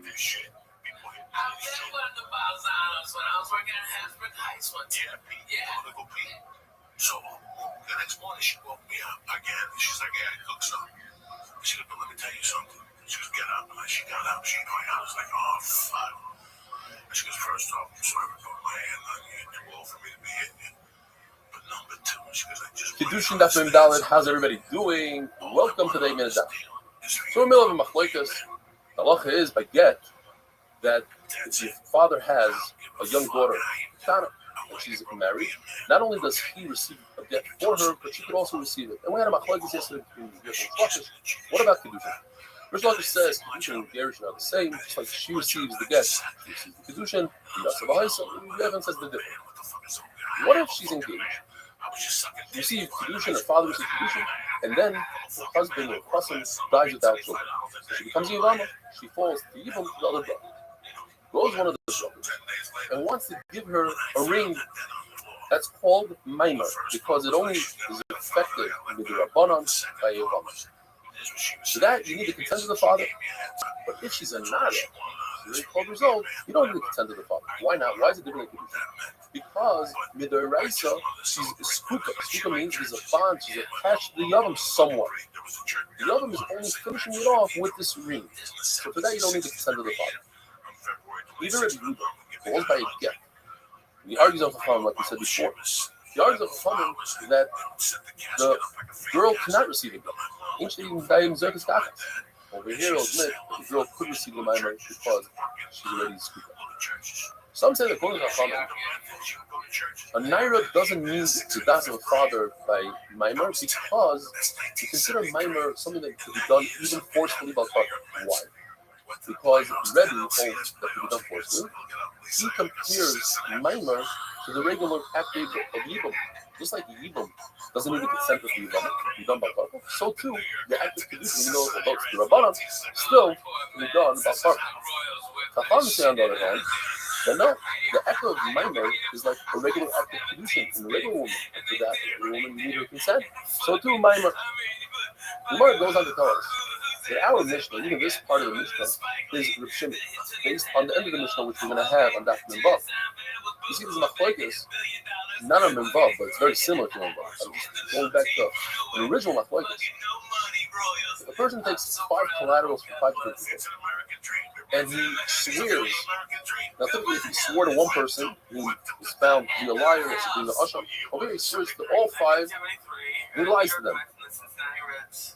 Is it considered 1 shvuah or 5? So like according to Shimon, in order for it to be considered 5 different shvuahs, he has to say the word shvuah lecha, shvuah lecha, shvuah lecha. And according to Rabbi, it's saying shvuah all at the end. According to Hanakama, you say shvuah in the beginning. That's an hour Mishnah. If a person tells a woman, I want to be mekadosh you with this fruit, and I want to be mekadosh you with this fruit. So they're not mitzvah. The value between them are not mitzvah because he said a lashon, kedushin. So that would seem to be Reb Shimon, and therefore the beginning is also Reb Shimon.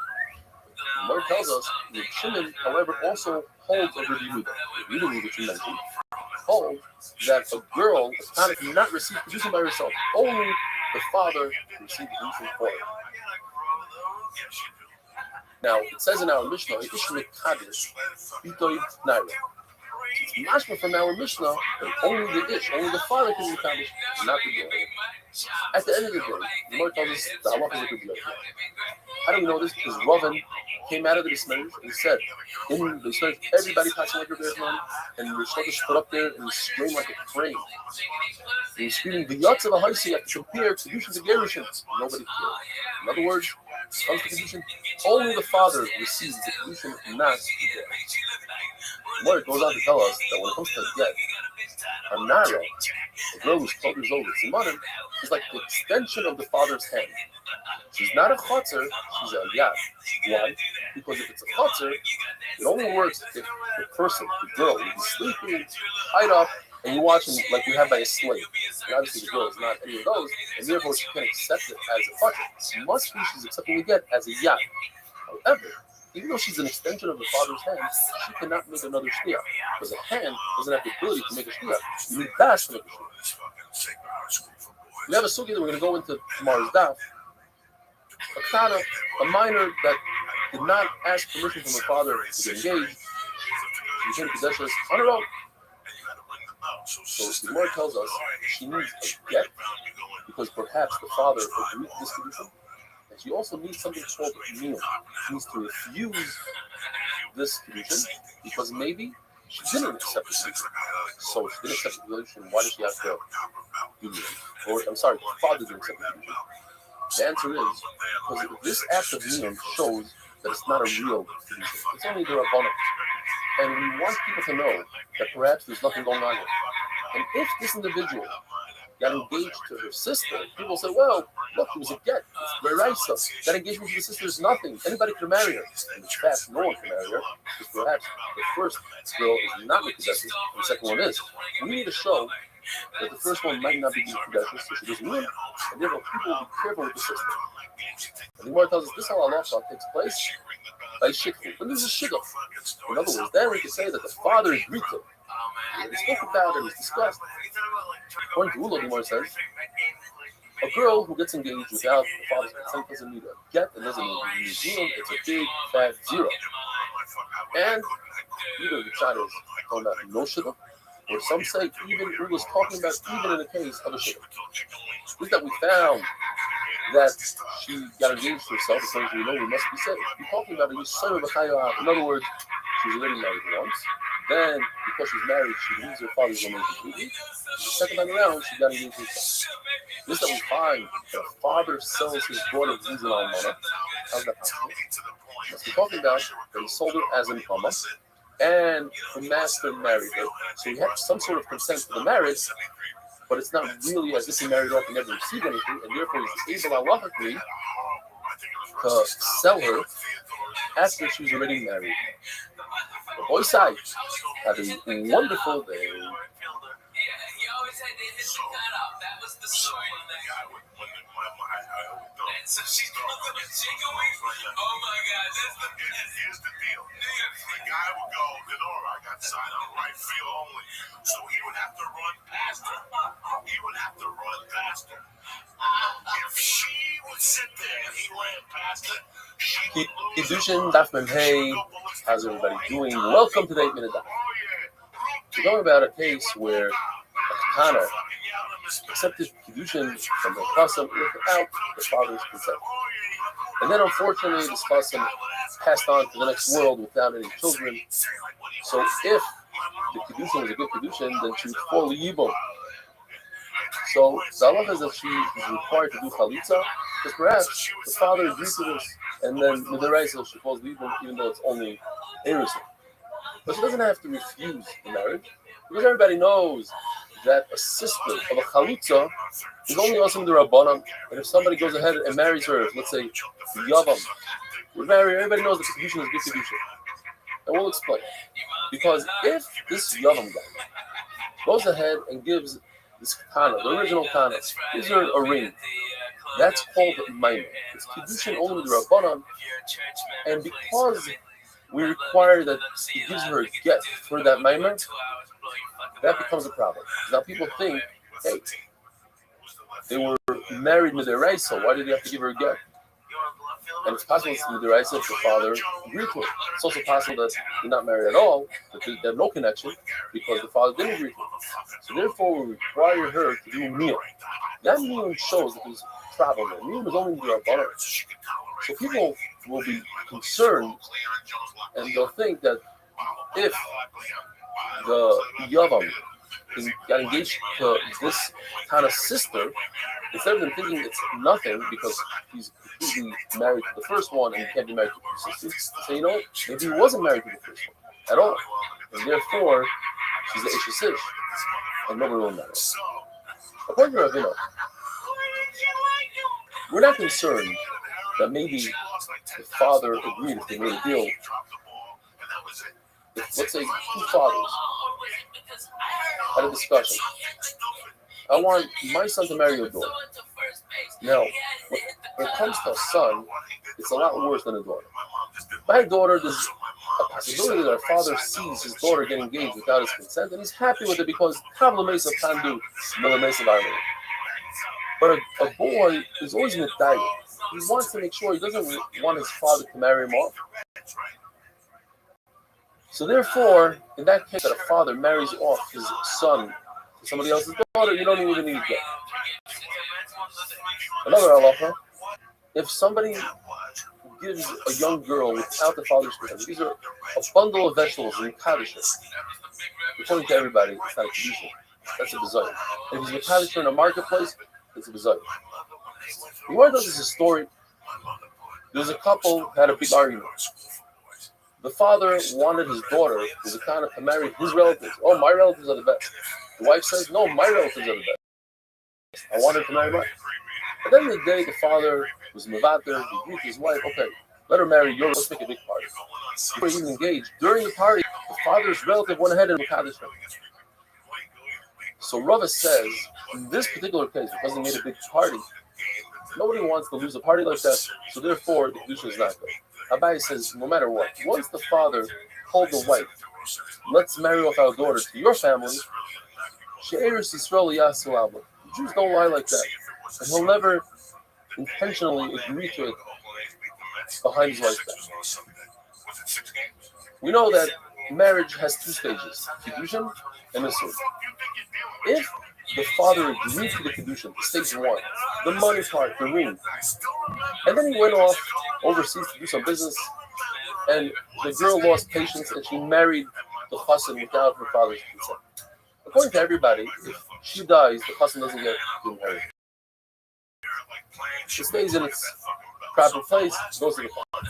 However, there's a machlokes whether she could eat meanwhile until the father comes back. If she eats truma, if she married, because the rice she eats truma anyways once she's engaged. Or perhaps we have to be concerned that when the father comes business trip will disagree with his marriage, and retroactively she wasn't allowed to eat Shuma. But if the father is present, and he doesn't say anything, he sees his daughter getting married, according to Rabuna, you don't eat Shuma. Why? Because even though he's quiet, the reason why he's quiet is because he's furious, he was angry. Other madam says no, she can eat. Why? The fact that he's quiet shows proof that he's okay with it.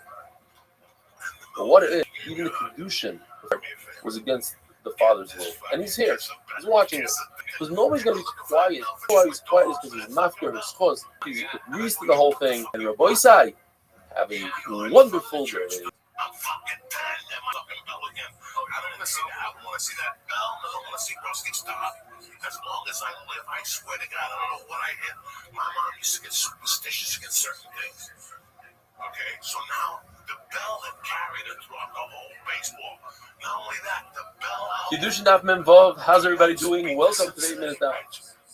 Where Tana got engaged without her father's das, without her father's consent. And Machlokes between Rav Asi and Rav, whether or not she could renege on this engagement. She accepted it, but her father didn't accept it yet. According to Rav Asi, she did not renege. According to Rav, she could. You want to solve, maybe could bring a right from the father. The other is that if somebody seduces a girl, he has to pay 50 shekel knas to the father, even in a case where the father agreed that he should marry his daughter, but she doesn't want to. So isn't this similar to our case? Because over here we don't have the father's will to begin with, and she's against it. So you see that she could be moichel. It's a right to right. No, it's not a right. So we could say, like we always learned in Cheder, that we're talking about a kufui that the man didn't have das for Kiddushin. You don't want to marry. And even if you say that it was the Shem Kiddushin, it would be necessary to do another Kiddushin, more you know, to do another Kiddushin, because you didn't have the father's consent to begin. So now you're in a brand new Mishnah. If a person uses a lashon, it says, he takes a fruit, he takes a date, and he says, "This actually the Torah zoo," and then she eats the date, and then he gives her another one. So if one of them has a shavar pruta, it's a good Kiddushin. So we have machlokes. What exactly is this called? According to Rabbi Shmuel, it's at the beginning, where a person says a double lashon, "Skachli bezu," so "Skachli bezu." He breaks it up very strongly with those words, "Skachli, skachli." And the Kiddush is that even though she's eating something, but she has an immediate satisfaction enough, nevertheless, there's no Kiddushin, it's less than a Kiddushin. According to Rabbi, it's talking about the end of the mission. He doesn't say sketchy, but rather he says sketchy bezu, ubezu. And all of the dates together. There's a shavar pruta, then there's a Kiddushin. And the Kiddushin is that if she eats it right away, then you need the last date should have a shavar pruta. And from here, the Gemara says, we see a number. First of all, we see if somebody gets engaged, he tries to look at Kiddushin with a milva with a loan, it doesn't work. Because over here, you see it doesn't work unless there's a full fruit at the end. You can't use the previous dates because they're already done, they're consumed, they're a milva, they're a loan. Yeah. In addition to the forgiveness of the loan, there's a fruta. So a guy forgives this woman $1 million, but he gives her one lousy date that's worth a fruta. Her das is on the fruta, and it's a good Kiddushin. What if the Kiddushin is not? What happens to everything he gave to the giver? All the dates that he gave her, does she have to pay them back? Yes, because if it was matana, it would be a good Kiddushin here. But obviously, it's only a milva, and that's why she has to give it back. If a person does something very bizarre, he goes to his sister, he says, I read the Kudash, he gives her money. Now everybody knows you can't get married to your sister. So what is he trying to do? According to Rav, she has to return the money because all he's doing is he's trying to give her a kudar, and he wanted her to watch it, and he figures he doesn't say it in a funny way, she won't accept it. According to Shmuel, it's a pure gift, she doesn't have to return it. The reason why he didn't say, here's a gift, and he said it in a funny Russian, he didn't want to embarrass her. He figured she's not going to accept it. The halacha is that when a person separates challah from his dough, that's great, he gives it to the kohen. But what if he separates challah from flour? The halacha is that the kohen must return the flour. And the Gemara wonders why. Why does he have to return the flour? So the Gemara tells us because we're concerned that the plant is going to fall in its trap. He's going to forget, that he's not going to realize that what the Yisrael gave him is higher in more challah, and he's going to take that flour and add it to his own personal flour, and he's going to make bread out of it without being matzah challah. And it's teva, it's also the rice eating. Another shot is no claim won't make such a mistake. The concern is that the Yisrael will make a mistake. Yisrael will think that what he did was fine. He's matzah challah from flour. Everybody knows he's supposed to take from dough. Oh no, that's just to make it easy for the client. If the agrees to take from flour, you could take from flour, but the truth is no. Rachis Arisha Seicha. Challah is only given from dough, not from flour. Now, there's a number of things one goes into it. Perhaps the client should keep the flour and just give a little bit of some ice from that flour that he gave. Why does he have to give it back to his straw? You see something similar when a person takes truma from a pot that has perforation, which is the rice of chayiv and truma on a pot that doesn't have a hole in the bottom, which is part of the truma with the rice. Or if he say you should take truma, even though you take truma, you should go ahead and take truma again, like as if he took truma from a non-perforated pot, perforated. It's different. A pot is different than Gemara says because when you have two pots, the person understands that he made a mistake here. There's a one that's high, one that's hot. When it's one bowl of flour, he's going to be lazy. He's not going to want to take truma. In the case of a sour, spoiled watermelon, let's say. So over there we say Yachzer Yitron, you should take a second truma. But in fact, with the rice, the first truma is a good truma. Rabbi Sai have a wonderful day, and also a beautiful Yom Tov. Well, not every one of them, but watch one of each series and feel like a fan, you know? You know what I mean? I like the Houston Astros. I started standing up there at 90. I loved them. Me and John Wesley, we went for a foul ball, and little kid was going for a foul ball. We were throwing out of our balls. And instead of me squashing that kid for that fucking foul ball, I broke the seat. Okay? And the kid's got the ball, and everybody's cheering, and we're on the big screen, and I'm holding that chair together, motherfucker. I just got my left hand holding the chair up. Okay? And John's laughing. He goes, you broke that chair. I go, this motherfucking chair is done. I broke that ass and I've been there 30 fucking years. And I fucked that chair up. We got up, it fell to 4 pieces. I swear to God, get Johnny West on the phone. That is so fucking funny. Oh my God. A couple things got said. I'm broken a lot of shit. I used to bring lawn chairs, Pittsburgh Funny Bone. Yeah. The home with Great Bowl. I used to have Lincoln pictures all around the bar. Yeah, right. I hated that. He always used to hate those. Yeah, I hate lawn chairs. Yeah, the chair you have on your mouth, man. I never knew why you had that goddamn chair. You broke one. Why broke? I was like pushing the jar that you came and just talking to a method. Well, for a background, this is the worst chair. I'm going to get a shot at pilot. For VH1, did I break the chair? Yes. Something happened. Yeah, you broke it too. It was awesome.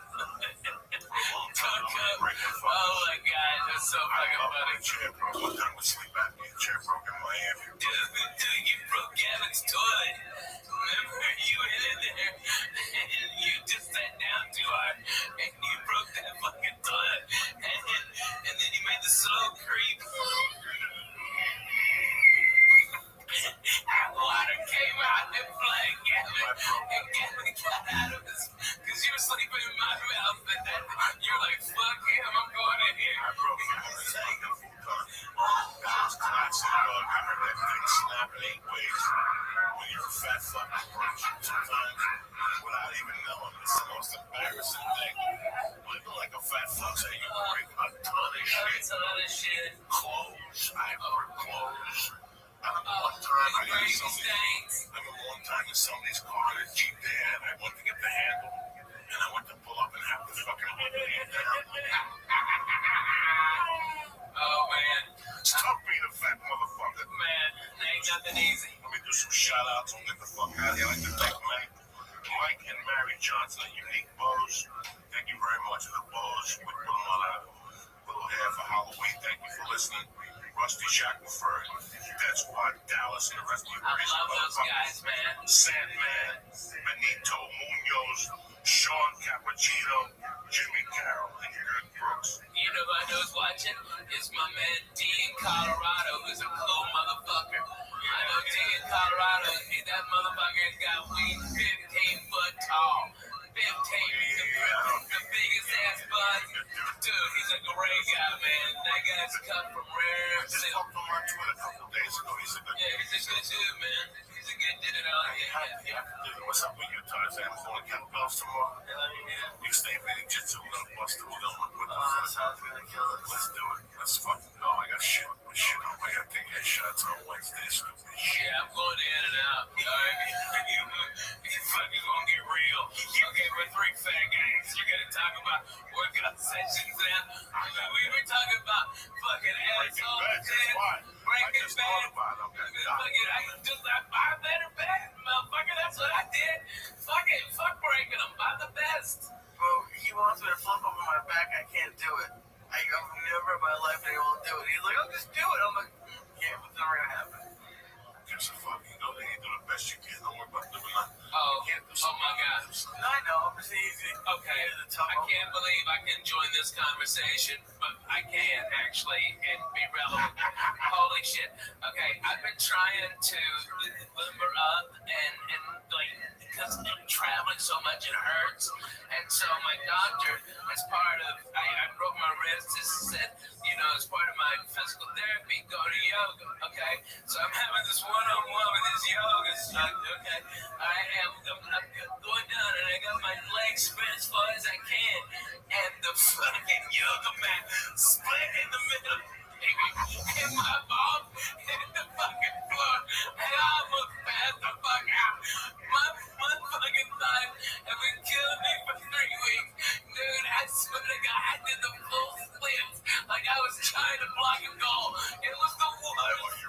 Oh my God, dude. I think I ripped my groin muscles. All the shit. I ripped that yoga mat right down the fucking middle. You're the first person I have said that tickle is so embarrassing. But those fuckers will rip if you get fucking 450 splitted. Oh, dang, I busted my ass. But it took me so long to be able to get up. I didn't know what to do. The instructor just pushed me back on my back. And it eased up. Oh my God. One of the worst things ever happened when I drowned in the YMCA that time. That's a hell of your book. That's a fat guy. I was never more embarrassed in my fucking life. I've done some fucked up shit as a fat guy. And you get embarrassed about being fat, you can't fat shame. But the time I almost drowned at the Wiley fucked me up. I didn't say nothing for like 2 months. I didn't say nothing. I just snorted coke and tried to hide it and shit. That was embarrassing. I was just starting to lose weight. Things were going great for me. I lost like 8 pounds. I was still snorting blow. I was doing big blow. And I fucking got up one morning and Terry went to work and I overslept. And I said, fuck it, I gotta swim. And I went over to the Y, and the Y is packed. I used to go to the Fat Man pool, which is a little Russian pool. Right? It was like 4 feet, but it was 96 degrees, so it was like a therapeutic pool. And I would walk around, and if there was nobody, and I would do laps. And then it's short laps, and nobody would see you. If you go to the big pool, there's kids, and people see you, and there's lifeguards. I was still too embarrassed. I'm not gonna be a fat guy who wears a t-shirt in the pool. No, I am. I'm a hot mess. You don't want to see me. I said, fuck I keep all this in. I'm gonna go in without a t-shirt. I was 400 pounds. There was fat everywhere. And I'd sit in the sauna, and I'd make look like I was losing weight in the sauna. Then I'd go on the steam bath, then I'd jump in the pool. And I do this every morning at 5 a.m. I did this to start off, but I was still snorting blow. So in my mind, if I ate sushi and I went to the steam room, I would sweat the cocaine that I wasn't feeling no more. So now it's 2 in the afternoon. When I go across the street to the Y, I'm still a little hungover on the blow. And the fucking steam pool was packed. With kids jumping up and down.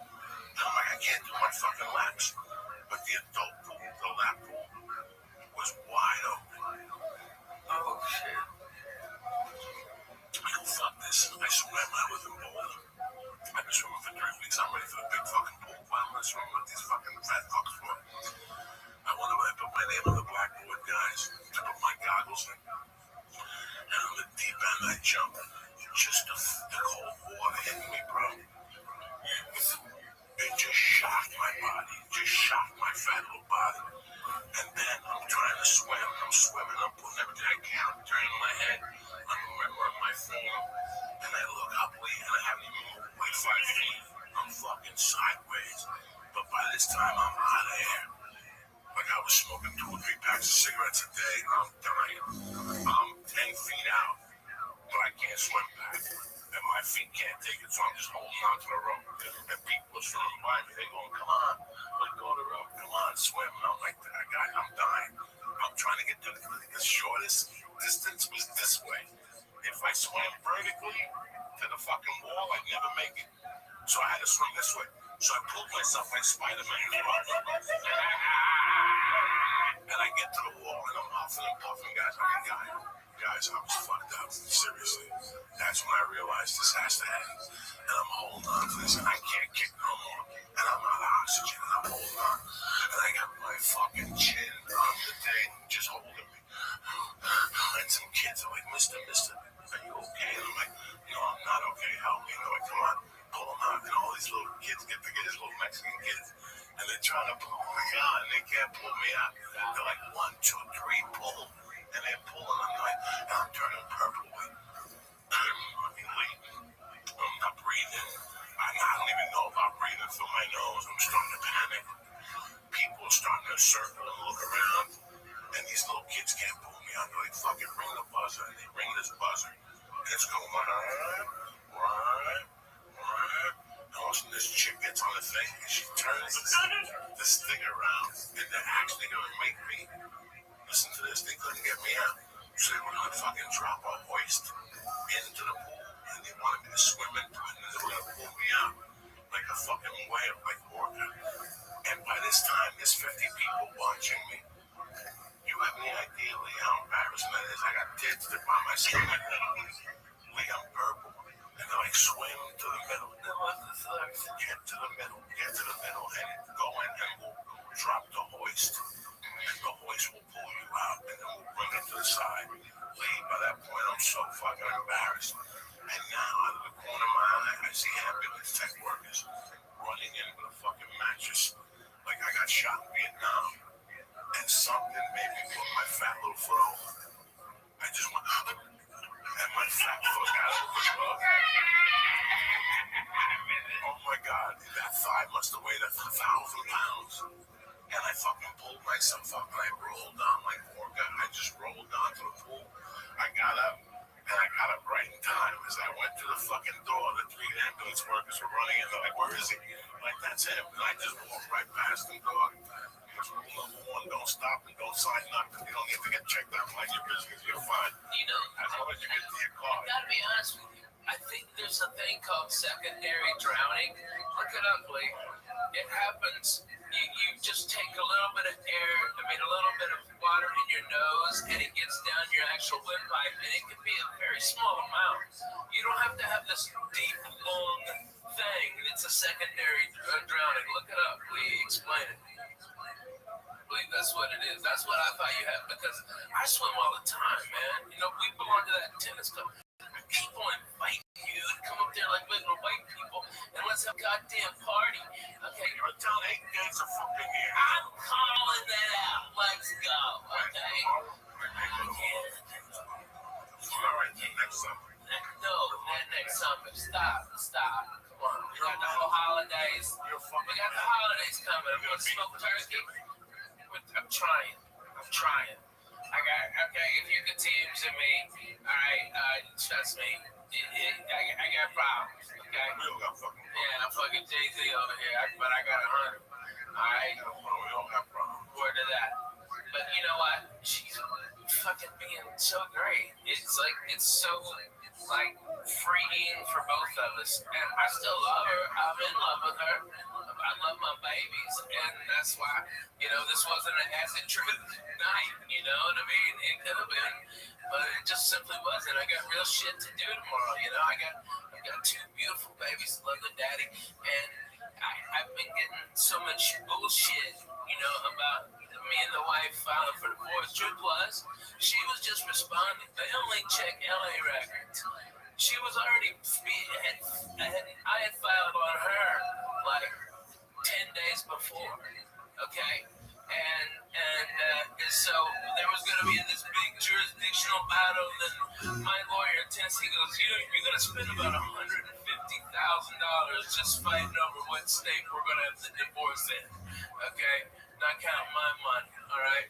I was supposed to write a retainer tomorrow if she wanted to go to war for like $50,000, okay? It's retarded, all right? And we're just being cool. It's like, my babies, I always want them supported. My wife will never want for anything. She'll have the house that she designs, okay? She can be free, and I'm a miserable person to fucking live with. Not that I'm a fat piece of shit, is I'm work all the fucking time, or always. I've got babies that have to be in school. But since this shit broke on the internet, man, they have people taking pictures of my kids, man. It's like, motherfucker, I'm the guy. You know what I mean? It's like I'm the guy behind the microphone. You know, those are my babies. And they're just being fucking dicks. You know, I couldn't even go hardly trick-or-treating with people all fucking up in my business who I never even knew. I wanted to slap so many motherfuckers. I couldn't take it. I just sat down. Because everybody knows my fucking business. But they also know my babies. And they go, yeah, their parents, yeah. And everybody up there is either swinging, fucking divorced, fucking somebody else, or doing coke. You know, there ain't no innocent ones over there, but they're throwing stones. But man, they're coming in. Let me ask you a question. Yeah. You told me a story that was fucking hysterical. I didn't understand it. Because you're a funny fucking dude.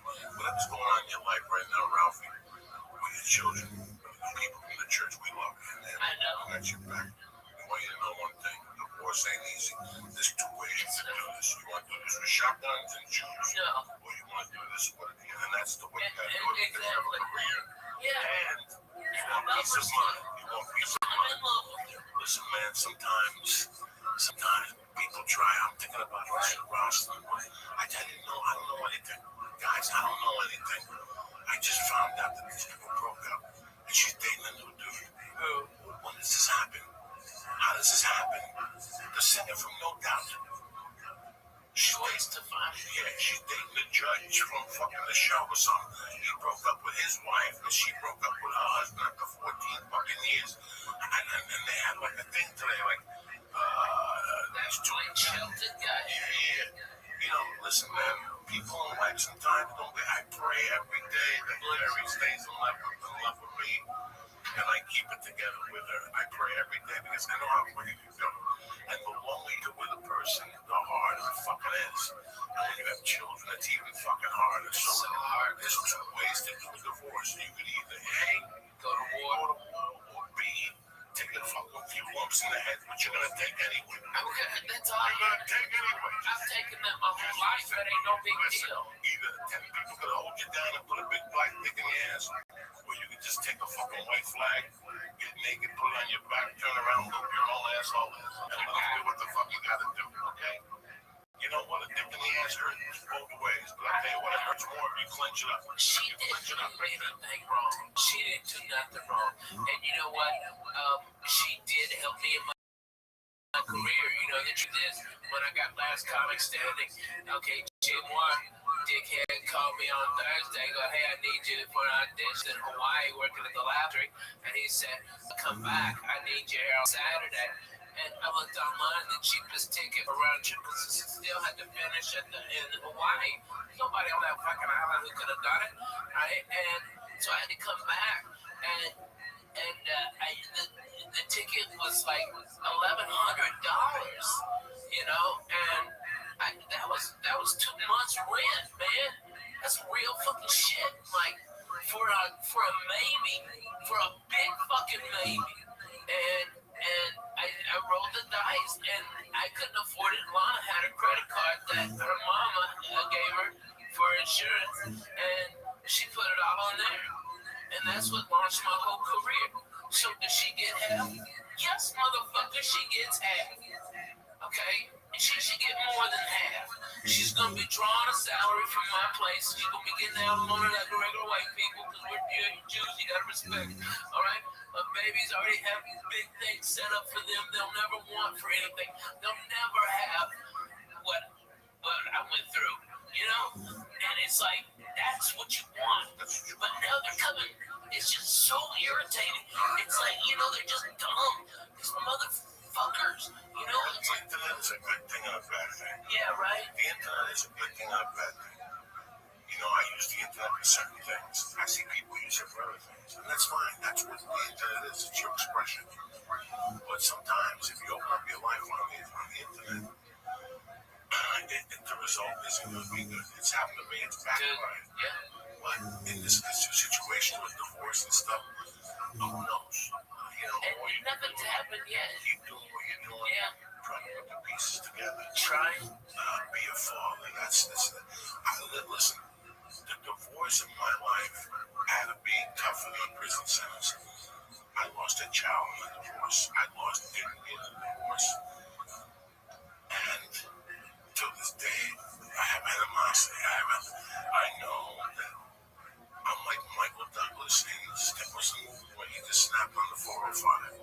Walking tall, standing tall, when he started shooting people. Yeah. Last straw. When I saw that movie really scared me. Why? You ever seen that movie? When he goes nuts on the 405. Yeah, he's lost his job. Drug dealer goes to mug him and all of a sudden he shoots him. You want my briefcase? It's pretty funny in that. And now Duval is looking for him. It's a cliche type movie. But I always saw that happen to me with my ex-wife. That's how bad of a divorce it was. I forgave my stepfather. Until this day, I talk to old school humans and they always say, fuck yeah, me never gave you what was coming to you. So I gotta go get what was coming to me. That was my Franklin dog back then. He didn't give me my mother's money, but what do you want me to shoot him? For 3 years, I lived with him. I was preparing to hide under a car and grab his foot and shoot him. Where's his money now? So I shoot him and kill him. How am I gonna get his money now? So I had a terrible idea. And I hated him for fucking years. And one day I go, what? This is the guy that raised me. Would you give me $300,000? What was I gonna do? Was I gonna invest?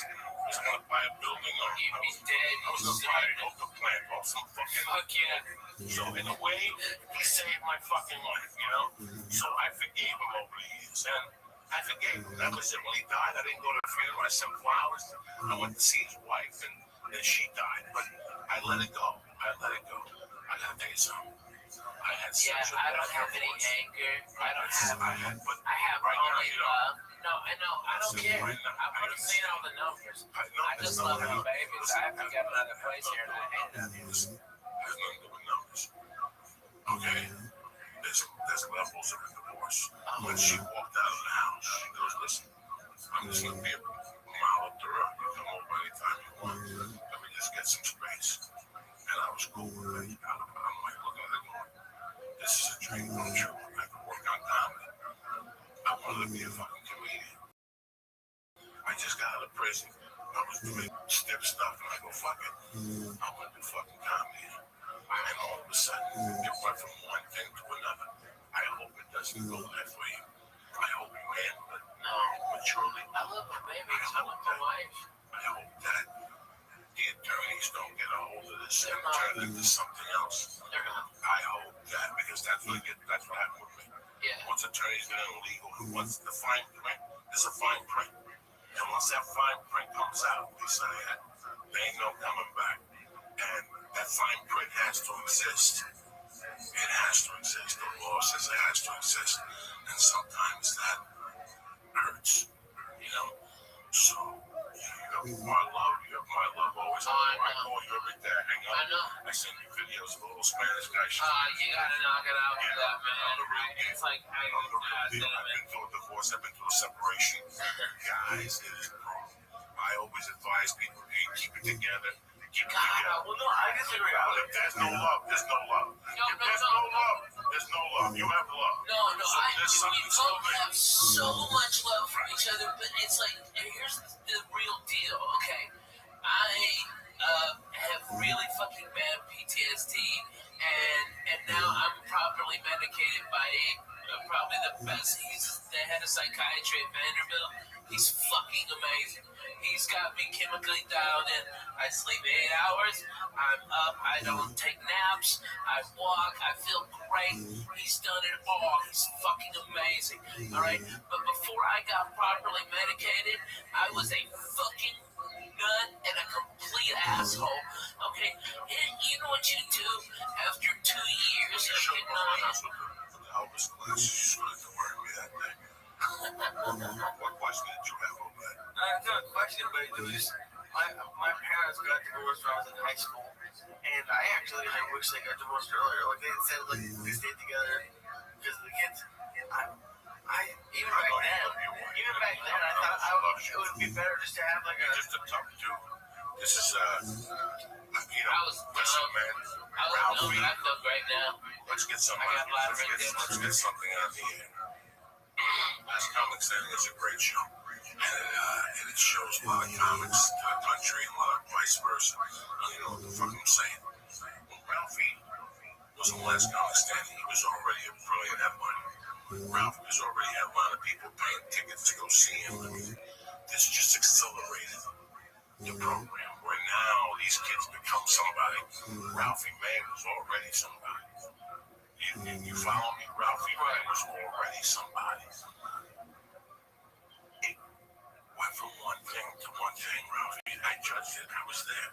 When you were, cooking for us with no money. And also, next thing you know, we're sitting on Bullshit Boulevard with a jar of weed in the living room. People just sticking their hands. Damn, we could go and take it. Showing around the fucking whole thing. I mean, every time you see me, give me $200 to do what you do. It's hard. Honestly, never mind marriage. This has been a journey for you. You've learned now. I hope that you keep it together. Man, I've got so much more peace in my life. I've got so much less stress and less anxiety. I don't have nightmares every night. The PTSD from Spellbound. No, that's hilarious. That was 12K. Shut your mouth, cocksucker. That was a good angle. Alright.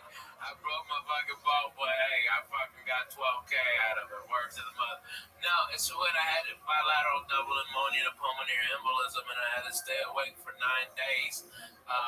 Because they said if I couldn't help my lungs expand, I would die. And I had the blood clot was so big that because I had pneumonia and I had broken 2 ribs from coughing, and that's what caused the blood clot to go right. It was right here, and they said that a radiologist was going to come in at 7 a.m. and enter this vein and go into that and find it right there by the lung. And he goes, you have to be awake. We can't give you any anesthesia. And it's inside you. It fucking hurts in there, man. All right. and they're going to, you got a 5% chance of living. Okay, if it blows the clot out, okay, you fucking live. And if not, you bleed out in your brain and you have a stroke. Good luck. Hey, sleep tight. Oh, motherfucker, I was fucked up, Jack. That fucking snap. That snaps your fucking head. And so, what I've been doing like a lot of PTSD groups, okay? And they're always like, what the fuck are you doing here? And I'm like, look here, cocksucker. I'm just as fucked up as you are. And let's get to the real deal. Let's talk about some shit. Oh, like you even know about me. I mean, you know how many times I've gone overseas for the fucking military? Like 19. I'm in a 44 forward operating bases in multiple war zones. Okay, by the way, Afghanistan this time of year is fucking beautiful. All the Taliban's turbans, change colors, lieutenants, insane. They're 30 motherfuckers. They're like reds and yellows. It's beautiful. Okay, but I've been there, and then they start getting real, dude. Man, when those guys get real, it gets real. You know, I mean, it's like, I know it sounds stupid, right? But you're absolutely right. Ralphie, man, I gotta tell you something. Sit here, bro. And we'll end this podcast in a couple minutes, but I gotta tell you something. It's, I'm 52, man. I got a great life. I laugh. I love being upset. I live to laugh, people. I know sometimes I come across as a prick. I love giggling and I love laughing. I have a lot of regrets in my life. I did a lot of fucked up things. I talked about my godfather before. One of the biggest regrets I have that we didn't have the money to do Rabbi. What a mistake that. What a mistake that we didn't go back and rewire that apartment with a camera. Oh my God. We would have a show. And I'm telling you, that would have been the all-time. It would be HBO's all-time greatest comedy show. And you can't, and you know when I'm sitting across from Ralphie, I'm listening to a story, and I'm like, I can't even go to HBO. I go up some time, I'm taking a Ralphie and everything a show about Adventures of a Fat Guy. And just even though that's something too, when you fell that time. Oh, falling on Gardner. Listen, I'm sitting here. Okay. Not even Gardner, the thing you were telling me about that he's going on, you don't understand. This chick is living in his house. Before we're talking about this story, he has 3 guys trying to fuck the same chick. It's miserable. I'm the only one not trying to fuck her. But when you want to fuck her, if your face fell into her asshole, it wouldn't have been hard. It wouldn't have been a hard. So something happened. They're having an argument. You cannot write this, Lisa. This is an apartment that's living on whatever Ralphie is. I'm sorry. I'm living off Ralphie. I got a little bit of coke in my pocket. Ralphie's making Bloody Marys. And we're going over it. We're hitting this every night. Red Devil. He knew that at 2 in the morning after the coast party was in my apartment. The Red Devil, Ricky Cruz, Babaloo, you know, and we just talked shit. Producer. Somebody would have a joint, somebody wouldn't have a joint. Because one night it was just me. We always had drinking Bloody Marys, and we're giggling. And Jody says something to Ralphie to piss him off. And there was a big Japanese lamp in the kitchen. All right, and fucking weird. He sits down and she pisses him off. And he's sitting in the position, and something happened. The light got a little low. And he's fucking saying shit to her with his face red, right? He's like, fuck you. This is my house. Like anger from inside out. Don't you ever talk to me like this. This is my fucking house. You believe this, Coco? She's my guest, and she's talking to me like this. This is my vodka or something. And he, in the middle of his rage, he's like, ah, and he stops because the light burning his head. It burned my hair. You can't write that. You cannot write that. That's Inspector Insult type shit. For like 3 weeks, I was like Junior Joshua. I always had a hat on. You busted that toilet in your house. No, it was Gavin's. It was Gavin's. You fucked up Gavin. Stop. You also shit in Gavin's shower and then pushed it down your toe, motherfucker. Okay, I know the real you, Coco. Alright, you can bullshit with these other faggots, but I'm bona fide. Okay, I was there in the beginning. Okay, I was fucking. Okay, light the bomb on fire.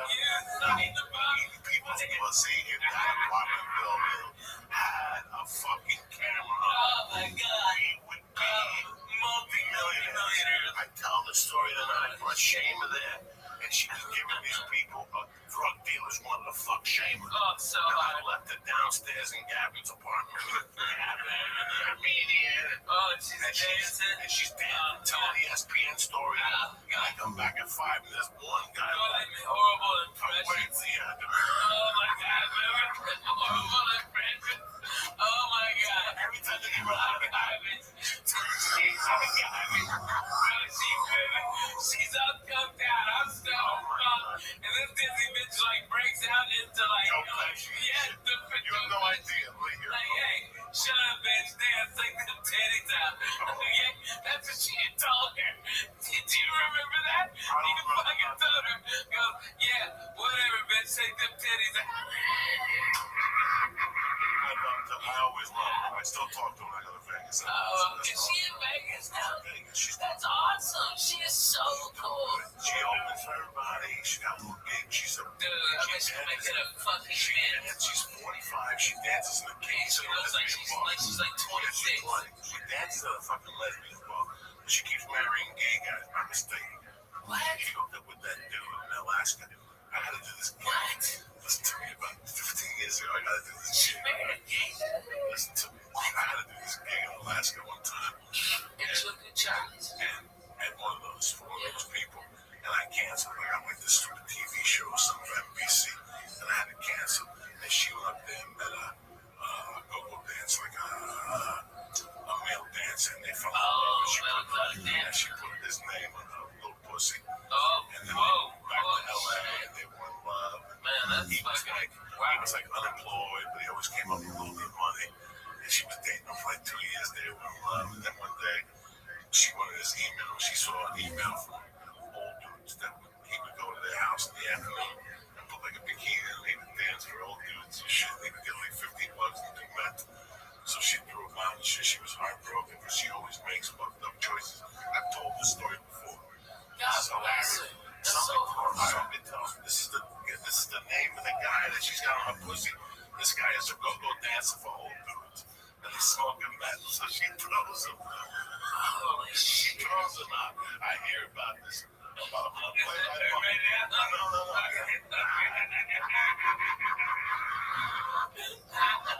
I bump into her, and she says to me, "How you doing?" We're going back and forth. And I go, "Hey."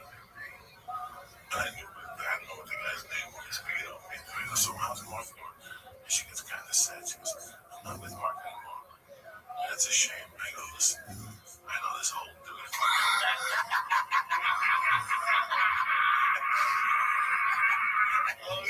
You know what, Shayla, you gotta give it up to her. She is a queen of a ball buster. She will give it, but she will fucking take it. I tell you what, she takes it better than a lot of fucking grown men. She's always like, she's fucking funny. She came up at the comedy store. She came up when nobody. Her mother's a biker. Her mother's Gemma.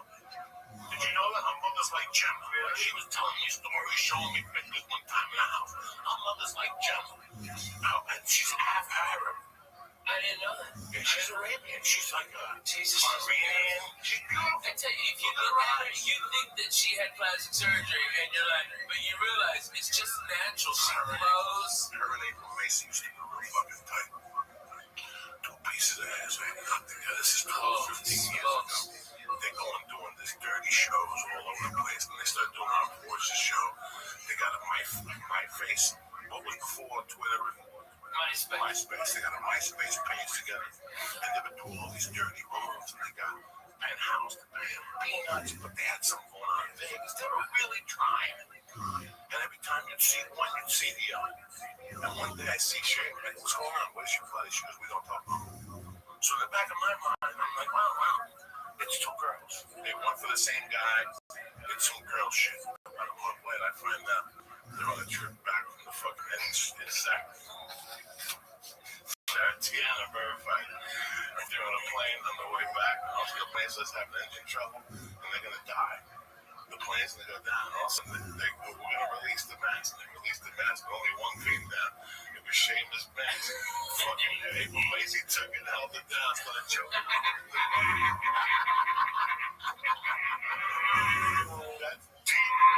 That's savagery comedy shit right there, Ralph. Oh, man. I used to on the Netflix tour. Yes, unruly. We've got the West Coast this whole month, or the next 2 weeks, and then you have Lord's Day, Thanksgiving. You got to get back to breaks. I'm hitting Eugene. I got Santa Cruz, Fresno. Holy shit! Portland. I don't know what I'm on, but man, this is great. Seattle. It's a flying too. Oh, he is fucking in sumo land. Jesus Christ! Look at you. Oh my dude! I'm telling you, Louisiana, get that mustache. Like them villains, get that mustache all twisted up. You alright? Look like the fucking circus strongman. You should have seen your face come up. Hey, all the church members up in Canada. First time I'm coming to Vancouver, man. Come out and help me out, man. That's a fucking town. That's a town, Jack. I've heard a lot of great things about shit. They're Vancouver. gonna carry you out to the bus. Oh my god. Oh my god. No. I had to go through Utah. Those cocksuckers. the cops search me. Those motherfuckers ask me if I did cocaine. I'm like, the fact that I'm this fat and can talk to you proves I cannot do cocaine. I've never done it. Okay? And then the guy asked me if I want some Quaaludes. You want my own Quaaludes? And I'm like, what the fuck year is this? 77? Yeah, can I buy Quaaludes from you? Well, give me 20 fucking grams of Triceratops horn, you dumb fuck. There's nothing there. You know what the official quote was? The one I gave him? Because I was fucked up. You know what I was fucked up on? Cold medicine. I had a sinus infection because I had just come from a goddamn Disney cruise with my kids. Okay, we were in the Bahamas and I was on that fucking pool. Give me that boat of germs. Okay, and then I flew to Denver, so I went from 82 to 12. Okay, fuck me. All right, and I had all this shit in my head, and it was horrible. So I started off with like all the Dayquil stuff. Okay, like fucking. Just like Dayquil, Theraflu day, okay, like every Mucinex day, every day shit they had, and I dried up a little bit. I wouldn't have boogers coming out of my head. All right, this is the real deal, okay? All right. So, but I started shaking things. So I shake it. I take it because I'm all fucked up on all that cold medicine. So, okay, I'm not gonna bullshit you. I got the NyQuil out. You know, I'm trying to smooth this ride out. You know, I'm trying to fucking mellow this drink, and then I just take a big old swallow of a fucking NyQuil. Right? It wasn't weed. I played NyQuil roulette and lost. Okay? And you know what my wife goes? She goes, dude, why didn't you use the measuring cup? And I'm like, what the fuck are you talking about? Measuring cup. That's that cap on the top of the fucking NyQuil. It's a med cup. I've never fucking used that in my goddamn life.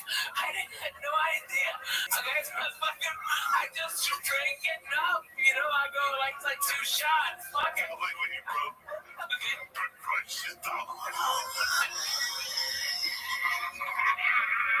Hey, that's your fault. That's good. It's fucking drug. Alright? Okay. That was you agreeing with me, motherfucker. You own that. Okay, you're a dick. And I wasn't the only one. You fucked up some shit on getting out of there. Okay, so you suck a dick. And by the way, we went to that jack in the box right behind his house because we were smelling all them fucking jalapeno poppers. Bullshit, fuck you. No, I didn't know that jack. I had to pull over. I couldn't stop laughing. So what happened? Okay, all right.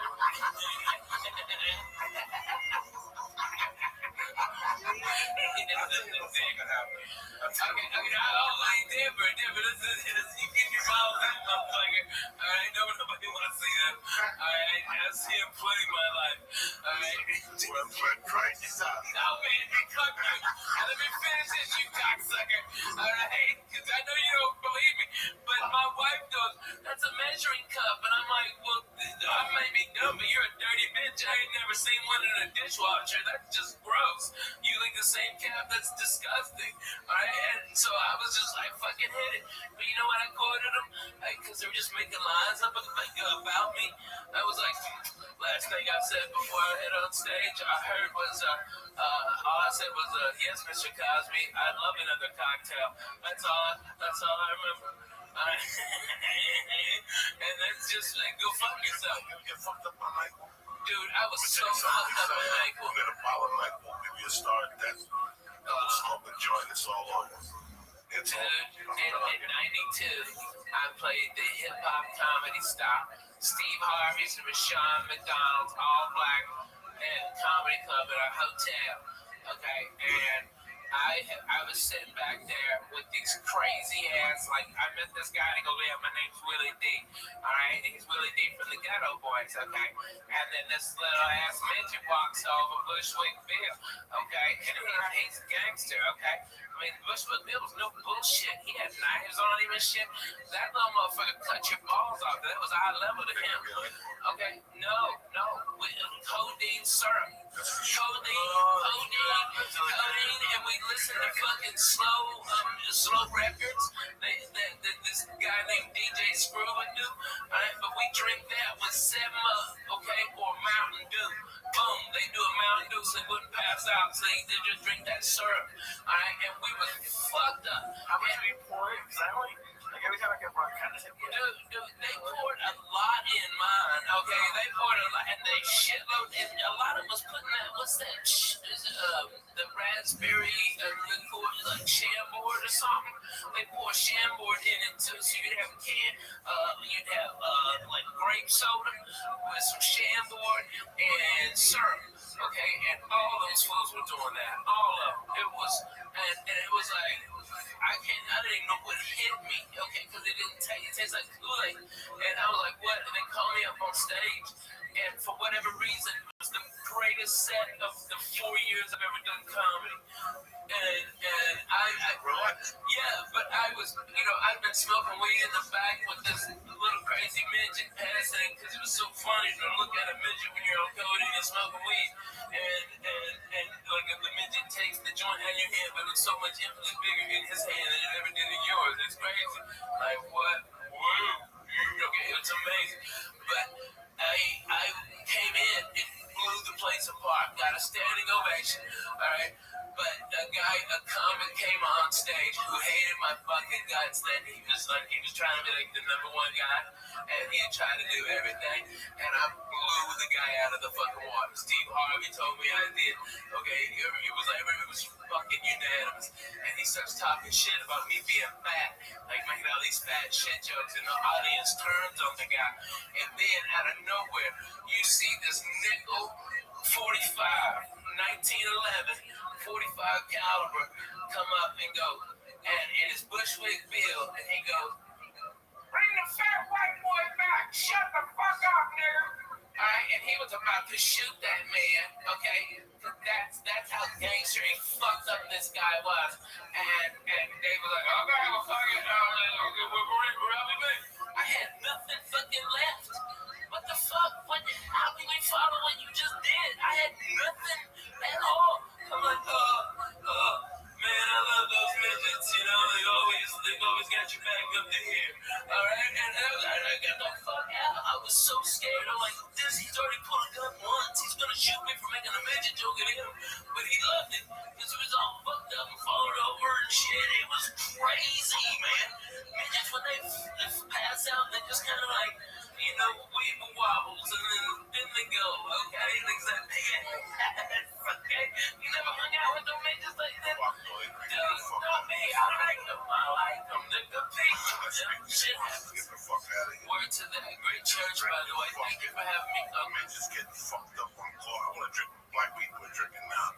I saw it on drugs. What is it? That shit they drinking. Memphis and the South. What is it? It's like a liquid codeine. They mix it with Kool-Aid. Oh, yeah, sir. Yeah, that's the exact same thing they were doing. You just mix codeine with that drink. No, what you do is it's cough syrup. It's cough syrup. And let's go, baby. As a kid, I discovered night when I was like 9. I remember they would help me fall asleep. Oh, so I liked it, but I didn't like the feeling in the morning. I've never chugged codeine, but it's great. Just have it's like a joint. It's like a joint. Dude, I get so fucking, I can't eat that shit. My fucking little pooper gets worn out. I can't shit, and it's miserable. Fuck that. I don't do none of that shit no more, man. Some like cold medicine and shit one night. Dude, you don't want to. Oh, man, that's what we used to do. Play slow records. This motherfucker one time. Bring it back. Bring the horse. This motherfucker one time. Hey, Lee, put this song on. Okay, this is a great song. Hold on, we gotta get the fuck out. Okay, alright. Get the fuck out of here. Word to that. Let's do this real quick. For 9,000 years, that's how long humans been making wine. That's also how long they've been confused about which wine to drink.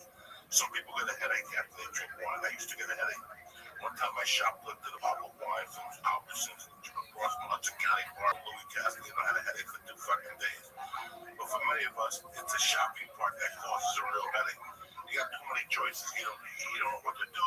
People coming over, they're serving chicken, they're serving lobster, and sometimes you go down there and wine's expensive. You went in there to buy a 20, next thing you know you're dropping 60, and you got no guarantee of what you're gonna buy, right? Let me tell you something. It's overwhelming to pick out a good bottle of wine sometimes, especially when people don't know. Your own personal experience learning about wine, and why haven't you bothered to learn about wine, that type of stuff. This is what we're gonna do. I joined a new wine club. It's called Club W. They changed the whole game. It's easy. You go to clubw.com and you answer 6 questions.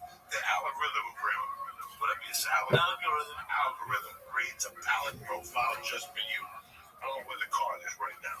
It's pretty cool, man. If you've ever seen anything like this, Club W is leading the glass wine revolution. What means is they cut out the middleman. They work directly for the vineyards, and they cut the guy out, which in turn saves you some do-re-mi. So with Club W, you get premium wine, customized. Kedushin Daf Mem Vav. How's everybody doing? Welcome to the 8-Minute Daf. We're kind of got engaged without her father's das, without her father's consent. We have machlokes between Rav Asi and Rav whether or not she could renege on this engagement. She accepted it, but her father didn't accept it. According to Rav Asi, she could not renege. According to Rav, she could.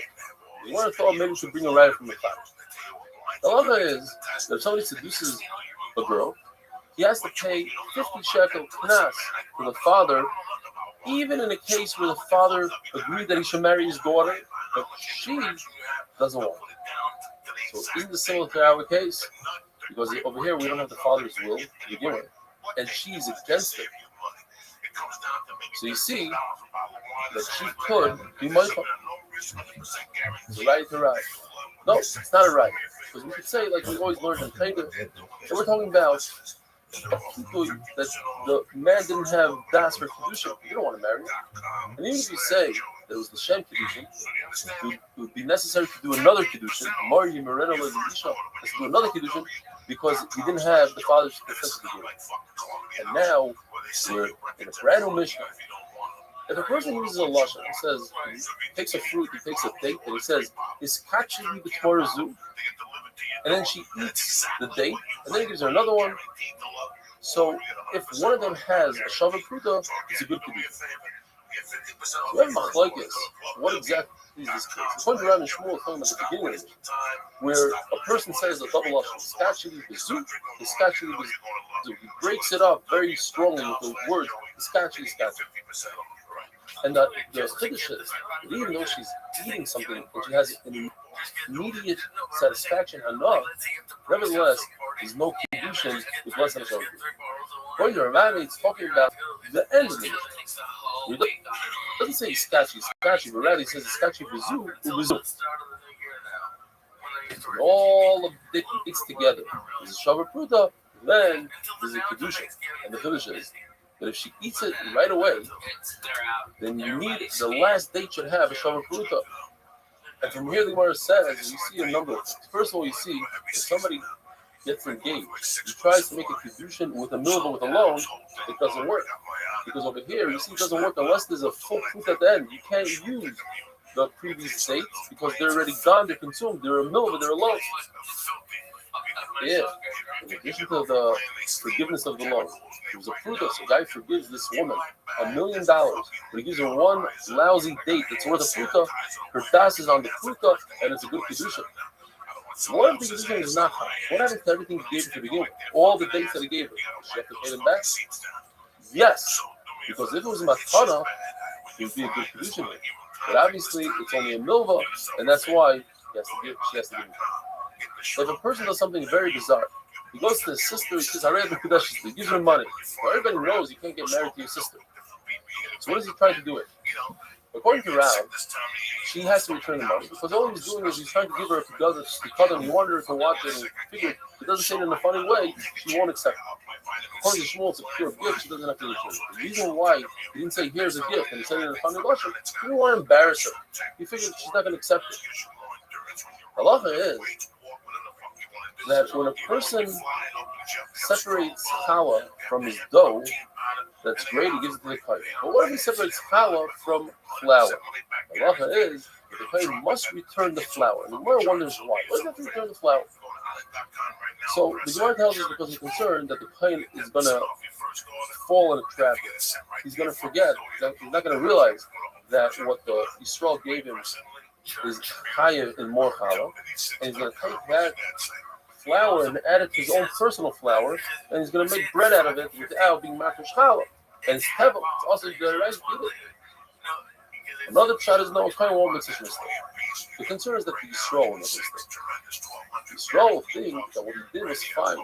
He's mafresh challah from flour. Everybody knows he's supposed to take from dough. Oh no, that's just to make it easy for the kohen. If the kohen agrees to take from flour, you could take from flour, but the truth is no.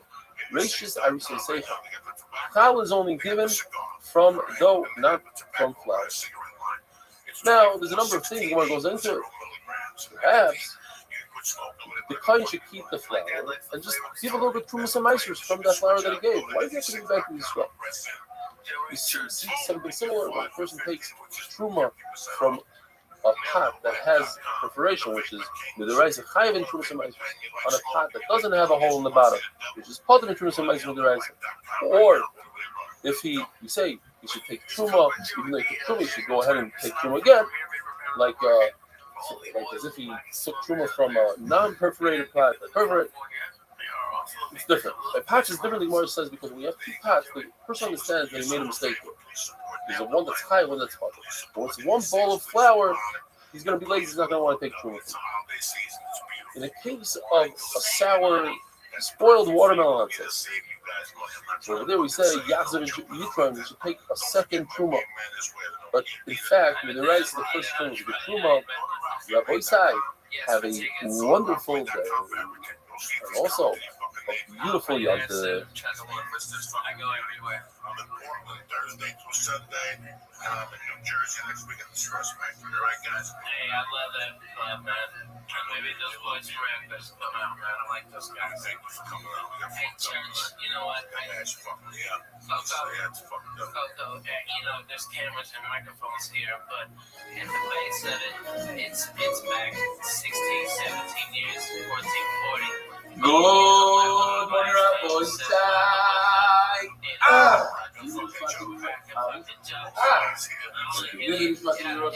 Rabbi. We can do it again. You know what? Let's do it again. Good morning, Rabbi.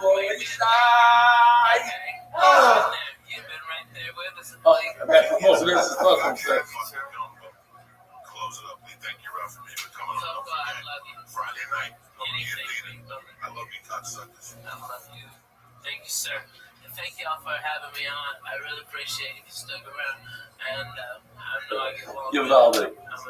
You're interested in Rothschild live from the Italian Alps.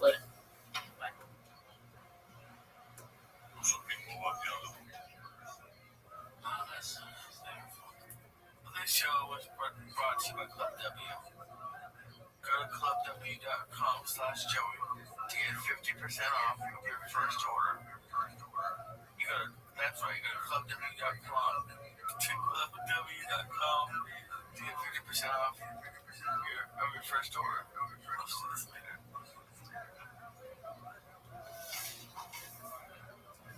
What do you want to close with, guys?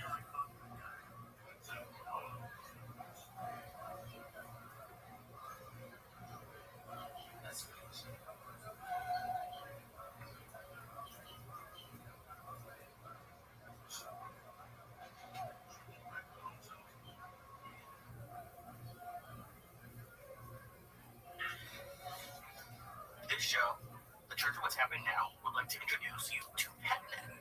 Stop worrying about feeding your pets the wrong amount of food every day. The PetNet Smart Feeder will feed the healthiest portions at the right time, every time automatically.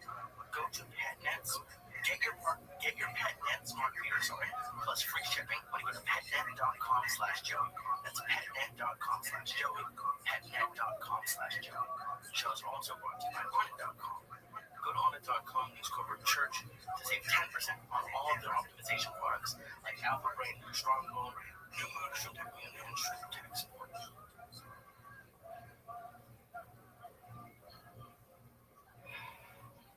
Oh shit. The Church of What's Happening Now, big what's happening.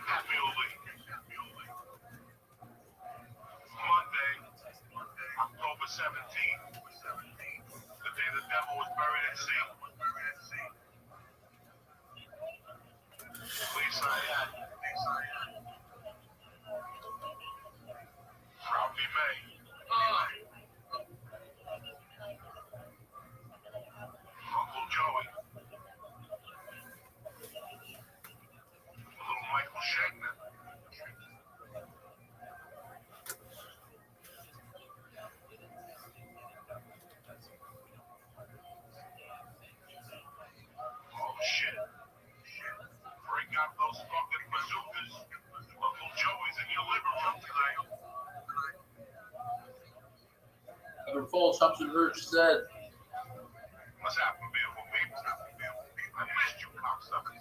Y'all be mad here. Hey, everybody, how are you? Out here, same old fucked up crew until Monday night, October 17th. I hope your weekend was fucking tremendous. We had a great weekend. I want to thank Chicago for letting me take my special new beautiful fucking city, which I've always loved to death. I finally got Lee over there, turned him on to a beef fucking combo with the sausage, with the fucking green peppers and onions. Forget about it. It's like the hot beef with some sausage combo. Right, beef combo, that's it. Oh my god, they're crazy. Which one do you go to? We got Al's strong. It was close to the day. It was a World Series, Yeah, right. You don't want to go up there. We didn't want to go all the way down. We didn't listen to like fuck around. We were taping how to do shit in the afternoon both days. So we just kept it light, Lee and myself. And I gotta tell you, we didn't keep it light.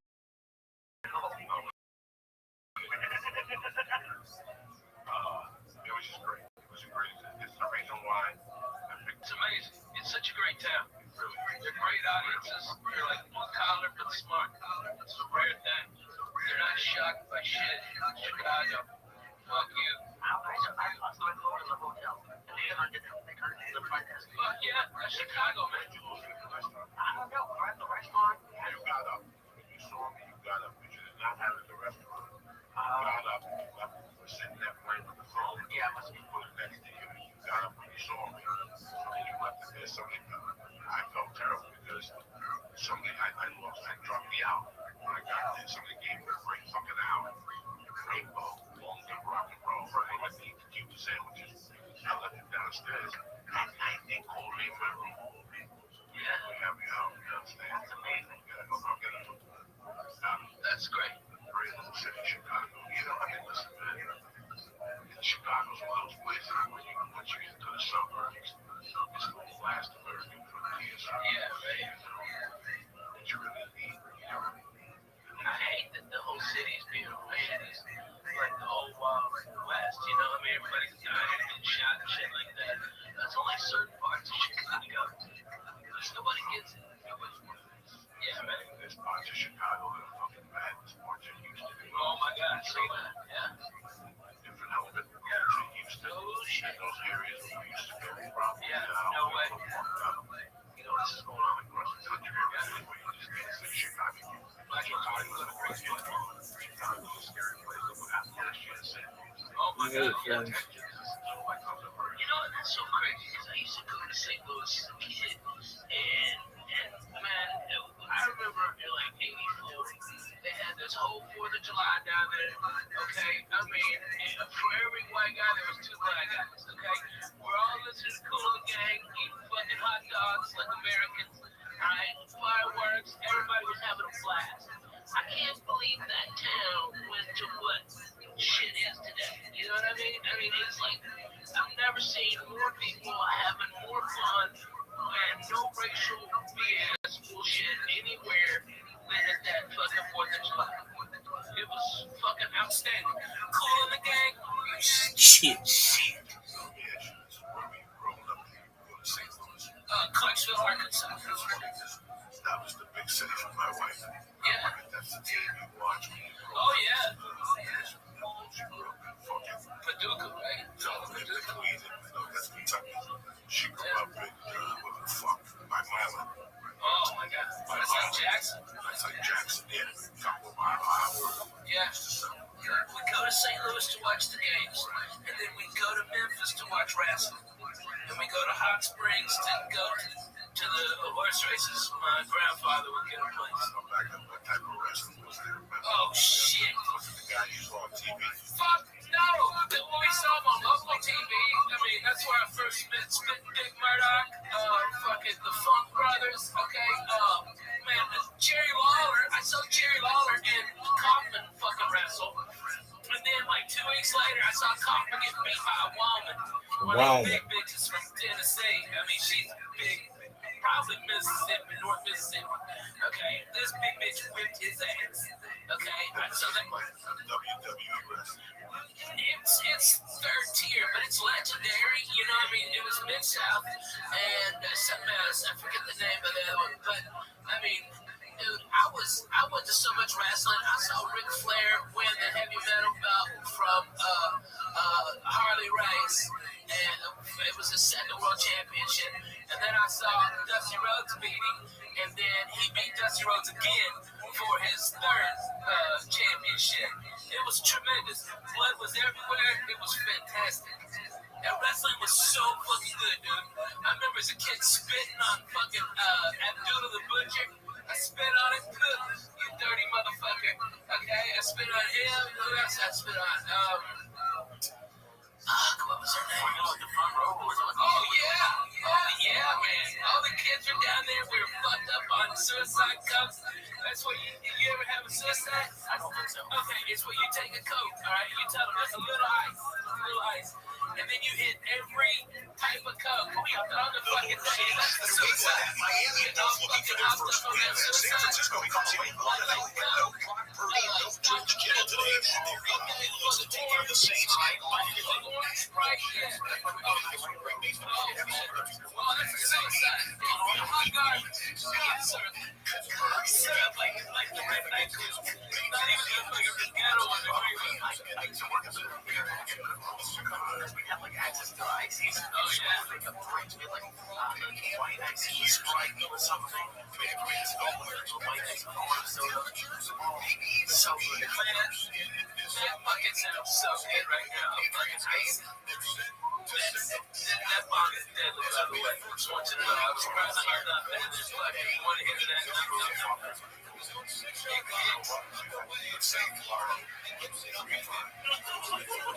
So high.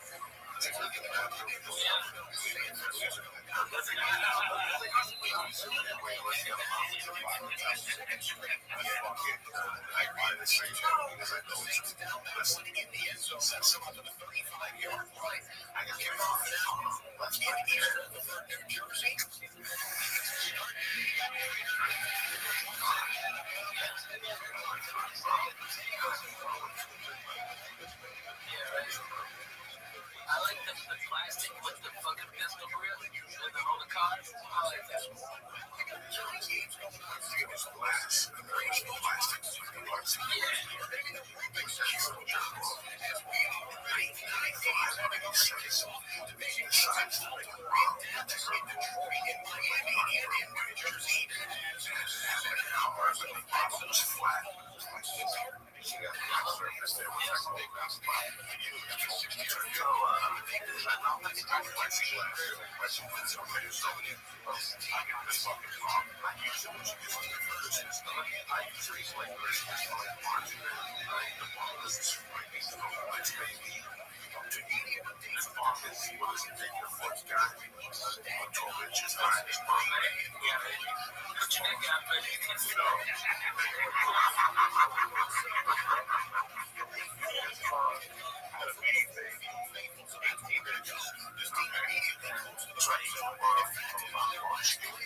March 86.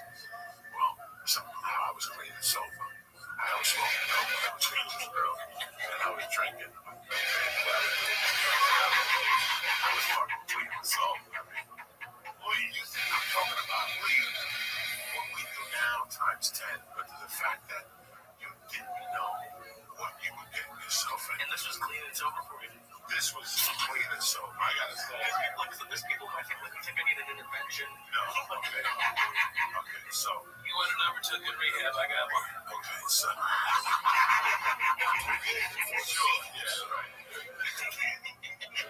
I was so happy to have you.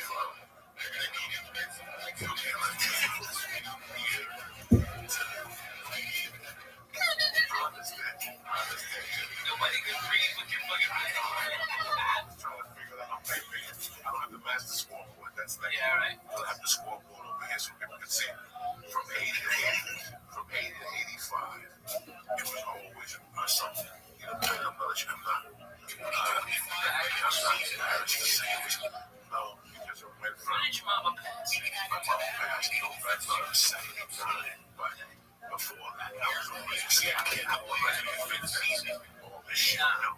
I was doing.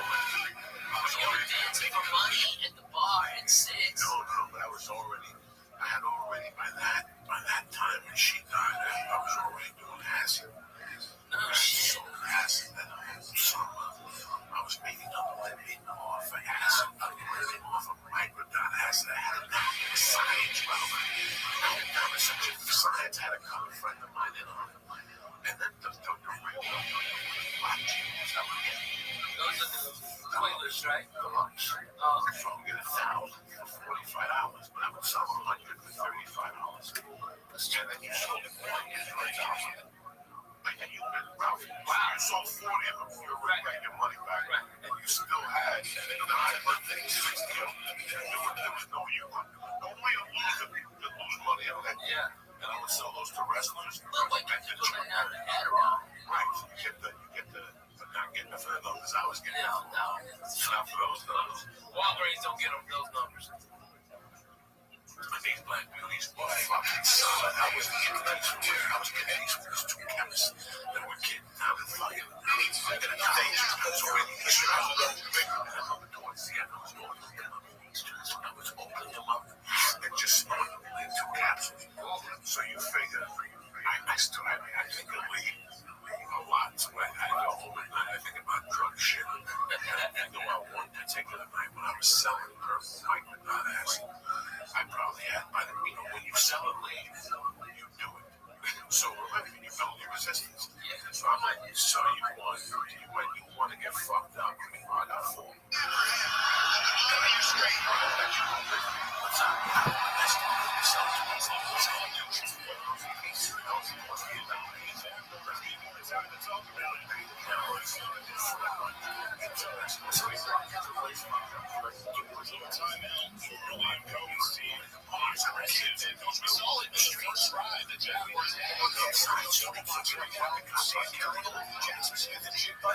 Here we go, kids. This is Daddy's favorite time of the week. Really?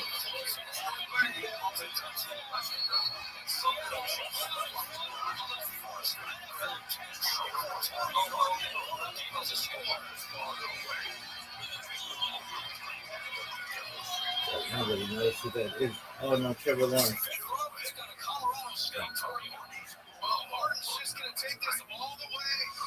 This is what happens when you establish a run. This is a play action, and Morton's just going to run across the field.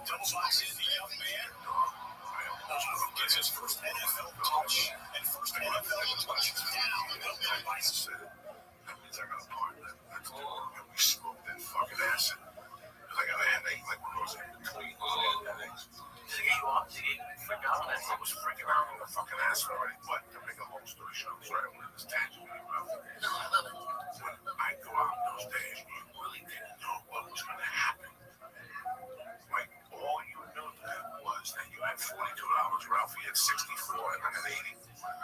We're going to go to a bar, have a few drinks, and maybe show against Pittsburgh. Show up. You know, and it was like, Well, that's what I wonder about this fucking Quaalude. like I went from living this fucking, going to the bar on Monday night. Come on, Miami, you fucks.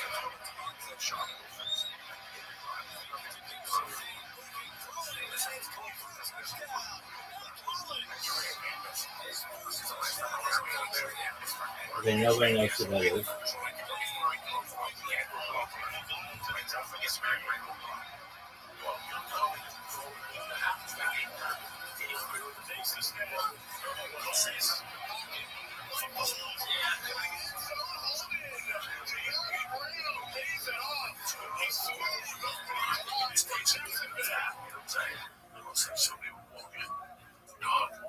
I got these fucking Quaaludes. Oh my God. The guy fucked up with the chemicals. He made 100 of them, but he had to pay it that way. So all the chemicals went to the fucking bottom of the Quaalude. So the ones on this side is the one he sold us, like 3 string. And next thing you know, he's like, Jesus fucking Christ, okay, I'll spend one with you. Because I gotta get some sleep. I'm leaving here in 1 hour. You see my clock? Like, I remember people saying it to me. Like, you see that clock? In 1 hour from now, I'm gonna be the fuck out of here. And I would just sit there and go, this is when it becomes a irrelevant casino. That's what when the plane broke. When the plane broke, and now they got you. That's like at that point. That's fucking goddamn it, what's his name?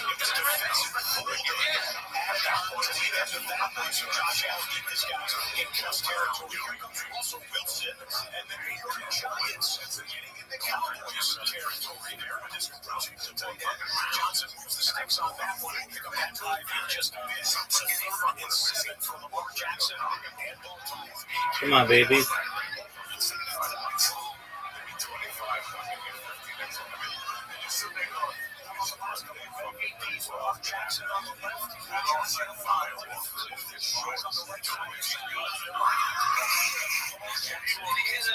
That's what I'm talking about.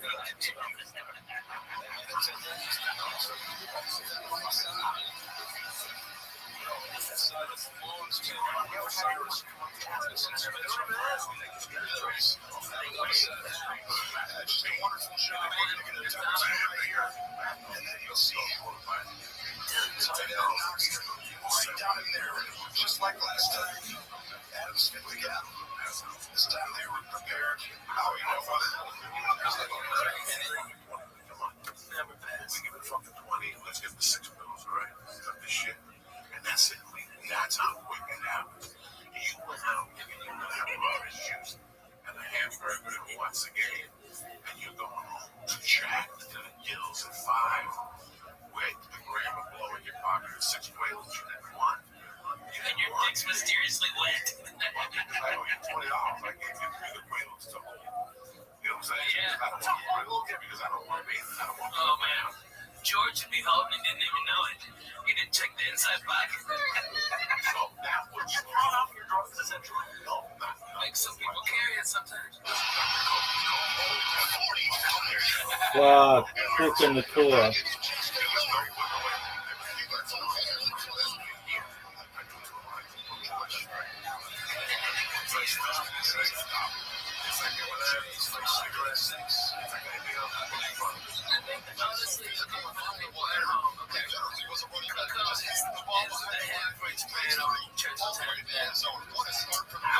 I've been a member of the church. I might have been the first member. It was us. And, okay, the last time I saw Coco doing exactly what he was talking about the 80s, like he was a demon then. 10 years ago, Christmas, Thanksgiving, Coco did a quarter ounce of mushrooms. He smoked nearly an ounce of weed, drank beers all day long, then went down and did the Comedy Store and copped. Okay, and that was the last night of evil. Oh, and acid. Acid too. Yeah, 4 hits of acid. What? Yeah, he ate a quarter ounce of mushrooms. I swear to God. Okay? 4 ounces. Right? And then 4 hits of acid. Smoked at least an ounce of my weed. Drink all my fucking orange juice. Okay? I had to call the convenience store twice to come up and bring more juice. Oh, dude. Are they still there? Yeah. Okay, I get them to set up a chicken salad from toast. Stop. Chicken salad, yeah, avocado and tomato. Damn, Lee, I'm fucking straight Jew food, but it's amazing. You went to that place, you took me to that place, and there was ants in your sandwich, and you set that back, and she still gave you a bill for half the sandwich. Oh, yeah. Because she said that there was only ants on the one side. On the west side. What the fuck is that spot? The place next to the Oh, my God, yeah. Yeah, Greenblatt's. Greenblatt's. Charge me for having a sandwich with that ant. Listen, I saw it. Oh, my God. Extra outlet around baseball terms. That's just what the Jets did. They looked at the sandwich and I was like, they're on top and now it calls for family down. Gets it. You wait to go, but you're right back to that guy. But check this out. Third and range for King Williams in Chicago.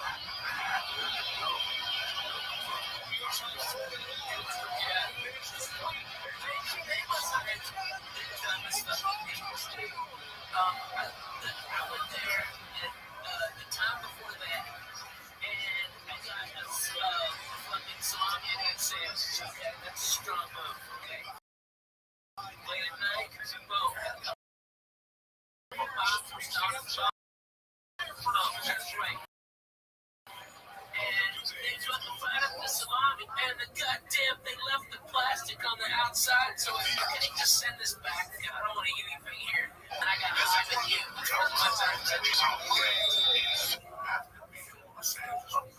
Oh my god. Nobody thinks of don't get pepperoni. The reason I haven't got pepperoni in a few months is because I don't want to get the plastic. Oh my god. When you get wraps. No. I would make sandwiches. Oh my god, really? Every pie would have the ring around it, so I'd have to tell them. So like the store coming. Let's have back to some. Yes, I make pepperoni sandwiches. Right away, everything.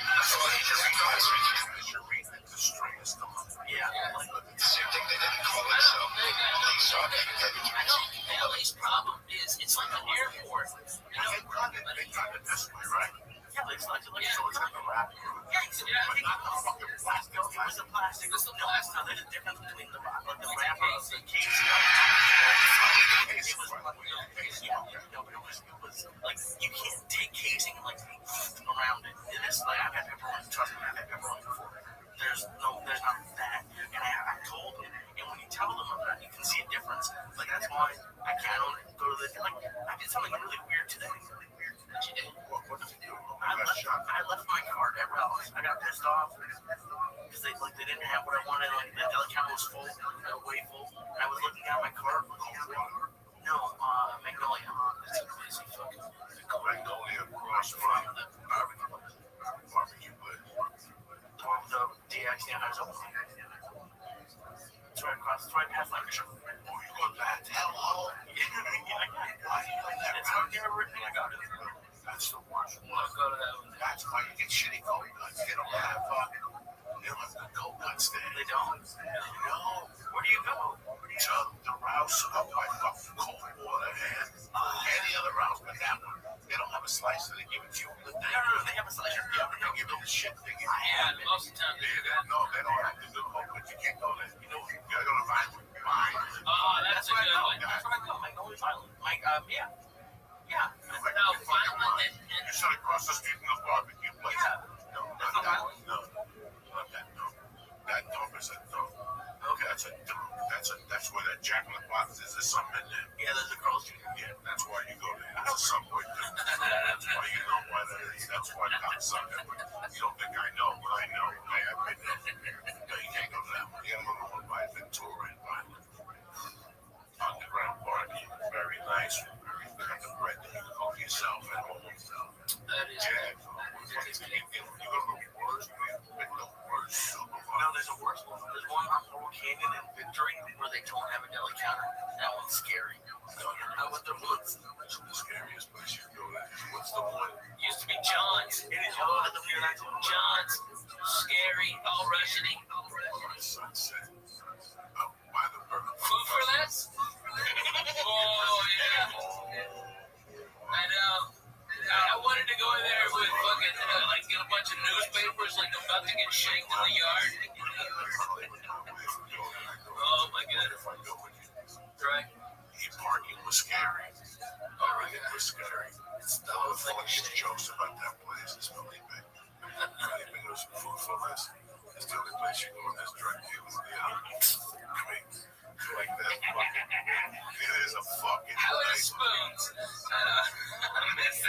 Just shot a CD in San Jose. Fucking so good. DVD in San Jose, whatever special. It's fucking funny, man. They got some great guys doing a great podcast.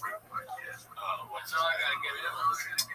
It's my brother, Sonic Bomb. We have to get in here after doing this podcast. Oh, fuck yeah. We're doing it for you. Everything was always we have to do this podcast. It's just been so busy the last 2 fucking months. So,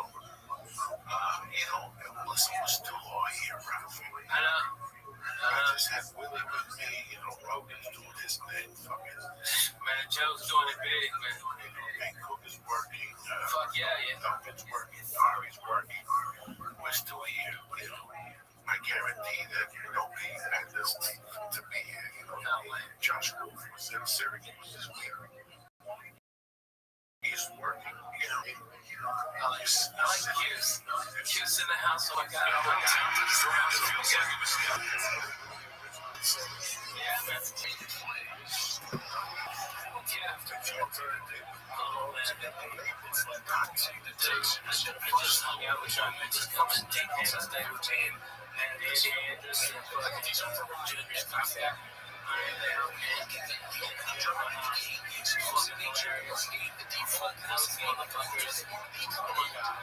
Get anybody out there as an entertainment.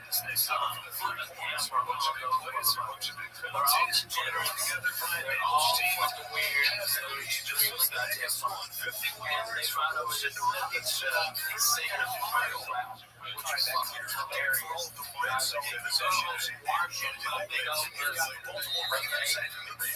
That's a real song. Come on, Lamar.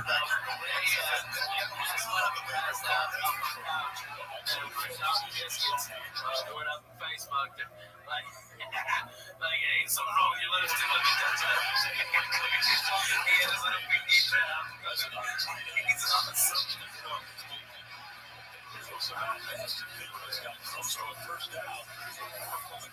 Well, just had a big play on the Jets and Bills game. Justin Fields looks so good in week one. Here he goes, play action, looking to throw for it. Runs out of time, though, as the pass rusher finishes. And it's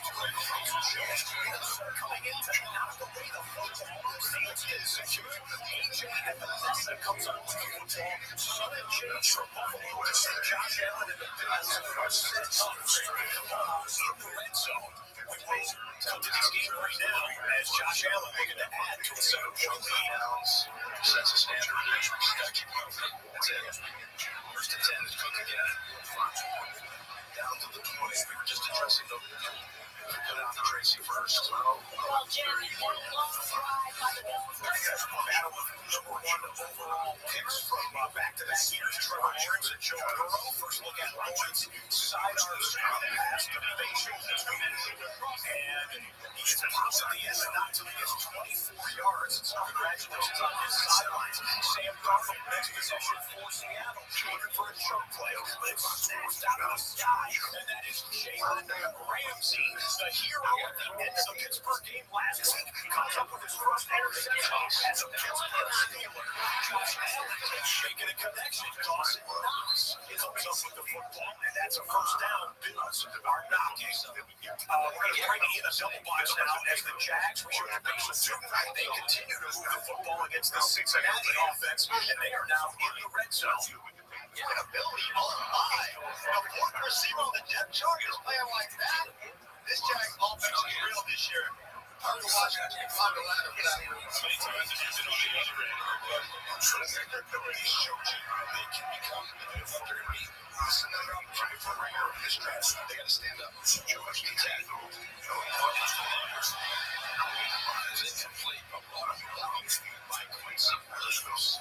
He's excellent in space. He's one of the best screen in the game. Something like that. I can't remember. I got one wrong. First again. Always looking near side. Another contested ball. With this Jets organization. He's built that contact right away. The second and 10 now. It's like Morris back in 18. That's around the soft on this left side. Josh Allen takes the defense. Getting to the right play there.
I was at Fox, and Tom Brady walked up to Brody Stevens and was like, "Hey, Brody, how are you?"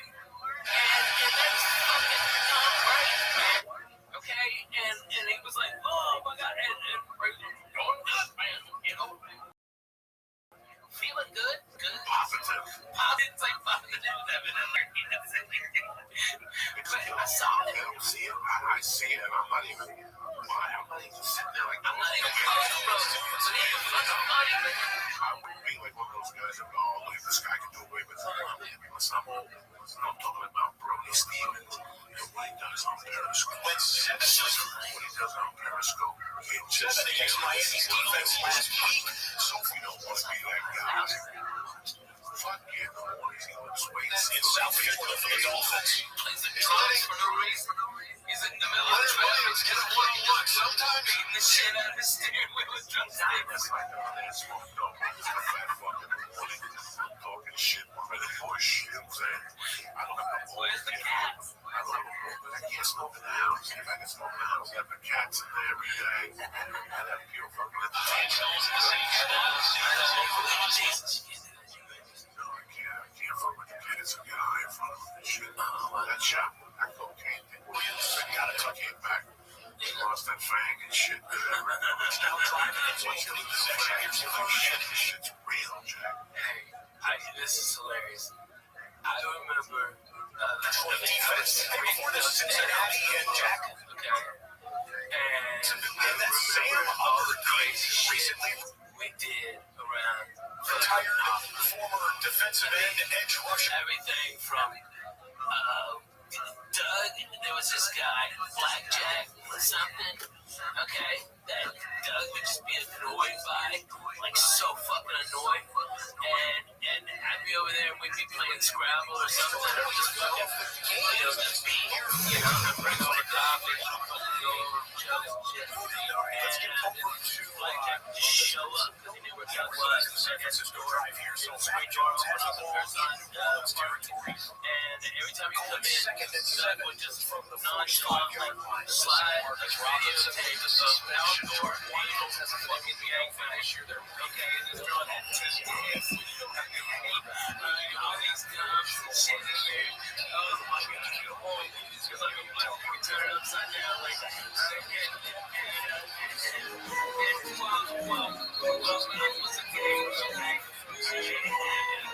Good morning, boys.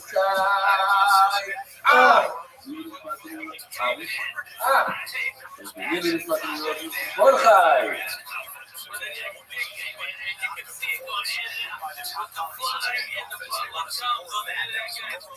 Kedushin Daf on Ches. How's everybody doing? Welcome to the Eight Minute Daf. We're discussing the issue of Qadar, and that is all new grains, the 5 grains that you have to.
Sunday vacation.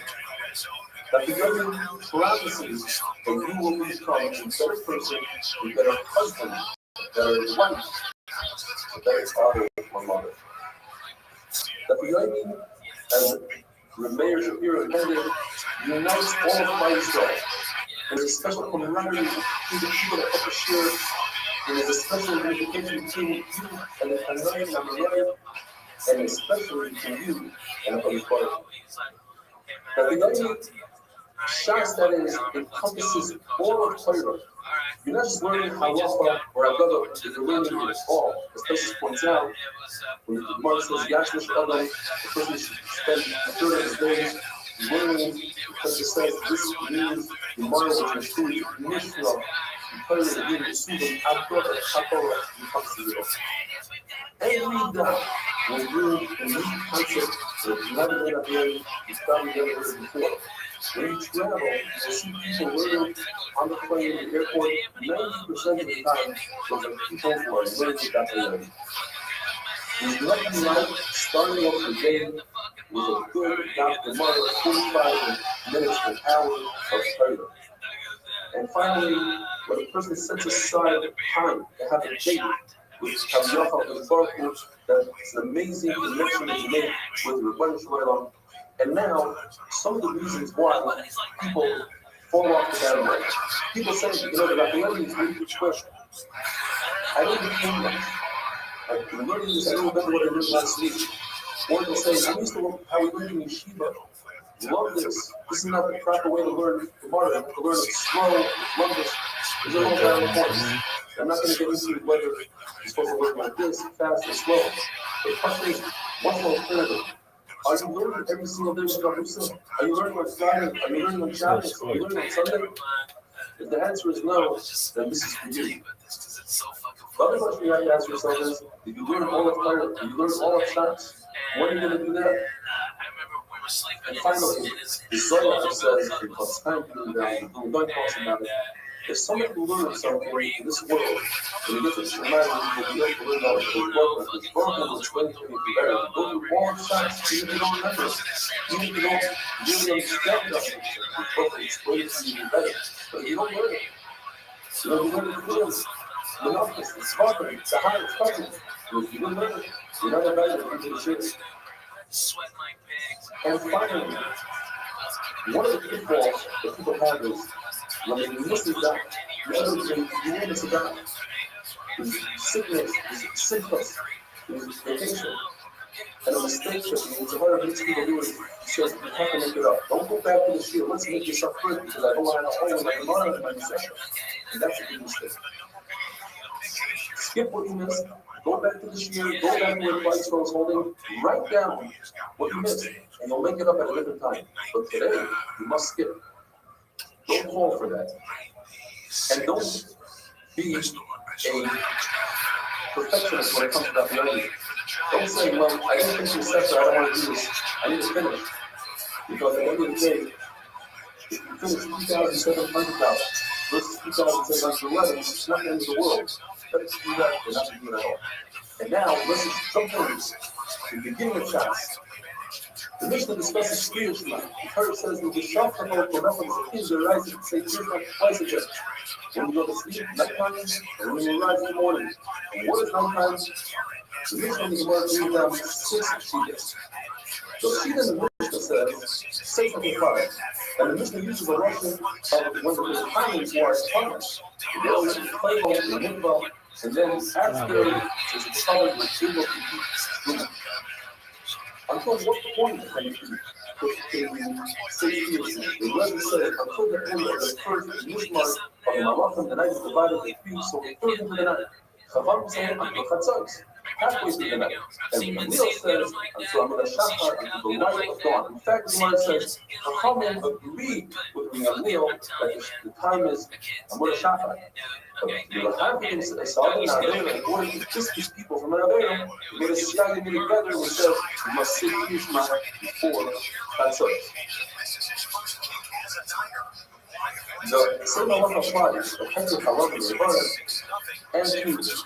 In other words, when the Ram puts the Rebarim to live under a respect and certain Rebarim that are only people for one day or night, such as Shabbos and Asham, the Shir is until Chatzos.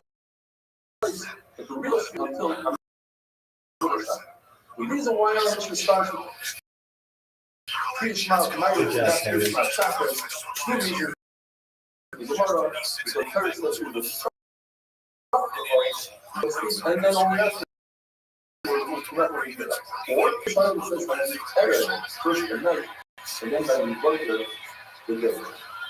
As we mentioned before, the time that is true love after he's put about it, as a result, and he will be filled with the because the sun is 12 Hashem is the start. Unlike the typical meaning of the custom, what means when the sun comes up, all early when the sun goes down, and it says that the Father told me this day the light is dark.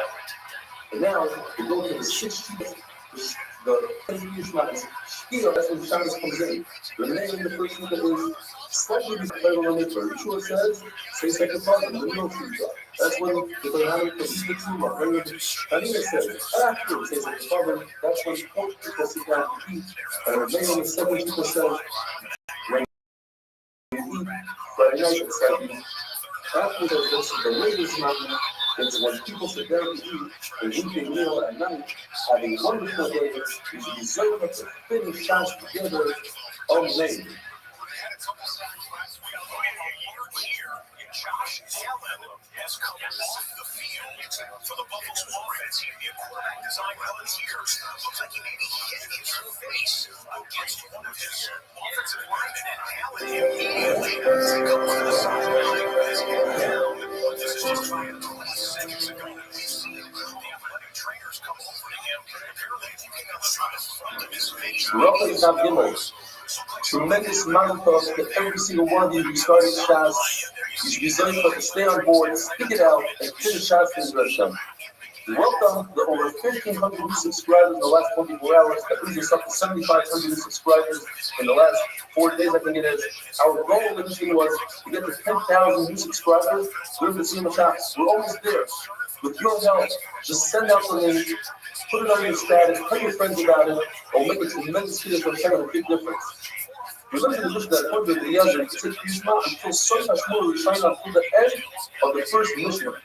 There are 3 Mishmars according to one sequence, reminding that with the Malachim and Shira, and when one mission ends and the next one begins, That's when you can say Kriyashma. The question is, if you divide the night into 3, it equals to 4 hours each. So why didn't you just say Kriyashma for 4 hours? The answer is to teach us that the Mishmaras of Shemayim coincide with the Mishmaras down here. We also have Mishmaras. For instance, the first Mishmar, you'll hear the donkey's name and making noise. The second, at the middle of the second Mishmar, you'll hear the dogs barking. And at the beginning of the third Mishmar, the babies wake up to nurse. And when a couple wakes up, the wife starts talking to her husband. According to another chapter, all 3 of these signs happen at the end of each Mishmar. And the third Mishmar is very daytime. I don't need a sign. But it's telling that in your dark room and your wife starts talking to you, or your baby wants a nurse, you should know it's time to say Kriyashma. Because the Baruch Hu Shoyim Parim, he roars like a lion 3 times a day.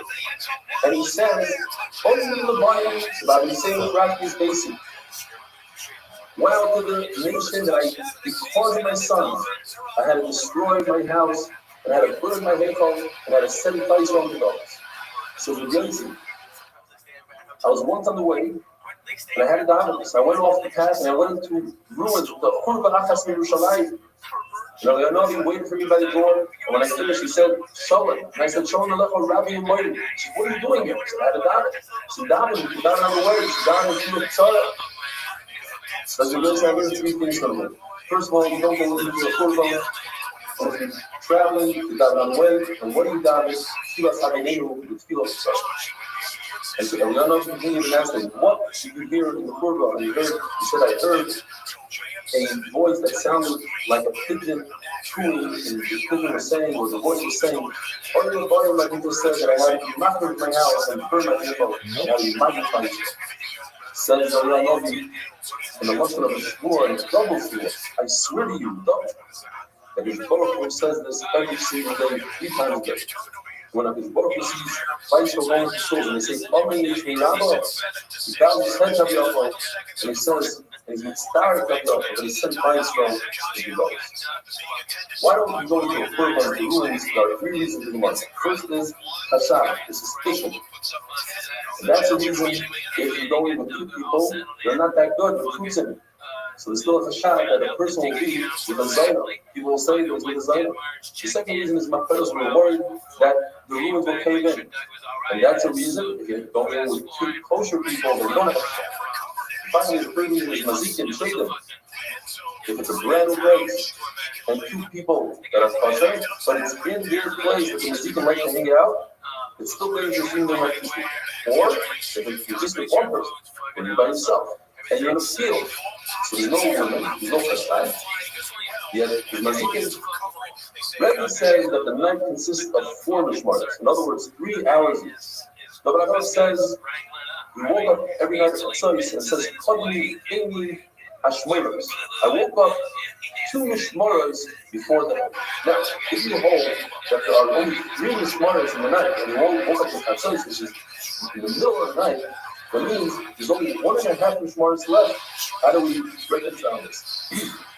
So the Gemara, because our Rabbi say that he woke up 6 hours to the end of the night, plus 2 hours. His kings would sleep 2 hours into the day. Basically, he woke up 8 hours before everyone else. 8 hours divided by 2 equals 4 hours. In other words, there's 2 mishmaros that he woke up before the yes, it was only 6 hours of nighttime. 1.5 mishmaros was 8 hours before the kings, which equals 2 mishmaros and 4 hours. But Rashi says you can call 1.5 mishmaros mishmaros, 2 mishmaros. The Gemara says halacha. In front of the dead person, it's not talking learning, because it's letting since the dead person can't talk in learning, he'll feel bad. Unless you talk in learning, the dead person was not. Another child in Gemara, you shouldn't talk any shtriyah, you shouldn't say anything in front of the mace. It still makes you feel bad, unless you're talking about the mace itself.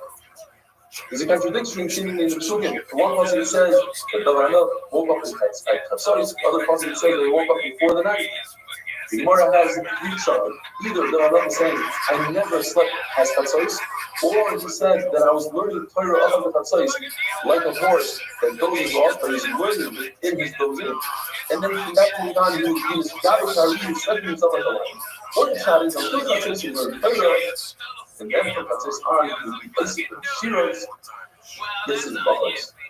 The word Nesha means when something goes away, when the night becomes day, or when the day becomes night.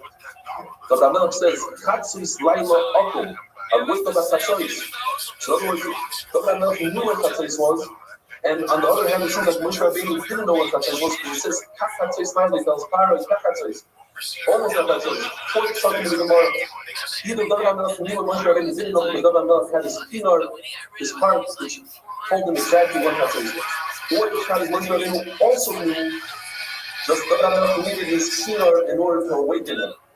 Third side is Moshe Rabbeinu knew what Chatzus was, and just worried that people will say Moshe Rabbeinu, he's lying, Moshe Rabbeinu, so that's why I said Chatzus, they don't catch him on his word. Or the shot is that Moshe Rabbeinu on the 13th of Nisan he said Chatzus, just like now, tomorrow, Chatzus, tomorrow, the born will take place out of Nisan. By the way, the Shach Gemara tells us, Chacham Yisrael came into the Noah, it means one time they came in. Every day we come in like a chapel, but one day came in and he said, we need to start also the Klal Yisrael, so that let them do business with each other. And the Father was standing up, and the Father said everybody, he said, go out to war. So you might have to go out to war. You have to have to fight. In other words, the strategy of war you get from Hakadosh. Yoga means you ask the sus from the Sanhedrin. Also means you ask the Urim the Tumim, and Yoga led them to war, have a wonderful day. Punched out their blood. How good are NFL defenders these days at aiming a fist at the football in the arm of the ball carrier and popping it free? But Baltimore retains possession there. We get back to the next Raven snap after a DVC test from Matt Crater. Here's the kick from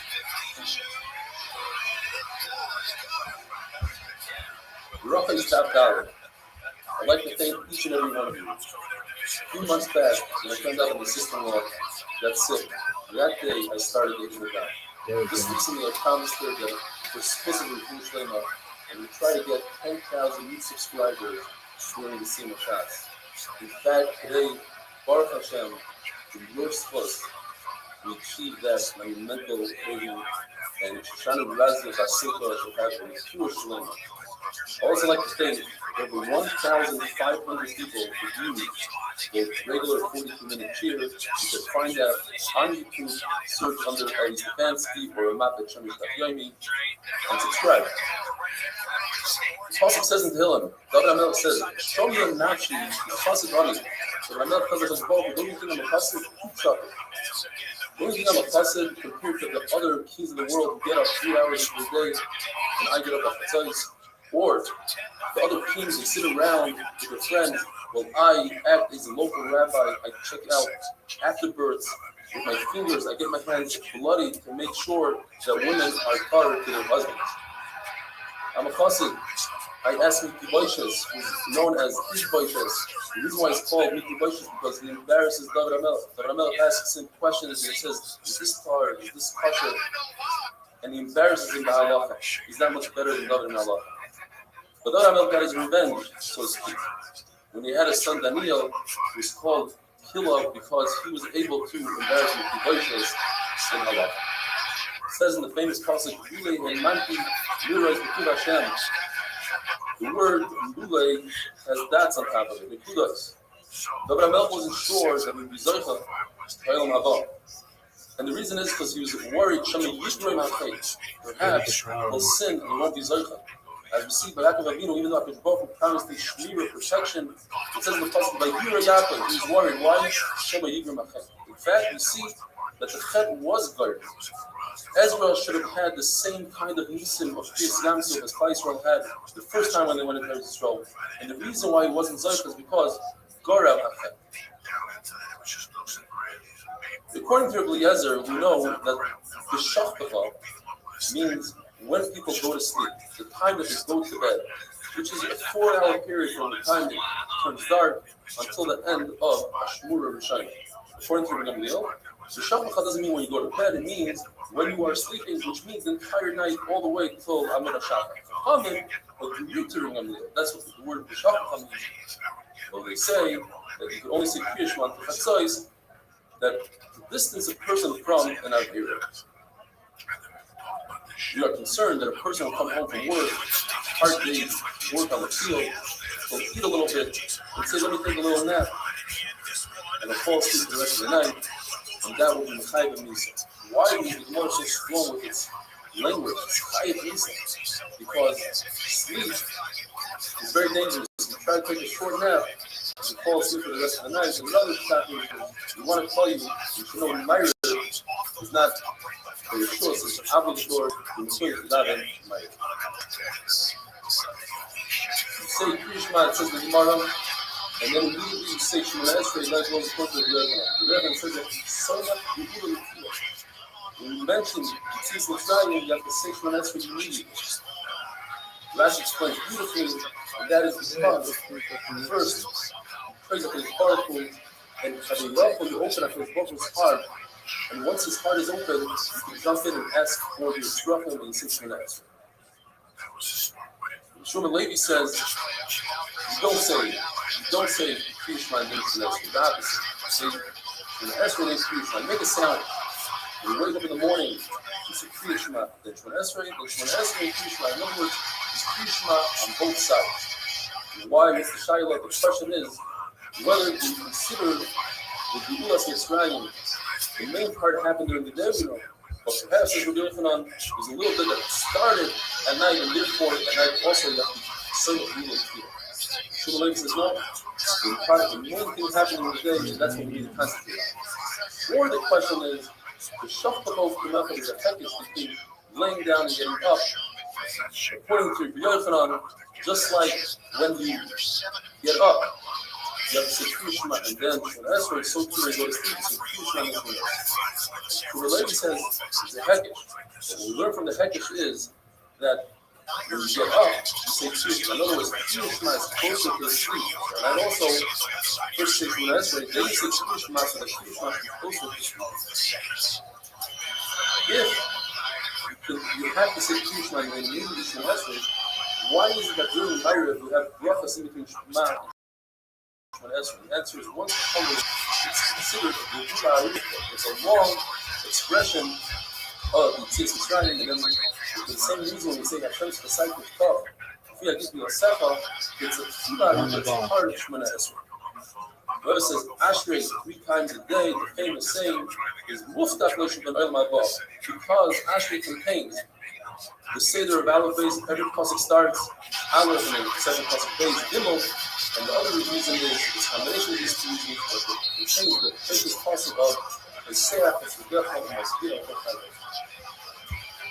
Notice Ashrei is missing the pasuk that starts with the Nun, because that pasuk talks about how Chaim falls and doesn't get up. No. No. That Chaim fell down, but they will get up from the fall. As though I'm not having look at conditions, say right away, the following letter, Sama, Soyek Hashem Lecharanotman, the Korku, lift up those who fall. The Lord tells us that the mouth who fall, when he flies, it's not stopped. The Gabriel has a stopover. He makes one stop. So basically he has 2 flights. The Rabbi has 4 flights. In other words, there's 3 stops. The Malchamovis has 8 flights. The Malchamovis has 7 stops. We want the person to be able to do tshuva, and we make it harder for the Malchamovis to arrive at his destination. Yet if he's a Malgefa, and many people are dying, then the Malchamovis has a direct flight. The Shmuel Levi says that there's a mitzvah to say Krishma Lamikra, to see the pasuk Yudzi Lakato, Inu Devachim Amishkafim, and you're laying down, you say Krishma. However, from a Chacham, who constantly repeats his Torah, this Chazaras, perhaps watches the Evening of Daf, not really, but a Chacham like that doesn't have to say Krishma Lamikra. Rabbi says, even if I'm a Chacham, so they just say one pasuk, for instance, not have to do the Isa is to tell them Hashem paid Emes. A wonderful day. I was right across the hall and the fire department did come by. Oh my God. And I said, anyway, I go, I don't know, that fucking bomb, probably somebody just driving through that fucking alley, flicked it on it. Fuck him.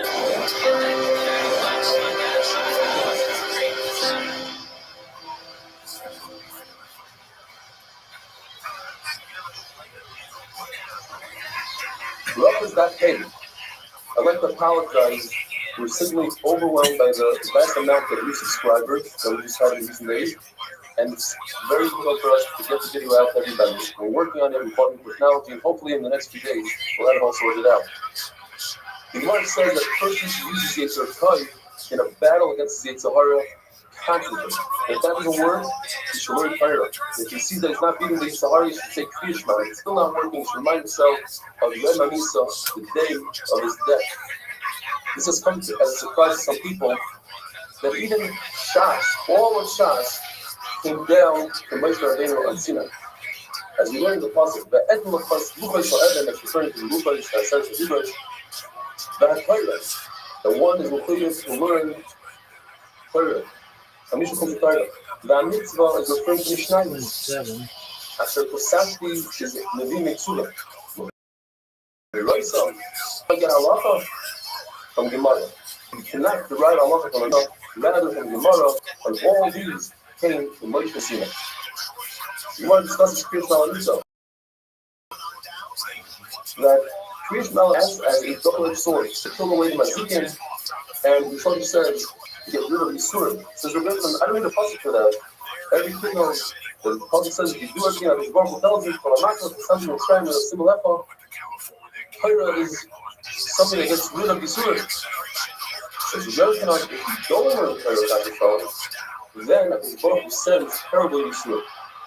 So the Gemara, the Baruch doesn't act like a regular person.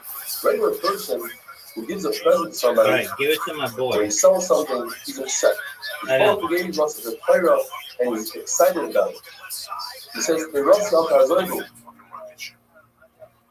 a person has Yisurim, and this is a Yisod for life, a person should introspect, should check to see what might cause Yisurim. If he doesn't, he can't figure it out, he should assume it's because he's not learning Torah about the Torah. And if not, you should understand that Yisurim Shalahava is a concept of exposing Yisurim in order to double the Sakai and El Haba. Because Baruch says the Gemara gives Yisurim to the people he loves. On one condition, that his people accept the Ahava, and if they do, they'll be joyful the children in Arifas Yom. My point is, if you swap only in a situation where it doesn't create people, but only in a situation where it doesn't create bittul tefillah, and even if it's bittul Torah and bittul tefillah, it's still considered what is a kavachomer? If a slave leaves his master when his master knocks out his tooth or his eye, certainly Yisurim, which take hold of the entire body, they should put a paras hamanis. Rishim Ba'ifai says, and this is also a great Yisod for life, good, the struggle. The Lord gave us 3 gifts, and they all came with the struggle. If a person is involved in learning, or Milos Chasadim, or Rahman Islam buries his children, says the Gemara, Boyfriend like all Avinaisa, all the Averis are here. The Rebbe says, although Taras is considered a kapara on his bayah, yet it's not considered Yisum Shalahava.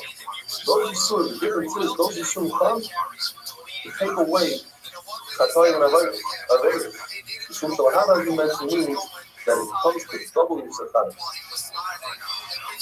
To make a distinction, says the Gemara, perhaps somebody has Saras and Eretz Yisrael, and has a lot of Dusha, it's very embarrassing as to leave the mountain, as to leave the cabin, then that's considered not Yisum Shalahava, but it's in Kutzlaret, in America, in Bogo, you have Saras, that's Yisum Shalahava.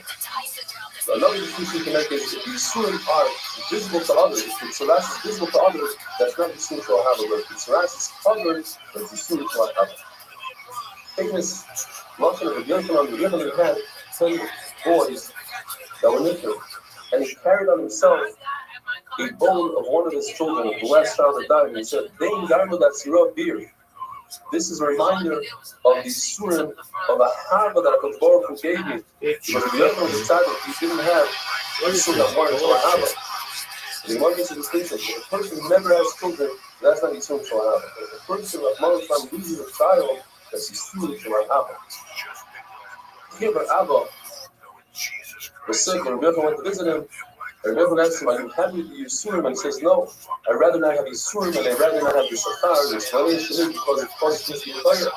Rabbi says, "Give me your hand," and gave him his hand, and he's healed it. Rabbi himself was sick, but he couldn't heal himself because a person cannot take himself out of jail. The Rebbe said the same thing. He says, "I'd rather not have the Yisurim, I'd rather not have the Safar," and the Skiver Abba took his hand and healed the Rebbe. Rabbi Yochanan once visited Rebbe Lazar, who was also sick, and he saw that his house was dark. He rolled up his sleeve and it became light in the house. Rabbi Yochanan's skin shined. And he asked him, "Why are you crying? If you're crying about the Torah that you didn't accomplish, the famous concept, doesn't matter. The quantity, it's the quality that counts. And if you're crying because you don't have parnasa, so not everybody has two shulchanos, two tables. You have Torah, you should be happy with that." Says Rabbi Lazar, "I'm crying about you, about your beautiful face, your beauty that one day is going to be buried." He explained, because the Yochanan, my son explains, the Yochanan was the last of the beautiful people that lasted from Churban Abayis. And that's the end of an era. So they both sat and cried. Rav Huna, 400 of his barrels became vinegar. Chacham came to him, and they said, "Listen, you have to look into what you've done. There's a reason." And he said, "What you questioned me?" And they told him they knew. They knew that you did something. And he said, "What you questioned, you were punished for him, that will do something without a reason." You see from here, every Yisurim, all the Yisurim that we have comes with the Hezbollah. And he said, "I don't know. You tell me." And he said, "Well, perhaps you didn't pay your sharecropper." And he said, "Well, the sharecropper is a Ghana. He stole from me. That's why I didn't pay him." And he said, "Nevertheless, even though he's a Ghana, if you steal from him, then you pay for a little bit of the Geda." She said, "Okay, I took it on myself. I'll pay it back." And in fact, either all his 400 barrels became wine, or the price of vinegar became higher than wine. Abba Binyamin died before he did any malacha and before he ate. And Rashi says it's before he learned Torah. He says, "You don't understand what Rashi is saying. Of course you should learn before davening. You should put your bed between north and south because the Shekhinah is facing east and west. And if you do so, you'll have funny scarring, and the wife won't miscarry have a wonderful day." No.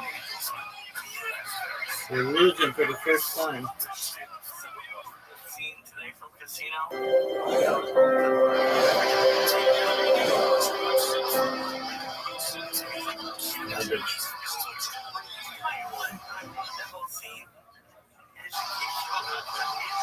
Rothschild Davo. We had the capacity to see Shadim. We'd be so scared that we wouldn't survive. They're all around us, and there are many of them, many more than us. In fact, each person has 1,000 Shadim on his right side and 10,000 Shadim on his left side. And you can blame the Shadim for everything. The fact that our clothing is worn out, that our feet knock each other, that our knees are weak, that when we go to a shear, it feels as if it's crowded. It's all the Shadim that you can blame.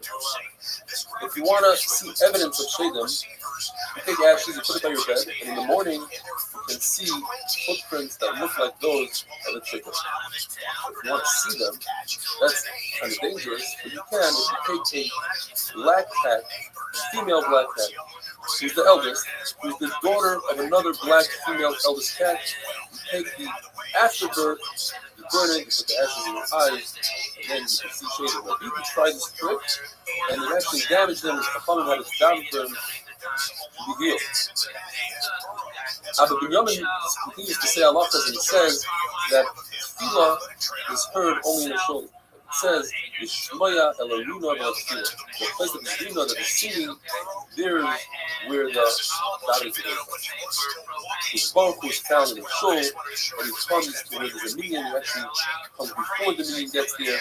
And so the Baruch Hu is there when he's doing the Torah, when he's doing the Dayanim, the Torah is to see the Torah. The Baruch Hu is there when a person is learning Torah. The Baruch Hu is there when a person is learning by himself. The difference between a person learning by himself and Chavrusa is that Chavrusa his dismissal will be written down in a sefer that's for everybody to see.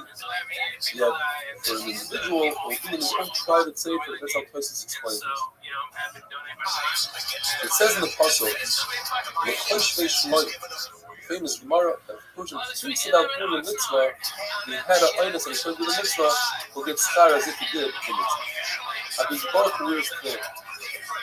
Abis Baruch Hu says, Klal Yisrael gave me this one great shvach, and he said, Shema Yisrael Hashem Elokeinu Hashem Echad. I'm going to say, Uni Kam for Yisrael, Baruch Hu. One of the Abis Baruch Hu put in his tefillin, and one of the batim he has, Kimi Goy Gadol, and the parasha Umi Goy Gadol. In the second bias, he says, Ashrecha Yisrael, and the parasha of Mika Amcha. In the third bias, it says, Oya Nisa Lekin. And in the fourth bias, it says, Lekitcha Elyon. If a person is used to coming to a shul and he doesn't show up, the Torah asks about it. Where is this guy? If he finds out that it's because he went for bar mitzvah, the person will have life. If he finds out that he went for bar shus, even to make a parnasa, you won't have life. From time brings us tomorrow, and from time says it's impossible for the both tells a person that this is what a person is going to earn this year on Rosh Hashanah from the Nezir Shalom Shim Rosh Hashanah.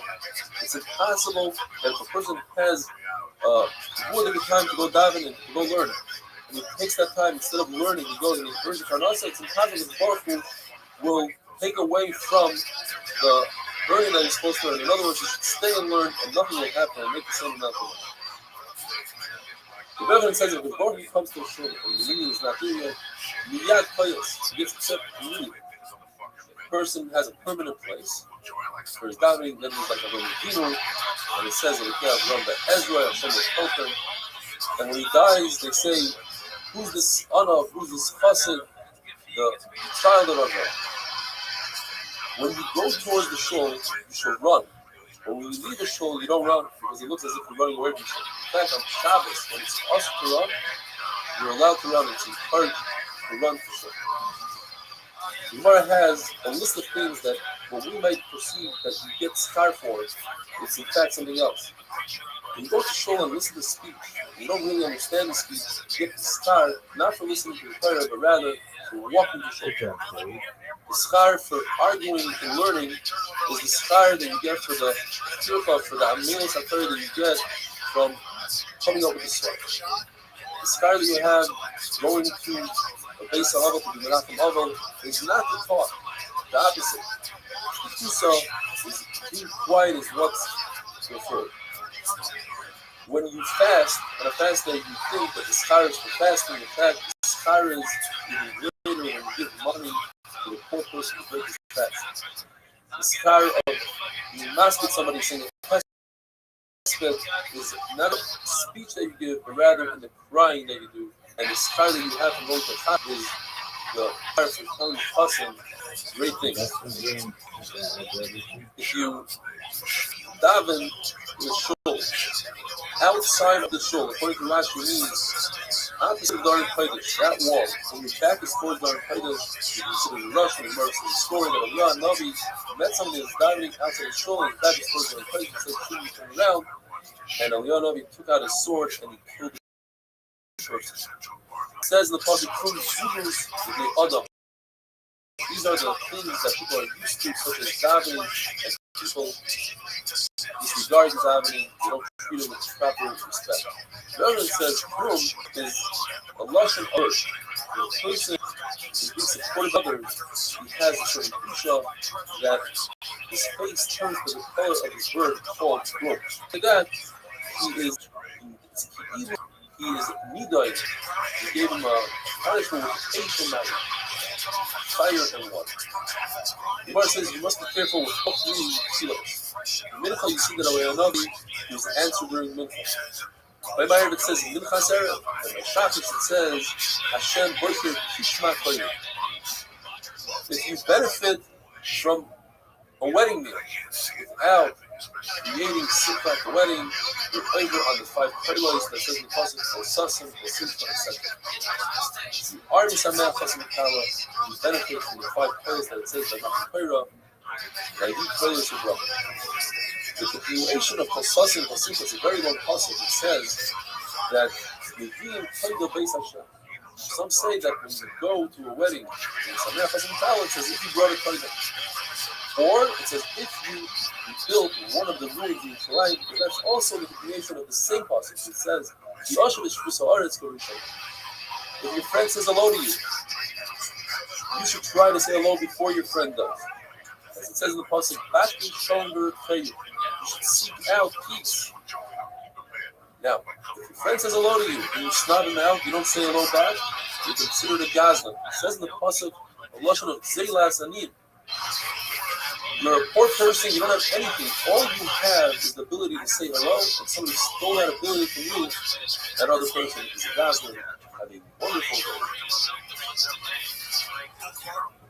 But it happens both times. You get a boner? No.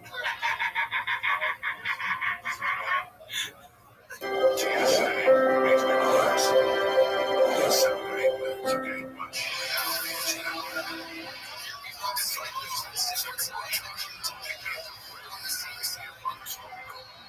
Rocha is Dav Zayin. The Gemara tells us that even HaKadosh Baruch Hu davens. But what does he say? Who does he say it to? The Gemara says he says it to himself. It's actually the same exact word as the famous song, just he says it to himself. The famous song, Tanya, Omer B'Shmuel Ben Elisha, Hamachas Nichnasi L'Hakis HaPeres. I once walked in the Beis Hamikdash to serve HaKadosh Baruch Hu with the prayers. V'ro'isi HaKadosh Yisrael K'ha Hashem Tzvachos. I saw HaKadosh Baruch Hu himself. V'yoishev and he's sitting, V'omer Ali, and he told me, Baruch give me a bracha. Amarti Lo, your mercy should overcome your anger. As the Gemara is going to explain it, because both gets angry. And your mercy should overcome your midas. You should treat your children with mercy. And he shook his head in agreement. The Rabbi says it a little differently. He says the same words. He just says,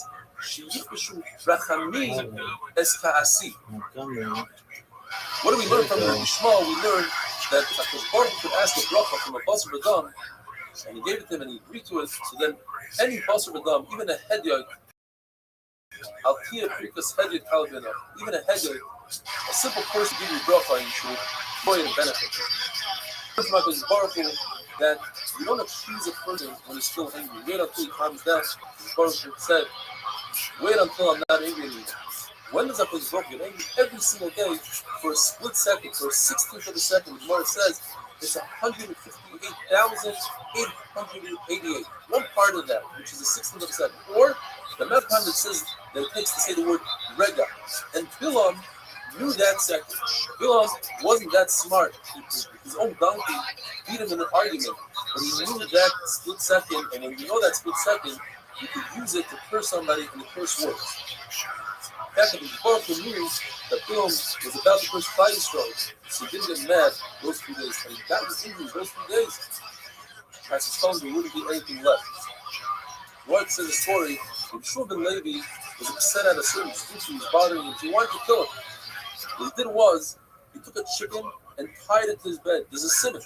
When the chicken's comb turns from red to white, that's the time that the person gets upset. And he waited there, and he noticed that he fell asleep. And he realized that it's a sign of Shemayim, and that's supposed to be sufficient. It says, V'racham avachol ma'aseh, the Baruch Hu has rachmanis even on the bad students. The Baruch Hu gets angry when the kings of the world, they take off the crowns and they bow down to the sun. If a person has self-discipline, it comes from within himself. It's not from outside. It's a lot better than if somebody would hit him and give him malchus. So Rothschild is better than 100 malchus. That says the Gemara that Moshe Rabbeinu asked for 3 things, and he got all 3 things according to one man Omer. He asked that Klal Yisrael should have shkina. He asked that Kedolim should not have shkina. And he also asked to understand why is it that sometimes Tzaddik V'Raloi, the good guy, sometimes has a bad life, and sometimes Rothschild, the bad guy has a really good life, supposedly. And he's told that one shot is Tzaddik V'Raloi. We're talking about a Tzaddik, it's not a Tzaddik. It's Tzaddik Gomer, what's the shot? The Baruch Hu wants to give a person the sooner so that the Tzaddik is not Gomer, should be Gomer. And Rothschild, the Toiblach, is what wants to erase all his schusim in this world, giving his scar in this world, so when it comes to the Olam Haba, he shouldn't have done it. The mayor says that Moshe Rabbeinu said, I want to see what you look like. The Rabbi said, listen, when I offered you by the smell, you didn't agree. Now that you want, I'm not interested. So the Gemara Bereishit says in the Sechar that Moshe Rabbeinu covered his face. He was going to really connect with Yehuda that his face glowed. The Sechar that Moshe Rabbeinu was fearful of Hashem, so humans were fearful of him. But you will get the Sechar that he didn't look at the Baruch. His Baruch showed him his Afayra. What is Afayra means? Says the Gemara. He showed him the knot of the Tefillin Sholosh. When a Baruch says something, he promises something, even if it's connected to a condition. If the condition doesn't happen, the Baruch still will fulfill his word. For instance, the Baruch said, "I want to kill all of Israel." And don't worry, Moshe Rabbeinu, I'll make you into a great nation. And then he didn't kill Israel, yet he made Moshe Rabbeinu a great nation. In fact, Moshe Rabbeinu had, as the Torah says, 600,000 descendants. That's crazy. The Rebbe said in the name of Rabbi Yochai, Rabbi was the first one to call the Rabbi Shalom master, Adar. And when Daniel was saved, it was a merit of Rabbi Avinu calling the Rabbi Shalom Adar. Leah was the first one to be Moedet HaKadosh Baruch Hu, to sing praise to HaKadosh Baruch Hu, to realize that what Hashem gave her was more than what she deserved. The name Reuben, says the Gemara, is made out of two words. Reuben, see my son. Leah was saying, look at Esau. He sold his Bechar willingly, then he complained. And he said that Yaakov took it away illegally. My son Reuben lost his Bechar to Yosef, yet he didn't complain. Not only that, he wasn't jealous, he tried to save Yosef by slaying the other. The name Ros comes to describe David HaMelech that would seem Shirais is focused on his Baruch. In fact, you see that the name of a person has a tremendous effect on the person. A son, a kid who's rebellious is worse than the war of Gog and Magog with his parents. And the Gemara asks a question: when David HaMelech was running away from his own son Avshalom, it should have been the worst thing in the world. Yet David HaMelech says, "Mizmor LeDavid." He's saying a phrase that goes Baruch Hu. David HaMelech is relieved, like a person paying off a big debt. It's upsetting, but it's a relief. He was relieved that if a Rabbi told him you're going to have a rebellion from within your house, and he thought perhaps it's a manzur or an evet, it's going to rebel. He's relieved that it's his own son. His own son is not going to kill him. When are you allowed to start up with a bad guy, with a Russia? So there are four ways. Either when it's really the Shemaya, it's the Shem Shemayim, it's not a danger. Otherwise, it might be dangerous. Or if the Russia is not having a good time, it's not a good time for the Russia in his life. He's on the down. So on the down, you're allowed to go after him. Or he's on the up. He's doing really well. But you're at Tzadi Gomer. Tzadi Gomer, go after him. The other thing is, even if he's not at Tzadi Gomer, still go after Russia if it's not a good time for him. If a person sets a permanent seat in a shul, then his enemies fall from within him, in front of him, and finally the Gemara says it's better to serve a Talmid Chacham than to retire from him. Have a wonderful day.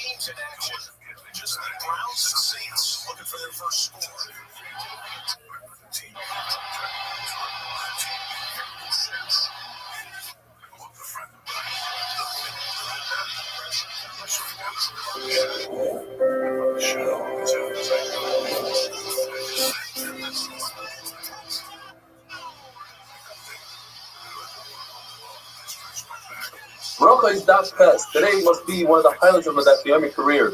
I was saying over the Gemara Tanya, on Rabbi Shmuel ben Elisha, when suddenly one guy started singing the famous Avraham Creek song, and then the entire group, 60, 70 guys together, it was an unbelievable feeling. If you want to be part of a Geshmak Chevra, a fun, entertaining shir, check us out on YouTube under Eli Stefanski. Understand why there are close to 2,000 subscribers. The halacha is, if a person has an illness, he's sick, and he can't make it to shul, and he can't gather 10 people to his home, it's preferable that he should daven at the same time that you're davening in shul. HaKadosh Baruch Hu doesn't turn down the tefillah of the tzibur of the Rabbi. The Baruch Hu says, whoever learns Torah does milas chasadim, and davens with a minyan, it's as if they redeem me and my children from within the nations. Rothschild says if there's a shul in a city and he doesn't go in, he's considered a bad neighbor, and because of him, he creates galus for him and for his children. Rabbi was under the impression that there are no extremely old people in Babel, because it says in the pasuk "L'man yirbu yameichem," that's referring to Israel. When he found that there were old people, he said it must be because they come to shul early in the morning and they leave shul late at night, and that gives arichas yom. Rav Chisda says one should not sit right by the door, the entrance of the shul, because it looks as if he wants to run away from shul. Rather, he should give himself 2 doors distance into the shul. The Gemara brings 4 pshatim from this pasuk. Al Zois Yisrael Kol Chassid Echav. Every chassid, pious person, should daven for this le'eis Mitzrayim. Right before he needs this thing, and he'll get it if he davens for it. What is this thing? The first pshat is, Rav says, it's referring to looking for a wife. As it says in the pasuk, Matzah Isha, Matzah Payit, the Matzah matches Matzah in the pasuk. In fact, in Israel, they would ask, Matzah, or you might say, after you married, now that you find out, the woman you married, is she a Matzah, Matzah Isha, Matzah Payit, is it a good woman, or might send you marry Magas as a Isha? The Rothschild says it's referring to Torah. You should ask for Torah, and you'll receive it. Rabbi says, you should ask for kvura, for burial. The Rabbi says it's talking about death. You should ask for a good death, a pleasant death. In fact, the Gemara says there are 903 kinds of death. The worst one is askara. The best one is Mrs. Nishika, like taking a tear out of milk. Askara is like taking thorns out of wall. It's very difficult. You should ask for a good misa. My Zutra says it's referring to a bathroom. You should find a good bathroom. The Gemara says, in fact, my Zutra seems to be the best out of all of them. Says Rav Chisda. It's in the pasuk, Oyav Hashem Shari Tzion Mikom Mishkanei Yaakov. What does Hashem love the most? He loves Oyav Hashem Sha'orim Tzion Ba'alacha. He likes the places that they come to the bottom of the halacha more than shuls and Bati Medrash. The halacha is one to daven where he learned. When Rabbi heard this halacha, he used to learn at home and go daven in shul. But then he changed it to where he would learn in the same place. Rabbi and Rabbi, they had 13 shuls in Tefillah, yet they chose to daven by the pillars of where they used to learn. It says, in the time the Churban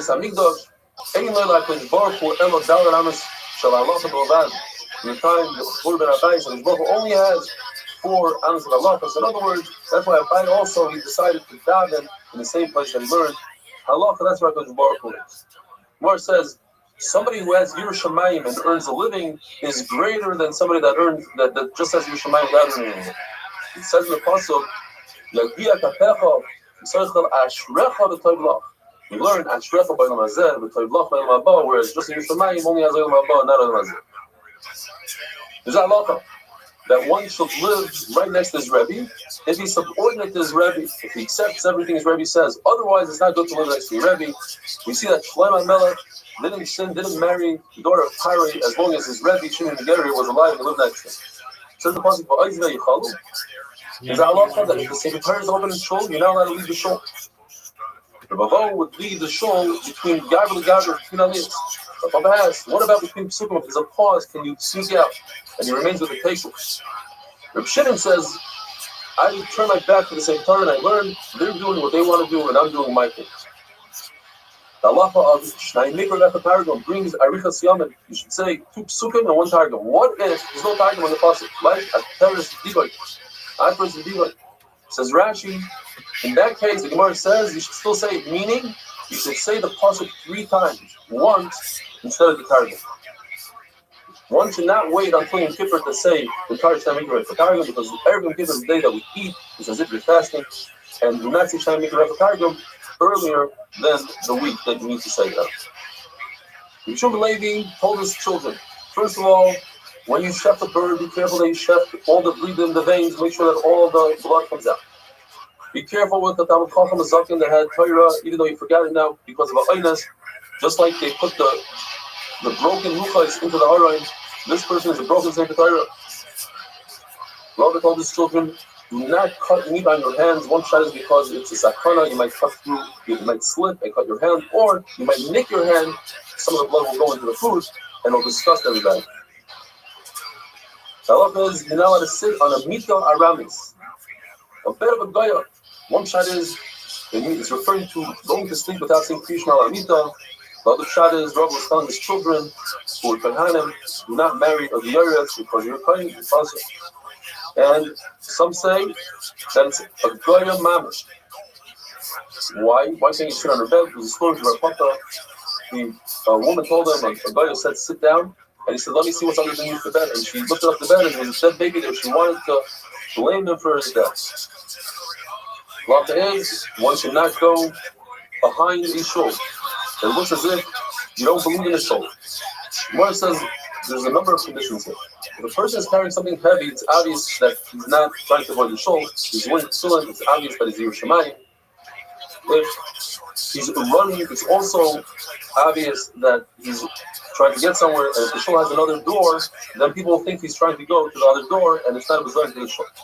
Rabbi Akiva loves three things about the nation of Moab: that they cut their meat. They don't cut their meat on the table, and they would kiss each other only on their hands because of germs. And when they discuss private things, they would go into a field so nobody else could hear. The Gemara says, I like three things that the Parsim did. They had sneers in three areas: when they ate, when they went to the bathroom, and when they had relations. Nevertheless, the Parsim are ready to go with all the sneers. They're ready to go straight into Gehenna. The halacha is like in the Mishnah that you can say Kriya Shema all the way until Amud HaShachar. Rav Shimon Bar Yochai says that there's a possibility of saying Kriya Shema one after another. One will be for the night, one will be for the day. That is, if you say Kriya Shema right before Amud HaShachar and right after Amud HaShachar, the one after Amud HaShachar will count for the daytime, even though halachically right after Amud HaShachar is considered night. Since people get up then, the Yotzah, Kriya Shema Shachar, have a wonderful day.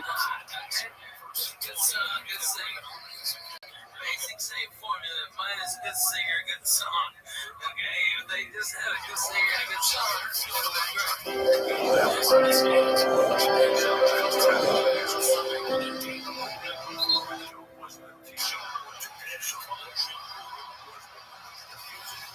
Rocha is Daf Tes. The Gemara tells us a story. The Pikel Midim, they came home from a wedding drunk. And they didn't say Kriya Shema. They asked the Shulman lady, the father of the chassan, whether or not they could say Kriya Shema, even though it's the Netzach HaMash. The lady says, yes, we passed like we think by time, like in the time of a illness, like being drunk, you could say Kriya Shema of Ma'ariv all the way to the next. In fact, that's the halacha. You're supposed to say Kriya Shema of Ma'ariv up until Chatzos. If that doesn't work out, you have until Amud HaShachar. But only in the case of an illness, you go until Netzach HaMash. As in our Mishnah, we had that the sons of Gamliel, they also went to a wedding, but they didn't have a illness. They didn't come home drunk. And he asked Gamliel, did he say Kriya Shema? He said, yes, up until Amud HaShachar. Because they weren't sure whether or not Chachamim or the Rabbin argued their father or not. They knew their father should be, but they weren't sure if Chachamim agreed. And Gamliel said, yes, Chachamim agree with me. The shir really is up until Amud HaShachar. Chachamim made a takana siyag, say Kriya Shema before Chatzos. Lesbian Azariah has Zera Shalom. There's an actual word Hazeh. It learns out that the time to eat the Korban Pesach is only up until Chatzos, because the Kiva holds the time to eat Korban Pesach is all the way to the morning. But the Kiva learns from the word Chipazon. Chipazon, he holds, is the hastiness of Klal Yisrael. When did they leave? When hastiness in the morning, so therefore you can eat the Korban Pesach till the morning. Lezer holds that Chipazon is referring to the Mitzrim. They were in a rush to get Klal Yisrael out. The Geula started by Chatzos, by Makas B'chayris, they wanted Klal Yisrael out. In reality, Klal Yisrael only left the following morning. There's a pasuk that seemingly has a three-way contradiction. It says, "Sham Tizvah Pesach Pesach." When do you shave the Pesach? Bo'era, which means in the afternoon. Pasuk it says, "K'Bay Hashem," as we learned, "K'Bay Hashem," referring to Shkia. Then the pasuk continues and says, "When did Klal Yisrael leave Mitzrayim in the morning?" So which one is it? Is it noon, Shkia, or the morning? So the Gemara, so the pasuk is telling us three different things. Shkita of the Korban Pesach happens in the afternoon. The eating of the Korban Pesach occurs only after Shkia. Up to what point can you do the Korban Pesach? According to Yeshua, which is likely to be all the way to the morning. according to Elazar, it's until Chetzah. The Gemara now goes on to explain a few secrets. When the Baruch told Moshe Rabbeinu to tell Klal Yisrael to borrow gold and silver from the Mitzvah, the pasuk uses an interesting notion. Daber no ba'oznei ba'on v'yishav. What's this no? I beg of you, please. The Baruch told Moshe Rabbeinu, I don't want Avraham Avinu to tempt me to kindness. I promised that the Mitzvah will enslave Klal Yisrael, and that they did. But after the Sheitzim took Dodo, didn't happen. So therefore, I beg of you that you should beg of them that they should borrow gold and silver. So that Avraham Avinu doesn't have kindness. And Klal Yisrael said, we don't want to borrow. We want to leave. If we can leave, why should we wait until tomorrow? Let's leave right now. Vayashimu with a mem at the end, says Rabbi means that it happened forcefully. What happened forcefully? One shita says that the mitzvah were forced to lend. Another shita says Klal Yisrael didn't want to borrow. They felt that it might be too heavy and they needed to run away from the mitzvah. The mitzvah might give chase. They wanted to go lighter. And therefore they didn't want to borrow. So the Klal Yisrael was forced. But in Natsmus Mitzrayim, says the Gemara that once Klal Yisrael borrowed from the mitzvah, everything was desolate. It was as if it was a trap for an animal without a bait. Or just like in the depths of the ocean there are no fish, so too Mitzrayim had no values left. Eya asher eya. What's this double lashon? The Baruch Hu told Moshe Rabbeinu, tell Klal Yisrael. So just like I was with them now, I'll be with them in true dollars. So Moshe Rabbeinu said, Klal Yisrael has it up on their head. Why should I tell them about $2? Says the Rabbi told me, right, just tell them I'll be with them. What's the double lashon about Eliyahu Hanavi? Aneni Hashem Aneni. Famous story, Eliyahu Hanavi wanted to prove the Uvei Habal that they are false, so he had them try to consume meat with fire from Shemayim. It didn't work, and then he begged Rabbi Shalom, bring an ice, bring down fire from Shemayim and consume the meat. In fact, that's what happened. But Aneni the second time was, Klal Yisrael should think it's witchcraft. They should understand that it's from Shemayim. Says the Mishnah, Yishma in the morning is said when you could differentiate between Chelas and Lava. This is Chelas and Lava. That's one check. We had the opportunity today, the owner of Six Chelas came down here and gave us a live demonstration and led us through it. The Gemara says that it's the Chelas is in the Lava. If a piece of wool wasn't dyed, it didn't catch completely like this. When you could differentiate between the white and the blue, that's the shear. That's what you could say, Kriyashma. Rabbi Elazar says between Chelas and Pharisee. Pharisee is a leak. So when you can differentiate between the blue and the green, that's the shear of Kriyashma.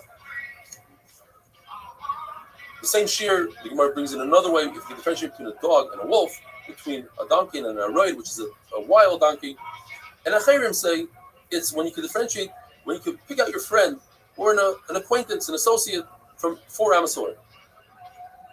Up until what time did you say Kriyashma? One sheet is until Netzach Chama. That's the Lechatchila. You have to go even further. Yeshua says until 3 hours Zmanios. In other words, you divide the day into 4. The light, that's the Machalik from the Gra and the Magen Avram. The Magen Avram says you start from Amel Shachar. The Bilagain says you start from Netzach Chama. And that's when kings wake up, 3 hours into the day.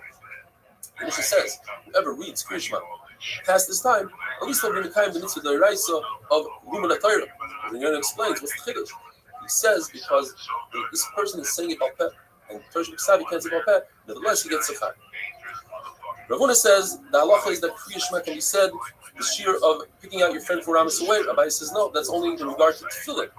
But Kriyashma is kivasikin. The sikha means a type of a person that's a chassid, and a chassid would say Kriyashma immediately before Nate and have a Shemona Esrei right after Nate because it's the reason like in the mitzvahs he wants to say Shemona Esrei the earliest possible time, but you have to be son of full of tefillah, you have to put Kriyashma right before, and therefore, in order to time everything, you have to say Kriyashma at the last available moment, right before Nate. It says, how do we know this concept? It says, Yiru'uchem Shemesh. You should have fear right when the sun comes out. That's Kriyashma Ol Malchus Shamayim. Because it continues. Is talking about mincha should not be said after Shkia. The Yoisi and Eliakim said in the name of the people in Yerushalayim that whoever says Geula right next to Tefillah won't be damaged that day. Reb Zera said he was damaged, and the Gemara says, why? Because he had a monetary loss, he had to bring Hadassim to the king. People pay money to see a king. You're supposed to see even Gentile kings, to see the difference between a Goy and a Yid king. Reb Bruna says, Gemara, he was son of Gula Tefillah, and he was happy the entire day. He had a smile on his face the whole day. Hashem's Chasai Tiftach that we say, Gemara in one shot says, and you only say that a mincha, otherwise it's a hefsi between Gula and Tefillah. Or like we had in the beginning of the Sefta, that since Chachamer would Peveyad in the Tefillah, it's like part of the Shemona Esrei, like Ashkivein, we said it's part of the God Yisrael. Shemona Esrei is because of the 18 capital Tehillim that David HaMelech had that correspond to the 18. Yul Rothschild is in capital Yud Tes in the 19th. That's why we say Yul Rothschild after Shemona Esrei and not before. Have a wonderful day.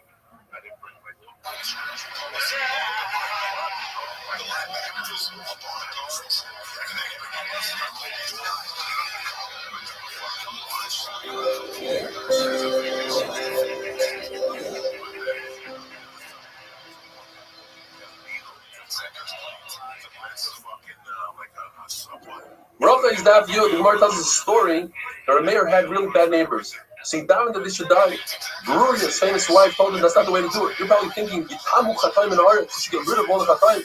Yes, get rid of the sins, but don't get rid of the sinners. What you should do is daven that they should do tshuva.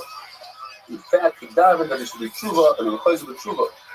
A man once asked Baruch, how does the pasuk make sense? The Navi, Rani Akara Shavei Lada. Because he didn't give birth, she came out in a song. And she said, Shaita, look at the end of the pasuk. Lots of love about the Geula, there's going to be many more cries from Yisrael than Edom. In fact, the word Akara is referring to that our children don't go into Gehenna like your children do. The Rabbi explained to Amin, why is it that David HaMelech put the parak of Avshalom, him and Avshalom, is the third parak in Tehillim, and the parak of him and Shaul is all the way at parak of Zion. Shouldn't be the opposite. It's not in order of how it happened. So he told them, we believe in a concept called smuchim. When a pasuk is next to another pasuk, or a parak is next to another parak, we learn something from it. We learn from the parak Gog and Magog, which is parak base. If somebody might tell you, how is it possible that Gog is going to rebel against the Baruch Hu? I'll tell you, look, my own son rebelled against his father. Somebody explained the famous pasuk in Ishus Chaim. He pasuk b'chachma, the story has chesed al shayna. So my mouth wrote it about his father David, that he had Ruach HaKodesh later on in life about 5 times that he's in a different world. One of them was the world in his mother's womb. He said Shira, he said a Baruch Nafshi about it. When he came out and he gazed at the stars and the mazalas, he said another Baruch Nafshi. And when he nursed, he also said a Baruch Nafshi. 2 chakras, either because humans are different than animals. You nurse from a clean place, or you nurse not in the Makim Erba. And he said Shira when he had the falling of the Rothschild, and when he spoke about the day of death. Roshim Pazi says that it corresponds with HaKadosh Baruch Hu and the Neshama the 5 times. HaKadosh Baruch Hu fills the whole world, the Neshama fills the whole body. HaKadosh Baruch Hu sees it, but it's not seen. The Neshama sees it, and it's not seen. HaKadosh Baruch Hu feeds Mefarnas the whole world, and the Neshama is Mefarnas the whole body. HaKadosh Baruch Hu is pure, he's tar, so is the Neshama. HaKadosh Baruch Hu sits in this inner rooms, so does the Neshama. So therefore, the person that has the Neshama within him should come and praise HaKadosh Baruch Hu. Baruch Hu Nafshi, it says, my inner. Because Baruch is not like a human being. If an artist paints a picture on the wall, he can infuse it within a Neshama word. Because Baruch Hu not only can he infuse it, but he can infuse something within something. A baby that's within it, he can infuse it with life. As Chana said, ain't Tzkeinu, and we learn ain't Sire. In other words, HaKadosh Baruch Hu could create humans, and nobody can do anything similar. Ke'ein Dol Techa, we learn Ke'ein L'Aloischa. Ein L'Aloischa meaning HaKadosh Baruch Hu outlives everything he creates, whereas an artist, usually his art outlives him. The Gemara tells us what happened in the story between Chizkiah and Yeshayahu, who were both tzaddikim. Chizkiah was the king, Yeshayahu was the Navi. They didn't want to visit each other. Each one held that they had more honor than the other ones to come to them. So it was broken, made a compromise. He made Chizkiah really sick, and he told Yeshayahu, go visit Chizkiah. So he went to visit him and he said, you're going to die, and you're not going to live, which is a double lesson. The Gemara explained, you're going to die in this world, and you're not going to have Olam Haba because you didn't do Puru, you didn't get married. Because he said, because I saw Ruach HaKodesh, that I'm going to have descendants that are not worthy. So Yeshayahu told him the famous line, "Bahadi captured the Rahman Allah. Why are you getting involved in the Rabbi Shalom's business? Let him do his thing, you do your thing." So he said, "Okay, so give me your daughter, and our two schusim will be certain that I won't have bad descendants." So he told him it's too late. The Xer already happened. So Chizki got upset. He said, even if a sharp sword is on your neck, you should never stop davening. And the Gemara tells us that immediately Chizki took the musar, he got up and he went to the wall. What's the walls? The walls of his heart. He said within his heart. Or, lady says, he said something that has to do with a wall. He said, if Isha Shunamis, with the story with Elisha, and Elisha did this amazing to her son, in the schos, because she built him a wall, as we want to discuss later. So my grandfather, Shlomo, he built the entire Samir that still deserve the schos. Chizki told her, because Baruch Hu, Misalati and Fanecha, the Emes were showing that Sisi, I did everything. What did he do? Says the Gemara, an amazing thing. He was Saimach Gu'ula L'Tfilah. Lady says it means that he took the book of medicinal remedies and he buried it. As one says, Chizki did 6 things. 3 things the Rabbanim, Chachamim agreed with, and 3 not. He buried the book of the Refuahs. He broke the copper snake that Moshe Rabbeinu made to heal people. People started doing a desire to it. And when his father, the Rosh Achaz, died, he dragged his body in the streets on a bed of rope to show people that this is what happens when you do have a desire. Those 3 things Chachamim agreed to. But what they didn't agree to, that when he plugged up the water of Bichaim in order to create that the soldiers of Pharaoh shouldn't have water, they didn't agree to that. They said, let us both do with it. When Chizki gave the doors of his Amidas, the golden doors, they didn't agree to that. And when he did Hebrew Achayish, he made an extra month of the year on the last day of Adar, he said that's not good because that last day could be Nisan and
that Elisha was a Kaddish. How did she know? She noticed that flies wouldn't land on his table.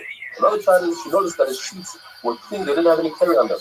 Whereas his Misharis, Gehazi, didn't have Dusha. He grabbed her inappropriately. Says Gemara that if a person posts on the Chacham and gives from his own belongings to the Ramachacham, it's as if he was a makriv on tefillah. First one is that you shouldn't stand in a high place when you daven. When it comes to davening, you're supposed to put your feet together like we do during Shemona Esrei, and you're not supposed to eat and drink before davening. If you do, it's as if you have gaiva and then you try to be mamuk Shem Shamayim. Shmuel said that was like in Yeshua. The Kriya Shema said until 3 hours into the day. Bryce says that you say Kriya Shema after this man, it's as if you were Makayim Kal Paira. But you should say biggest Kriya Shema 2 before and 1 after. Rav Chisda agrees to that.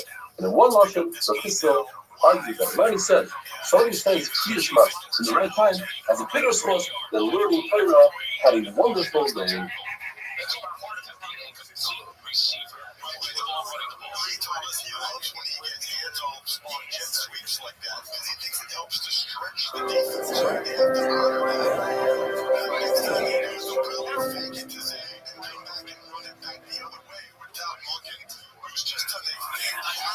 Is David Aleph, as we learned, the pasuk says, you must say Kriya Shema b'shach b'chol kumecha.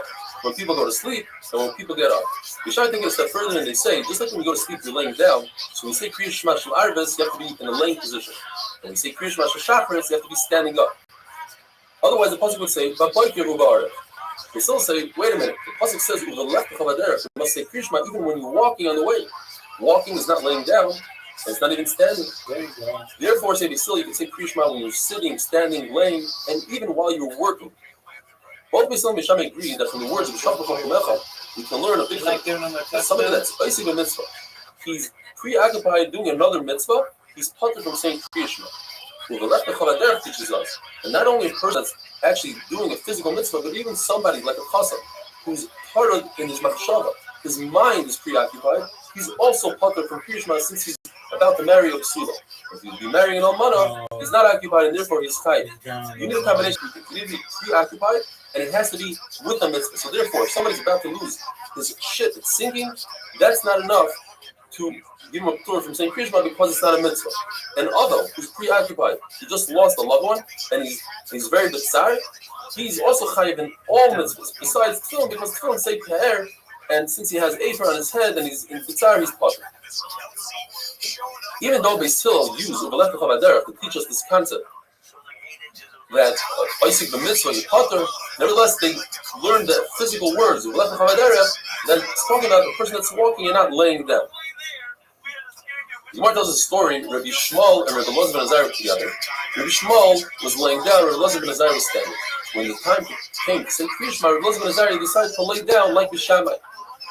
And Rabbi Shmuel, who was laying down, jumped up to say Kriya Shema. Rabbi Elazar ben Azar told him, "You remind me of a mashal. Somebody had a beautiful beard, and he told him, look, your beard is beautiful." So he said, "Okay, let me cut it off." I was standing up and I laid down, and because I lay down, that's why you stood up.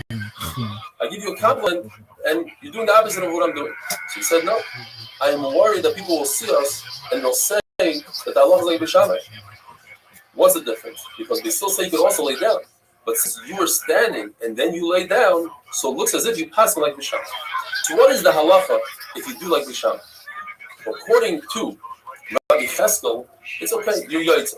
But according to Rabbi Yosef, you're not Yaitza at all. Similarly, we have that if somebody does a sukkah, like Beis Hillel, most of his body's inside the sukkah, but his table's inside the house. According to Beis Hillel, it's fine. Shammai say if you do like Beis Hillel, you're not Yaitza at all. So if you reverse that, you say if you do like Beis Shammai, Beis Hillel will hold you didn't do anything. And according to Rav Nachman Yitzchak, not only did you not do anything, but you're chayisa. You see in the Mishnah, Rav Tarfon says, "I once put myself in danger in order to be Yaitza like Beis Shammai." Chacham told him, if something would have happened to you, you would have deserved it. The Mishnah tells us, based on the pasuk, Sheva Bayoim Hilal Picha, you should say 7 brachas, 7 birkas Kriya Shema. How do you break it down? The Mishnah says, in the morning you say 2 brachas before Kriya Shema and 1 after. In the evening you say 2 before and 2 after. In the evening, the Emunah, Emes V'Emunah is a very long bracha, and Ashkivenu, compared to Emes V'Emunah, is considered short. Anytime Chachamim were masakin a long bracha or a short bracha, a bracha that finishes with Baruch Atah Hashem, or doesn't finish, and you add or take off, you're not doing the correct thing. One of the brachas that we say in the morning, Yoitzer Oyer Bar Chaysha, we don't use the word Noiga because we want to say Chaysha, which is darkness, which is Laila. We want to mention the night during the bracha of the day, just like we mentioned the daytime during the bracha of the night, where we say Galul Ar Mibnei Chaysha, Chaysha Mibnei Ar. According to Shmuel, what's the second bracha? I have a rabbi, like Nusach Ashkenaz. According to Chachamim, it's Havas like Nusach Sfar. Because it says, therefore, one should say, I have a rabbi in the morning, and I have a Solomon at night. Like Nusach Ashkenaz, I guess, places were Chachmei, Tzarfas Ashkenaz. Shmuel says, Allah, if somebody gets up early to learn, you should say, Birkus HaTorah.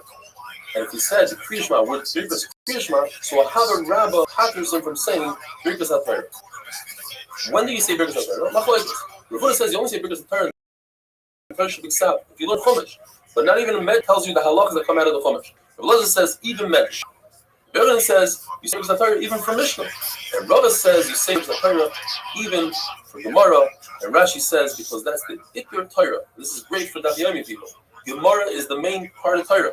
Because from that, halach comes out and it's the logic behind the Mishnah, and it explains away the contradictions in the Mishnahs, and sometimes to add and take off words of a Mishnah. Shmuel says, what bracha do you make on Birkas Torah? Lazik b'divrei Torah. Rabbi Yochanan adds, higher no, you finish off with a bracha.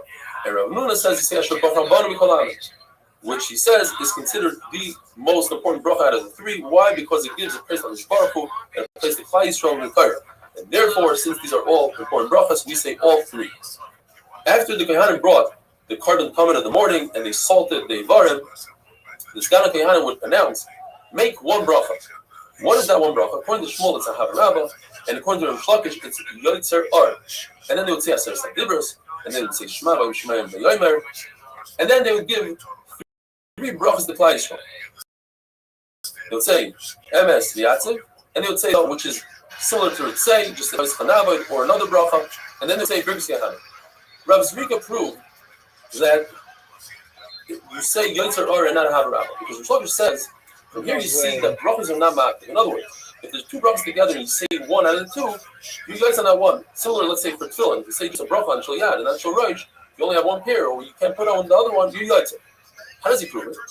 From the fact that they said one bracha, and if that one bracha, for instance, was Yotzer Ar, then it's a great. Why?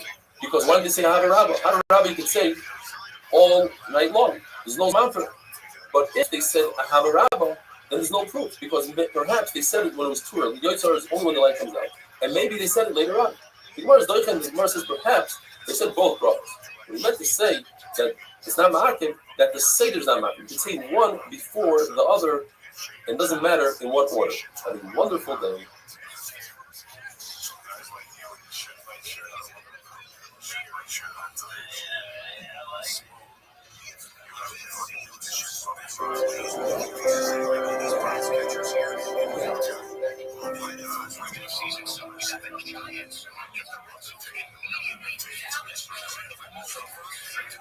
Bracha is dafik beit. Although in the Beis Hamikdash they would say Aser Sadibros, the Chumrah Misakin that outside of the Beis Hamikdash we shouldn't say Aser Sadibros, because the meaning would say that's the only part of the Torah that we have. Kriya Shema and Aser Sadibros. Today, Aser Sadibros is so important that one should say it in private, but not in public. There were 24 mishmars of Kohanim.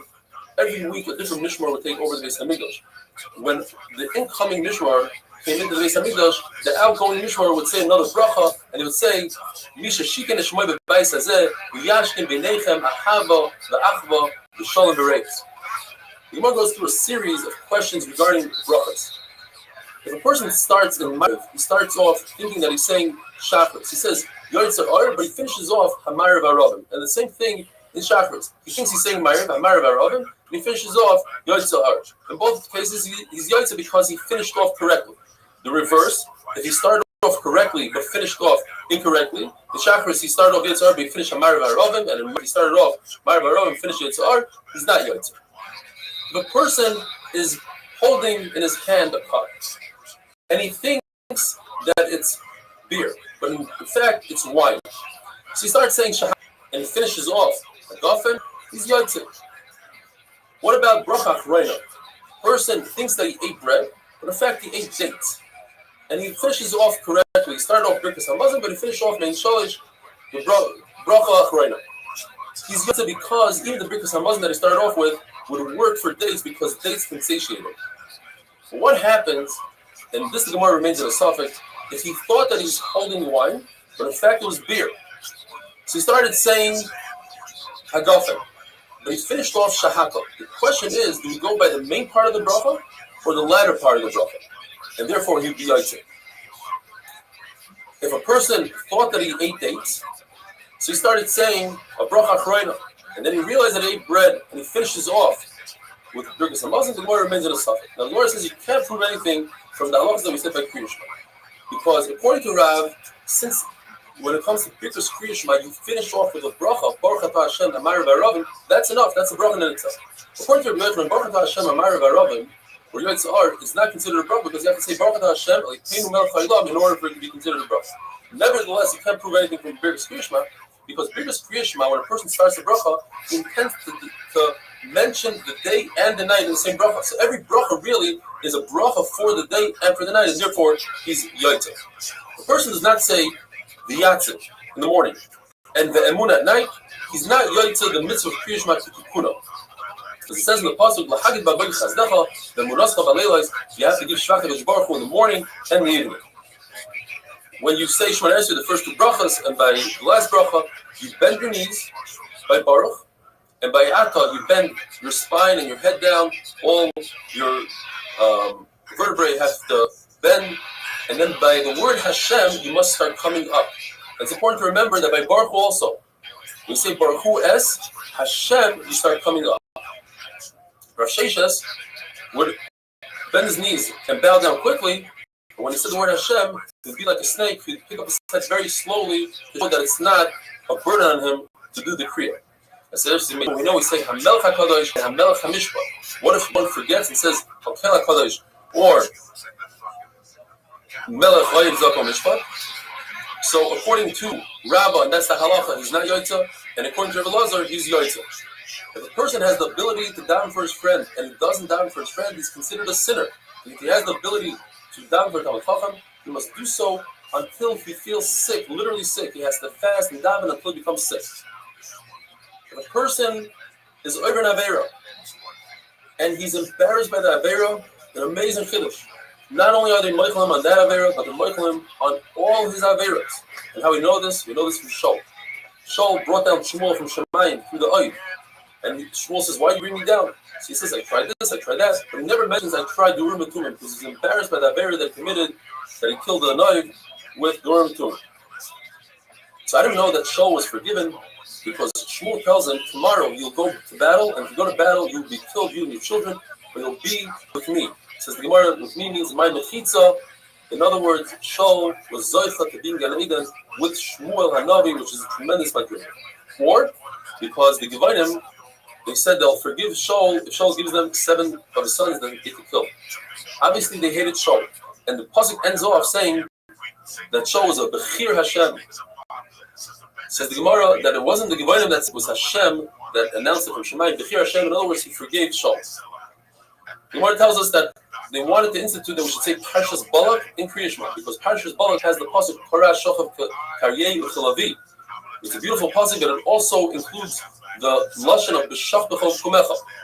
The reason why they didn't institute it is because of Tirkut Tzibura is very long, and to say one pasuk you also can't say because you can only say a full parsha from a pei to a pei to a samach. Why do we say parsha of tzitzis? Because it includes these amazing concepts. It includes the concept of all mitzvahs. Mischardim all mitzvahs. It includes the parsha of tzitzis, vasalim tzitzis, the Yitzias Mitzrayim, Asher Yitzias Mitzrayim. The words Akri Levavchem comes to tell us that you shouldn't think about minos. Akri Enechem comes to say that you shouldn't think in Averis. Atim Zoinim comes to tell you that you shouldn't think about Avodah Zarah. Says the Mishnah, this is the famous Mishnah we said in the Haggadah, even though nighttime is not a time to put on tzitzis, nevertheless, Rabbi Ben Azariah holds that you should say the parsha of tzitzis. Why? Because it says the possible man tiskor esim tzischa mitzvah all yemei chayecha, all the days of your life.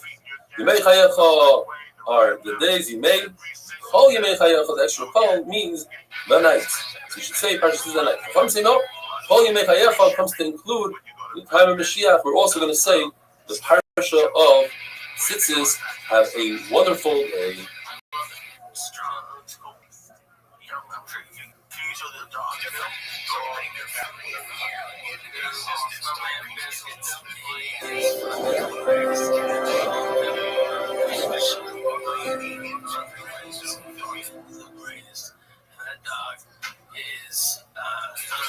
Bracha is Dafid Gimel.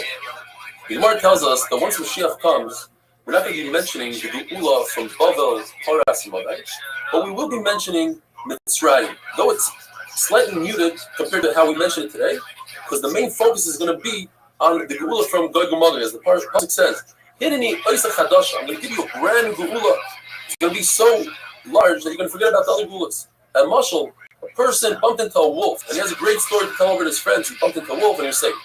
Later on, he bumps into a lion, so he forgets about his first story and tells him the second story about the lion. After that, he bumps into a snake, forgets about the other two stories, and all he tells people is how he was saved from a snake, defeated a snake. Klal Yisrael is going to be so busy with the of Gog and Magog, they're going to forget all the other rulers that they had. We know because Baruch changed Yaakov Avinu's name to Yisrael. It's a mutter to call him Yaakov. We see we do that today. The answer is because Baruch himself changed his name, so there's no issue. However, when it comes to Avram Avinu, the Torah tells us do not call him Avram. Therefore, his name was Avram, which means the father of his nation. Avram means the father of all nations. Is it Issa Deraisa allowed to change his name and call him Avram? What about Sarah? All right, princess of her nation, Sarah, the princess of all nations. The Lord tells us that if he told Avraham Avinu, this is what you need to call her, but he didn't tell us. So therefore, if we call her Sarah, not Oiber, and Isra, and we finish the first parak of Shas, we should be Zoicha. All the talking of Shas, says the Mishnah. If a cipher was words to yourself, now if he had no intent to say the words, then he's not Yoitza Kriya Shema, it's becoming Kriya Shema. But if he had intent to read it, he knew he was reading it, then it's Yoitza. Unless you hold, like the Mangala that says, Mitzvah is Tzrichos Kavana, and then you would have to have Kavana to be Yoitza, the Mitzvah of Kriya Shema. The Gemara is going to be discussing the Mishnah, that is, different cases of somebody stopping in middle Shema to say hello to his friend or to answer. Everybody agrees that if the guy's not his friend, the guy is a bad guy, that could kill him.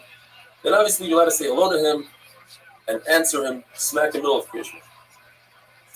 If it's out of honor, kavod, so if it's between prakim, and we'll see what that means, then you're allowed to, according to your mayor, and according to Rabbi Yehuda, not only that, you're allowed to answer somebody, anybody, even if there's no honor involved.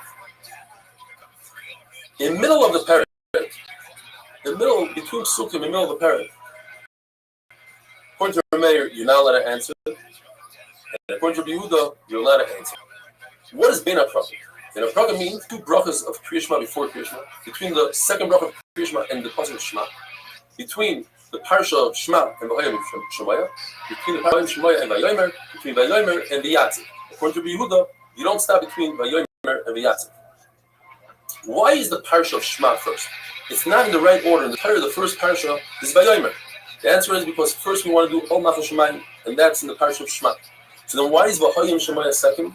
Vayomer should be second. The answer is because V'hayim Shemaya is talking about Torah, and Torah is day and night, whereas the parsha of Vayomer Tzitzis is only during the day. Rabbi holds that Kriya Shema must be said only in Lashon HaKodesh because it says V'hayim as is. Although we already know that you can't say Kriya Torah in any language, it has to be in Lashon HaKodesh. But there's a Havamina that Rabbi would darshan like Chacham. Chacham say the word Shema. Shema is Lashon of hearing. Any language that you hear it in, Chacham hold you can say Kriya Shema in English. Comes Rabbi and says no. Kriya Shema has to be said in Lashon HaKodesh. So what does Rabbi do the word Shema? He says the halacha is that you must hear the words coming out. Chacham hold you yaitzu even if you don't hear the words coming out of your mouth. And Rabbanan take the word V'hayu and they learn that if you mix up the words Shemaya im instead of im Shemaya, you're not yaitzu. It has to be in order. And Rabbi learns that from the hay of Hadzavar.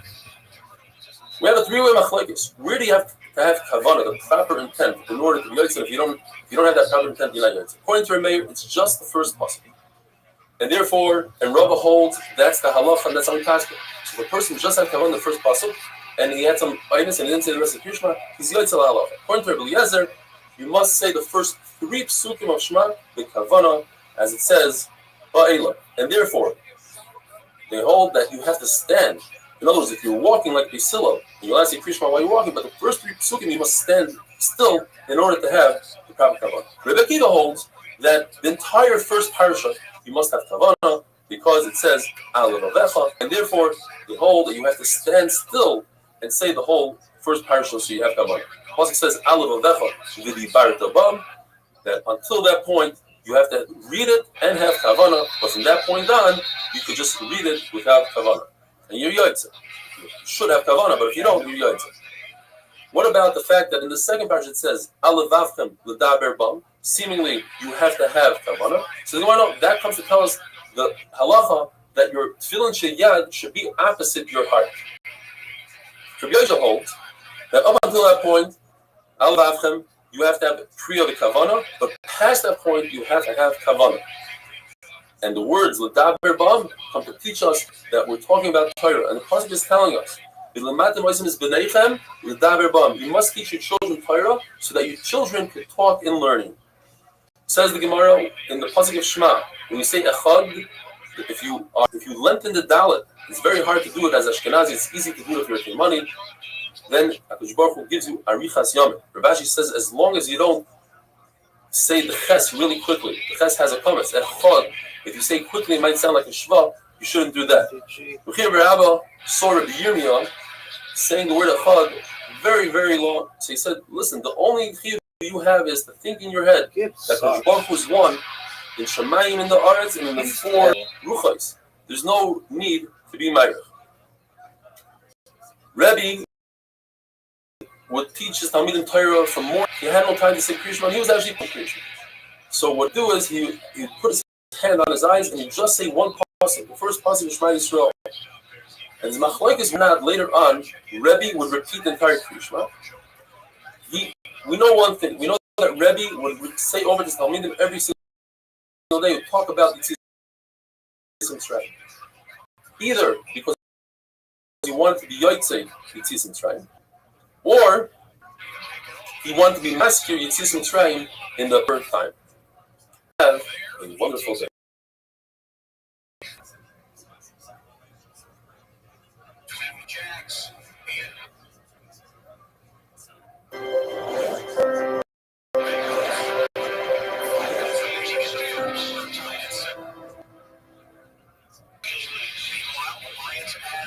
Bracha is Daf Yudalid.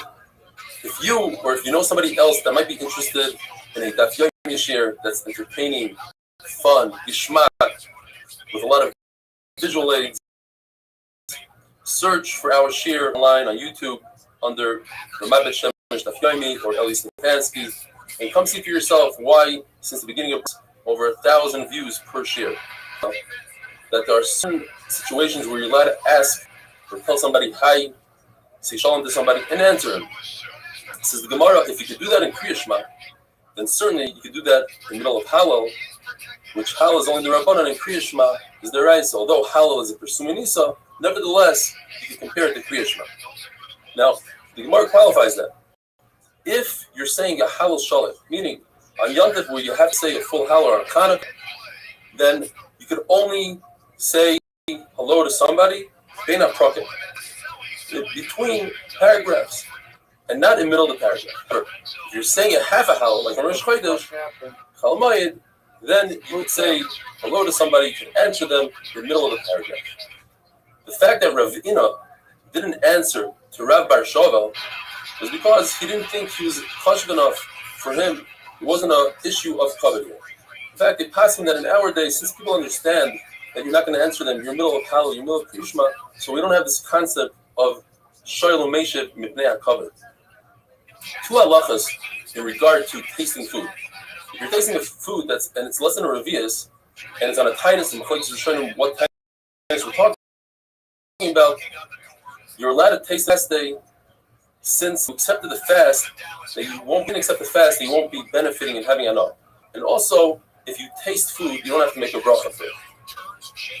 It's usher to get up and go to your friend's house to say hello to him before you daven. That would be a deal in HaKadosh Baruch Hu. If you bump into your friend, you're having to go to your friend for something else, then it's okay to say hello to him.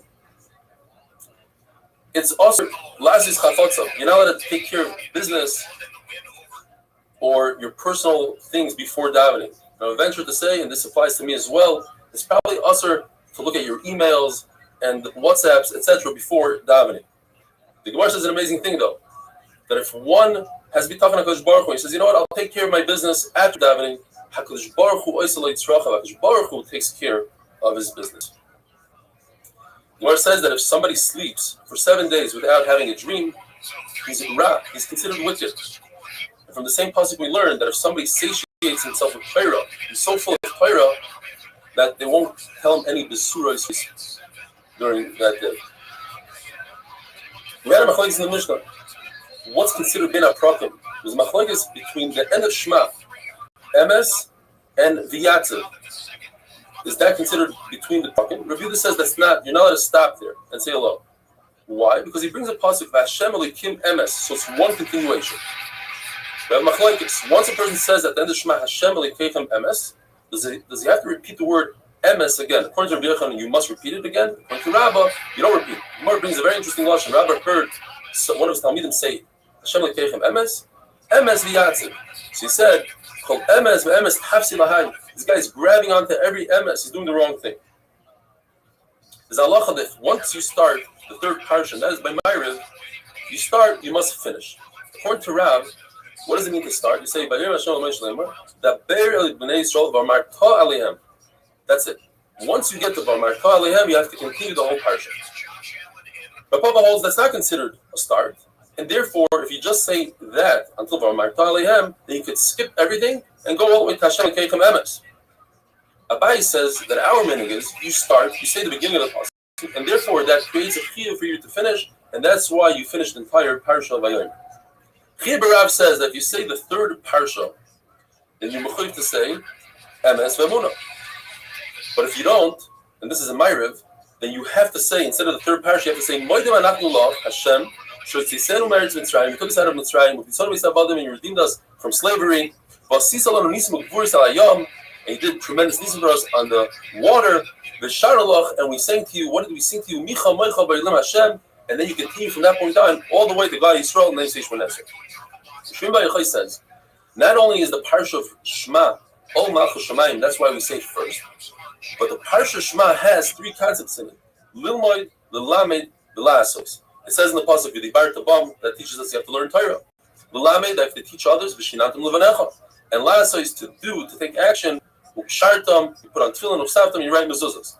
And that's why it's before Vayim Shemaya. Vayim Shemaya only has the Lamed, which is the Matem, is V'leichem, the Daber Ba. The Laso is, again, ukshartam, uksavtam. And finally, the final parsha of Vayomer is only to do, take action. V'asulem tzitzis, that make tzitzis. One must put on tefillin, and only afterwards say Kriya Shema. The fact that Rav, one time, they saw him saying Kriya Shema before tefillin, you must say it's because his shliach, the person that went to get his tefillin, took a long time, and he was worried that he's going to miss his mind Kriya Shema, so therefore he said Kriya Shema first. The fact that Rav would get up really early, he'd wash his hands, make Birkas HaTorah, and teach Torah, which is an asiyah, says Rashi, and then only afterwards he would put on tefillin and then Kriya Shema. You could be doich and say there's no raya from there. That's because the reason Torah before Kriya Shema is because it wasn't the time of Kriya Shema at all. So why are we bringing the story? We're bringing the story for a different reason. To say that we had about four-way machlokes. When do you say Birkas? Here you see that Rab said Birkas HaTorah, even Amishnayos. If somebody's digging a grave, he's Isaac ben Mitzvah. He's parted from all mitzvahs, including Kriya Shema, Tefillin. If he's digging the grave with another person, then they could switch off. One could come out of the grave and he'll say, put on Tefillin, Kriya Shema, and Tefillah, and then he'll switch with his friend. Rabbi Shimon Bar Karcha says that in Kriya Shema, when it comes to reading, you say Ol Malchus Shemayim, which is Shema, and then you do Asiyah. But that when it comes to physical Asiyah, Tefillin comes before Kriya Shema, which is Ol Malchus Shemayim. If a person says Kriya Shema without Tefillin on, according to Ula, he's made Eidos Sheker. He's testifying falsely because in Kriya Shema it says you should wear Tefillin. And according to Rabbi Yochanan, you're not performing the mitzvah tikuna. You're not doing the mitzvah as it was meant to be. It's a mashal as if somebody brought a karban oila without bringing the mincha that's associated with it, or zvachim without the sachin. Have a wonderful day.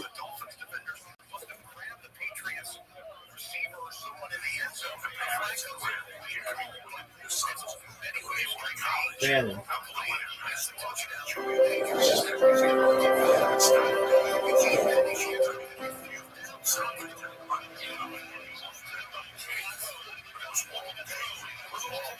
Rothschild's daf is low. The Rebbe says if one wants to complete the process of Ol Malchus Shemayim in its entirety, he should first clean his body. In other words, go to the restroom, wash his hands, say Kriya Shema, put on tefillin, and lay down Shemon Esrei. If you do all that, it's as if you built in this bayah and you're makrib a carbon on top of this bayah. Says Rabbi, not only that, it's as if you're able to the mikvah. This is to curse those who search for water before saying Kriya Shema. Kriya Shema has a Zman, and you might miss the Zman. Shemona Esrei, on the other hand, you couldn't look for water because the Zman is much longer. You should look for water up until a person, which is approximately 3 miles in the direction that you're traveling. Go in reverse, make a U-turn and look for water. When you know there's water, the only place to go up until a mill, which is approximately 4,000 feet. The Mishnah says that if a person doesn't hear the Kriya Shema in his own ear, he wasn't mashmiya la'ozav, Tanakama, which is Rabbi Yehuda, says he's yaitza, and Rabbi Yossi says he's not yaitza. It's a long sugya. It's almost complicated and brings in 5 different rices and rice. And I'll try to make it very simple. In Maskana, we have 3 shittas, 3 opinions. We have the mayor who's the most likely. He says, don't hear what you're saying, whether it's Kriya Shema or different brachas, the Rabbanan, the Raisa. You are Yaitza L'Chatchila. In other words, you could start out initially saying it without hearing it in your ear, and you're Yaitza.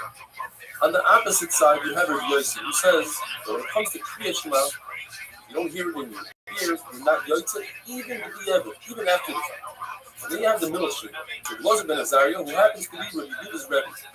Elazar ben Azariah says you are Yaitza only to be Yaitza. If you want to be Yaitza L'Chatchila, you should hear it in your ear. So you have these 3 shittas. How do these 3 shittas match up to the following 5 cases? You have our Mishnah that discusses Kriya Shema, and that's their right. So in Kriya Shema, we're going to have all 3 shittas. You have Rabbi who says you don't have to hear it in your ear, you only have to be mechaber, because it says Alu Vavecha, it's in your heart. The other Yossi who says that you have to hear it in your ear, because it says Shema, you must hear it. And then you have Rabbi Azariah, who's the middle shita, you should l'chatchila hear it in your ear, but if you don't, you're Yaitza. And then we have a brayso that brings a person who's deaf, but he can speak, and he says a bracha on Truma. One brayso says he's only going to be Yaitza. That will be going according to Rabbi Azariah. And the big question in the city is, how does Rabbi Yehuda fit in this? The Gemara tried to say that perhaps it says like the mayor, that we should look at either Yaitza even without hearing it. Let's try to say it seems like Yehuda holds like his own Rebbe, Elazar ben Azariah, the Yehuda Yaitza. So this brayso that says that you're Yaitza if you're deaf and speak. You're Yaitza only with the evidence when you pay Truma, the bracha Truma, which is the Rabbanan, shows the point for Elazar. There's another brayso when it comes to a deaf person who can speak. The Yeshua Shimon has. He says that you're Yaitza even a Chatchila. That must be going according to him. And then you have the halacha of Birkas Hamazon. Birkas Hamazon is the Iraisa. It says that you should not bend in your heart. That means the Chatchila should do so. But if you do it, then you have a Yaitza. And that will be according to the Elazar ben Azariah. And finally, we have the case of Megillah. Megillah, Kriyas of Megillah, says that a parish should did not say Kriyas of Megillah, but if it did so, if the parish did so according to Yehuda, Elazar ben Azariah, you are Yaitza from a parish. The same thing would apply to a Katan. She says that Katan is like a parish, that it's a Chila. You should not be Yaitza on the people from Megillah. But if you did so, you're Yaitza with the Eved. A Shaita, even with the Eved, you're not Yaitza.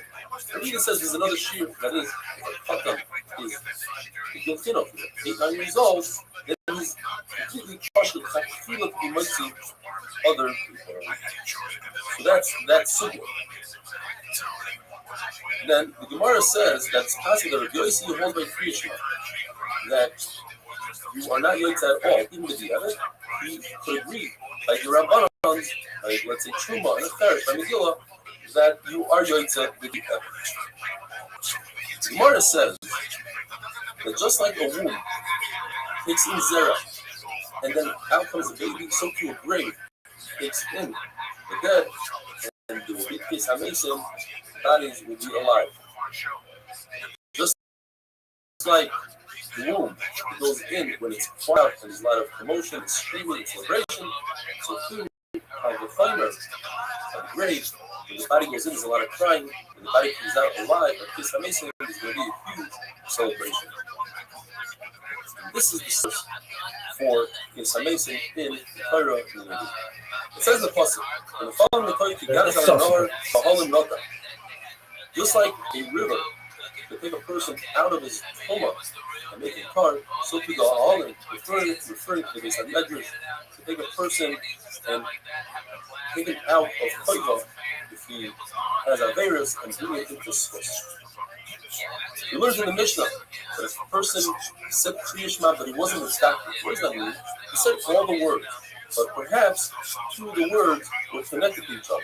The Gemara gives examples where the end of one word ends with the same letter as the next word begins, like Al Levavecha. We both, Al ends with the Lamed, and Levavecha starts with the Lamed. If you say it quickly, it sounds like Al Levavecha. Without, you're supposed to stop in between, as you see in the Sidurim, they stop between all these words. And we learned that from the Lamadikum. It should be Limud Tam. Gemara brings another example like Isa Salfa, two bases, Vavatem Mehera, two men. This brings down also the Chara Av. If you say it quickly, it sounds like the Chara. This shit is so You cool. should make a stop. The Chara Av. And also because it talks about Tizkuru, which people are very mad they say the Zayin Tizkuru, that it shouldn't sound like Tizkuru. If somebody is very careful with the way he says Kriya Shema, it will lower the temperature in Gehenna. And the Gemara finally says at the end, Ksavtam, Ksiva Kama. There's a Havamina that perhaps you shouldn't have to say the instructions regarding Kriya Shema. How to put on your tefillin, how to write, how to do the mezuzah. Maybe you should only say the psukim that have to do with Kriya Shema. The Gemara says, no, that's only by a cycle. We take out all the instructions and we just put in the curses because over there it says poets. And there's no Zereshava between Saita to our Sugya because it says if Sav come, it should be Ksiva Kama, and a wonderful day.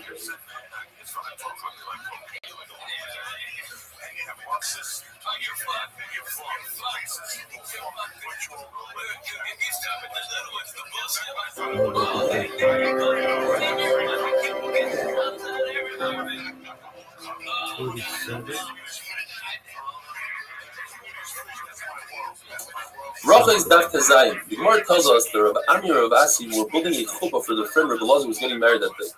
Rabbi Elazar said, I'm a chassid, let me go learn Torah now, and I'll come back with what I learned. So he came back with the following.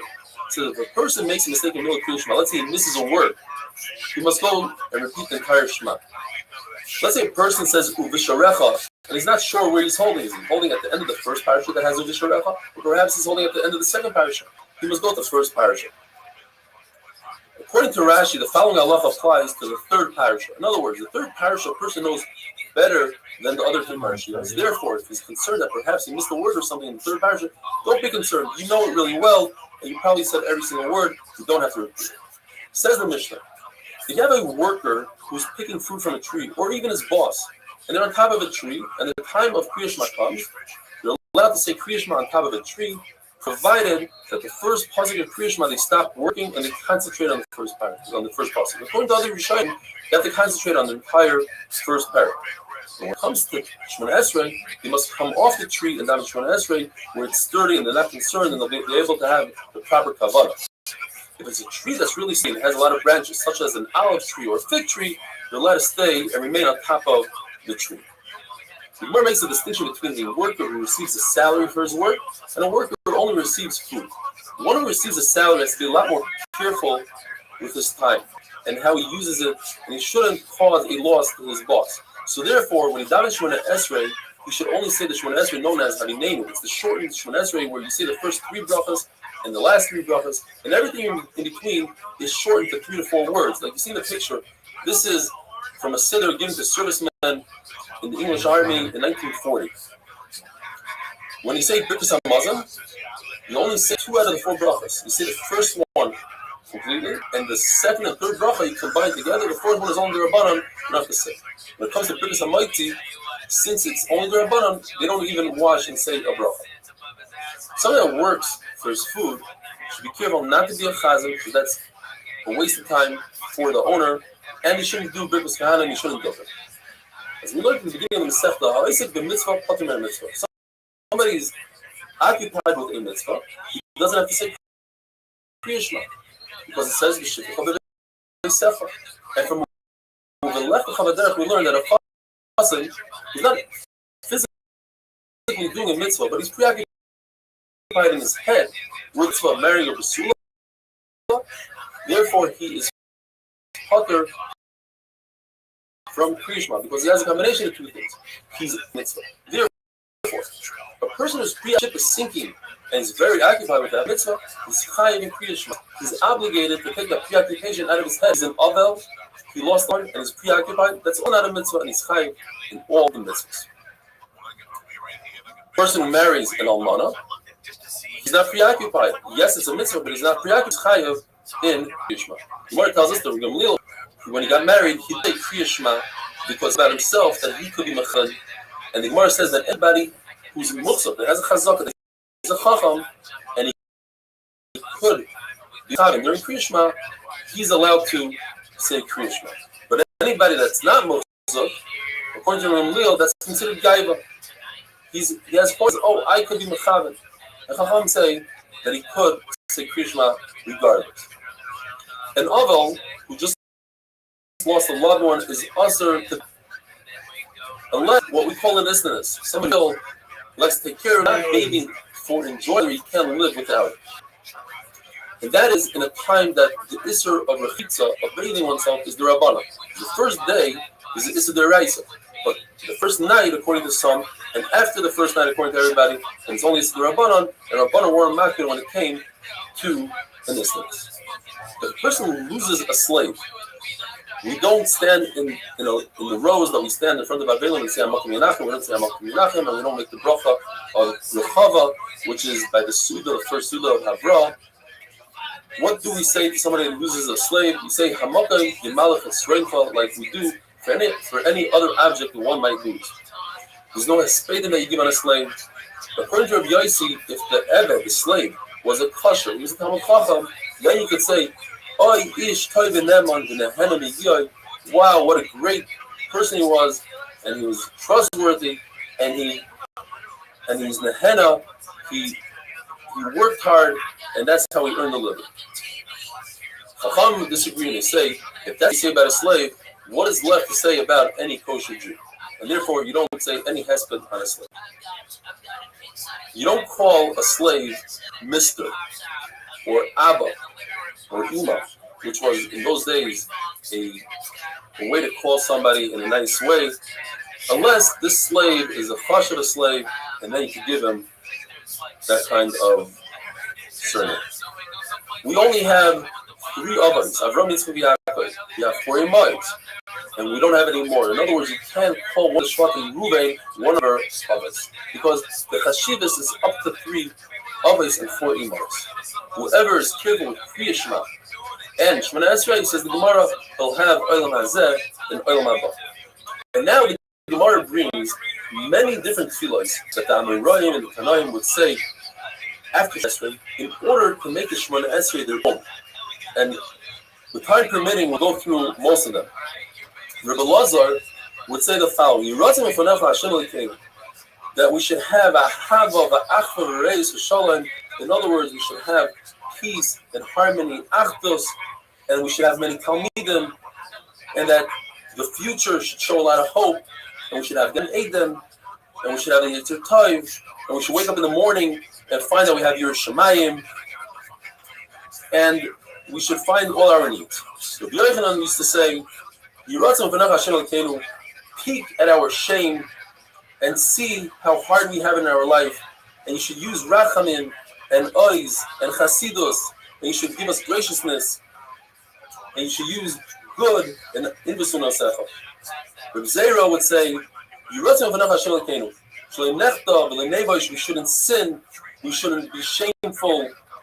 Rabbi would say, our occupation should be Torah, and we shouldn't have pain in our heart, and we shouldn't have dim eyes. And Rab would say the famous davening that we say are in Shchodesh.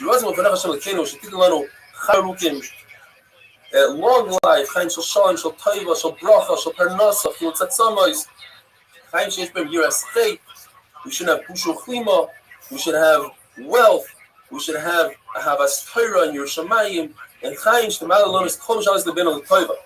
Rabbi would say, Yirotzim ufanecha shetatzilenu me'azi panim. A lot of people insert that in the davening. Me'aziz panim me'odam ro me'pegara. People shouldn't say terrible rumors about us. We shouldn't have bad friends and bad neighbors. whether it's a guy or non-guy. Even though Rabbi had guards, he would still say all these tefillos. And tomorrow, Mir Hashem, will continue with the rest of the tefillos. Have a wonderful day.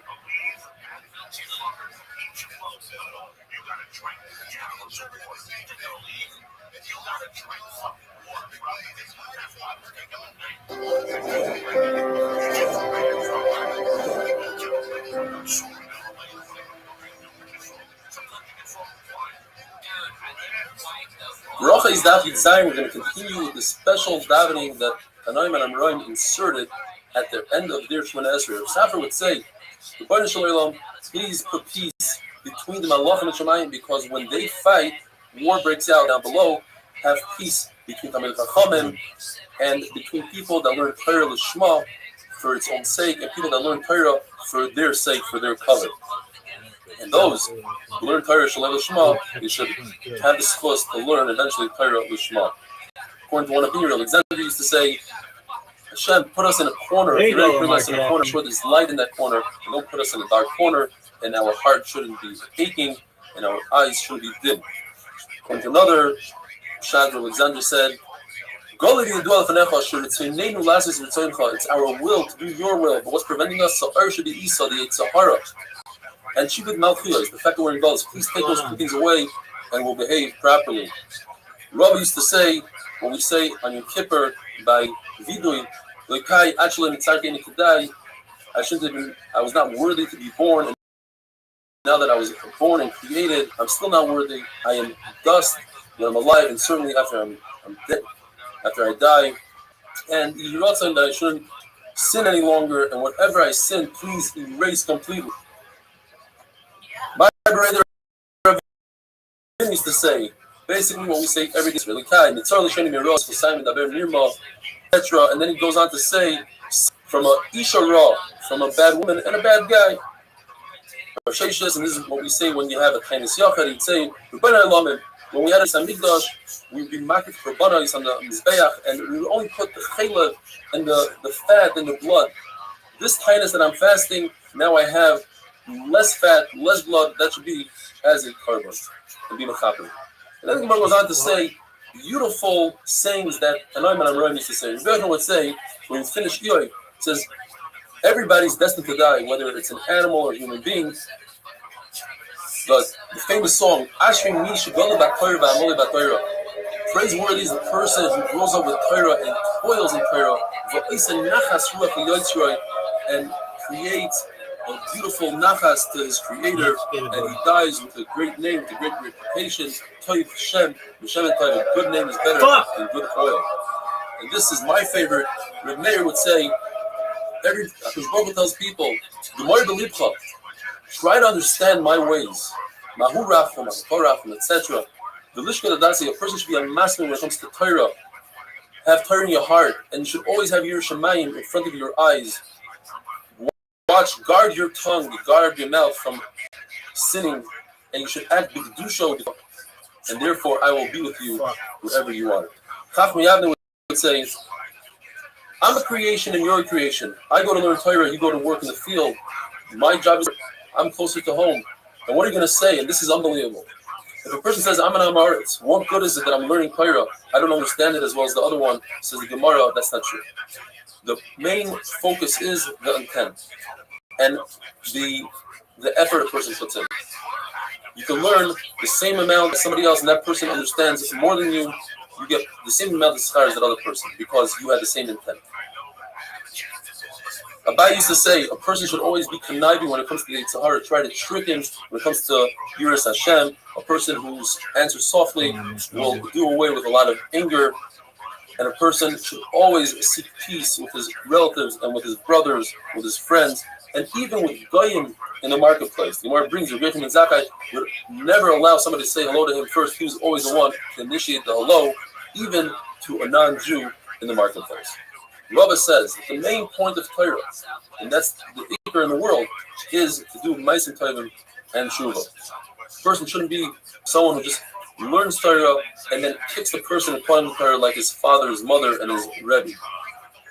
We're talking about a different type of lishma, a person who learns Torah. Shaloi l'shma, the counter. That means in order to outdo somebody else, that's a person that's better. They shouldn't have been created.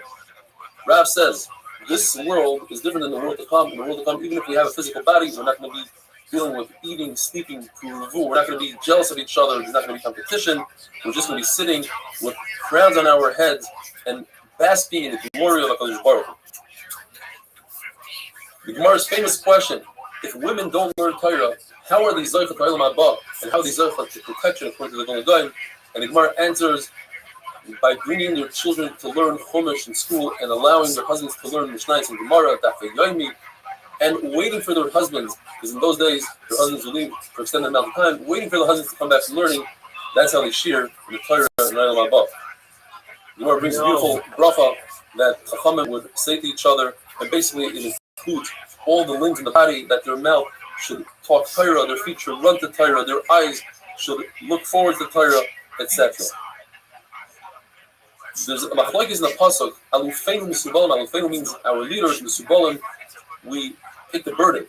One man almost says Alufeinu is that our leaders in Torah misubalim, that they have the yoke of mitzvahs. The other says Alufeinu is referring to Torah and mitzvahs. Misubalim is referring to Yisurim.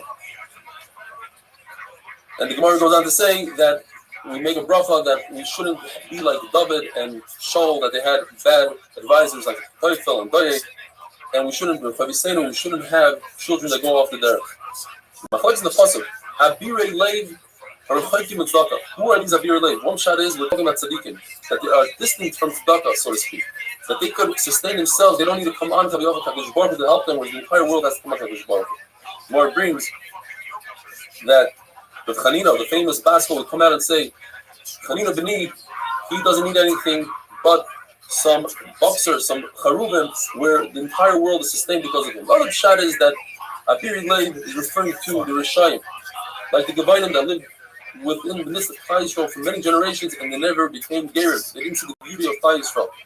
Or the people of Machasya, who they saw Klal Yisrael gathering together before Yom Tov, 30 days before Yom Tov, before Pesach, before Rosh Hashanah. Places even brings that a flume of fire would come down from the sky, a pillar of fire, and they still didn't do tshuva, they didn't get it.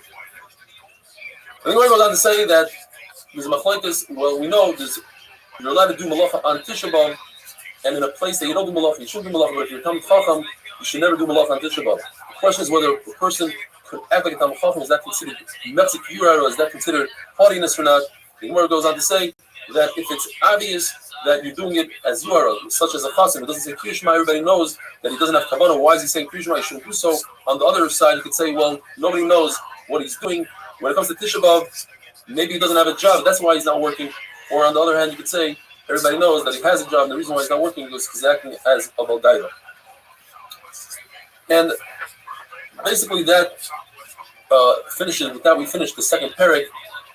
And the Mishnah says in the third parak, Misha Mesoy, if you have a deceased one, a loved one in front of you, you're called from Kriya Shema, from Tefillin, from Shemona Esrei, and there's machlokes in Gemara whether the body has to be right in front of you, or even if it's not in front of you. And we'll go into it a little bit more tomorrow. Have a wonderful day.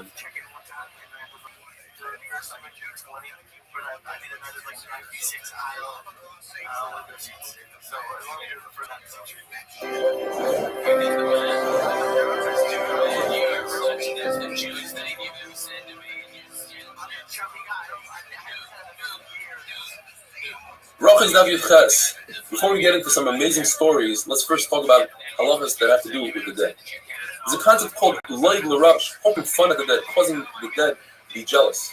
And that includes not only mitzvahs, but even eating in front of the dead, as we're going to see. So you're not going to walk 4 amas within the dead, or in a cemetery next to Kfarim, and say Kriya Shema, Dam Shemona Esrei, say Kaddish, Tehillim, etc. You're not allowed to hold a sefer in your hand and read from the sefer. It says Tosfos, you're not allowed to even say Sefer Baal Peh. And you shouldn't wear your tzitzis outside. It causes the dead to be jealous. If you see a funeral procession, you must accompany the procession. Otherwise, the dead is going to be upset. He's going to say, why doesn't this person come to my funeral? And if you do, says the Gemara, then it's as if you accompanied his Baruch Hu himself. It's also to eat in front of the dead. And therefore, if one has to eat, he should leave the house that the dead person is in, go to his own home, go to his friend's home. If you don't have a friend's home, build a wall. If you can't build a wall, then turn your dead and then eat. As an oval, it's also to be mesiv, it's also to lean, it's also to eat meat and drink wine. And you shouldn't, says Rashi, you don't need to make a bracha, not a bracha Rishona, not a bracha Chrono. According to other Rishonim, it's also to make brachas. And it's also for other people to be mitzi, and according to Rashi, other people don't have to be mitzi with the bracha. But on Shabbos, all those halachas don't apply. You could lean, you could eat meat, you could drink wine, and the machlokes is whether or not you're chayiv in oil. Someone who's dealing with the burial of his own relative, he's oisi b'mitzvah, and therefore he's potter from all the mitzvahs. He's potter from kriyish, tefillin, shemona esrei, etc. The machlokes in the Gemara what that means exactly. Rabbi says that it's only if the dead is right in front of him, then he's oisi b'mitzvah. But if once he leaves the house, he's not there, then he's no longer a chiyuv to. There's no longer a pur to do other mitzvahs. From the Rav Ashi, you see by Avraham Avinu that even though he was dealing with Ephraim and Sarah was no longer in front of him, the Torah considers it as if Sarah was in front of him. He's still dealing with it in his head, and therefore he's covered from all mitzvahs. What about the people that carry the aron, the pallbearers? They are all potter from Shemona Esrei. The ones that are in front of the aron, they haven't had a chance to hold the aron yet. They are potter from Kriyishma. The ones in the back, they already held on to the aron, they want to hold it again. They must say Kriyishma. Those people that come to comfort the Avelim, that's also mitzvah. They're also mitzvah. If they have a chance to say the first pasuk, or according to the other sheet of the first parsha, they should say so. If they don't have a chance, then the inner ones standing in the inner rows, that they are the ones saying directly to the Avelim, and giving them words of comfort, they are part of Kriyishma. The ones on the outer rows that don't really say directly to the Avel, they are chayiv in Kriyishma. What about those, the shomer, the people that watch the body? It seems like in the Gemara that they're watching them from mice. They are also considered oisik mitzvah. They are public mitzvah. If there are two of them, then one could go to the side and daven while the other one watches. On a ship, there's machlokes whether there are mice or not. If that's a concern, according to one man, it is, and therefore one should watch the body. According to another man, both of them should go to the side. Once my Krishma comes and say Krishma. There's an isser to treat bones of the deceased without respect. You have to treat it with respect. And the same Allah applies to Sefer Torah. Therefore, you don't take bones and throw it into a sack and throw it on a donkey. The same thing with Sefer Torah. Unless you're concerned that people will come and steal the Sefer Torah or do something to the bones, you throw it on a donkey. Now, the Gemara discusses, and here are all the beautiful stories. What exactly do the dead people know? What do they hear? What do they understand? Because we're talking about Loiz Rush, now poke fun at a dead person. What does he understand? It comes out of Maskana Sasugya that a dead person can feel pain. Some say it means his neshama feels the pain. But if an insect is eating the body, he feels that pain. If there's a mouth called Duma, he's in charge of the dead, he announces that a certain person is going to die soon, within a day or so, and the other dead people, they know that. They know that he's coming up. Dead people can get information and news from visitors. Other dead people come up and tell them what's going on down below. They can get that information. And in a situation where the person whose nifter is a great chashuv person, they will in fact announce that his arrival way before his nifter, as the Gemara discusses regarding Shmuel. Says the Gemara, the sons of Rabbi were wondering if their father, who already was nifter, does he know about their pain? Because they forgot their learning, they were busy working, and they forgot their learning, and it bothered them a lot, and they were wondering whether the father in Shemayim knows about it. One of them said, "What do you mean it's a puzzle? Dead people don't know anything." Says the other one, "You didn't learn right shot." Masons are referring to the Rothschild. They're in this world. You're not concerned about that. But tzaddikim, even when they're dead, they're considered alive. But tzaddik is always concerned about Olam Haba and what the future holds for him. Gemara talks about the Noyog and Noyada, that there's nobody like him in the first Mikdash and the second Mikdash. The Gemara says perhaps he was toivel in the ice, he cut open the ice and was toivel inside, or it means that he went through the entire Sefer de Beirav, which is the hardest sefer, says Taisus, in one day, in one short winter day. Says the Gemara, amazing story. There's once a chassid, usually when the Gemara says chassid, it's referring to a Yudah Bar Eloi or a Yudah Bar Baba, that his wife really bothered him to the point that he had to sleep in the cemetery. We're talking about Rosh Hashanah night. He was sleeping in the cemetery and he heard two ruchas, two young girls that were nifter, they were talking to each other. He said, "Let's fly around the world, let's see what's going on." Behind him, says one, "I cannot fly, I'm buried in Machzel Shulchanim in reeds." The Tzlach explained, since her body didn't decompose, therefore she couldn't fly. She tells her friend, "You go out there, tell me what you hear." And she went out there and she heard that whoever plants the Revi Rishayna, in the first, says Rashi, he's talking about the 17th day of Cheshvan, the 7 days, and then comes the second Revi'ah, and then comes the third Revi'ah 7 days later. Whoever plants then, hail is going to come and destroy the crop. So this chassid did not plant in the Revi'ah Rishonah, he planted in the Revi'ah Shniyah, and he made a lot of money. The following year, he decided to do this trick on his own, so he went and he camped out in the base of cars, and sure enough, he hears the two Ruchai saying, let's go fly, I can't fly, I'm in Shekanim, so you come back and tell me, and she said, I heard, but whoever plants in the second Revi'ah, the Shidafah, the heat is going to come ruin the crop, so he planted in the first, and therefore he made money, everybody else lost the crop. Says his wife, how did you know to do this? So he told his wife the secret. The wife had a big fight with the mother of the girl that's flying around in the cargo, and she fun of the mother, and she said, I know that your daughter was punished. Third year, the Chacham goes to the cemetery, and he hears the Rufa saying, let's go fly around, and one Ruach said to the other, I cannot fly, because the live people are already saying, they're making fun of my mother, that she buried me with Matzal Shekhan. So you see that the dead do know. So the Gemara, perhaps, somebody who's nifter, told her. Zihiri once gave money to a lady and she died, and he went and he asked her in her grave, where's the money? And she told him exactly where it was. And she also said, tell my mother that we're going to have a visitor soon tomorrow. Please send my comb and my makeup. And that's because she must have heard it from Duma, the Malach, that announces.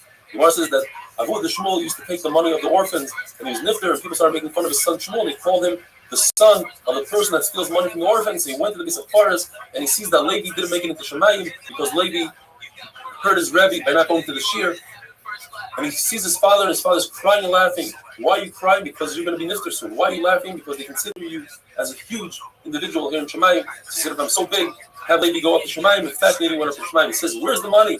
The money is buried between our money. It was a sandwich. Our money, the son's money, and our money. I didn't want it to get ruined. I didn't want people to steal. And in fact, they returned the money. Upon you see that the dead know what's going on, but it's different because Shmuel was such a fashionable person. They announced in the Shemayim way in advance. Have a wonderful day.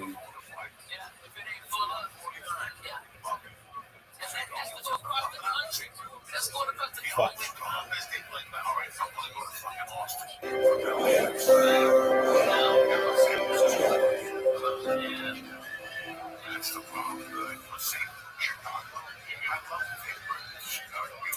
Bracha is Daf Yutes. We had the other day that Rabbi was walking in the cemetery and his tzitzis were dragging on the graves, and he's told, Loiv l'Rosh, you're poking fun at the dead. It seems like Rabbi himself retracted, because Rabbi says that Shmuel tells Moshe Rabbeinu, tell the Aviv, Avraham Yitzchak Yaakov, that I kept my promise, I gave Klal Yisrael Eretz Yisrael. You see that Avraham Yitzchak Yaakov care about what's going on in this world. One says perhaps they don't really care, because Baruch Hu wanted Moshe Rabbeinu to speak to Avraham Yitzchak Yaakov, so that Avraham Yitzchak Yaakov can have a parsha to Moshe Rabbeinu for everything that he's done for their descendants, Klal Yisrael.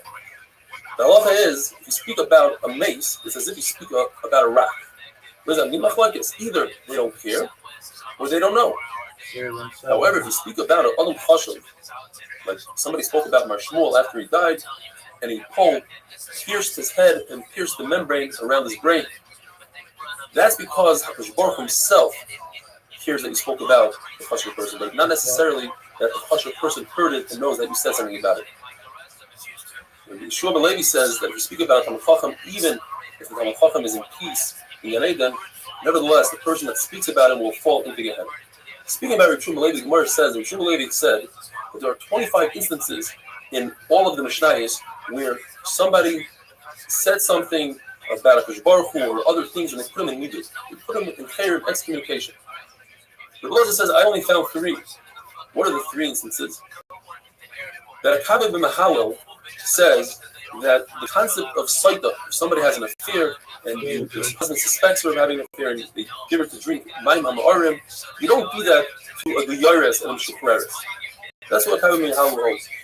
The fact that Shmai Naftali, who Gerim did it, gave Mayim HaMa'arim, they did the Saita for the Guyaris, says the Kabbalah fake water, it was a placebo. And for that, says the Gemara, that they put him in Midu. Says Rabbi Yehuda, that's not true. Kabbalah b'Mahalel was a great man. We like him in Chochmah, in Tahara, in Yiras Hashem. Therefore, couldn't have been a Kabbalah b'Mahalel. It was, in fact, Elazar ben Chanoich, who made fun of the concept of Netilas Yadayim, put him in Midui. And in fact, when Elazar ben Chanoich died, they put a stone on his coffin to show that even to the dead, you do skila, you throw stones at the coffin. There's a concept called Megis, Daifik Chapamala speaks and probably pours the Rabbinic way. Like such as Choni Ma'agol. Choni Ma'agol, his name was Choni Ma'agol because Choni sat and drew a circle around himself and he said, Hashem, I'm not moving from the circle until it rains. So it rained really lightly. He said, no, I don't want this rain. I want strong rain. So it rained really strong. He said, no, that's too much. Give me the proper rain. What Shimon ben Shelach said, if you weren't Choni, I would put you in Chayrim. That's not how you talk. You're speaking like a son speaks to a father, and it's not correct. Titus, who was from Rome, instituted Zecher the Korban Pesach. Everybody should take a goat and put him on a spit, on a skewer, and roast it. And Shimon ben Shelach said, you deserve Chayrim, because people are going to think now they could even touch him outside of Beis HaMikdash. But that's a brisa. The famous story of Tanur Shalach Noyim, Rabbi Lazar held that everybody holds that in order to take a picheres, in order to wear a stove and make it not tummy, if it's tummy, you have to break it into pieces. So let's say you chopped it up into pieces and you want to put it back together with sand. Lazar holds it's tar. Chacham say it's not tar. Lazar tried to prove it to them with the tree, with the wall that bent, the water stopped. A pastor came out of Shemaim and said Rabbi Lazar is right. Nevertheless, they didn't accept his words, and not only that, they put him in Nidui and he died in a chayrim. So we have 3 places, but why did Yeshua Levi say 24? Because there are 21 other situations in the Mishnah where very similar to these 3 times, where the Talmid Chacham, who's a single person, the individual, went against the Rabbim, the majority, the Yachid against the Rabbim, and fought really hard, and that is deserving of chayrim. And in some instances, it was a person who wasn't as great as the other, and he fought hard against the greater person, and that is deserving of neither. Says the Gemara, you don't take out the dead when it's close to my Kriyishma. People might miss my Kriyishma, unless it's the other Pasha like Rabbi Yosef, and they took him out right before my Kriyishma. People listening to a hesped or a mitzvah, it's also like a rush to go out. They should leave one by one. In other words, one person goes out, says Kriyishma, comes back in, then the next one. If the body isn't in front of them, then they can also Kriyishma together. And the Aval sits there quietly and he says, he accepts upon himself the terrible tragedy that happened to him, and he says, Harbi Chatasi, I sinned a lot. And you didn't even give me a what I deserve, 1 out of 1,000. Says Abaye, you don't speak like that. That's Yusef Pelasatan. Apifta Pelasatan, you shouldn't talk like that because that means that you're saying you're deserving of a greater einish. We discussed the other day about people standing in a row and saying I'm welcome Menachem Eskim to the Avel. The outer row is not part of the Kriyishma. However, the Gemara qualifies and says if the outer row can see and can be heard, the Avel can hear him, so this part of the Nikum Avelim and he's part of the Kriyishma. The Gemara brings the pasuk Ein Chachma, Ve'ein Tfuna, Ve'ein Eitzel Leneged Hashem. When it comes to Hakadosh Baruch Hu, if somebody does a Chil Hashem and it's a Chil Hashem, there's also such thing as he's a Chacham, he's a Navain. For instance, if a hush of a person is wearing shatnez, even though it'll create a tremendous embarrassment against him in public, he must remove it immediately. The Gemara goes through different cases. Why is shatnez different in all these cases? Tomorrow, when it comes to Rabbanan were not geyser, they're zero when it comes to human dignity. We have the concept of Beis HaPras. If there's a field that was plowed through and there's a grave there, and we're concerned that perhaps small bones that are spread out throughout the field, the Rabbanan, if you're on the way to be makar, you could get on all 4, blow your way through the field, and you see that's a concept only in the Rabbanan, because it was the Rais, you wouldn't be able to do that. Therefore, if an Avel decides, he picks his route, there's a fork in the road, and he says, I want to go through the Beis HaPras, a kohen can follow him through the Beis HaPras for the covet of the Avel. Same thing for the covet to give proper honor to kings, even Goyish kings, where it says that the Lazar Tzadok, who was a kohen, would step over the coffins. Now, there's halacha that if there's a Pesach tefach, there's a full tefach of ear between the body and the top of the aron, then the tumah stays inside that aron, provided that there's an opening on the side. So we're not concerned that perhaps most aronas have this tefach. Maybe there's a larger person in the aron or something, and if you don't have that tefach, that's a meal. And in order to give honor to kings, we're not chayshish for that aron that doesn't have a tefach. There's also the concept of human dignity. When it comes to toilet paper, and in the time of the Gemara, they used to use stones, so you're allowed to carry a stone for the bathroom. And if a person's tzitzis ripped, now he only has 3 tzitzis on 4 corners, he must take off his garment right away, but if he's in a carmelis, which is a shvus d'Rabbanan, to leave it on. Whether we have the pasuk that says b'salamta, if you find an object, you must return it, but there's exceptions. If you're a kohen, you're a Beis HaParis, you're an old person, and it's not in your honor to take care of it, you earn more money than it would take to give it back, you're potter. Why shatnez is any different? The answer is because it says b'salamta, There's a special miyot dafka in these three cases. And a nazir who's a kohen gadol. So he's a nazir and a kohen gadol. Or he's a person who's going to do bris milah on his son, or to shut the carbon pesach, he does not become tamei. But if there's a mace mitzvah, they find a dead person who's nobody's taking care of, then even a kohen gadol nazir should become tamei. Why Shabbat is different? And the answer is because we're discussing Shev al Taisa by Milah and Carbon Pesach, and it wasn't said by Tuma. Have a wonderful day.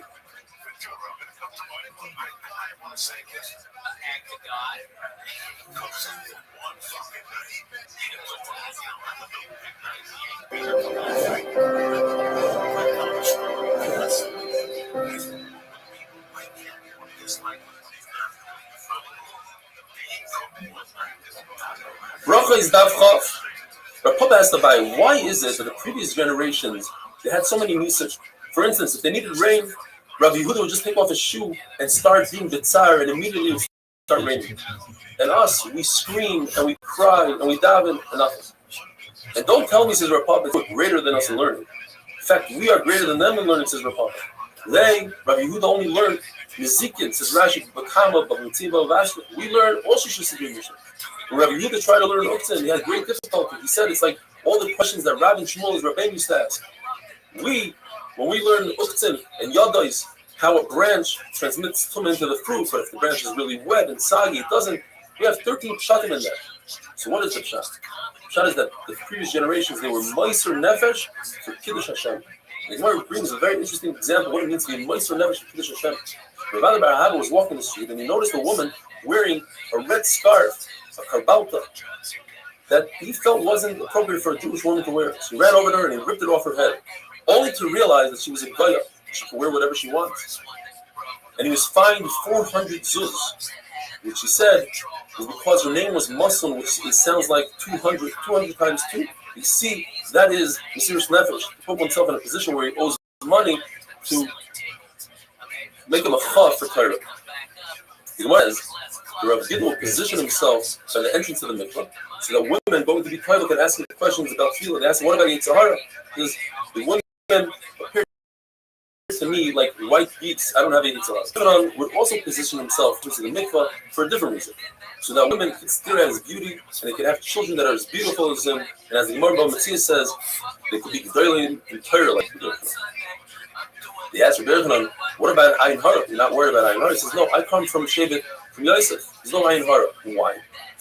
It says by Yosef, Alei Ayin, he's above Ayin Hara. Or V'yid Gularoyin, he's like a fish. Fish don't have Ayin Hara. They're in the water covers the Ayin Hara. Or the eye that didn't go after Eishes Peitifar will not be Nizoid from an Ayin Hara. Says the Mishnah. Ktanim are potter from Kriyishma and Tefillin. Even if the Katan is the age of Chinuch, he's potter from Kriyishma because we don't want his father to be worried about his son's Kriyishma. He has to go to work early in the morning and can't schlep him to shul that early. Tefillin, a Katan, we're concerned, won't have a guf naki, a clean body. Women, as we know, are potter from all mitzvahs aseish azman grom. Anything that has to do with a specific time. Therefore, Kriya Shema is a specific time, in the morning and the evening, they are potter from Kriya Shema. Women are potter from tefillin. And the chiddush is that I would think that they'd be chayiv in tefillin because there's a hekesh between tefillin and mezuzah. And in the mezuzah they are chayiv. But mashwan, women are potter from tefillin. Now, they are chayiv in a mezuzah. Why? Because in a mezuzah it says the man yirbu yimeika, mezuzah brings longevity, and women need longevity. I would think that a mezuzah it would be potter because it says and then right afterwards there's a hekesh, just like they're potter from Torah. They should be potter from mezuzah. For mashwan, they're chayiv in mezuzah. A woman is chayiv in Shemona Esrei because Shemona Esrei brings rachamim, and women need rachamim. Even though Shemona Esrei is erev, boiker, tzarayim, it's his man grama. Nevertheless, because of the rachamim, they're chayiv. What about Kiddush on Shabbos? This is machlokes whether they are chayiv midaraisa or midarabana, but they're definitely chayiv. According to Rabbi, they're chayiv midaraisa because it says zachar shamar b'zachar. Whoever's chayiv in keeping Shabbos is chayiv in mentioning Shabbos and doing Kiddush. According to Abaya, it's only chayiv d'rabana. Birkas Hamazon, they are chayiv. Although Moshe Rabbeinu says that Klal Yisrael should eat in the evening and the morning, so it seems like it's a mitzvah aseish as my grama. Nevertheless, they are chayiv. The Gemara wanted to prove that perhaps because the muzzin of a woman is But the Raisa because she can be mighty to her husband. So the Gemara, that's not a Raya, because in the same place it says that a Katan could be mighty to his father, and a Katan certainly is the Rabbanon. We have to say that the father only ate a shear of the Rabbanon, less than a severe satiating achila, and therefore the father can be mighty. So maybe that's what it means, that a woman can be mighty to her husband in a situation where he ate a shear of the Rabbanon. The Gemara says the Malachi Ashar told Rabbi, it's not fair. You said that you shouldn't act, you shouldn't take bribes, but you show favoritism towards Klal Yisrael. It says Yisa Hashem Pana Beilecha. It says Rabbi Shalom, of course I show favoritism. I told Klal Yisrael to say Birkas Hamazon when the Achalta B'Savata, if you're satiated, and they were machmer on themselves, and they say Birkas Hamazon even on a kibetza like Rabbi Yehuda or a kazayis like your mayor. That's why I show favoritism to them. The Machlokes, the Mishnah says is foul. We know that about Keri cannot learn Torah. Ezra was misaken that could be Torah. So how does one say Kriya Shema if he's about Torah? Says the Mishnah, he should think it in his mind, he should contemplate it. And therefore, he doesn't say Birkas Kriya Shema, and when he eats, he doesn't say Hamaitzi, and Birkas Hamazon, he says it in his head. He contemplates it, his Maharik. Rabbi Yehuda says no. About Keri must say Birkas Kriya Shema, he must say Hamaitzi, he says Birkas Hamazon, he says Kriya Shema aloud with his mouth. Machlokes between Rabbi and Rav Chisda, Hiru is Kedibur, something. Thinking about something in your head, does it have the same effect as saying it with your mouth? According to Ravina, it has the same effect. So why does about Keri only think it if it's as if he's saying it? Just like we said at Har Sinai, you should not say it with your mouth. Think it in your head. According to Rav Chisda, Hiru lav Kedibur. So if so, why is he thinking about it at all? It has no effect. You have to say creation. And the answer is, you're right. It doesn't have that effect. The issue is, if he's sitting in shul and everybody's saying Kriya Shema, he's going to look as if he doesn't care about Kodesh Baruch Hu, and we want him to be Isaac and be doing the same thing as everybody else is doing. Have a wonderful day.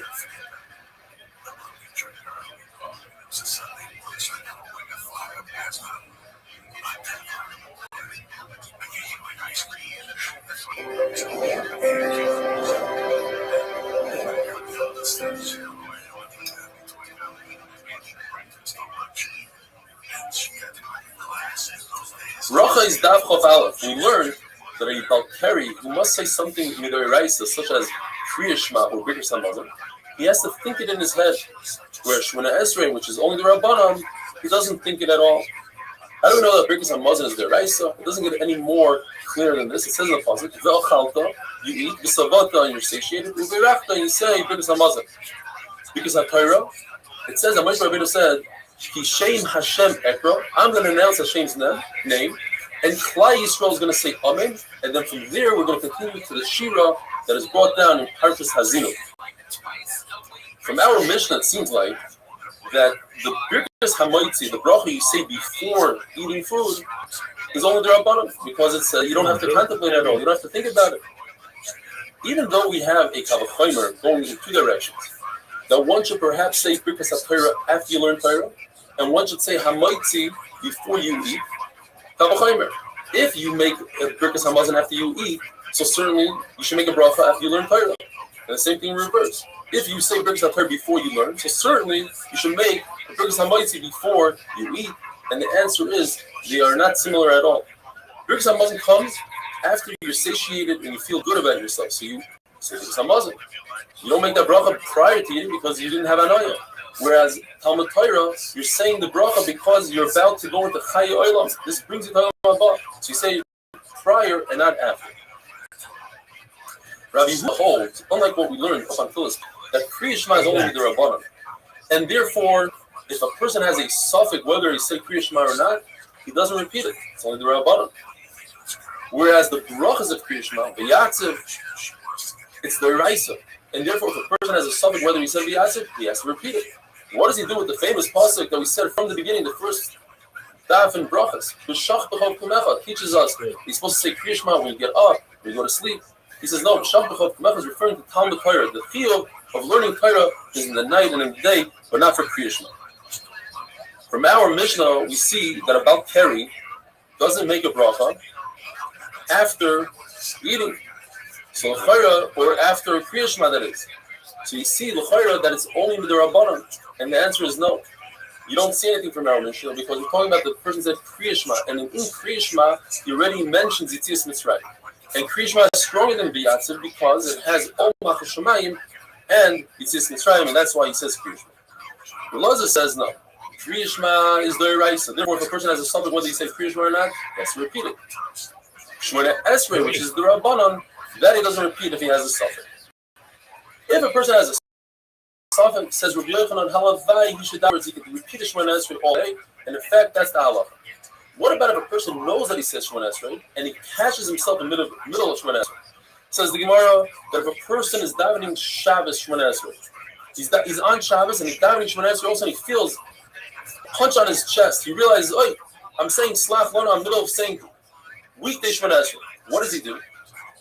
The halacha is that he could finish the bracha. What is the reason? The reason is because in reality we should be saying Shemona Esrei of the weekday on Shabbos, and in addition to that, add the brachas of Shabbos. But because of the tircha of the tzibur, Chacham said you don't say Shemona Esrei. So therefore, as he finds himself saying a bracha of regular weekday Shemona Esrei, he finishes it off. Whereas a person who realized that he already said Shemona Esrei, and now he's saying it for the second time, if he's in the middle of a bracha, he stops right there where he is, and he doesn't finish because he has no chiyuv to say. Afal Pikein, nevertheless, if a person comes into a shul, he daven b'yechidus, he comes into the shul and he finds the tzibur davening Shemona Esrei, he could say Shemona Esrei again as long as he shows that it's yechidus adava, meaning he adds to each of the middle brachas, he adds something of his own and makes it personal. If a person comes into a shul, this is halacha ma'aseh, he comes into a shul, and he finds the tzibur davening Shemona Esrei, what should he do? Well, this is machlokes. According to Rav Huna, if he could finish Shemona Esrei before everybody gets to, the chazan gets to Moedim, then he should start Shemona Esrei and finish. Because the problem is you don't want to be davening Shemona Esrei while everybody bows and does Moedim, because then it looks like you don't agree to the Moedim. But according to Rav Chisda, he has to be able to finish his Shemona Esrei before everybody gets to Kedusha. And the machlokes is whether a person can take Kedusha by himself or not. We the paskin that a person can't say Kedusha himself, the Chayra comes out that he should be before everybody gets Kedusha.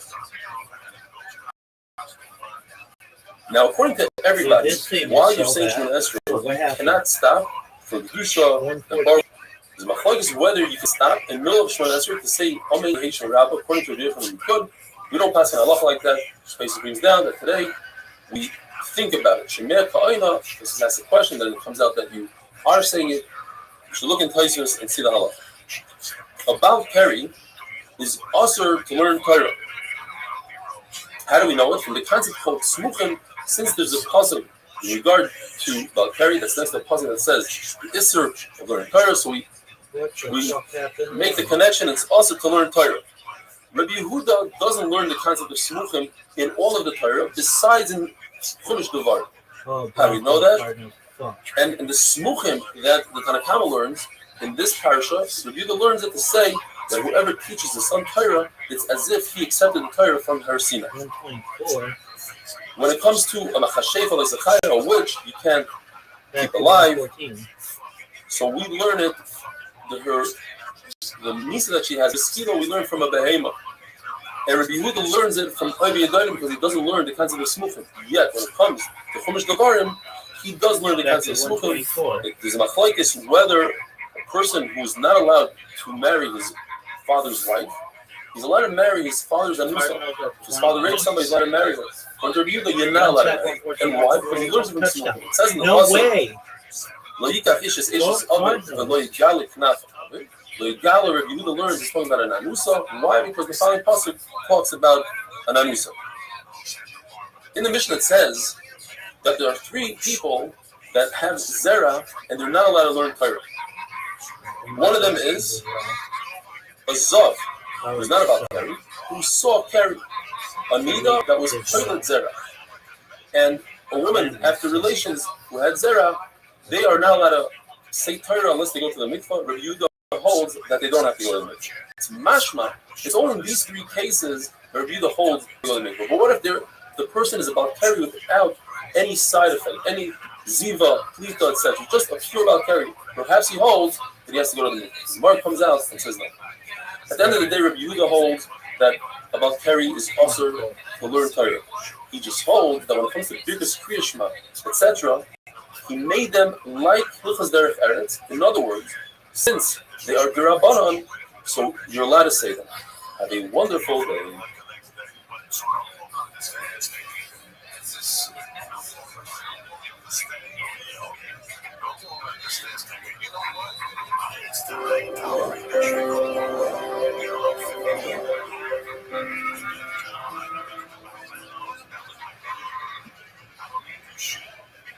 Rachel Daf Chav Beis, the Gemara tells us that just like Matan Torah was given Be'imo, Be'ira, Be'reses, Be'zeya, so too when we learn Torah, we should be in fear and trepidation with trembling.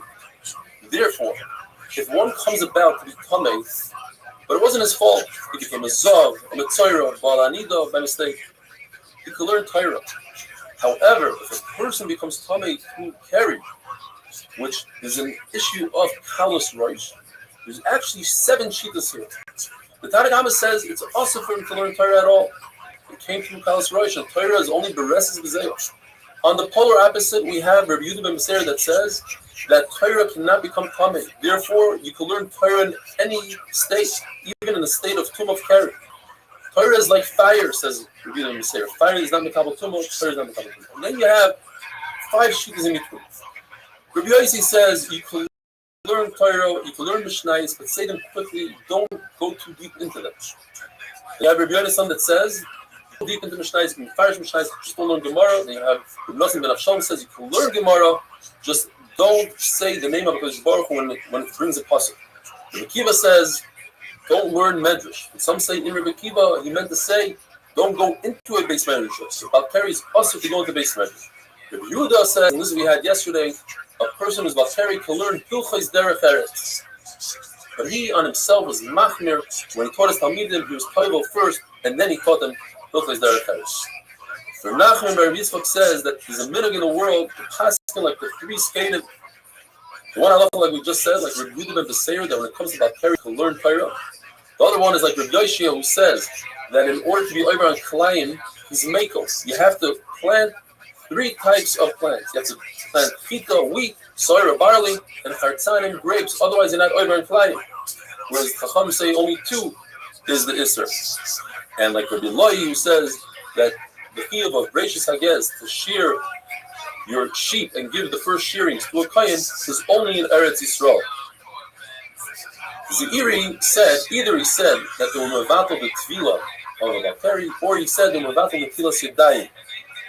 Like we learned, the Chizah said, you shouldn't go looking for water. It's better to wash your hands before davening, but don't do it on the account of not davening Shemona Esrei L'Tzibur for a time. What tells us that Nochem Ishdamzu whispered to Rabbi Akiva this coming halacha. Rabbi Akiva whispered it to the Nazai, and the Nazai either announced it in public or he whispered it to his Talmud. What's the halacha? That this new concept called Tisho Kavim, when one is toivel for a Keri, he doesn't necessarily have to go into a mikvah with 40 saw. He could pour upon himself 9 kavim, like a shower. Pour the water on top of you. As we're going to see later on, Gemara holds that when it comes to them, it must be poured and go into it like into the mikvah. Mikvah is dafka going into the mikvah, you can't pour the 40 saw on top of you. So Tisho Kavim is dafka pouring it on top of you and not going into it. Now, why would he announce it in public? On the tzad that it was announced in public? Because this tefillah of Keri caused a lot of Bidul Torah. It takes a long time to go to the mikvah until you find the mikvah. Or people in Revato for Kuru Revu. If a person knows he has to go tomorrow to look for a mikvah, he might abstain. And if he said it in secret, it's because he didn't want his Talmidim